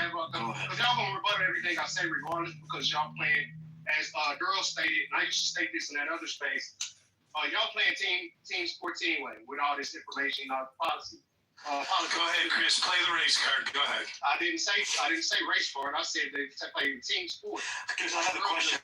Like Girl just stated, because everybody's going to pick their side, and regardless if their side is doing well or doing terrible, they're going to say, "I picked that side. I'll never leave that side."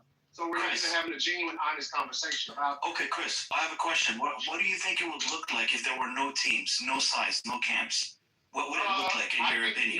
I don't think that there should not be teams. I think people should be able to be realistic if their team's not doing well.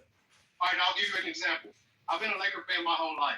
When the Lakers weren't doing good, I wasn't saying, they're going to the championship this year. No, I said they need to rebuild. They need to work on making sure their team is prepared to even make the playoffs. I was able to be subjective in understanding that my team needed help in certain aspects before they could even be the champion.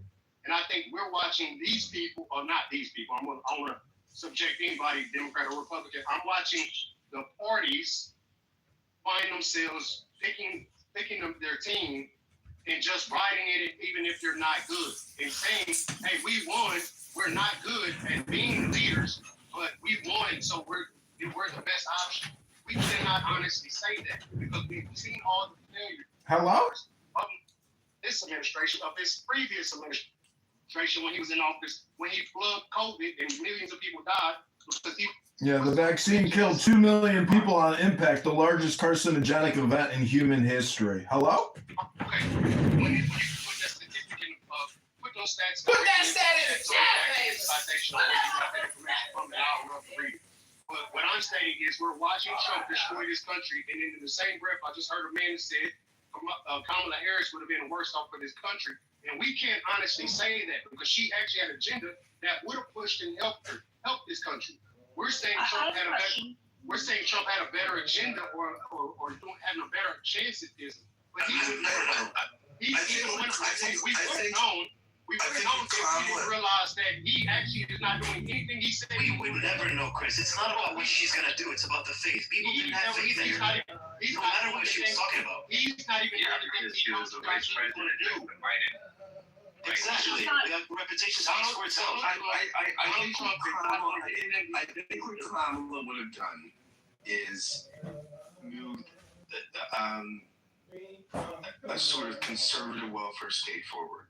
So I think, Richard Rorty, one of the best philosophers in the history of modern philosophy, was being interviewed by Robert Harris on Entitled Opinions, and he said, "What can philosophy do for the world?" And he says, "Well, I guess it could I guess I wish most of the world become more like the United States, and the United States become more like Scandinavia." And I think that's what Kamala would have done. She would have pushed us in a little bit more of a Scandinavian direction, which is Kamala was responsible of the border, and she couldn't even handle that. I gotta ask a question. Hold on, Chris. Can I ask a question? Like, so someone said something about Biden, right? So other than, I live in New York City. I don't live in a border town, right? So when you just said, like, she was with Biden, so that's the reputation. Other than like this border thing, and maybe you're like a single issue person, right? What exactly did Biden do that you didn't like? Because his economy, as how we measure economic success, was actually good. So other than quote unquote the border, what problems did you have with Biden's presidency? Well, let's start that Biden wasn't even the president. Let's start with that. You're not answering my question. Hold on.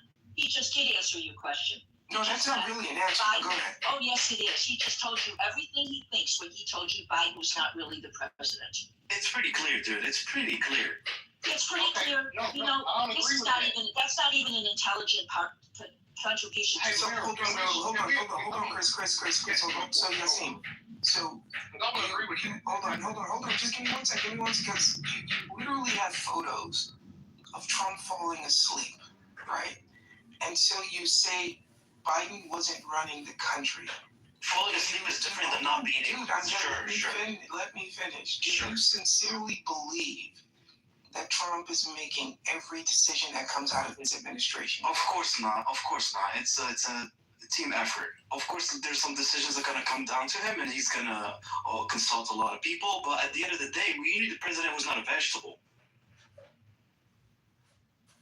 I have a question for you guys, all of you. Are we being punked? Hi, everybody. Is this Joe? What's up, Joe? Before you ask that question, can I pose the information that he just gave us? He was not a vegetable. Because the information he just gave us was Biden was not running the economy, if that was the case. Gerald made a great point. I actually thought he said that Biden wasn't the president. No, and that's cool too. Was he saying that Biden? He said that.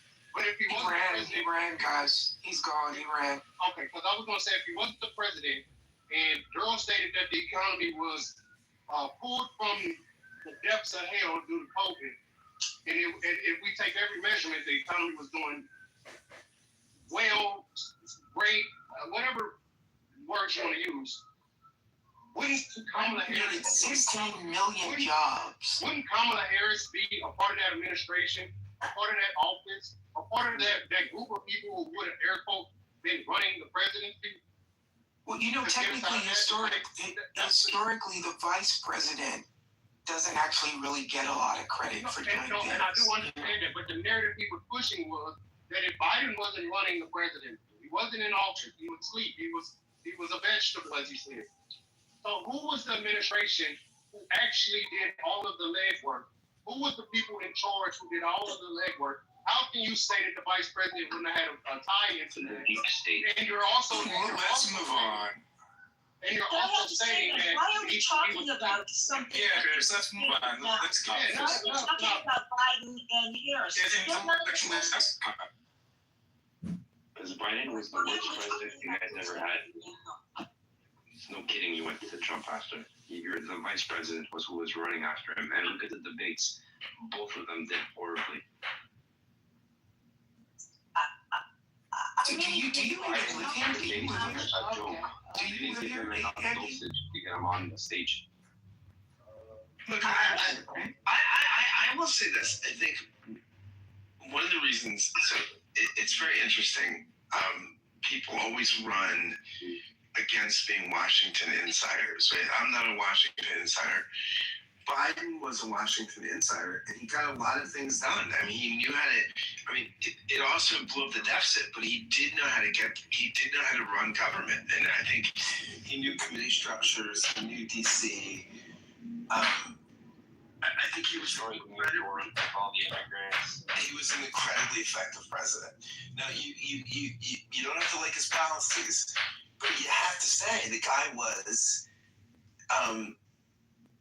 He knew how to make the wheels of Washington work in a way that we haven't seen in decades. I know, Scott, but I would argue at the end, his ego got the best of him because originally he said he implied he was only going to be a one-term. Yeah, absolutely. Yeah, to build the bridge, and the way it ended, and his ego after that debate fiasco.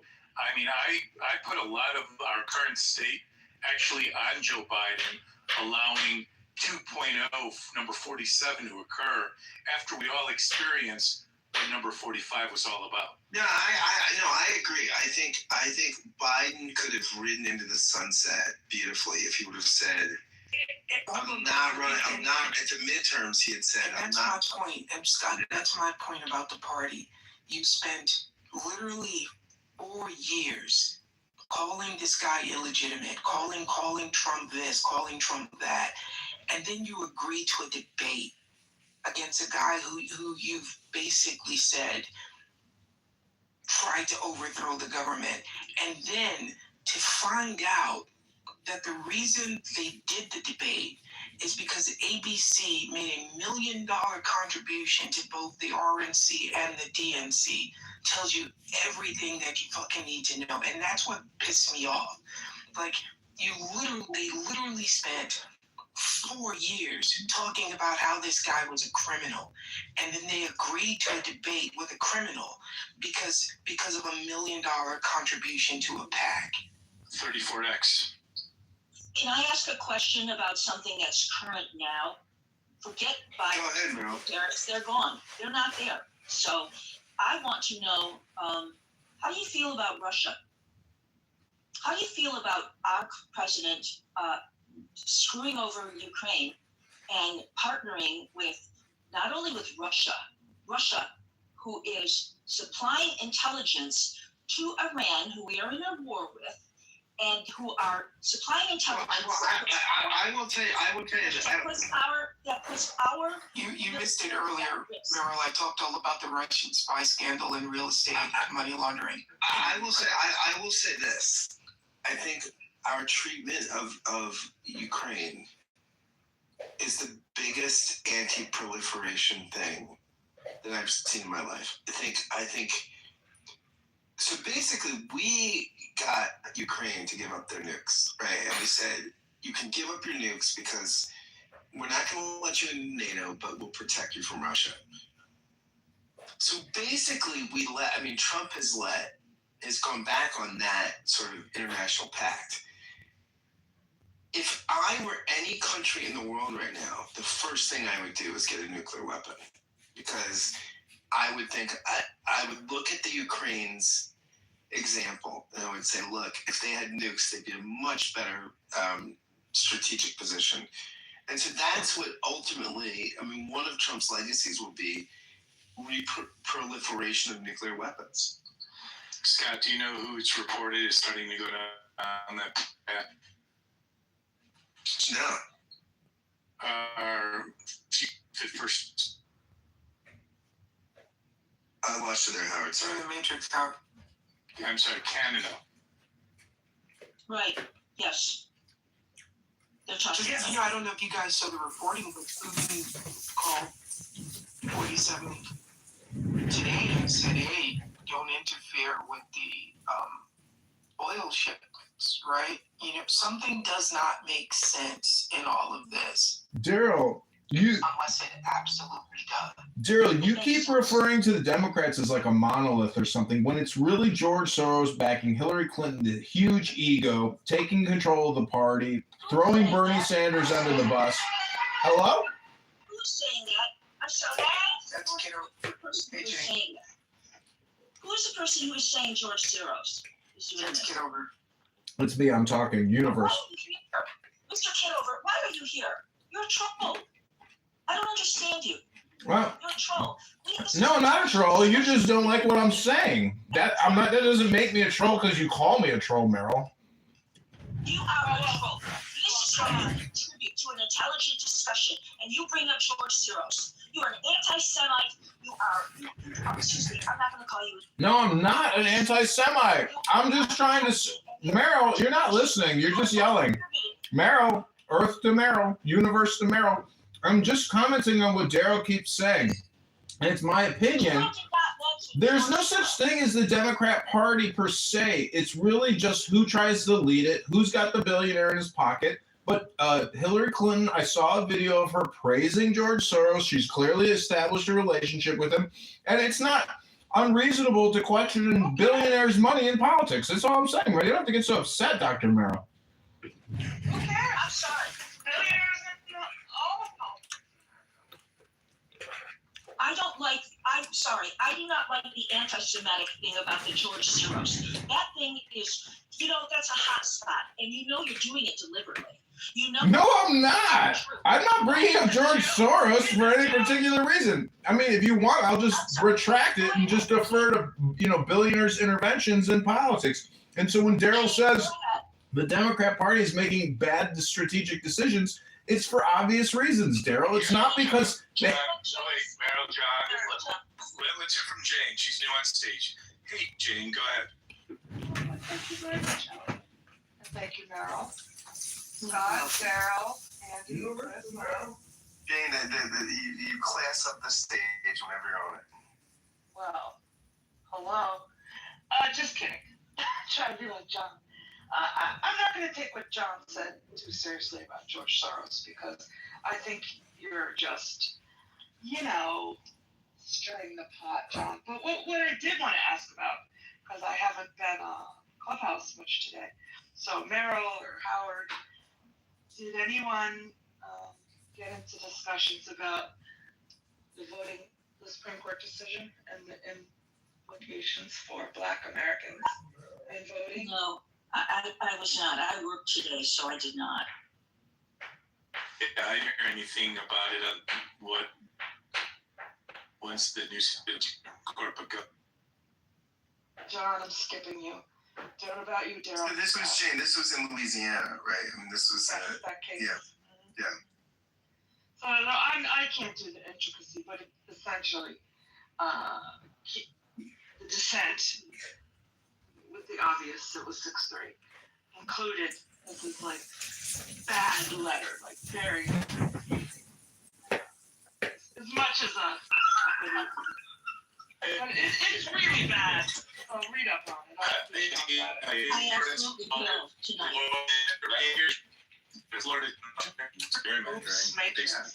That's right. Yeah, basically, they have once again reversed or inverted the intended use of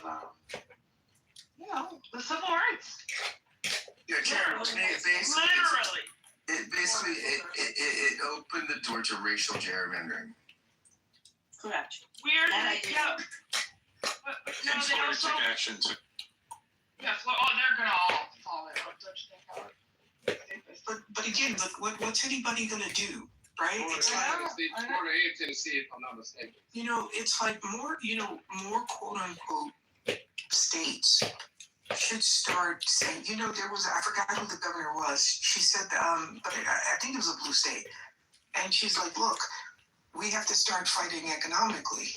And she said, I will collect taxes, but I'm not going to send them in. You know, more states that actually have economic power have to start exercising economic power, because you're not going to win in court because they've already rigged the game against you. Like, the Dems have to figure out, are they really in for a fight, and they have to start fighting.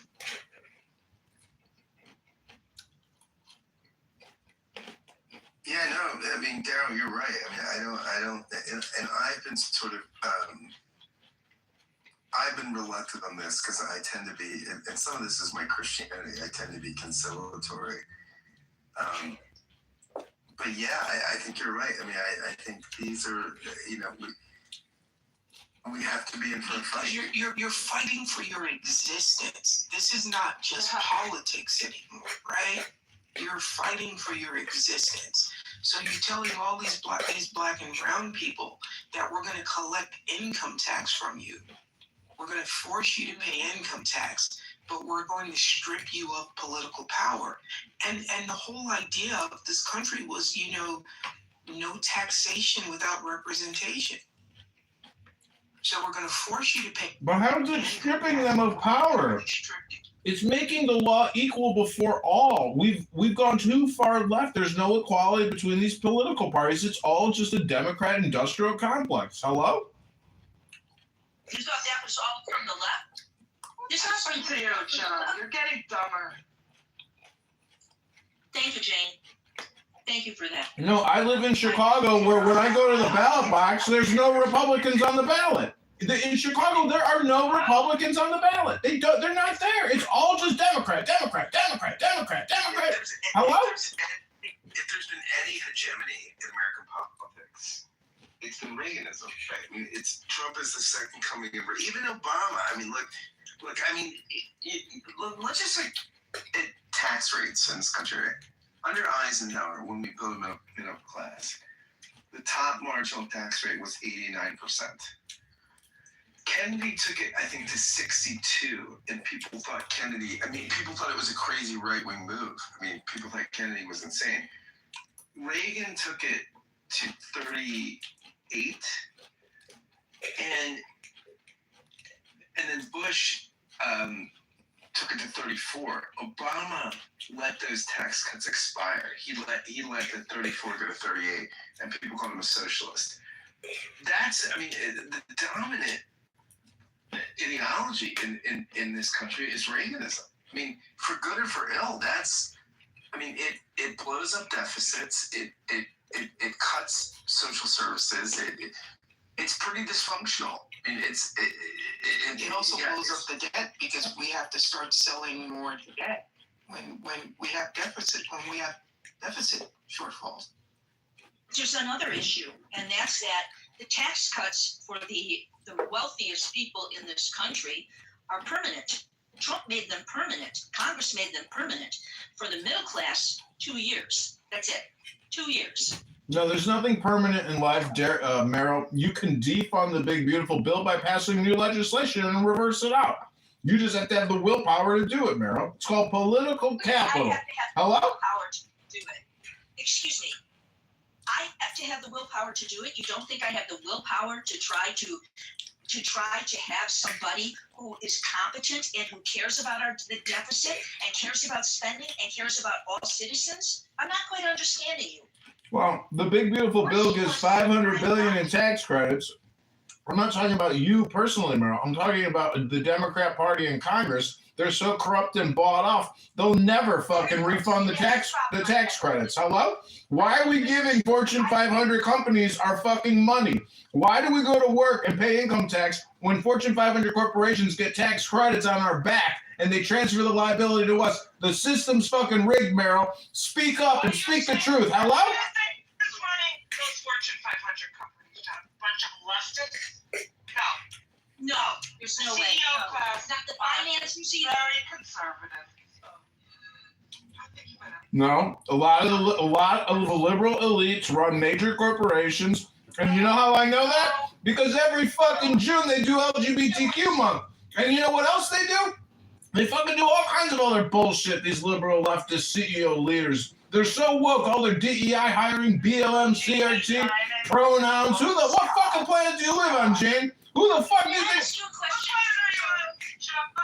I just moved to the audience ago. Yeah, guy. Ooh, I don't even know. I thought that was the kid fighting with John. No. Why fight with him? Why fight with him? Why? He's not real. Why? He's not a real person. Oh, he's real. Nice alliance going with him. Yeah, no, at times he's on point and he's smart, but then he goes into massive statements like that just intellectually he's just not honest. Really? But he seems pretty fucking honest to me. Oh, it's honest. It's so honest. You had to kick me. I never felt like one of the cool kids in school. I kind of feel like a cool kid in school right now. We got a nice little room going. Why? You want to know what? I want me again. What's that? Please mob me again. Yeah, of course, Jane. Jane, I always mind you. No, I know. Thank you. Oh, Universe Earth has something to say. Invite them. That's Kitover. Yeah, you kicked me because what I said stings. The truth hurts. That's when I get kicked. When I say the truth, it hurts, and then you kick me. That's so great. It's not true, no, John. Come on. It is true. Let's break it down. Who here worked for Fortune 500 company? I have none. I have not. Yeah. Jane has, and I think Howard has. I think me and Howard have. And by the way, great. We signed up to be exploited. It's great. Okay, I'm not. Yeah, I've worked for a Fortune 500 and a Fortune 50. Yeah, there you go. How woke were those executives? Come on. No. And if anyone, Howard, I mean, it's not saying they were bad either. You know, it's just, it's so, John, I don't think that's fair. I do think that some companies were, thanks for the extra, were influenced in the 90s to do sort of these baby step programs that acknowledged, you guys, it's not great for most of the people here. Meaning, yeah, John. Oh, he's bad. Let me finish. So I think they got a little bit of a reputation for quote unquote being woke because it looked good, like in the market for an employer, not in the product sense, as an employer of choice they used to call it back in the day. So I think that got all fucked up. Yeah, well, one example, Jane, that didn't help themselves and I think became like the poster child was actually Target. Yeah, that was a mess. Do you know what's interesting too, Jane? I mean, Chris Christie was on Jon Stewart's podcast, and Chris Christie said basically, what I'm gonna do, I'm gonna staff up this thing with the best lawyers. I want diversity. I want to talk to all the best people, and he basically diversified his section of the Justice Department. And Jon Stewart listens to what. After 5 minutes of Chris Christie saying what he's doing, he said, "You did DEI." Basically, smart, but yeah, basically Chris Christie. People are mostly not smart, so basically Chris Christie just and Christie was dumbfounded. It was like, "What do you mean?" He's like, "You did DEI. Basically, what you did, was were intentionally inclusive and you diversified the office. You just did DEI. Good people. Yeah. They were excellent. Yeah. Their backgrounds. Yeah. Who put Jared's father in jail, in prison? God, it's amazing they don't even know what DEI is. Agree. Agreed. I gotta get that clip. That's good. No, it was a great conversation. I mean, it was really. I mean, Stuart's good. I mean, he does. Yeah. Chris, you really think people don't know that DEI is a scam, Chris? And you're gonna sit here and explain the philosophy of DEI? It's a fucking scam. It's a fraud, Chris. It's not a scam. It's basically. It's a scam because it's unconstitutional. You should read the law, gentlemen. We're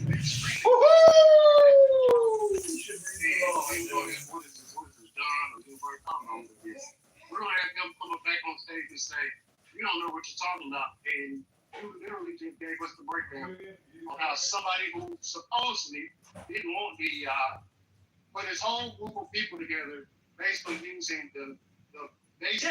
He staffed up one of the best U.S. attorneys' offices in the country. And basically, he even said, like, don't bring me a lot of white guys. He was like, it was funny. Stuart was like flabbergasted. He was like, you did DEI. Like, that's what you did, right? Like, you came into the office and diversified because you thought, my talent pool is weak. I'm going to go and search out the best people. And the best people are going to look like it's going to be more diverse. In fairness to Universe, I would say a great deal of what it gets labeled DEI is very, very subpar.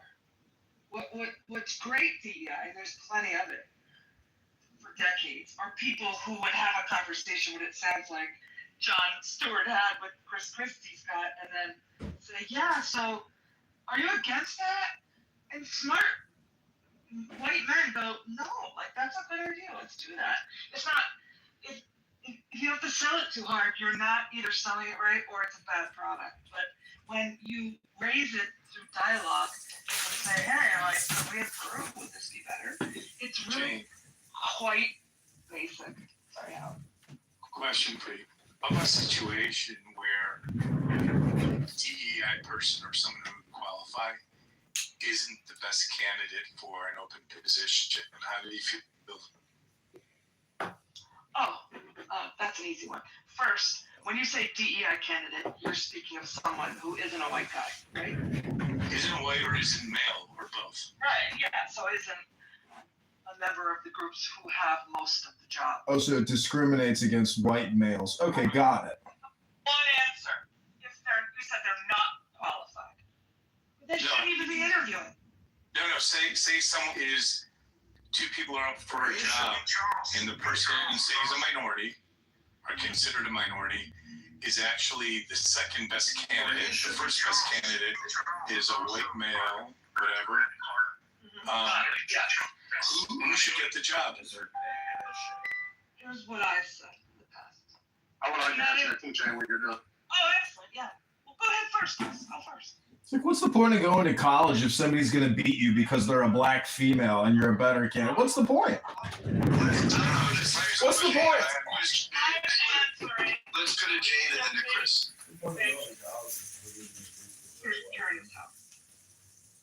I would first say, are any two candidates ever truly equal, particularly executives? None is the answer. Would you agree, Howard? You always have two candidates and you wind up like, okay, like, they could both do it. Have you been in that situation? Where, like, you could go with either one. But if there's a clear number one, then you go with number one. Period. You do not have to. Number two, I'm almost zero. Sorry. I would challenge to say, if someone said, well, you know, what is the reason? You know, like, there's sometimes a diffuse sense, oh, we should go with a woman. I'll just keep it on gender. Why? Because smart people, like Chris Christie, apparently, as God told us, realize there's a lot of smart fucking women, and some shit goes on that keeps them from advancing beyond, and it's different in every organization. So yeah, when we have an opportunity and we have two candidates who could, either of them could do this job, you could be okay with either. One might have more strength in this skill set, one might have this. If it's that situation, Howard, and you have a man and a woman, choose the woman in service of the value you get from having the broader views, from diversifying your leadership team eventually, et cetera, et cetera. Go ahead. Thanks for listening. I'll make it quick. Chris, I'm sorry. Go ahead, Chris. I'll make it quick, though. Out of Howard's question, a white man is the boss. He is hiring two qualified candidates, but one Air Force has better qualifications than the minority. To me, that comes down to what are you looking for out of your candidates. If you're looking for diversity, if you're looking for a different thought process, if you're looking for somebody who may have had a different upbringing who can give you a different outlook, you would always want to go with the diversity that you're hiring for. Let's say the CEO was a white man. Well, if you're just going to hire the white man because he has better qualifications, he has a higher GPA in college, he has more experience in the years of working, well, you may actually be hiring somebody who's not going to have any diversity in their thought process like you. But if you're just hiring a person who's a little bit different, maybe they're Indian, maybe they're black, maybe they're Hispanic, but they also have the degrees to be in that position, you'll be gaining more from that person through experience, through different upbringings, than you will someone who just looks like you, sounds like you, and maybe even have the same experience in life as you. So in my perspective, you probably will want to go with the minority in this example, so you can get that diversity that you're looking for that can take you from a common thought into a deeper thought, a critical thinking thought, maybe. And I'll let you. So Howard, hold on. So Howard, it's interesting, right? Because I think when you ask the question like about qualifications, what we leave out is sometimes the human factor. You know, and it was like 2007 on Wall Street. There was a resume study, like it was the big firms. It was like Merrill Lynch, Goldman, McKinsey, which is more consulting, but they did McKinsey. And what they did was they took these resumes, and the resumes were like exactly the same, even down to like the address. They didn't even change the addresses. But what they did was they gave some of the names on these resumes like very ethnic names, like Miguel Sanchez. And the reason I say Miguel Sanchez, I'll tell you why. So what they found is that the more, quote unquote, you can't see me, I'm making quotation marks, the more ethnic a name was, these people were 7 times less likely to even be called for an interview. So the idea becomes how it's this idea about quote unquote inherent biases, right? So how do we know, how can we prove, depending on what industry you're in, because I think different jobs have. Daryl, you guys live in an alternate universe. Most people hire and date off of beauty. You guys must all be ugly and not understand how attraction works. Hello? So what I was saying is that when we talk about like qualifications, when people who have a certain name can't even get called for the interview, it's hard to kind of balance this out. So what they did was, after the study, they allowed the HR managers to kind of respond to these surveys, right? And they were allowed to respond anonymously so that they could talk openly. And the overwhelming response was, why didn't Miguel Sanchez get called? Because his name was the name that stuck out in the study, because Miguel Sanchez did not get called for interviews. And they candidly said because they were concerned about the culture of the company and the culture of the firm. So when these HR people are looking at resumes to then pass on, it's not always just about the school or the qualification. Sometimes HR people are actually thinking about the culture of the company that they do HR for. Dearly appreciate you sharing that. And that really, you can see. Hold on, you can see the McKinsey name. The example I want to go to though is contradicts so come to how executives are incentivized from what's on their bonus worksheet. And there was a specific incentive to diversity on my bonus worksheet one time. And it's implied. Sorry to hear that. I never advocated. No, then you're going to be. So you had a goal. You had a goal of. Yeah, there was a measurable of diversity, right?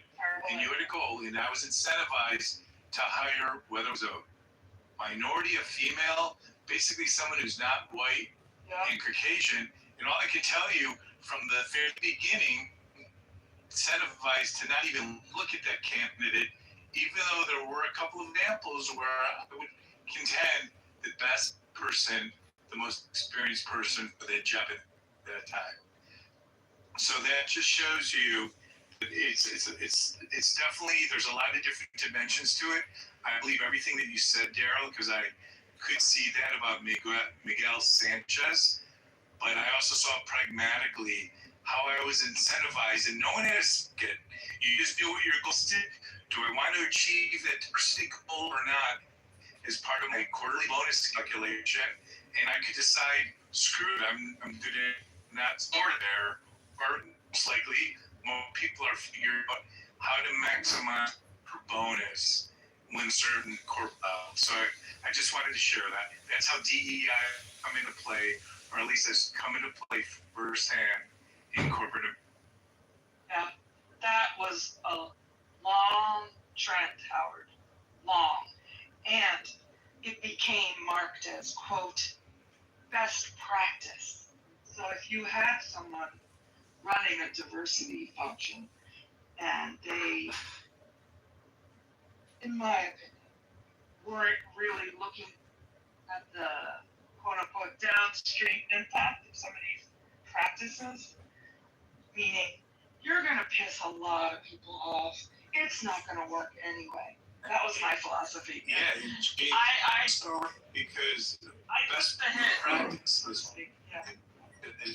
is most corporations have the check well. People of best practice. So it generated more racial animosity in the companies where they did it. It generated a lot of negative. Hold on, because I wanna say something. Yeah, you are. Give me 2 seconds. I want to say something because I've only ever worked on Wall Street before I got into entertainment, and I can tell you that New York City is one of the most diverse cities in the world. But I can tell you, I've seen sales floors where you might see one black person, right? So you're talking about a trading floor. There might be one black person or one Spanish person. So the question becomes, are we literally saying that? And again, I'm talking from my bubble, I'm talking anecdotally. Are we really saying that in a city as large as New York, with some of the best schools, that on a sales floor with, like, let's say 500 guys trading bonds and all of this stuff, are we literally saying that there's no one else qualified in the city that is not white to do this job? Or is it just very likely that when certain candidates come in trying to get these jobs where you can make $1 million a year, right? That there's also there's also the idea of the floor manager. I want someone who's going to fit into the culture of my sales desk. I'm sorry, go ahead. No, you're onto something, Geraldine. I was just going to say, change your point to best practice is a lot of the corporations adopted the GE playbook of forced rankings. So then whether it was a quarter, every 6 months, you had to go through each department, and you had a force rank, and whoever was in your bottom, depending on the size of your bottom 10%, 20%, regardless of how confident they were, you had to basically exit them either out of the department or possibly out of the company. So that was another accelerator that forced you in terms of going into that hiring process, just on that type of candidate that you were looking for. Well, that could be one of the most epic, dumb white guy ideas that turned into something that people have made a living on.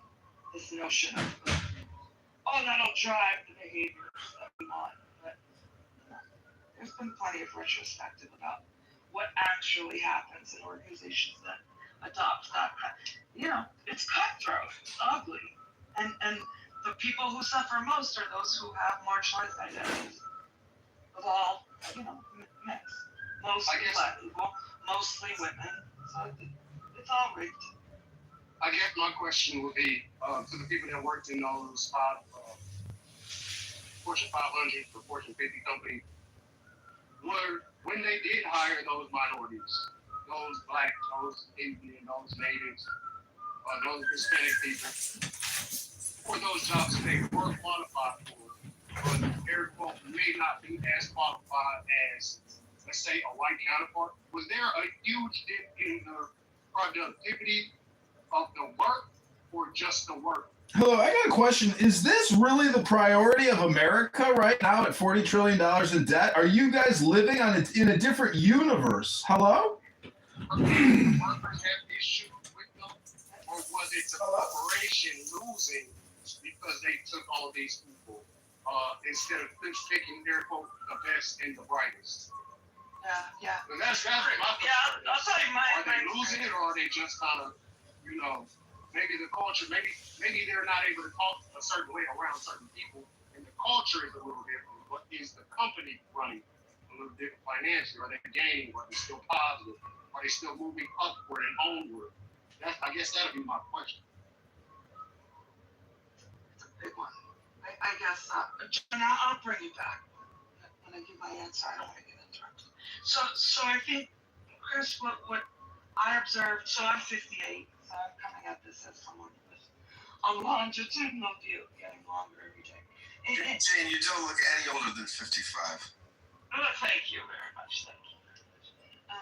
But the point is just having been part of something. There has never, ever been, in my experience, what I've observed as someone who was at Chase, JP Morgan, coming up with the quote-unquote metrics that everyone was demanding. These programs have no metrics. We can't measure the impact of them. How can you ask us for money if you don't have a metric?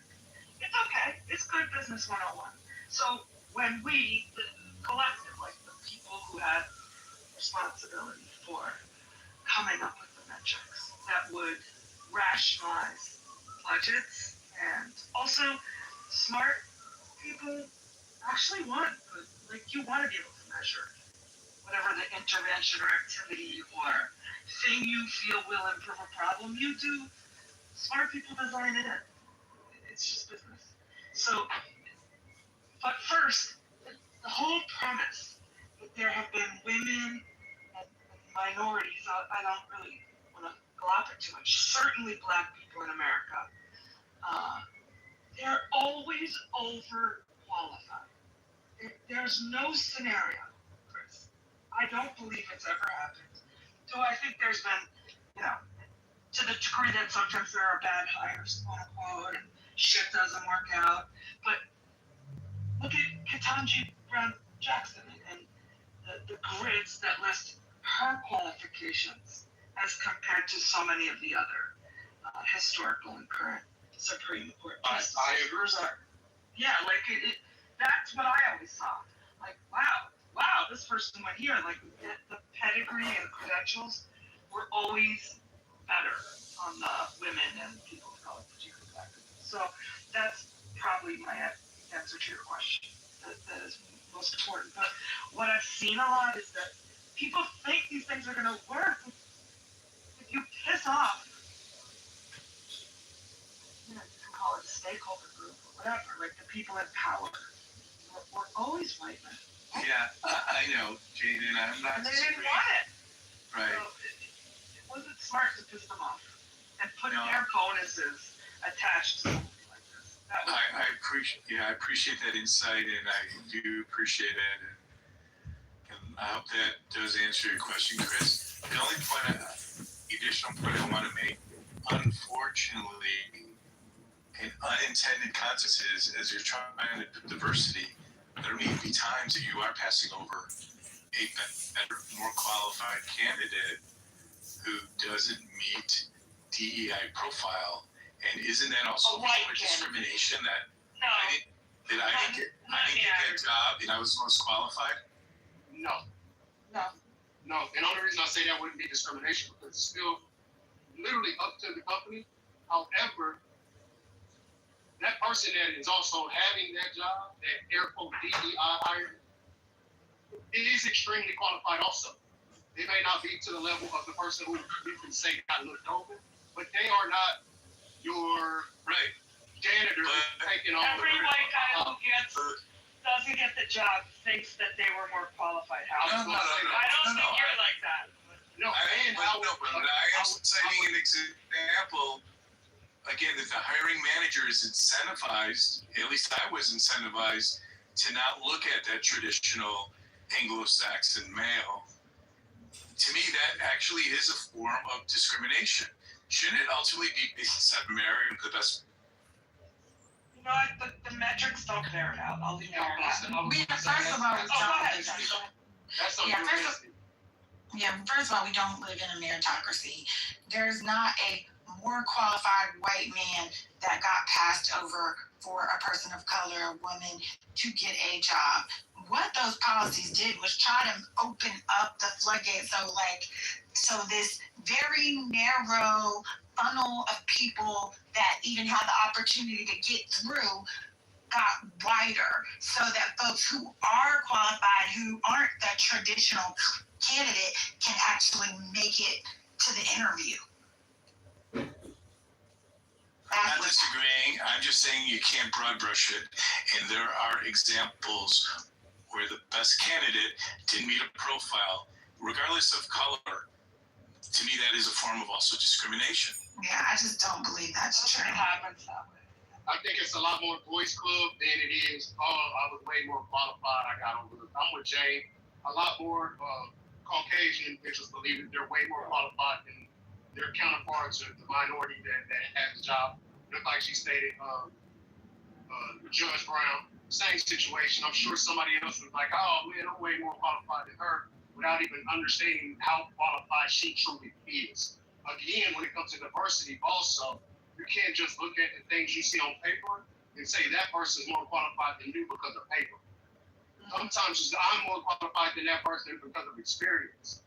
If this were a meritocracy, we wouldn't have the president we have. I mean, that is very simple. I agree. You went from Barack Obama to this guy. Even in corporate. I have one illustration in corporate. I'll make it quick. But I think it translates. And Howard, it relates to what you're saying, which, just because I know you, I'm taking you at face value. You're an earnest person. I think that when the white male, in that scenario, where you had a white male and a black male, let's say, so gender's out of it, and the black male got the job, it didn't mean that white guy sucked. He's still good. He individually will probably be okay. He will get another job. Is it very disappointing to not get a job? Yes. Is that disappointment in the aggregate kind of rare for white men, or at a time? Was it? Yes. So I think that the emotionality about rejection. I think we're trying to get the best. It's not about will they go get another job. It's kind of like for my institution, like I want to do what's best for my institution or for my organization or for my company. And I think that's ultimately what, Howard, it's kind of, it's, you know, when you say, I guess like for me, it's like when we say better qualified, right? Like what are those measurements? Because in my world, right? So a guy who got a 96 on his Series 7 is sitting next to a guy who passed with a 70 and they're doing the same job. So I know like a lot of all the industries are kind of different, but when we say better qualified, are we talking about prior experience? Because if two college grads come in, neither one of them has ever really worked before. So when we say like when we say better qualified, like how are we measuring better qualified? Well, again, and I don't know. I mean, there's examples when you're interviewing. You've got a rating sheet, right? And I'm just citing an example. All I'm really trying to point out is that there's an example in the one I shared with you where I was incentivized based on my bonus sheet to focus on the diversity. I'm not against that. I just want to be clear on that. But if I knew up front that I'm looking for someone who's going to be a minority candidate from the very beginning, and yet someone who doesn't fit that profile is being interviewed, and turns out based on qualification, experience, scoring, whatever you want to say, is clearly the better candidate, I've wasted that person's time. And frankly, I would say that in that one example, that is a form of discrimination. You can call it reverse discrimination. But from the very beginning, that person had no chance of being hired and was only being included just to check some boxes. That's my point. It does occur in corporate America. It does occur. I do have a question. Hold on one second, Chris. Janie, you were at JP Morgan? Yeah, I was Chase first. JP Morgan Chase. In the city or where? Yeah, in the city, 1993 to 2005. Oh, okay, that was before me. Okay, cool. I'm older. I guess my one question to you, Howard, would be, since you have a real life experience with this, well, I guess it's two. The first one would be, since you know what those ratings were, how far off was that rating? That's kind of what Durrell was asking. Because if the rating is 3 points or 5 points, was it really that much for even you, the hiring staff, who feel a certain way about not picking that person? Because my second question would be, as that hiring person, how much did this affect you that you were having to overlook what you consider qualified white men for minority? Because I think that'll be part of the job too, is being able to not look at the person or the race of the person and their accolades, and look at what I, as the company, am asking you to do. Again, no shot at you. I'm just interested in knowing not only how you felt about that person, but also how far was the distance between the rating system of one person you said the most likely, or the most the higher potential individual, to the person that you end up having to hire. Was it a 76 to a 95? Was it a 90 to a 95? Right, and that's a reasonable question, Chris. All I'm saying is, in my career, I mean, I've hired dozens, if not, a few hundred people and executives along the way. I'm just trying to give some insight with how it worked, or at least it worked in the examples that I experienced. And I counted. I worked for what would qualify as 3 Fortune 500 companies. One of them is really large. It's considered a Fortune 50. And I'm just saying there are incentive programs for executives guiding them on those hiring decisions. I'm not saying there isn't merit. And again, I can tell you personally, I've hired a lot of minorities. Many women work under, for me. I've mentored them. I'm not trying to make it specific about one example that I have. I'm just trying to share an insight because the topic came up about DEI hiring, and I just wanted to share it after Daryl's example, which was a great example from, what was it, Bain or McKinsey, Daryl, that you're talking about with Miguel Sanchez. It was just a resume study across Wall Street. Yeah. And I was just adding another dimension of mechanically, at least, and I'm not saying all Fortune 500 companies are the same, but what I experienced and what I saw, there were incentivized programs. If I wanted to maximize my bonus, I had to, basically, I was persuaded to lean a certain way, regardless of the quality of the best candidate. But they were also qualified. That was the plan of the program, to incentivize. Nothing you individually, Howard. Those programs, when the person went to pitch it, the CEO or whoever, they were pitching it as a way. Like that's the game we're in. Let's incentivize the outcome we want. That's it. It was never distasteful when it was about a sales target or. But it's all about virtue signaling. It has nothing to do with turning a profit or efficiency. It's all political. It's all propaganda. No. So if you're a company, if you have a diversity of opinions, a diversity of backgrounds, a diversity of how you grow up, and you produce the different results. And I know this. I've looked at thousands of startups, and those that are just white boys that all have the same background typically don't do as well in the long term as those with diverse management teams.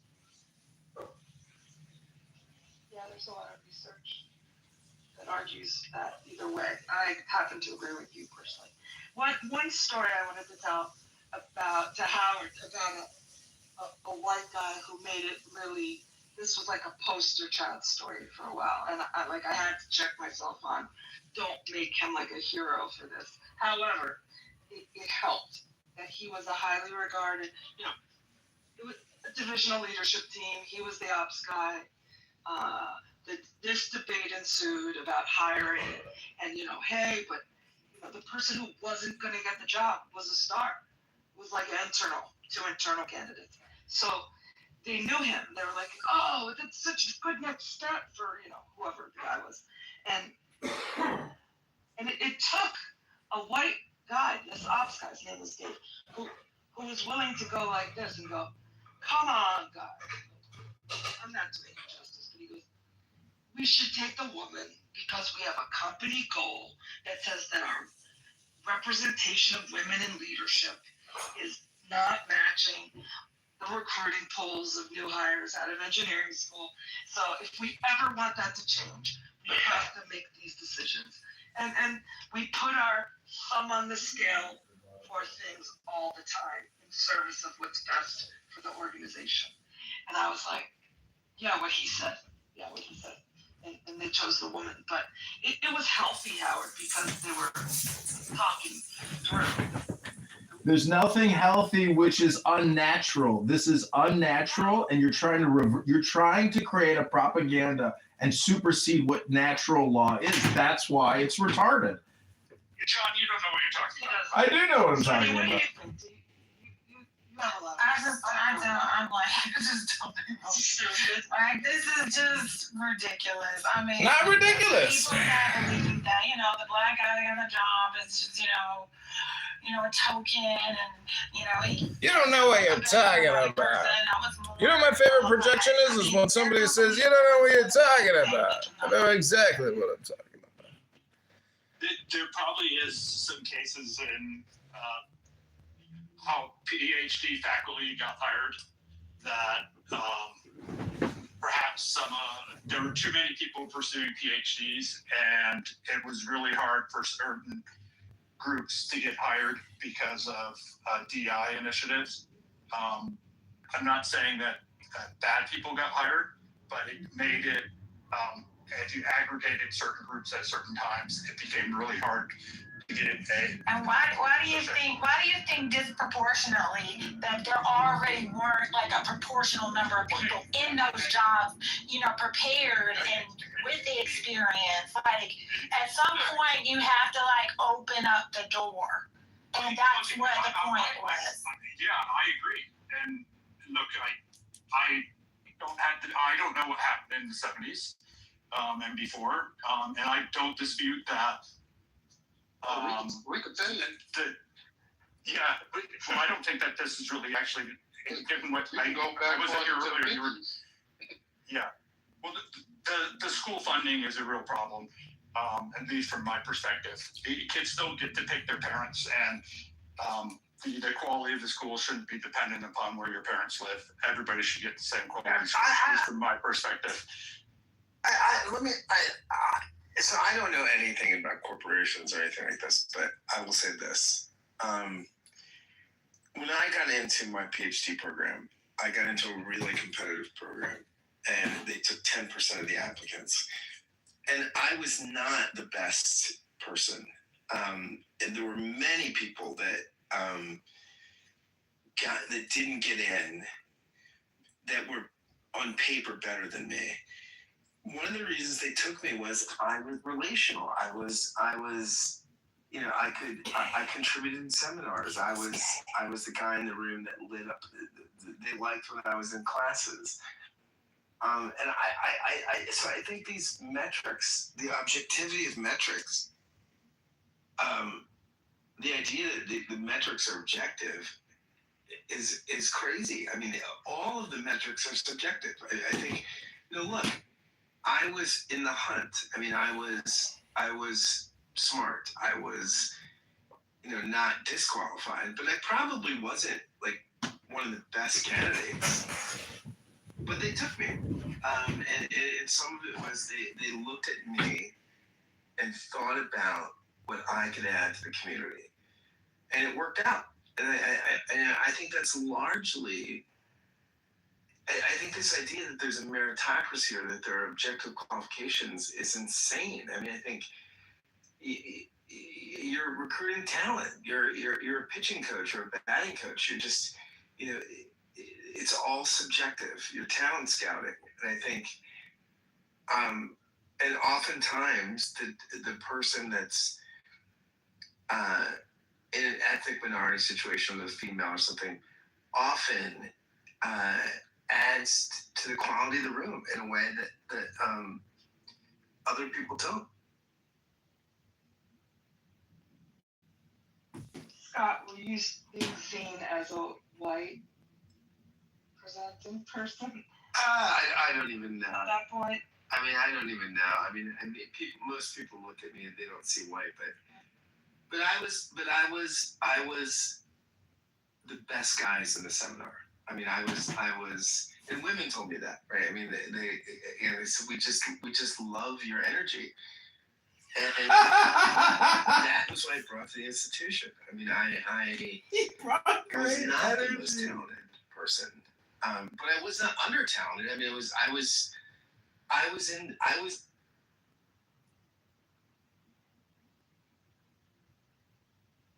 Glass is half.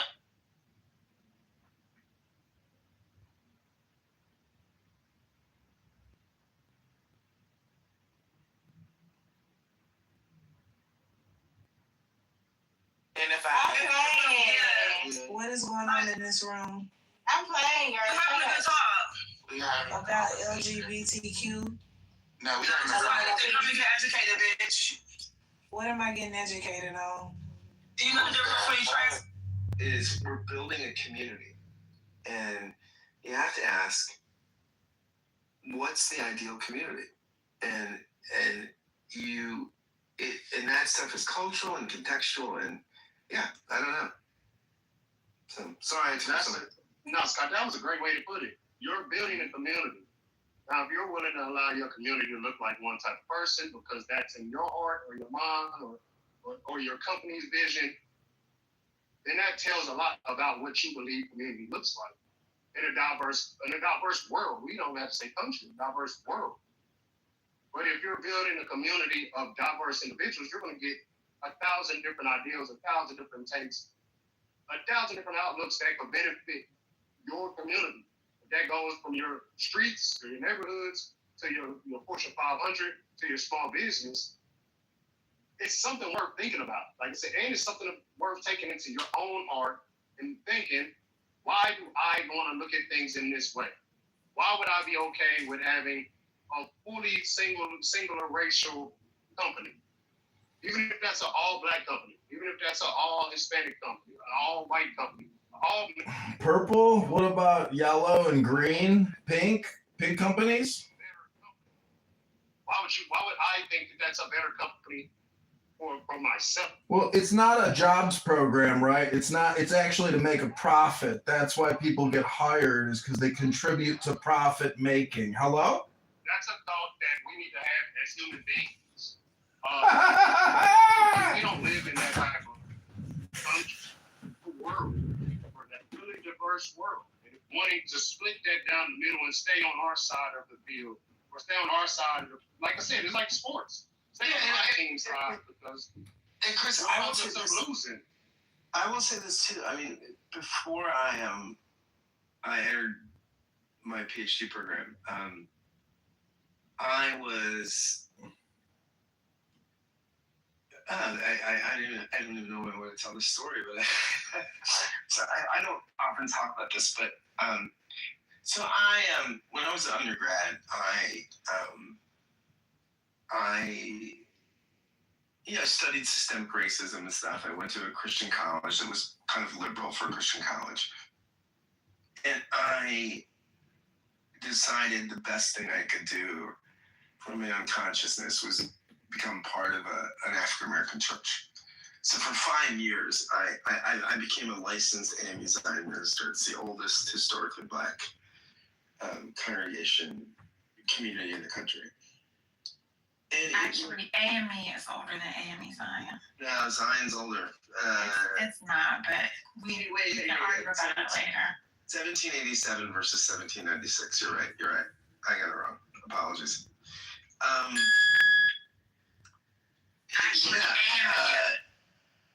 And being part of the AME Zion Church was one of the best things I ever did. And yeah, I mean, and I had no future in it. I had no systemic power in it.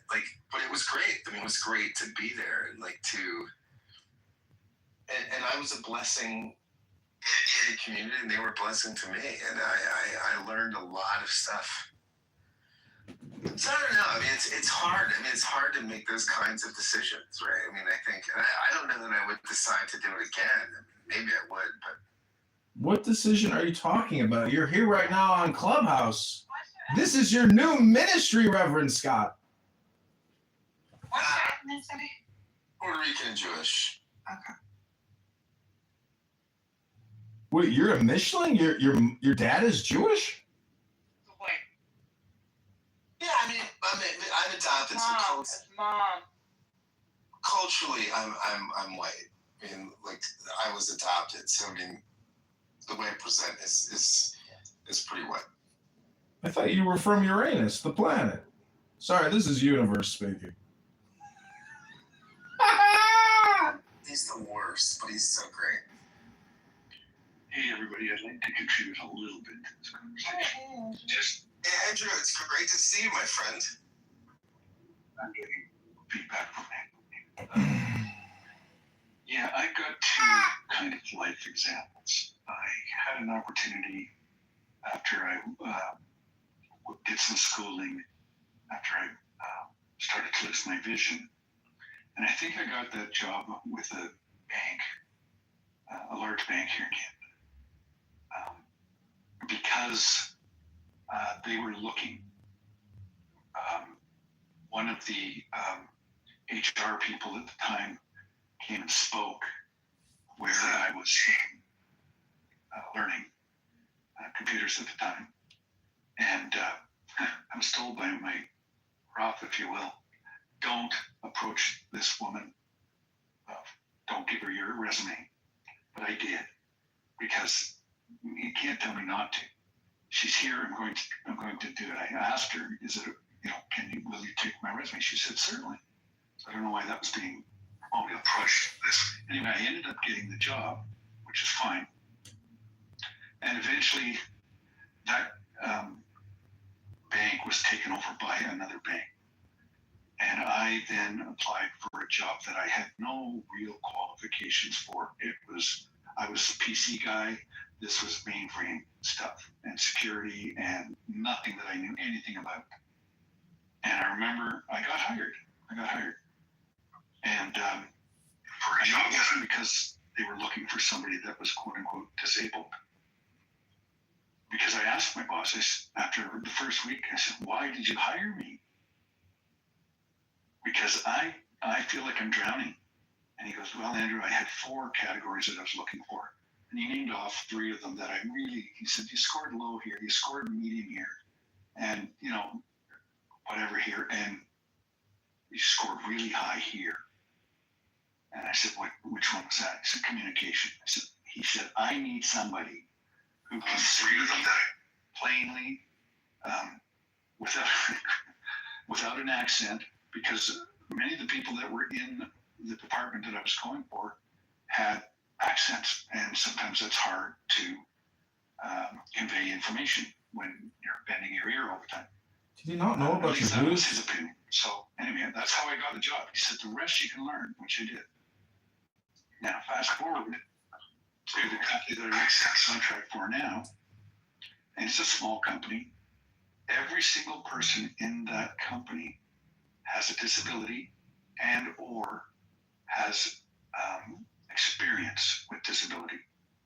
So that was a program that the lady that owns the company wanted to achieve. She wanted everybody in the company to have a disability. So if you came to the company and you were qualified, but you didn't have a disability, you didn't know anything about disability, nobody in your life was disabled, or you didn't volunteer for disability, you were not going to get that job.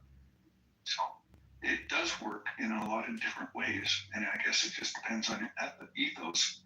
But if I look at my own parliament, we always insist that our parliament represent and look like the country that you're governing. And I think, many companies may want to consider that. You're in a community, you want to look and behave like that community. Yeah, that's what the Democrats say. So they hire incompetent people and supersede qualified candidates. That's what they do in Chicago. That's what the mayor says. He says, we don't hire white people because we only hire people that reflect our community. That's racism. That's unconstitutional. It's illegal. There's laws that prevent racism and discrimination. Hello? You can't take a job. It's just not true. But Andrew. This is true. It is true. You could actually maybe try to argue against me instead of just disqualifying me and dismissing me. Hello? Hello? The universe was speaking and I am not complete. Hello? Yeah, it's the bubble universe. Andrew, you're a white Canadian who speaks like a Canadian, and you were told that you were hired because you don't have an accent and you're blind? You should thank God you got that job. It was a miracle. Okay. Andrew, I just want to point out that the position that you got where everyone had experience with disability or working with folks with disability, obviously you were working for you're working with a population, like serving a disabled population, correct? Well, we're in the accessibility. Right. Right. So it wasn't arbitrary, like, oh, we just want only disabled people here. There was a purpose. There's a focus. Yes. Yeah. And that's just that experience. But it's interesting that, this woman, I met her at a committee meeting for the city. And she says, we're all volunteers here, and it's lovely to get a little book at the end of all the volunteer sessions that we do once a month or whatever. It's great, but I wish we could get paid for it a little bit for our expertise, because we do have expertise in our lived experience and, whatever. And so that was her goal, was to find a way to employ people that are underemployed, typically, and utilize their experience. And so that's how she went forward with this idea. So, and we just had a photo shoot the other day. It was great. Scott, we have the hard job, sir. Getting us back on topic.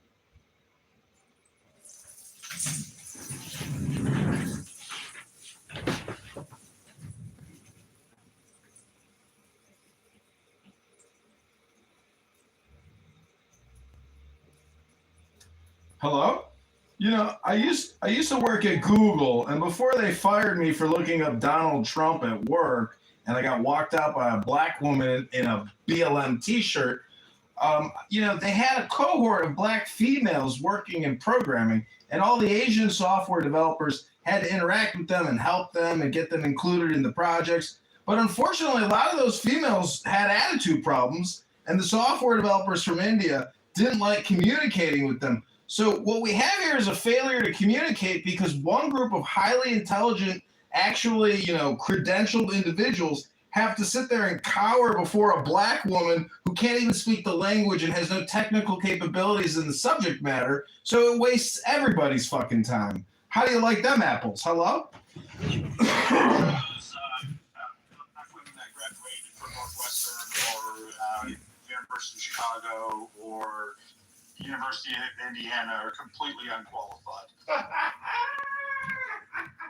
I mean, I can't take him serious. So.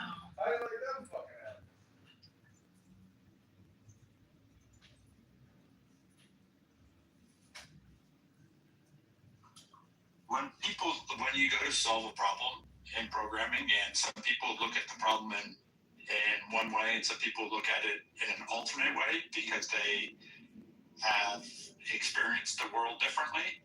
You can come up with 1 + 1 can produce a solution that's equal to 3, or 2 + 2 is equal to 5, and many times that create very are unique solutions that you might not otherwise come up with. Stan, is Trump now officially a lame duck?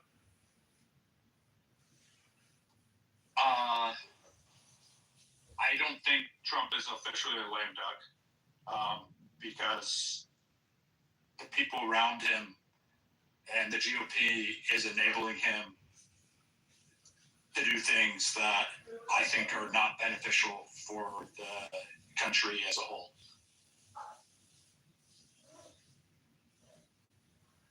I agree totally.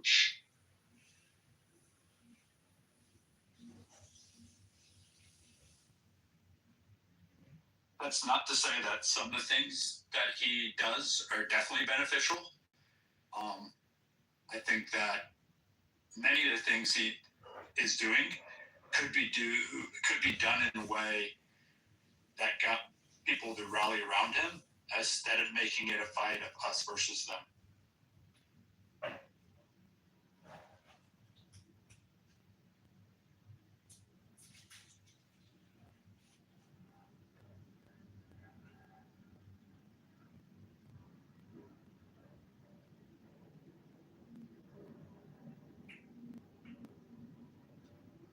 Well, I guess that subject matter, scared people from the room.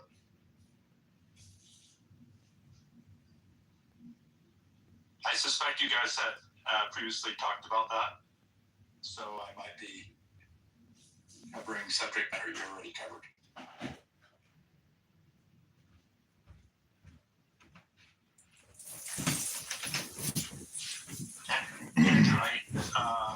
I do recall a couple years ago, you and I had some very interesting conversations.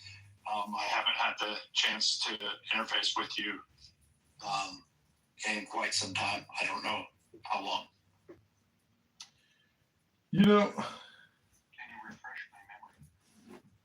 No, I can't. But I know we've had conversations. You know, gentlemen, there's something they don't teach you in undergrad or in junior high or high school, and that's politics.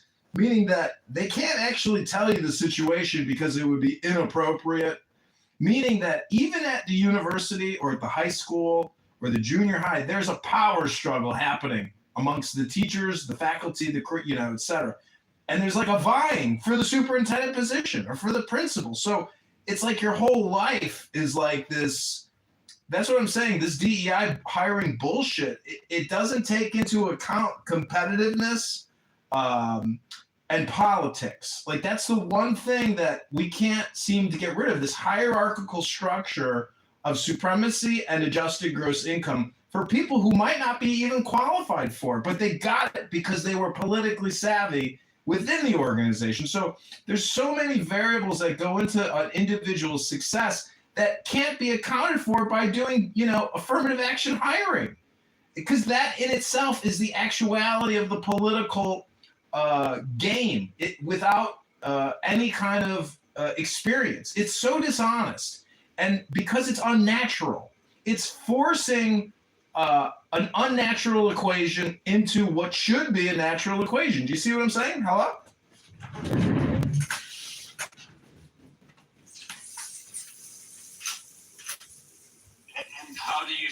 who do you suggest should always be hired? Person with the right test scores? Test scores and GPA determines who's the best person?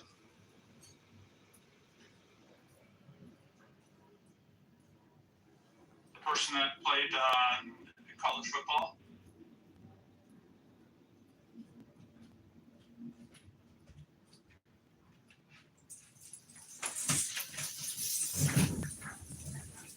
Person that's taller? Well, see, most people, if you're in the government and you don't have a business to worry about actually turning a fucking profit and you just tax everybody and eat away like a parasite, what you really want to do is hire nice people who aren't going to challenge you in any significant way. But if you're running, let's say, a law firm and you want to bring on a partner, you expect that fucking guy to go out there and bring in business, or if you're a CPA, you expect that auditor to go out there get you clients. That's work, that's called actual work. But when you work at the trough of government and you're just a parasite, and then you hire DEI individuals for the sake of social justice, equity, worrying, as if like you're trying to right some kind of horrific wrong in the universe, and it's all a scam, it's all a fraud, because it's all based off of taxpayer dollars, and all taxation is theft. I am complete. So you're telling me when I've run companies in the past and I hired women and I hired people that had different skin color than me, I was only doing it because I didn't want to hire the best people the people that I thought were best for the company, but instead I was doing it for the government? No, that's not what I'm saying. What I'm saying is if you hire those people because they were great candidates, well, that's why you hire them. But in a government setting where they have hiring quotas or major banks, etc., this is what my argument against people on this app were saying. Major corporations are very conservative. And I was like, are you fucking crazy? They're extremely woke, liberal elitists that run these companies and do DEI hiring all the time for the sake of doing DEI hiring, because they believe they're righting some wrong in society. And what they're really doing is it's a scam and it's a fraud and it's illegal. Well, we can each have our own opinions. Only doing it because... Isn't that amazing that we have our own opinions, but I actually have facts in my opinion? You just have opinions about opinions and more opinions about opinions. Mine are actual detailed, accurate analysis. That's what we call facts. Oh, that's great. Isn't it great? Because I ask people on this app all the time, what's the difference between a fact and an opinion? Most people have opinions about facts, but they can't actually describe to me what a fact is. And then when I ask them about what an opinion is, their opinion is insufficient about what an opinion is.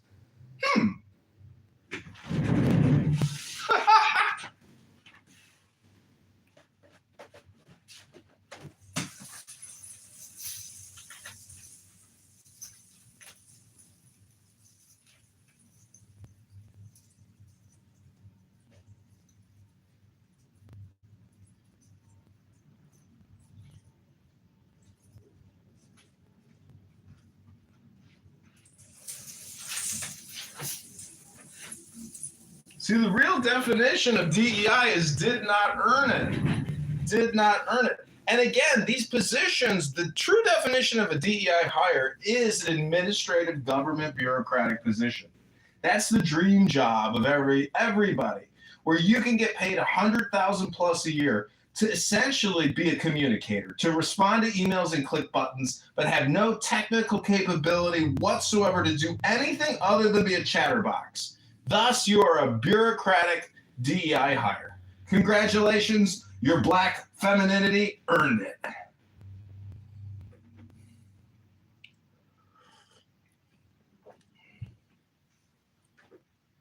Hello? Is this thing still on?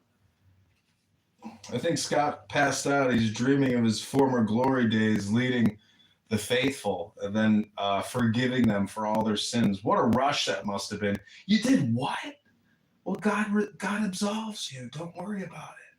I can personally absolve you of your sins, and we can all feel great together in the absolution of your horrific decision-making and behavior. Oy vey, what have you done?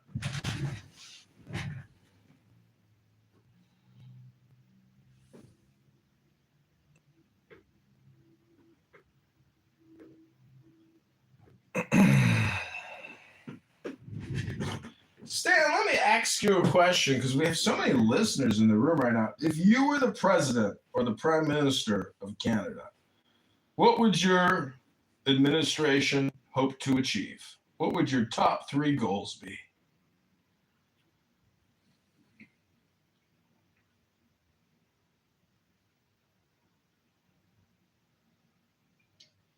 To make the long-term life of your the residents of your country better, quality of life. Just long-term, not short-term or mid-term?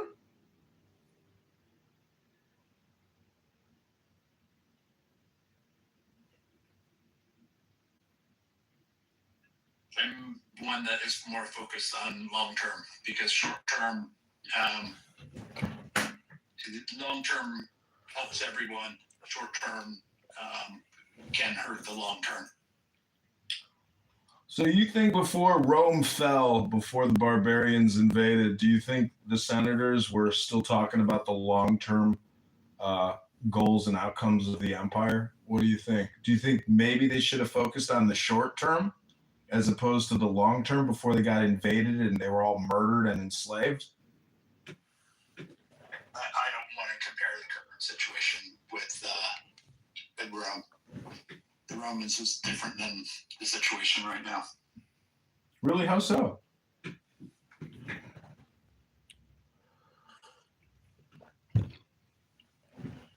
Don't have an answer for your opinion, eh? I understand. Most people still think that 2026 is any different than the year 26, but the truth is the same law applies. It's called the law of nature. If you fuck around with it, you're gonna find out. Hello? Look, 2026 is completely different than 26, and it's we've learned a lot more. The way we think, the science, what we know about the world is completely different than what people knew in 26, and for that point, different than what we knew in 1986 and 1996. Do you think a transsexual today is any different than a transsexual in the year 26? A gay person today, are they any different than a gay person in the year 26? Is a black slave complaining about disproportionate rights and not getting, it's amazing when I look at a yearbook, Stan, from 1920 to 1940, 1950, you look at the classrooms in these yearbooks, oh my God, it's all white, not one black person. Then you look at a black yearbook from a different part of the city and it's all black people. So there was this massive segregation, which still persists today. And you know what? That's called natural. Because birds of a feather flock together. And you can't force what's unnatural. It never works out. It's all artificial. It's all propaganda. As society advances and we learn more in science, as we learn more in social studies, as we learn more in economics, we find out that the way things existed 100 years ago, 50 years ago, 30 years ago, might not be the right way.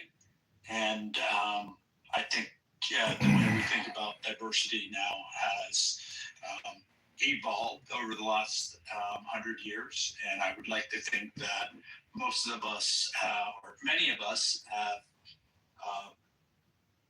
taken the chance to let our minds evolve with the advancement in education, and to look at the world differently than they did in the 1920s.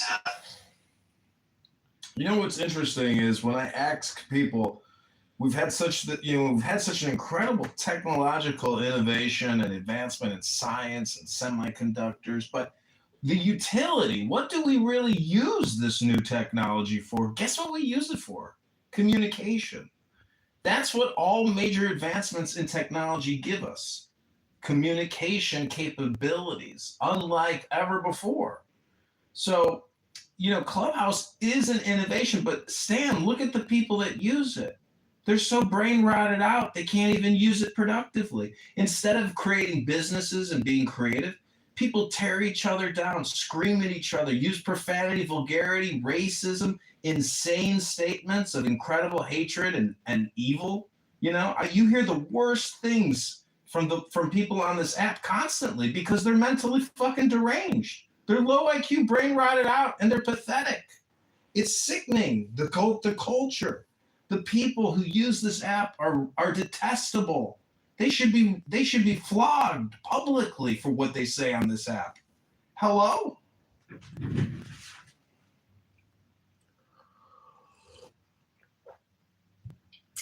This app allows people to express their views and sometimes test out their views, sometimes to use their views to aggravate others.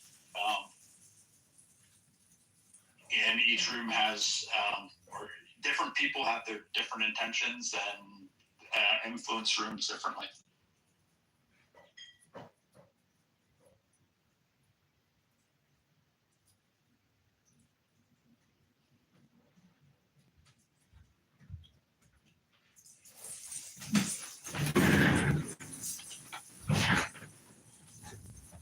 Well, see, the thing is, I guess if you don't like America, you know what you can do? You can just leave America. Not many complainers in America really realize this, but you could just leave. I heard a guy today at the hospital screaming at everybody saying, fuck you all fucking suck. I'm dying of lung cancer and none of you can help me. Fuck you all, nobody helps me. He says, I'm going to Mexico. Fuck this place. That's what he said today. I was like, holy shit. He's letting everybody know what he's thinking. He needs to come on Clubhouse. Hello? In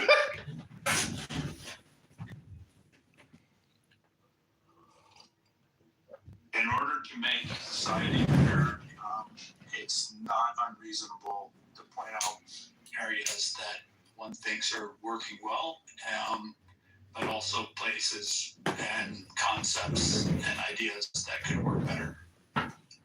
I don't think it's unreasonable also to point out behavior that goes against norms and behavior that isn't beneficial to having everybody feel inclusive in society. When your objective is to make enemies or to treat your people that don't view the same way as you as enemies, and try to segregate society, I think it's very fair to critique people that are using the 1920s playbook. Yeah. Well, this country was not founded on equality. This country was founded on discrimination, meaning that we want the best. We want what's beautiful. We want what's good, not what's wrong, not what's illegal, not what's evil, not what's low IQ. And basically the entire left, liberal, woke, progressive movement is a scam because the country's broke completely and insolvent. So until they actually address the financial crisis, what they're really doing is filibustering hypnosis. It's all filibuster hypnosis, which solves nothing. It just creates divide and dopamine for both sides of the spectrum. I am complete. Yeah. So why does the deficit increase more under the GOP typically than it does under Democrats? Your question is, why does the GOP increase the deficits more than the Democrats? Yeah. The facts.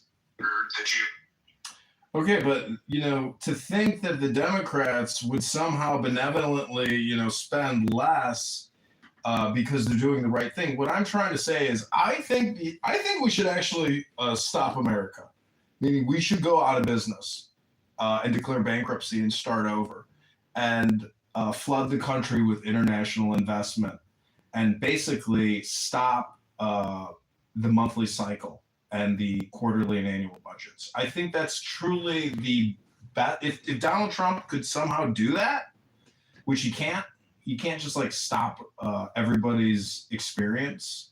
But if we were to actually look at the founding fathers in our history, it would be the actual intelligent conclusion to the situation, which is to actually completely file federal national bankruptcy and maybe even rename the country and call this first, just in the same way like Napoleon did it, just start over an entire new empire and dissolve the old one, because the old one is totally leaking and the fraud is so rampant and the criminality is so rampant and the scams and schemes are so rampant that to continue to lose $500 billion a year to fraud is utter insanity.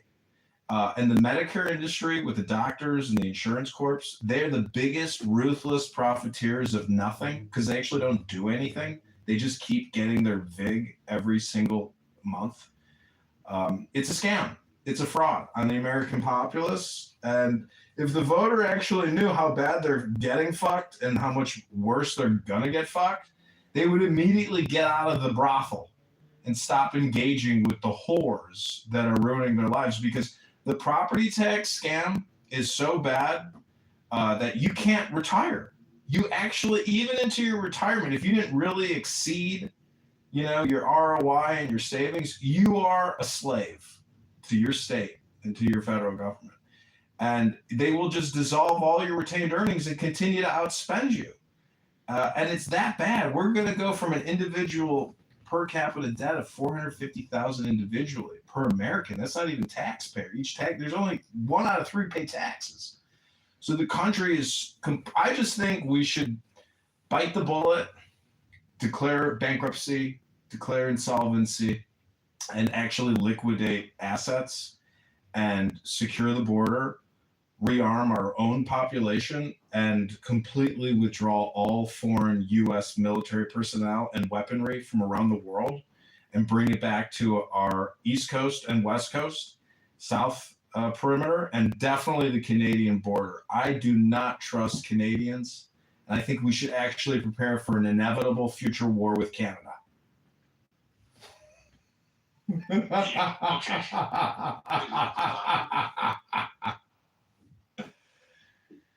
Some people don't think it's possible, but it's like the same thing like driving your car. You're going to get in an accident closest to your house statistically. Therefore, the eventual war will come with Canada, because there will be a Canadian, rogue government, and there will be a rogue U.S. government that will eventually engage each other, probably in a soft war. We'll have to expand the wars, and expanding the war close to home is, obviously the natural choice. I think Toronto should be our first target personally, to actually send, special forces in and take over the government in Toronto and actually annex Toronto into the United States. And that's my opinion. Take over the banks, take over the energy, take over everything. Hello? Yeah. You do realize that right now people underpay their taxes to the tune of about close to $1 trillion a year. So a lot of our deficit, not exclusively, but a lot of our deficit is the accumulated amount of people not paying or underpaying their taxes for many years, and the interest is associated with that. So if we somehow portion of our deficit. And if we got rid of all the loopholes for the top, let's say 3%, we'd also be able to reduce a substantial portion of the debt. You know, if they wanted to automate tax collection, they totally could. That doesn't work for the people that are not paying their right amount. I know, but that's what I'm saying is if they were to re-engineer the taxation system, they could force it annually starting within just 30 days. And they could raise the taxation. It's too complex for. Too complex? For the top. Too complex? Nothing's too complex. We have AI software. Haven't you heard of AI? AI can easily, whip this software up within just days. Don't you have any faith in the technology and the science to get that $1 trillion that you claim people are screwing the government on? You got no vision, brother. You got no balls, apparently. You're just a complainer. Yep. Okay. Have you been complaining your whole life? Because earlier you said it's people's right to complain. And I'm not saying it's not people's right to complain, but how long have you been a complainer instead of a visionary? Yes. You agree. There's no doubt. You lack creativity and imagination, that's all. We can fix you, Stan. It's not too late. We can bring you into our body shop and upgrade your model. I'm sure that I have creativity. I'm sure that I've come up with unique ideas in the past. Mm-hmm. But I'm also very cognizant that I've seen things that could be done better, Mm-hmm. and I'm not afraid to point those out.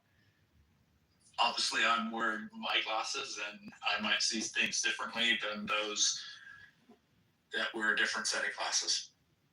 Stan, do you suffer from any disabilities like autism, Down syndrome, mental retardation? Something that, we wouldn't rapidly know from your skier's, helmet and goggles. Are you dealing with any kind of physical or mental impairment? And that's a good question for you. No, I asked you first, Stan. If you don't want to answer, I understand. It's your choice. I definitely try to wear a helmet so that I don't crash into things.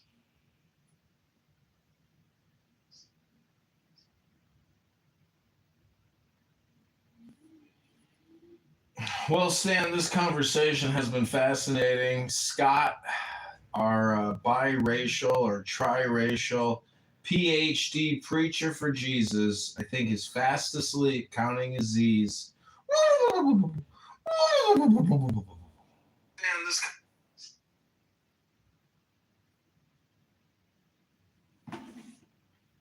Scott's exhaustive schedule of using Clubhouse nonstop has finally caught up with him. Gary Baumgarten's room must have drained him of all his dopamine today. He was claiming that America is going fascist. Whether it's the left or the right, he's not sure of, but he's sure it's fascism. It's finally.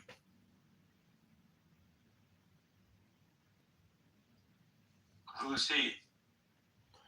Oh, Scott is this bisexual triracial who lives in Philadelphia. He uses Clubhouse all the time to basically make pseudo-intellectual statements about political affairs. He thinks he's quite an academic, and he hosts a podcast where he interviews people, and they talk about books and stuff. He thinks he's so smart, he knows everything. I doubt that is the case. He seems to be quite level-headed. That's what appears on the outside, but looks can be deceiving, as we all know. For example, he's asleep right now. He sounds quite level-headed. Exactly, he sounds level-headed. The truth is he's a woke social justice warrior DEI replicant who's never had an original thought in his life. He's just been programmed by a Democrat blob. Okay.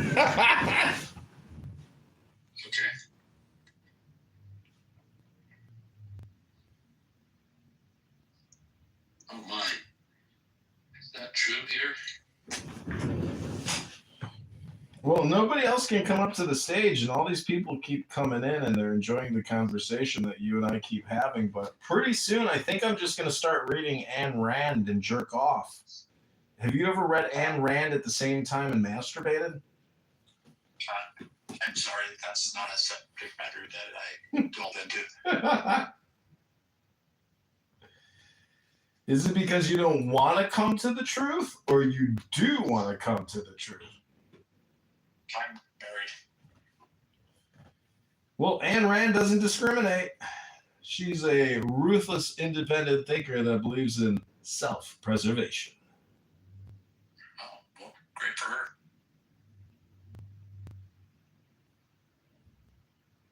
I got T-boned. It wasn't even my fault, and insurance still tried to hand me this tiny little offer like I'm just... And I never. Behold, the rituals of the old time. Getting close to estimating $1 trillion in CapEx spend for the hyperscalers for next year.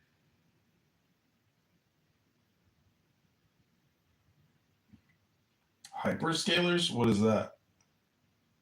Hyperscaler? Yeah, you said the word. What is it? Do I need to Google it? Hello?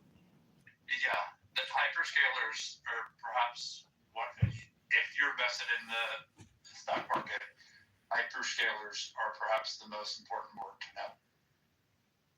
Hyperscaling. I mean, I can deduce what I think it means, but... Oh, I guess... Is there a hyperscaling functionality within Clubhouse yet? I'm sure that Clubhouse uses the hyperscalers in some way or another. And who are these hyperscalers? The people that offer AWS and Azure and similar products. Oh, I see. They're using the cloud to hyperscale. So they're technically cloud hyperscalers. How do we use the cloud right now? They're using well, if you believe in the rain conspiracy theory for Iran, it's believed that someone's seeding the clouds to keep it from raining there.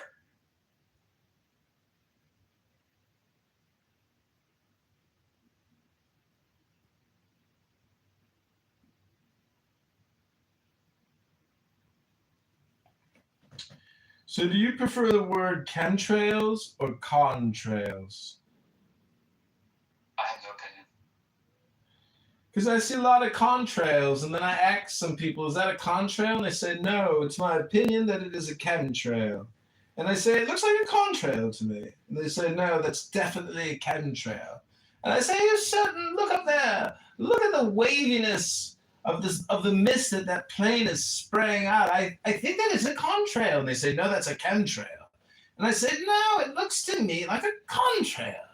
And then they always say back to me, no, that's definitely a chemtrail. You can tell from the plane and the angle of the plane and the speed and the height. And they say, well, I'm certain that's a contrail. They go, no, that's a chemtrail.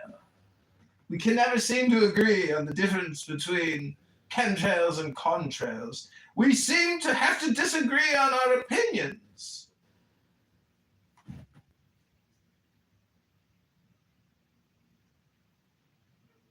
Okay. Well, you know what the word okay spells backwards? K-O. That means knocked out. And I think this conversation has knocked me out. I think I am preparing to take my psychiatric medication, jerk off, and go to sleep. Oh, well, thank you for sharing that with us. It was quite important that we hear it.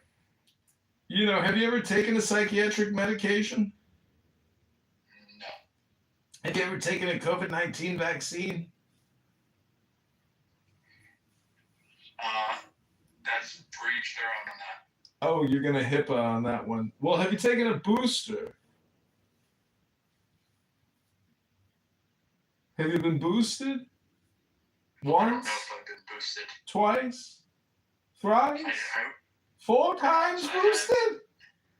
Perhaps I had some vaccine that needed to be boosted when I was a kid. I don't know. Oh, did you get the COVID-19 vaccine with your wife? Dually at the same time, simultaneous? Did you look each other in the eyes and say, I love you?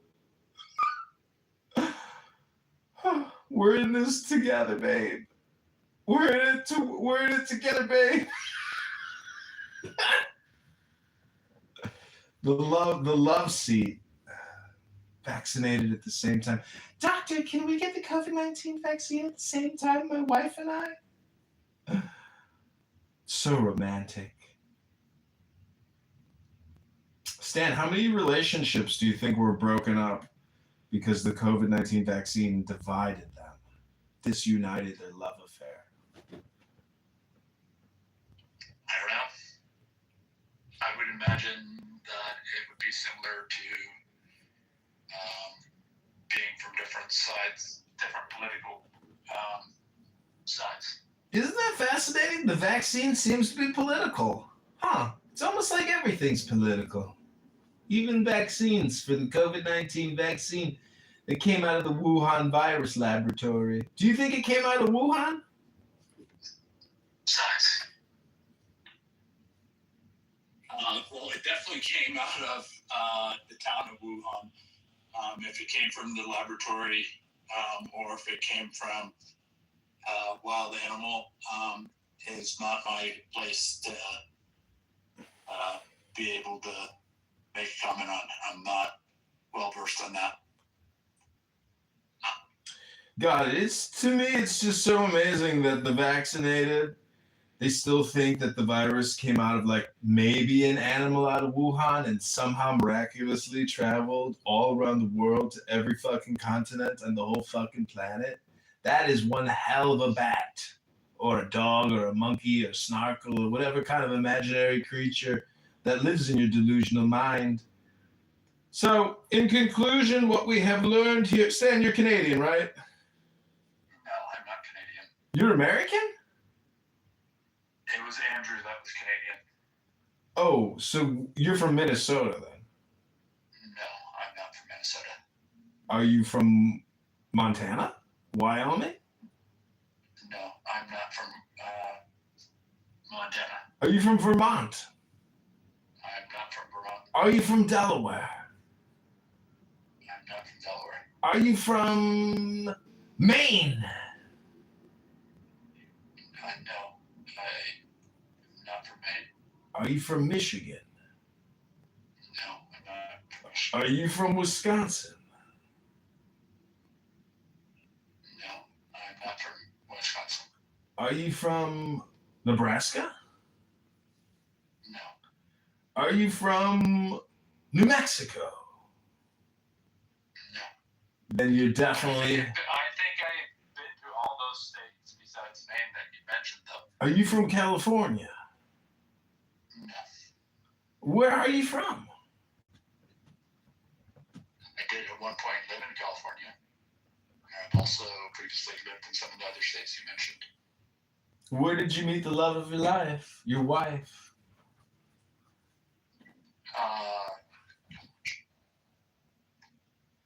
College? Your college sweethearts? That's where we met. Amazing. Well, I think everybody here is really entertained with this conversation. Yep, but I'm sure they want to know where I met my wife.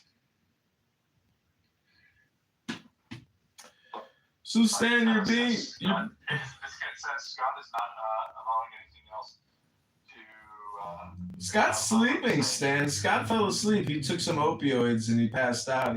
He tuckered himself out. And now it's his ruin because, you know, we've got the room for the rest of the night. And Scott's a very important VIP here on Clubhouse that all the liberal wokies love. You know, he said that he got accepted into college because he was gay. Isn't that amazing? He was an LGBTQ DEI college acceptance candidate for his PhD. Yeah, he said he was gay. not He why said when he was in the classrooms, they loved his energy. He was so happy all the time. I don't mean gay as in like sucking on a same sex, sexual organ, Stan. I'm talking happiness here. Sometimes it's just my opinion that gay really just means happiness, not necessarily same sex, private parts sucking and fucking and blowing and sucking and fucking. Anyway, Stan, we disagree about a great many things. My opinions, your opinions. Are you gay? I don't think it's relevant. Oh, so you're bisexual. I understand.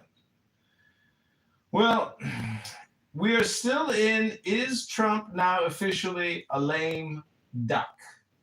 Now, there's two important words here. The first being lame. We all know that Trump is not lame in the slightest, that he's always uber ready to have fun and make fun of people. And it's a shame that that Californian decided to shoot up the press conference because Donald Trump was going to scorch earth the media and embarrass them all. What are you talking about? Oh, can you repeat back even one thing that I just said? Hello? What press conference are you talking about? Oh, I'm talking about the National Press Correspondents' Dinner at the Washington, D.C. Hilton that was shot up by a left-wing, woke, biracial, queer who decided to publish a manifesto talking all kinds of political, Democrat, Marxist, communist, terrorist bullshit. That weird guy, whatever his name was, who embarrassed his family. He's lucky he's not dead. They should have just blasted his fucking brains all over the carpet. That guy.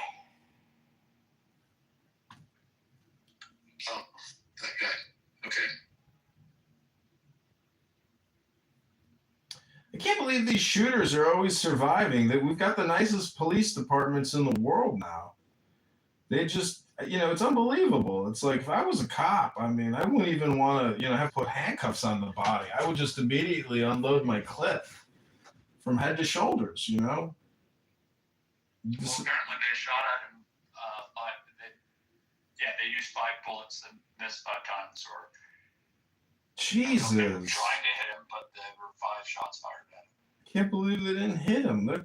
He was moving really quick though, so pretty hard if you're not like a really good shooter.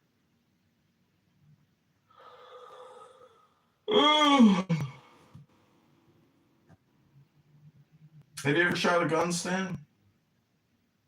Yes, I have. Have you ever shot a gun at another human being? No. Oh, man. Just wait till the war breaks out. You might get your chance. What, the war of Illinois versus Wisconsin? No, America versus Canada. There's not going to be a U.S. versus Canada war. Do you think the United States government has ever drafted plans to invade Canada? I'm sure they have plans, but that doesn't mean that there's any chance of there being a war between the U.S. and Canada. Well, why draft plans if there, wasn't the possibility of a war? It's prudent to prepare just in case something unexpected happens.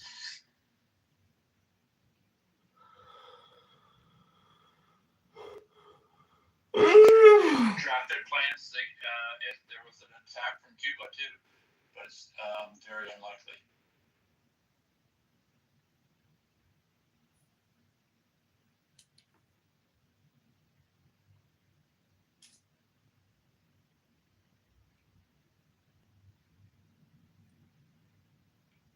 Well, the Canadians have actually drafted a defensive plan in case Donald Trump or the future President Marco Rubio decide that they've had enough with Canada's bullshit. I don't know if Marco Rubio is the future president. Oh, without a doubt. He's going to be the future president. You know why? Why? Because I'm the universe. And I'm an oracle that knows all truths. Because I created all truths. I created everything in existence, even the tiny little balls next to your tiny little dick, Stan. Yeah. Okay. Was your wife disappointed when she finally unzipped your Levi's?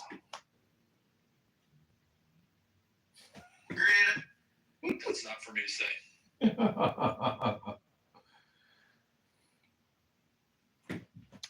Okay, Stan, well, I've got to say that at least part of the room is true.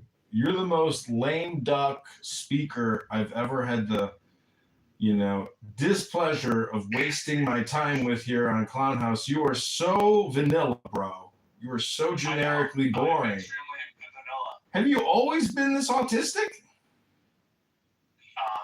I don't know what you're referring to. I'm just not wanting to engage. Oh, I see. It's a me problem. It's a me problem. I get it. It's a me problem. I understand now. Exactly. No, I know where you stand now. It's a me thing. I get it now. I think that you and I have different viewpoints of the world.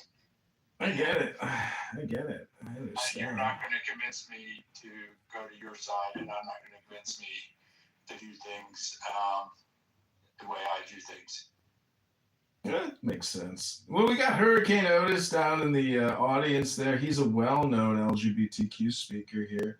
He's also a minority African-American, very special in the clubhouse pantheon of clowns. What do you mean it's not helpful? I'm just trying to talk to some people other than you, Stan. Like Hurricane down there. Jeez, take it easy. You don't have to be so delicate. Did you vote for Joe Biden? I think everybody That's a yes. gets That's a yes. to view their voting record on their own. I understand. You don't want to answer anything. I did not vote for Trump. You're an insincere locutor. You can't even answer a question straight anymore. So I think I'm going to disengage with you, Stan. I think our conversation is coming to an end. But I'm wondering if you'd like to listen to a song I wrote. Maybe you could tell me what you think about it. I think I don't really want to listen to a song that you're. Well, that's great. Then I'm just going to play it. And you can just hit the leave button anytime you want. Feel free to hit the leave button anytime. The song is called Magic. And my inside is keen as the hawks by my bed. I invoke thee. I am the only begotten child of my father and mother. My father is dead. My mother bore me with labor and pain and fear.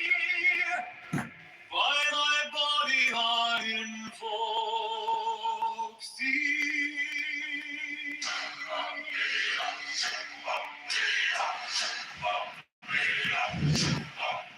About me shine the diamonds of radiance, white and pure. By their brightness I invoke thee. Mine is the red triangle, reverse the sign, given of none, save it thee, O Lord.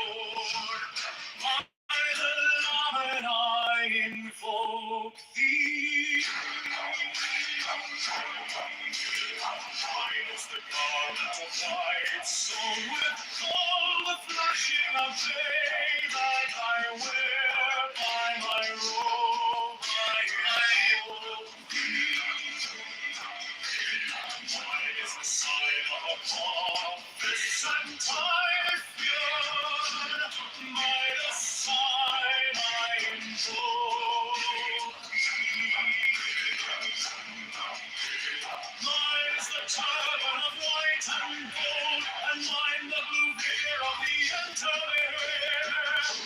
By my crown I invoke thee. My fingers travel on the beat of world, so run I after thee in thy car of glory. By my fingers I invoke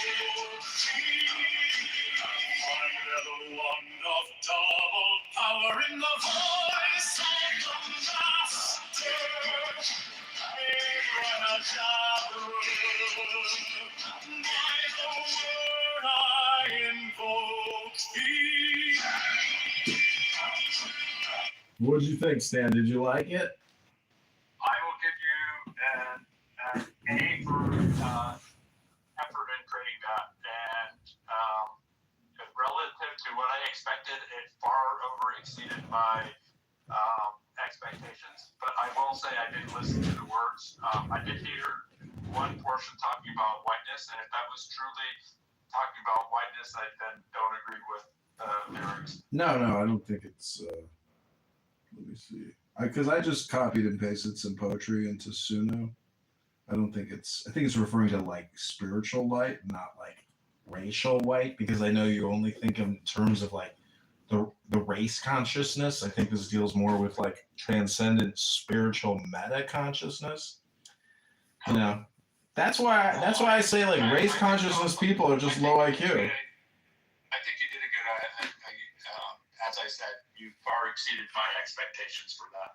I thought it was going to be different. Do you know what the three historical parties of the United States government are? What, the Swigs, the Democrats, and the Republicans? Yeah. Yeah. Is there a fourth one? Let me check. I think there's fourth. I think the Whig is like the third one, right? Have you ever read John Locke?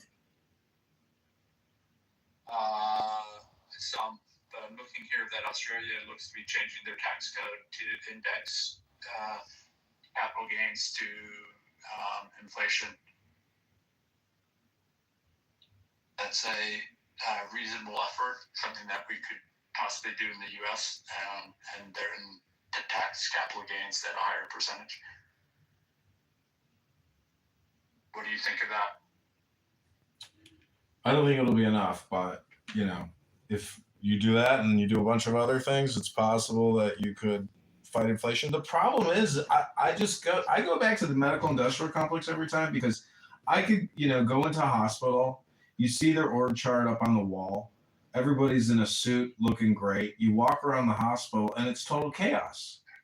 And, people can't actually get the medicine and help that they need. And that's because a lot of the help and medicine they need is physical therapy. And the truth is, the return on investment from $4 trillion a year into insurers, hospital groups, medical device technology corporations, big pharma corporations, the ROI just isn't there. So why keep spending it? Make it a pay as you go. We need to turn the entire medical industrial complex upside down and say you can only get paid now, per service. You don't actually get an annual budget or salary anymore. Basically, what we need to do is make every doctor a dentist business model and get the government out of medicine. What do you think about that? Yeah.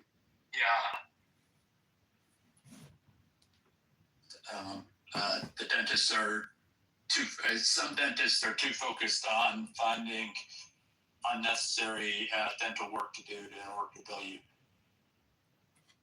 Oh, so you think by providing the medical industrial complex with $4 trillion a year in funding, we prevent doctors from doing unnecessary medical intervention? You know how ridiculous that is? You know how many doctors do heart surgeries and put stents in for people that don't need fucking stents, but they're making, $8 million a year? So they got to beat last year's numbers. Look, I'm not going to dispute that there's problems with the medical industry. We could also cap salaries, doctor salaries, and that might solve certain things. Mine is the head of the man and my insight is keener. But there's no use to cap doctor salaries when you have people making immense amounts elsewhere. There's different ways to attack different problems. I don't dispute that there's definitely fraud in the medical industry. It's unfortunate that a small amount of fraudsters make a really big effort or really big difference there. It's not even the fraudsters. Probably the senator from Florida is a fraudster himself, or has a track record of helping commit fraud at a company that he ran. Mm-hmm. See, we are living basically in a giant lie, a conspiracy, in my opinion. Meaning that like we have this massive body of people, 330 million, 350 million, whatever the number is, and let's say 50 million of them don't have social security numbers. So we're living with 300 million people with social security numbers, 50 million people without social security numbers.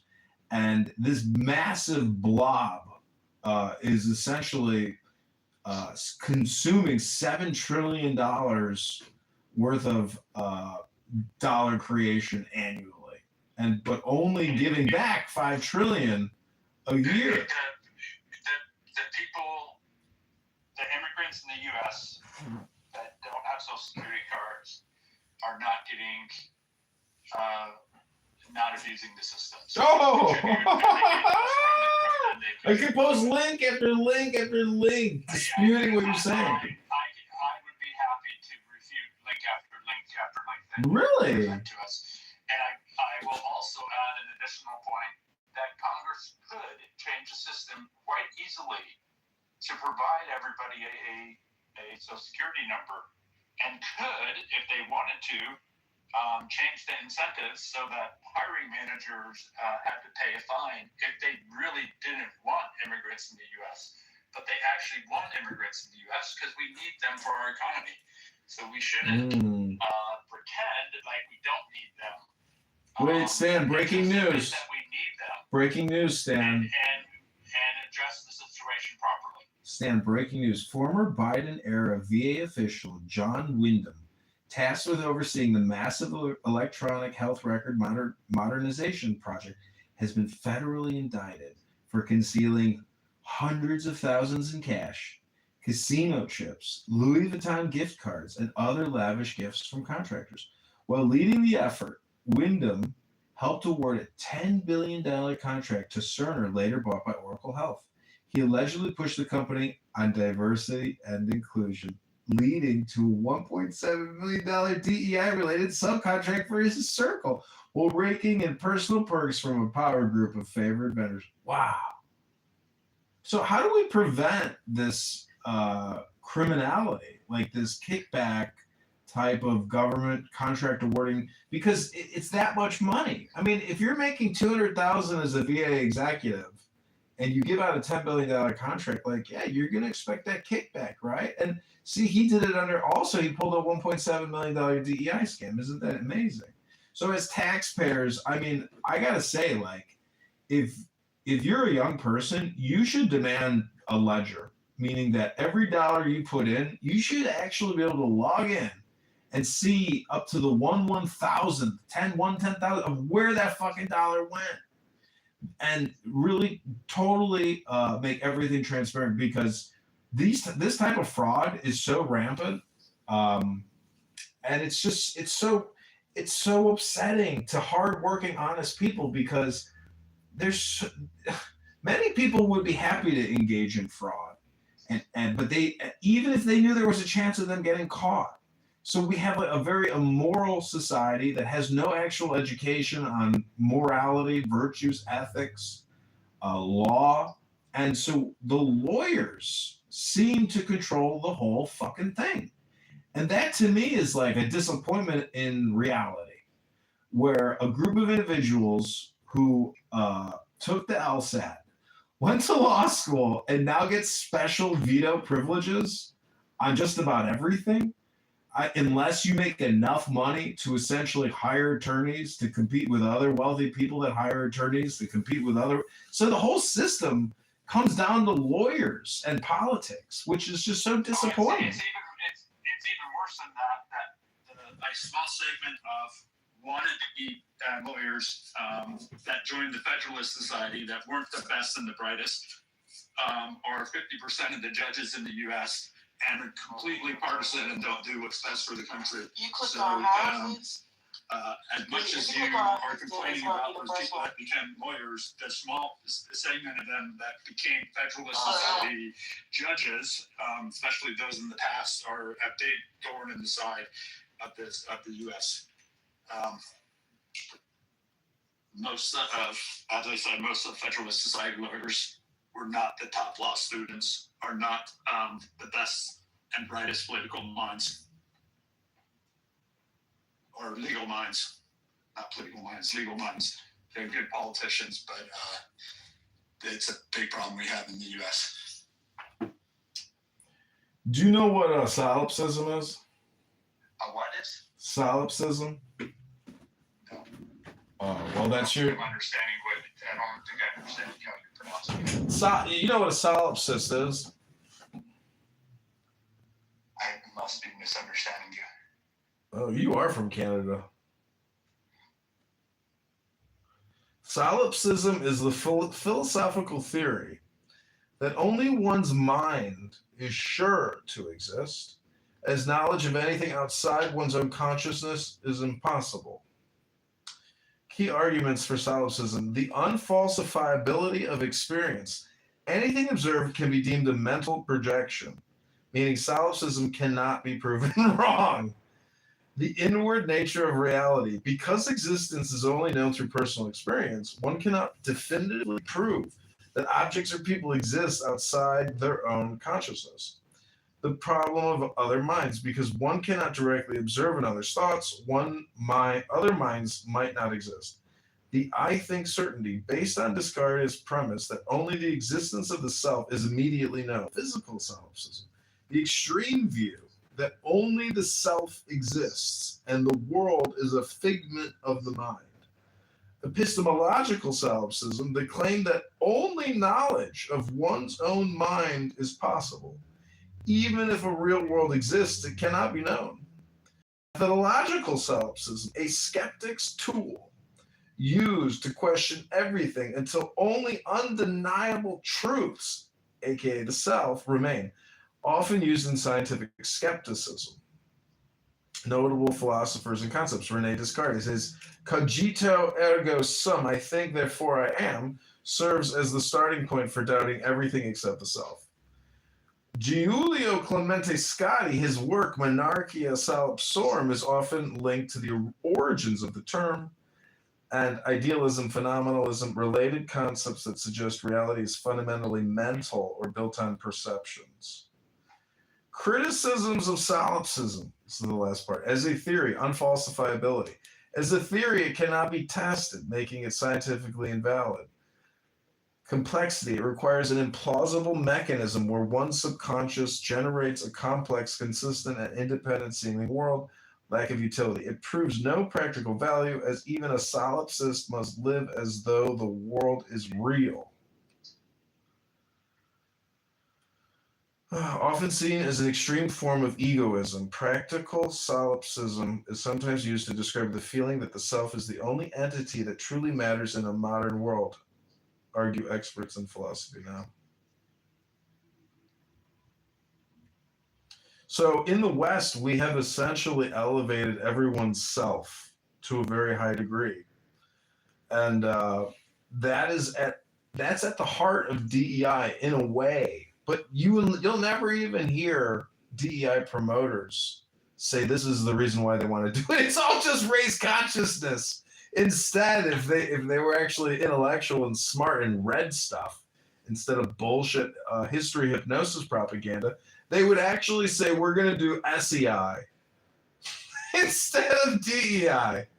It would be self-equity and inclusion, meaning that they're promoting the possibility that this person is a solipsist.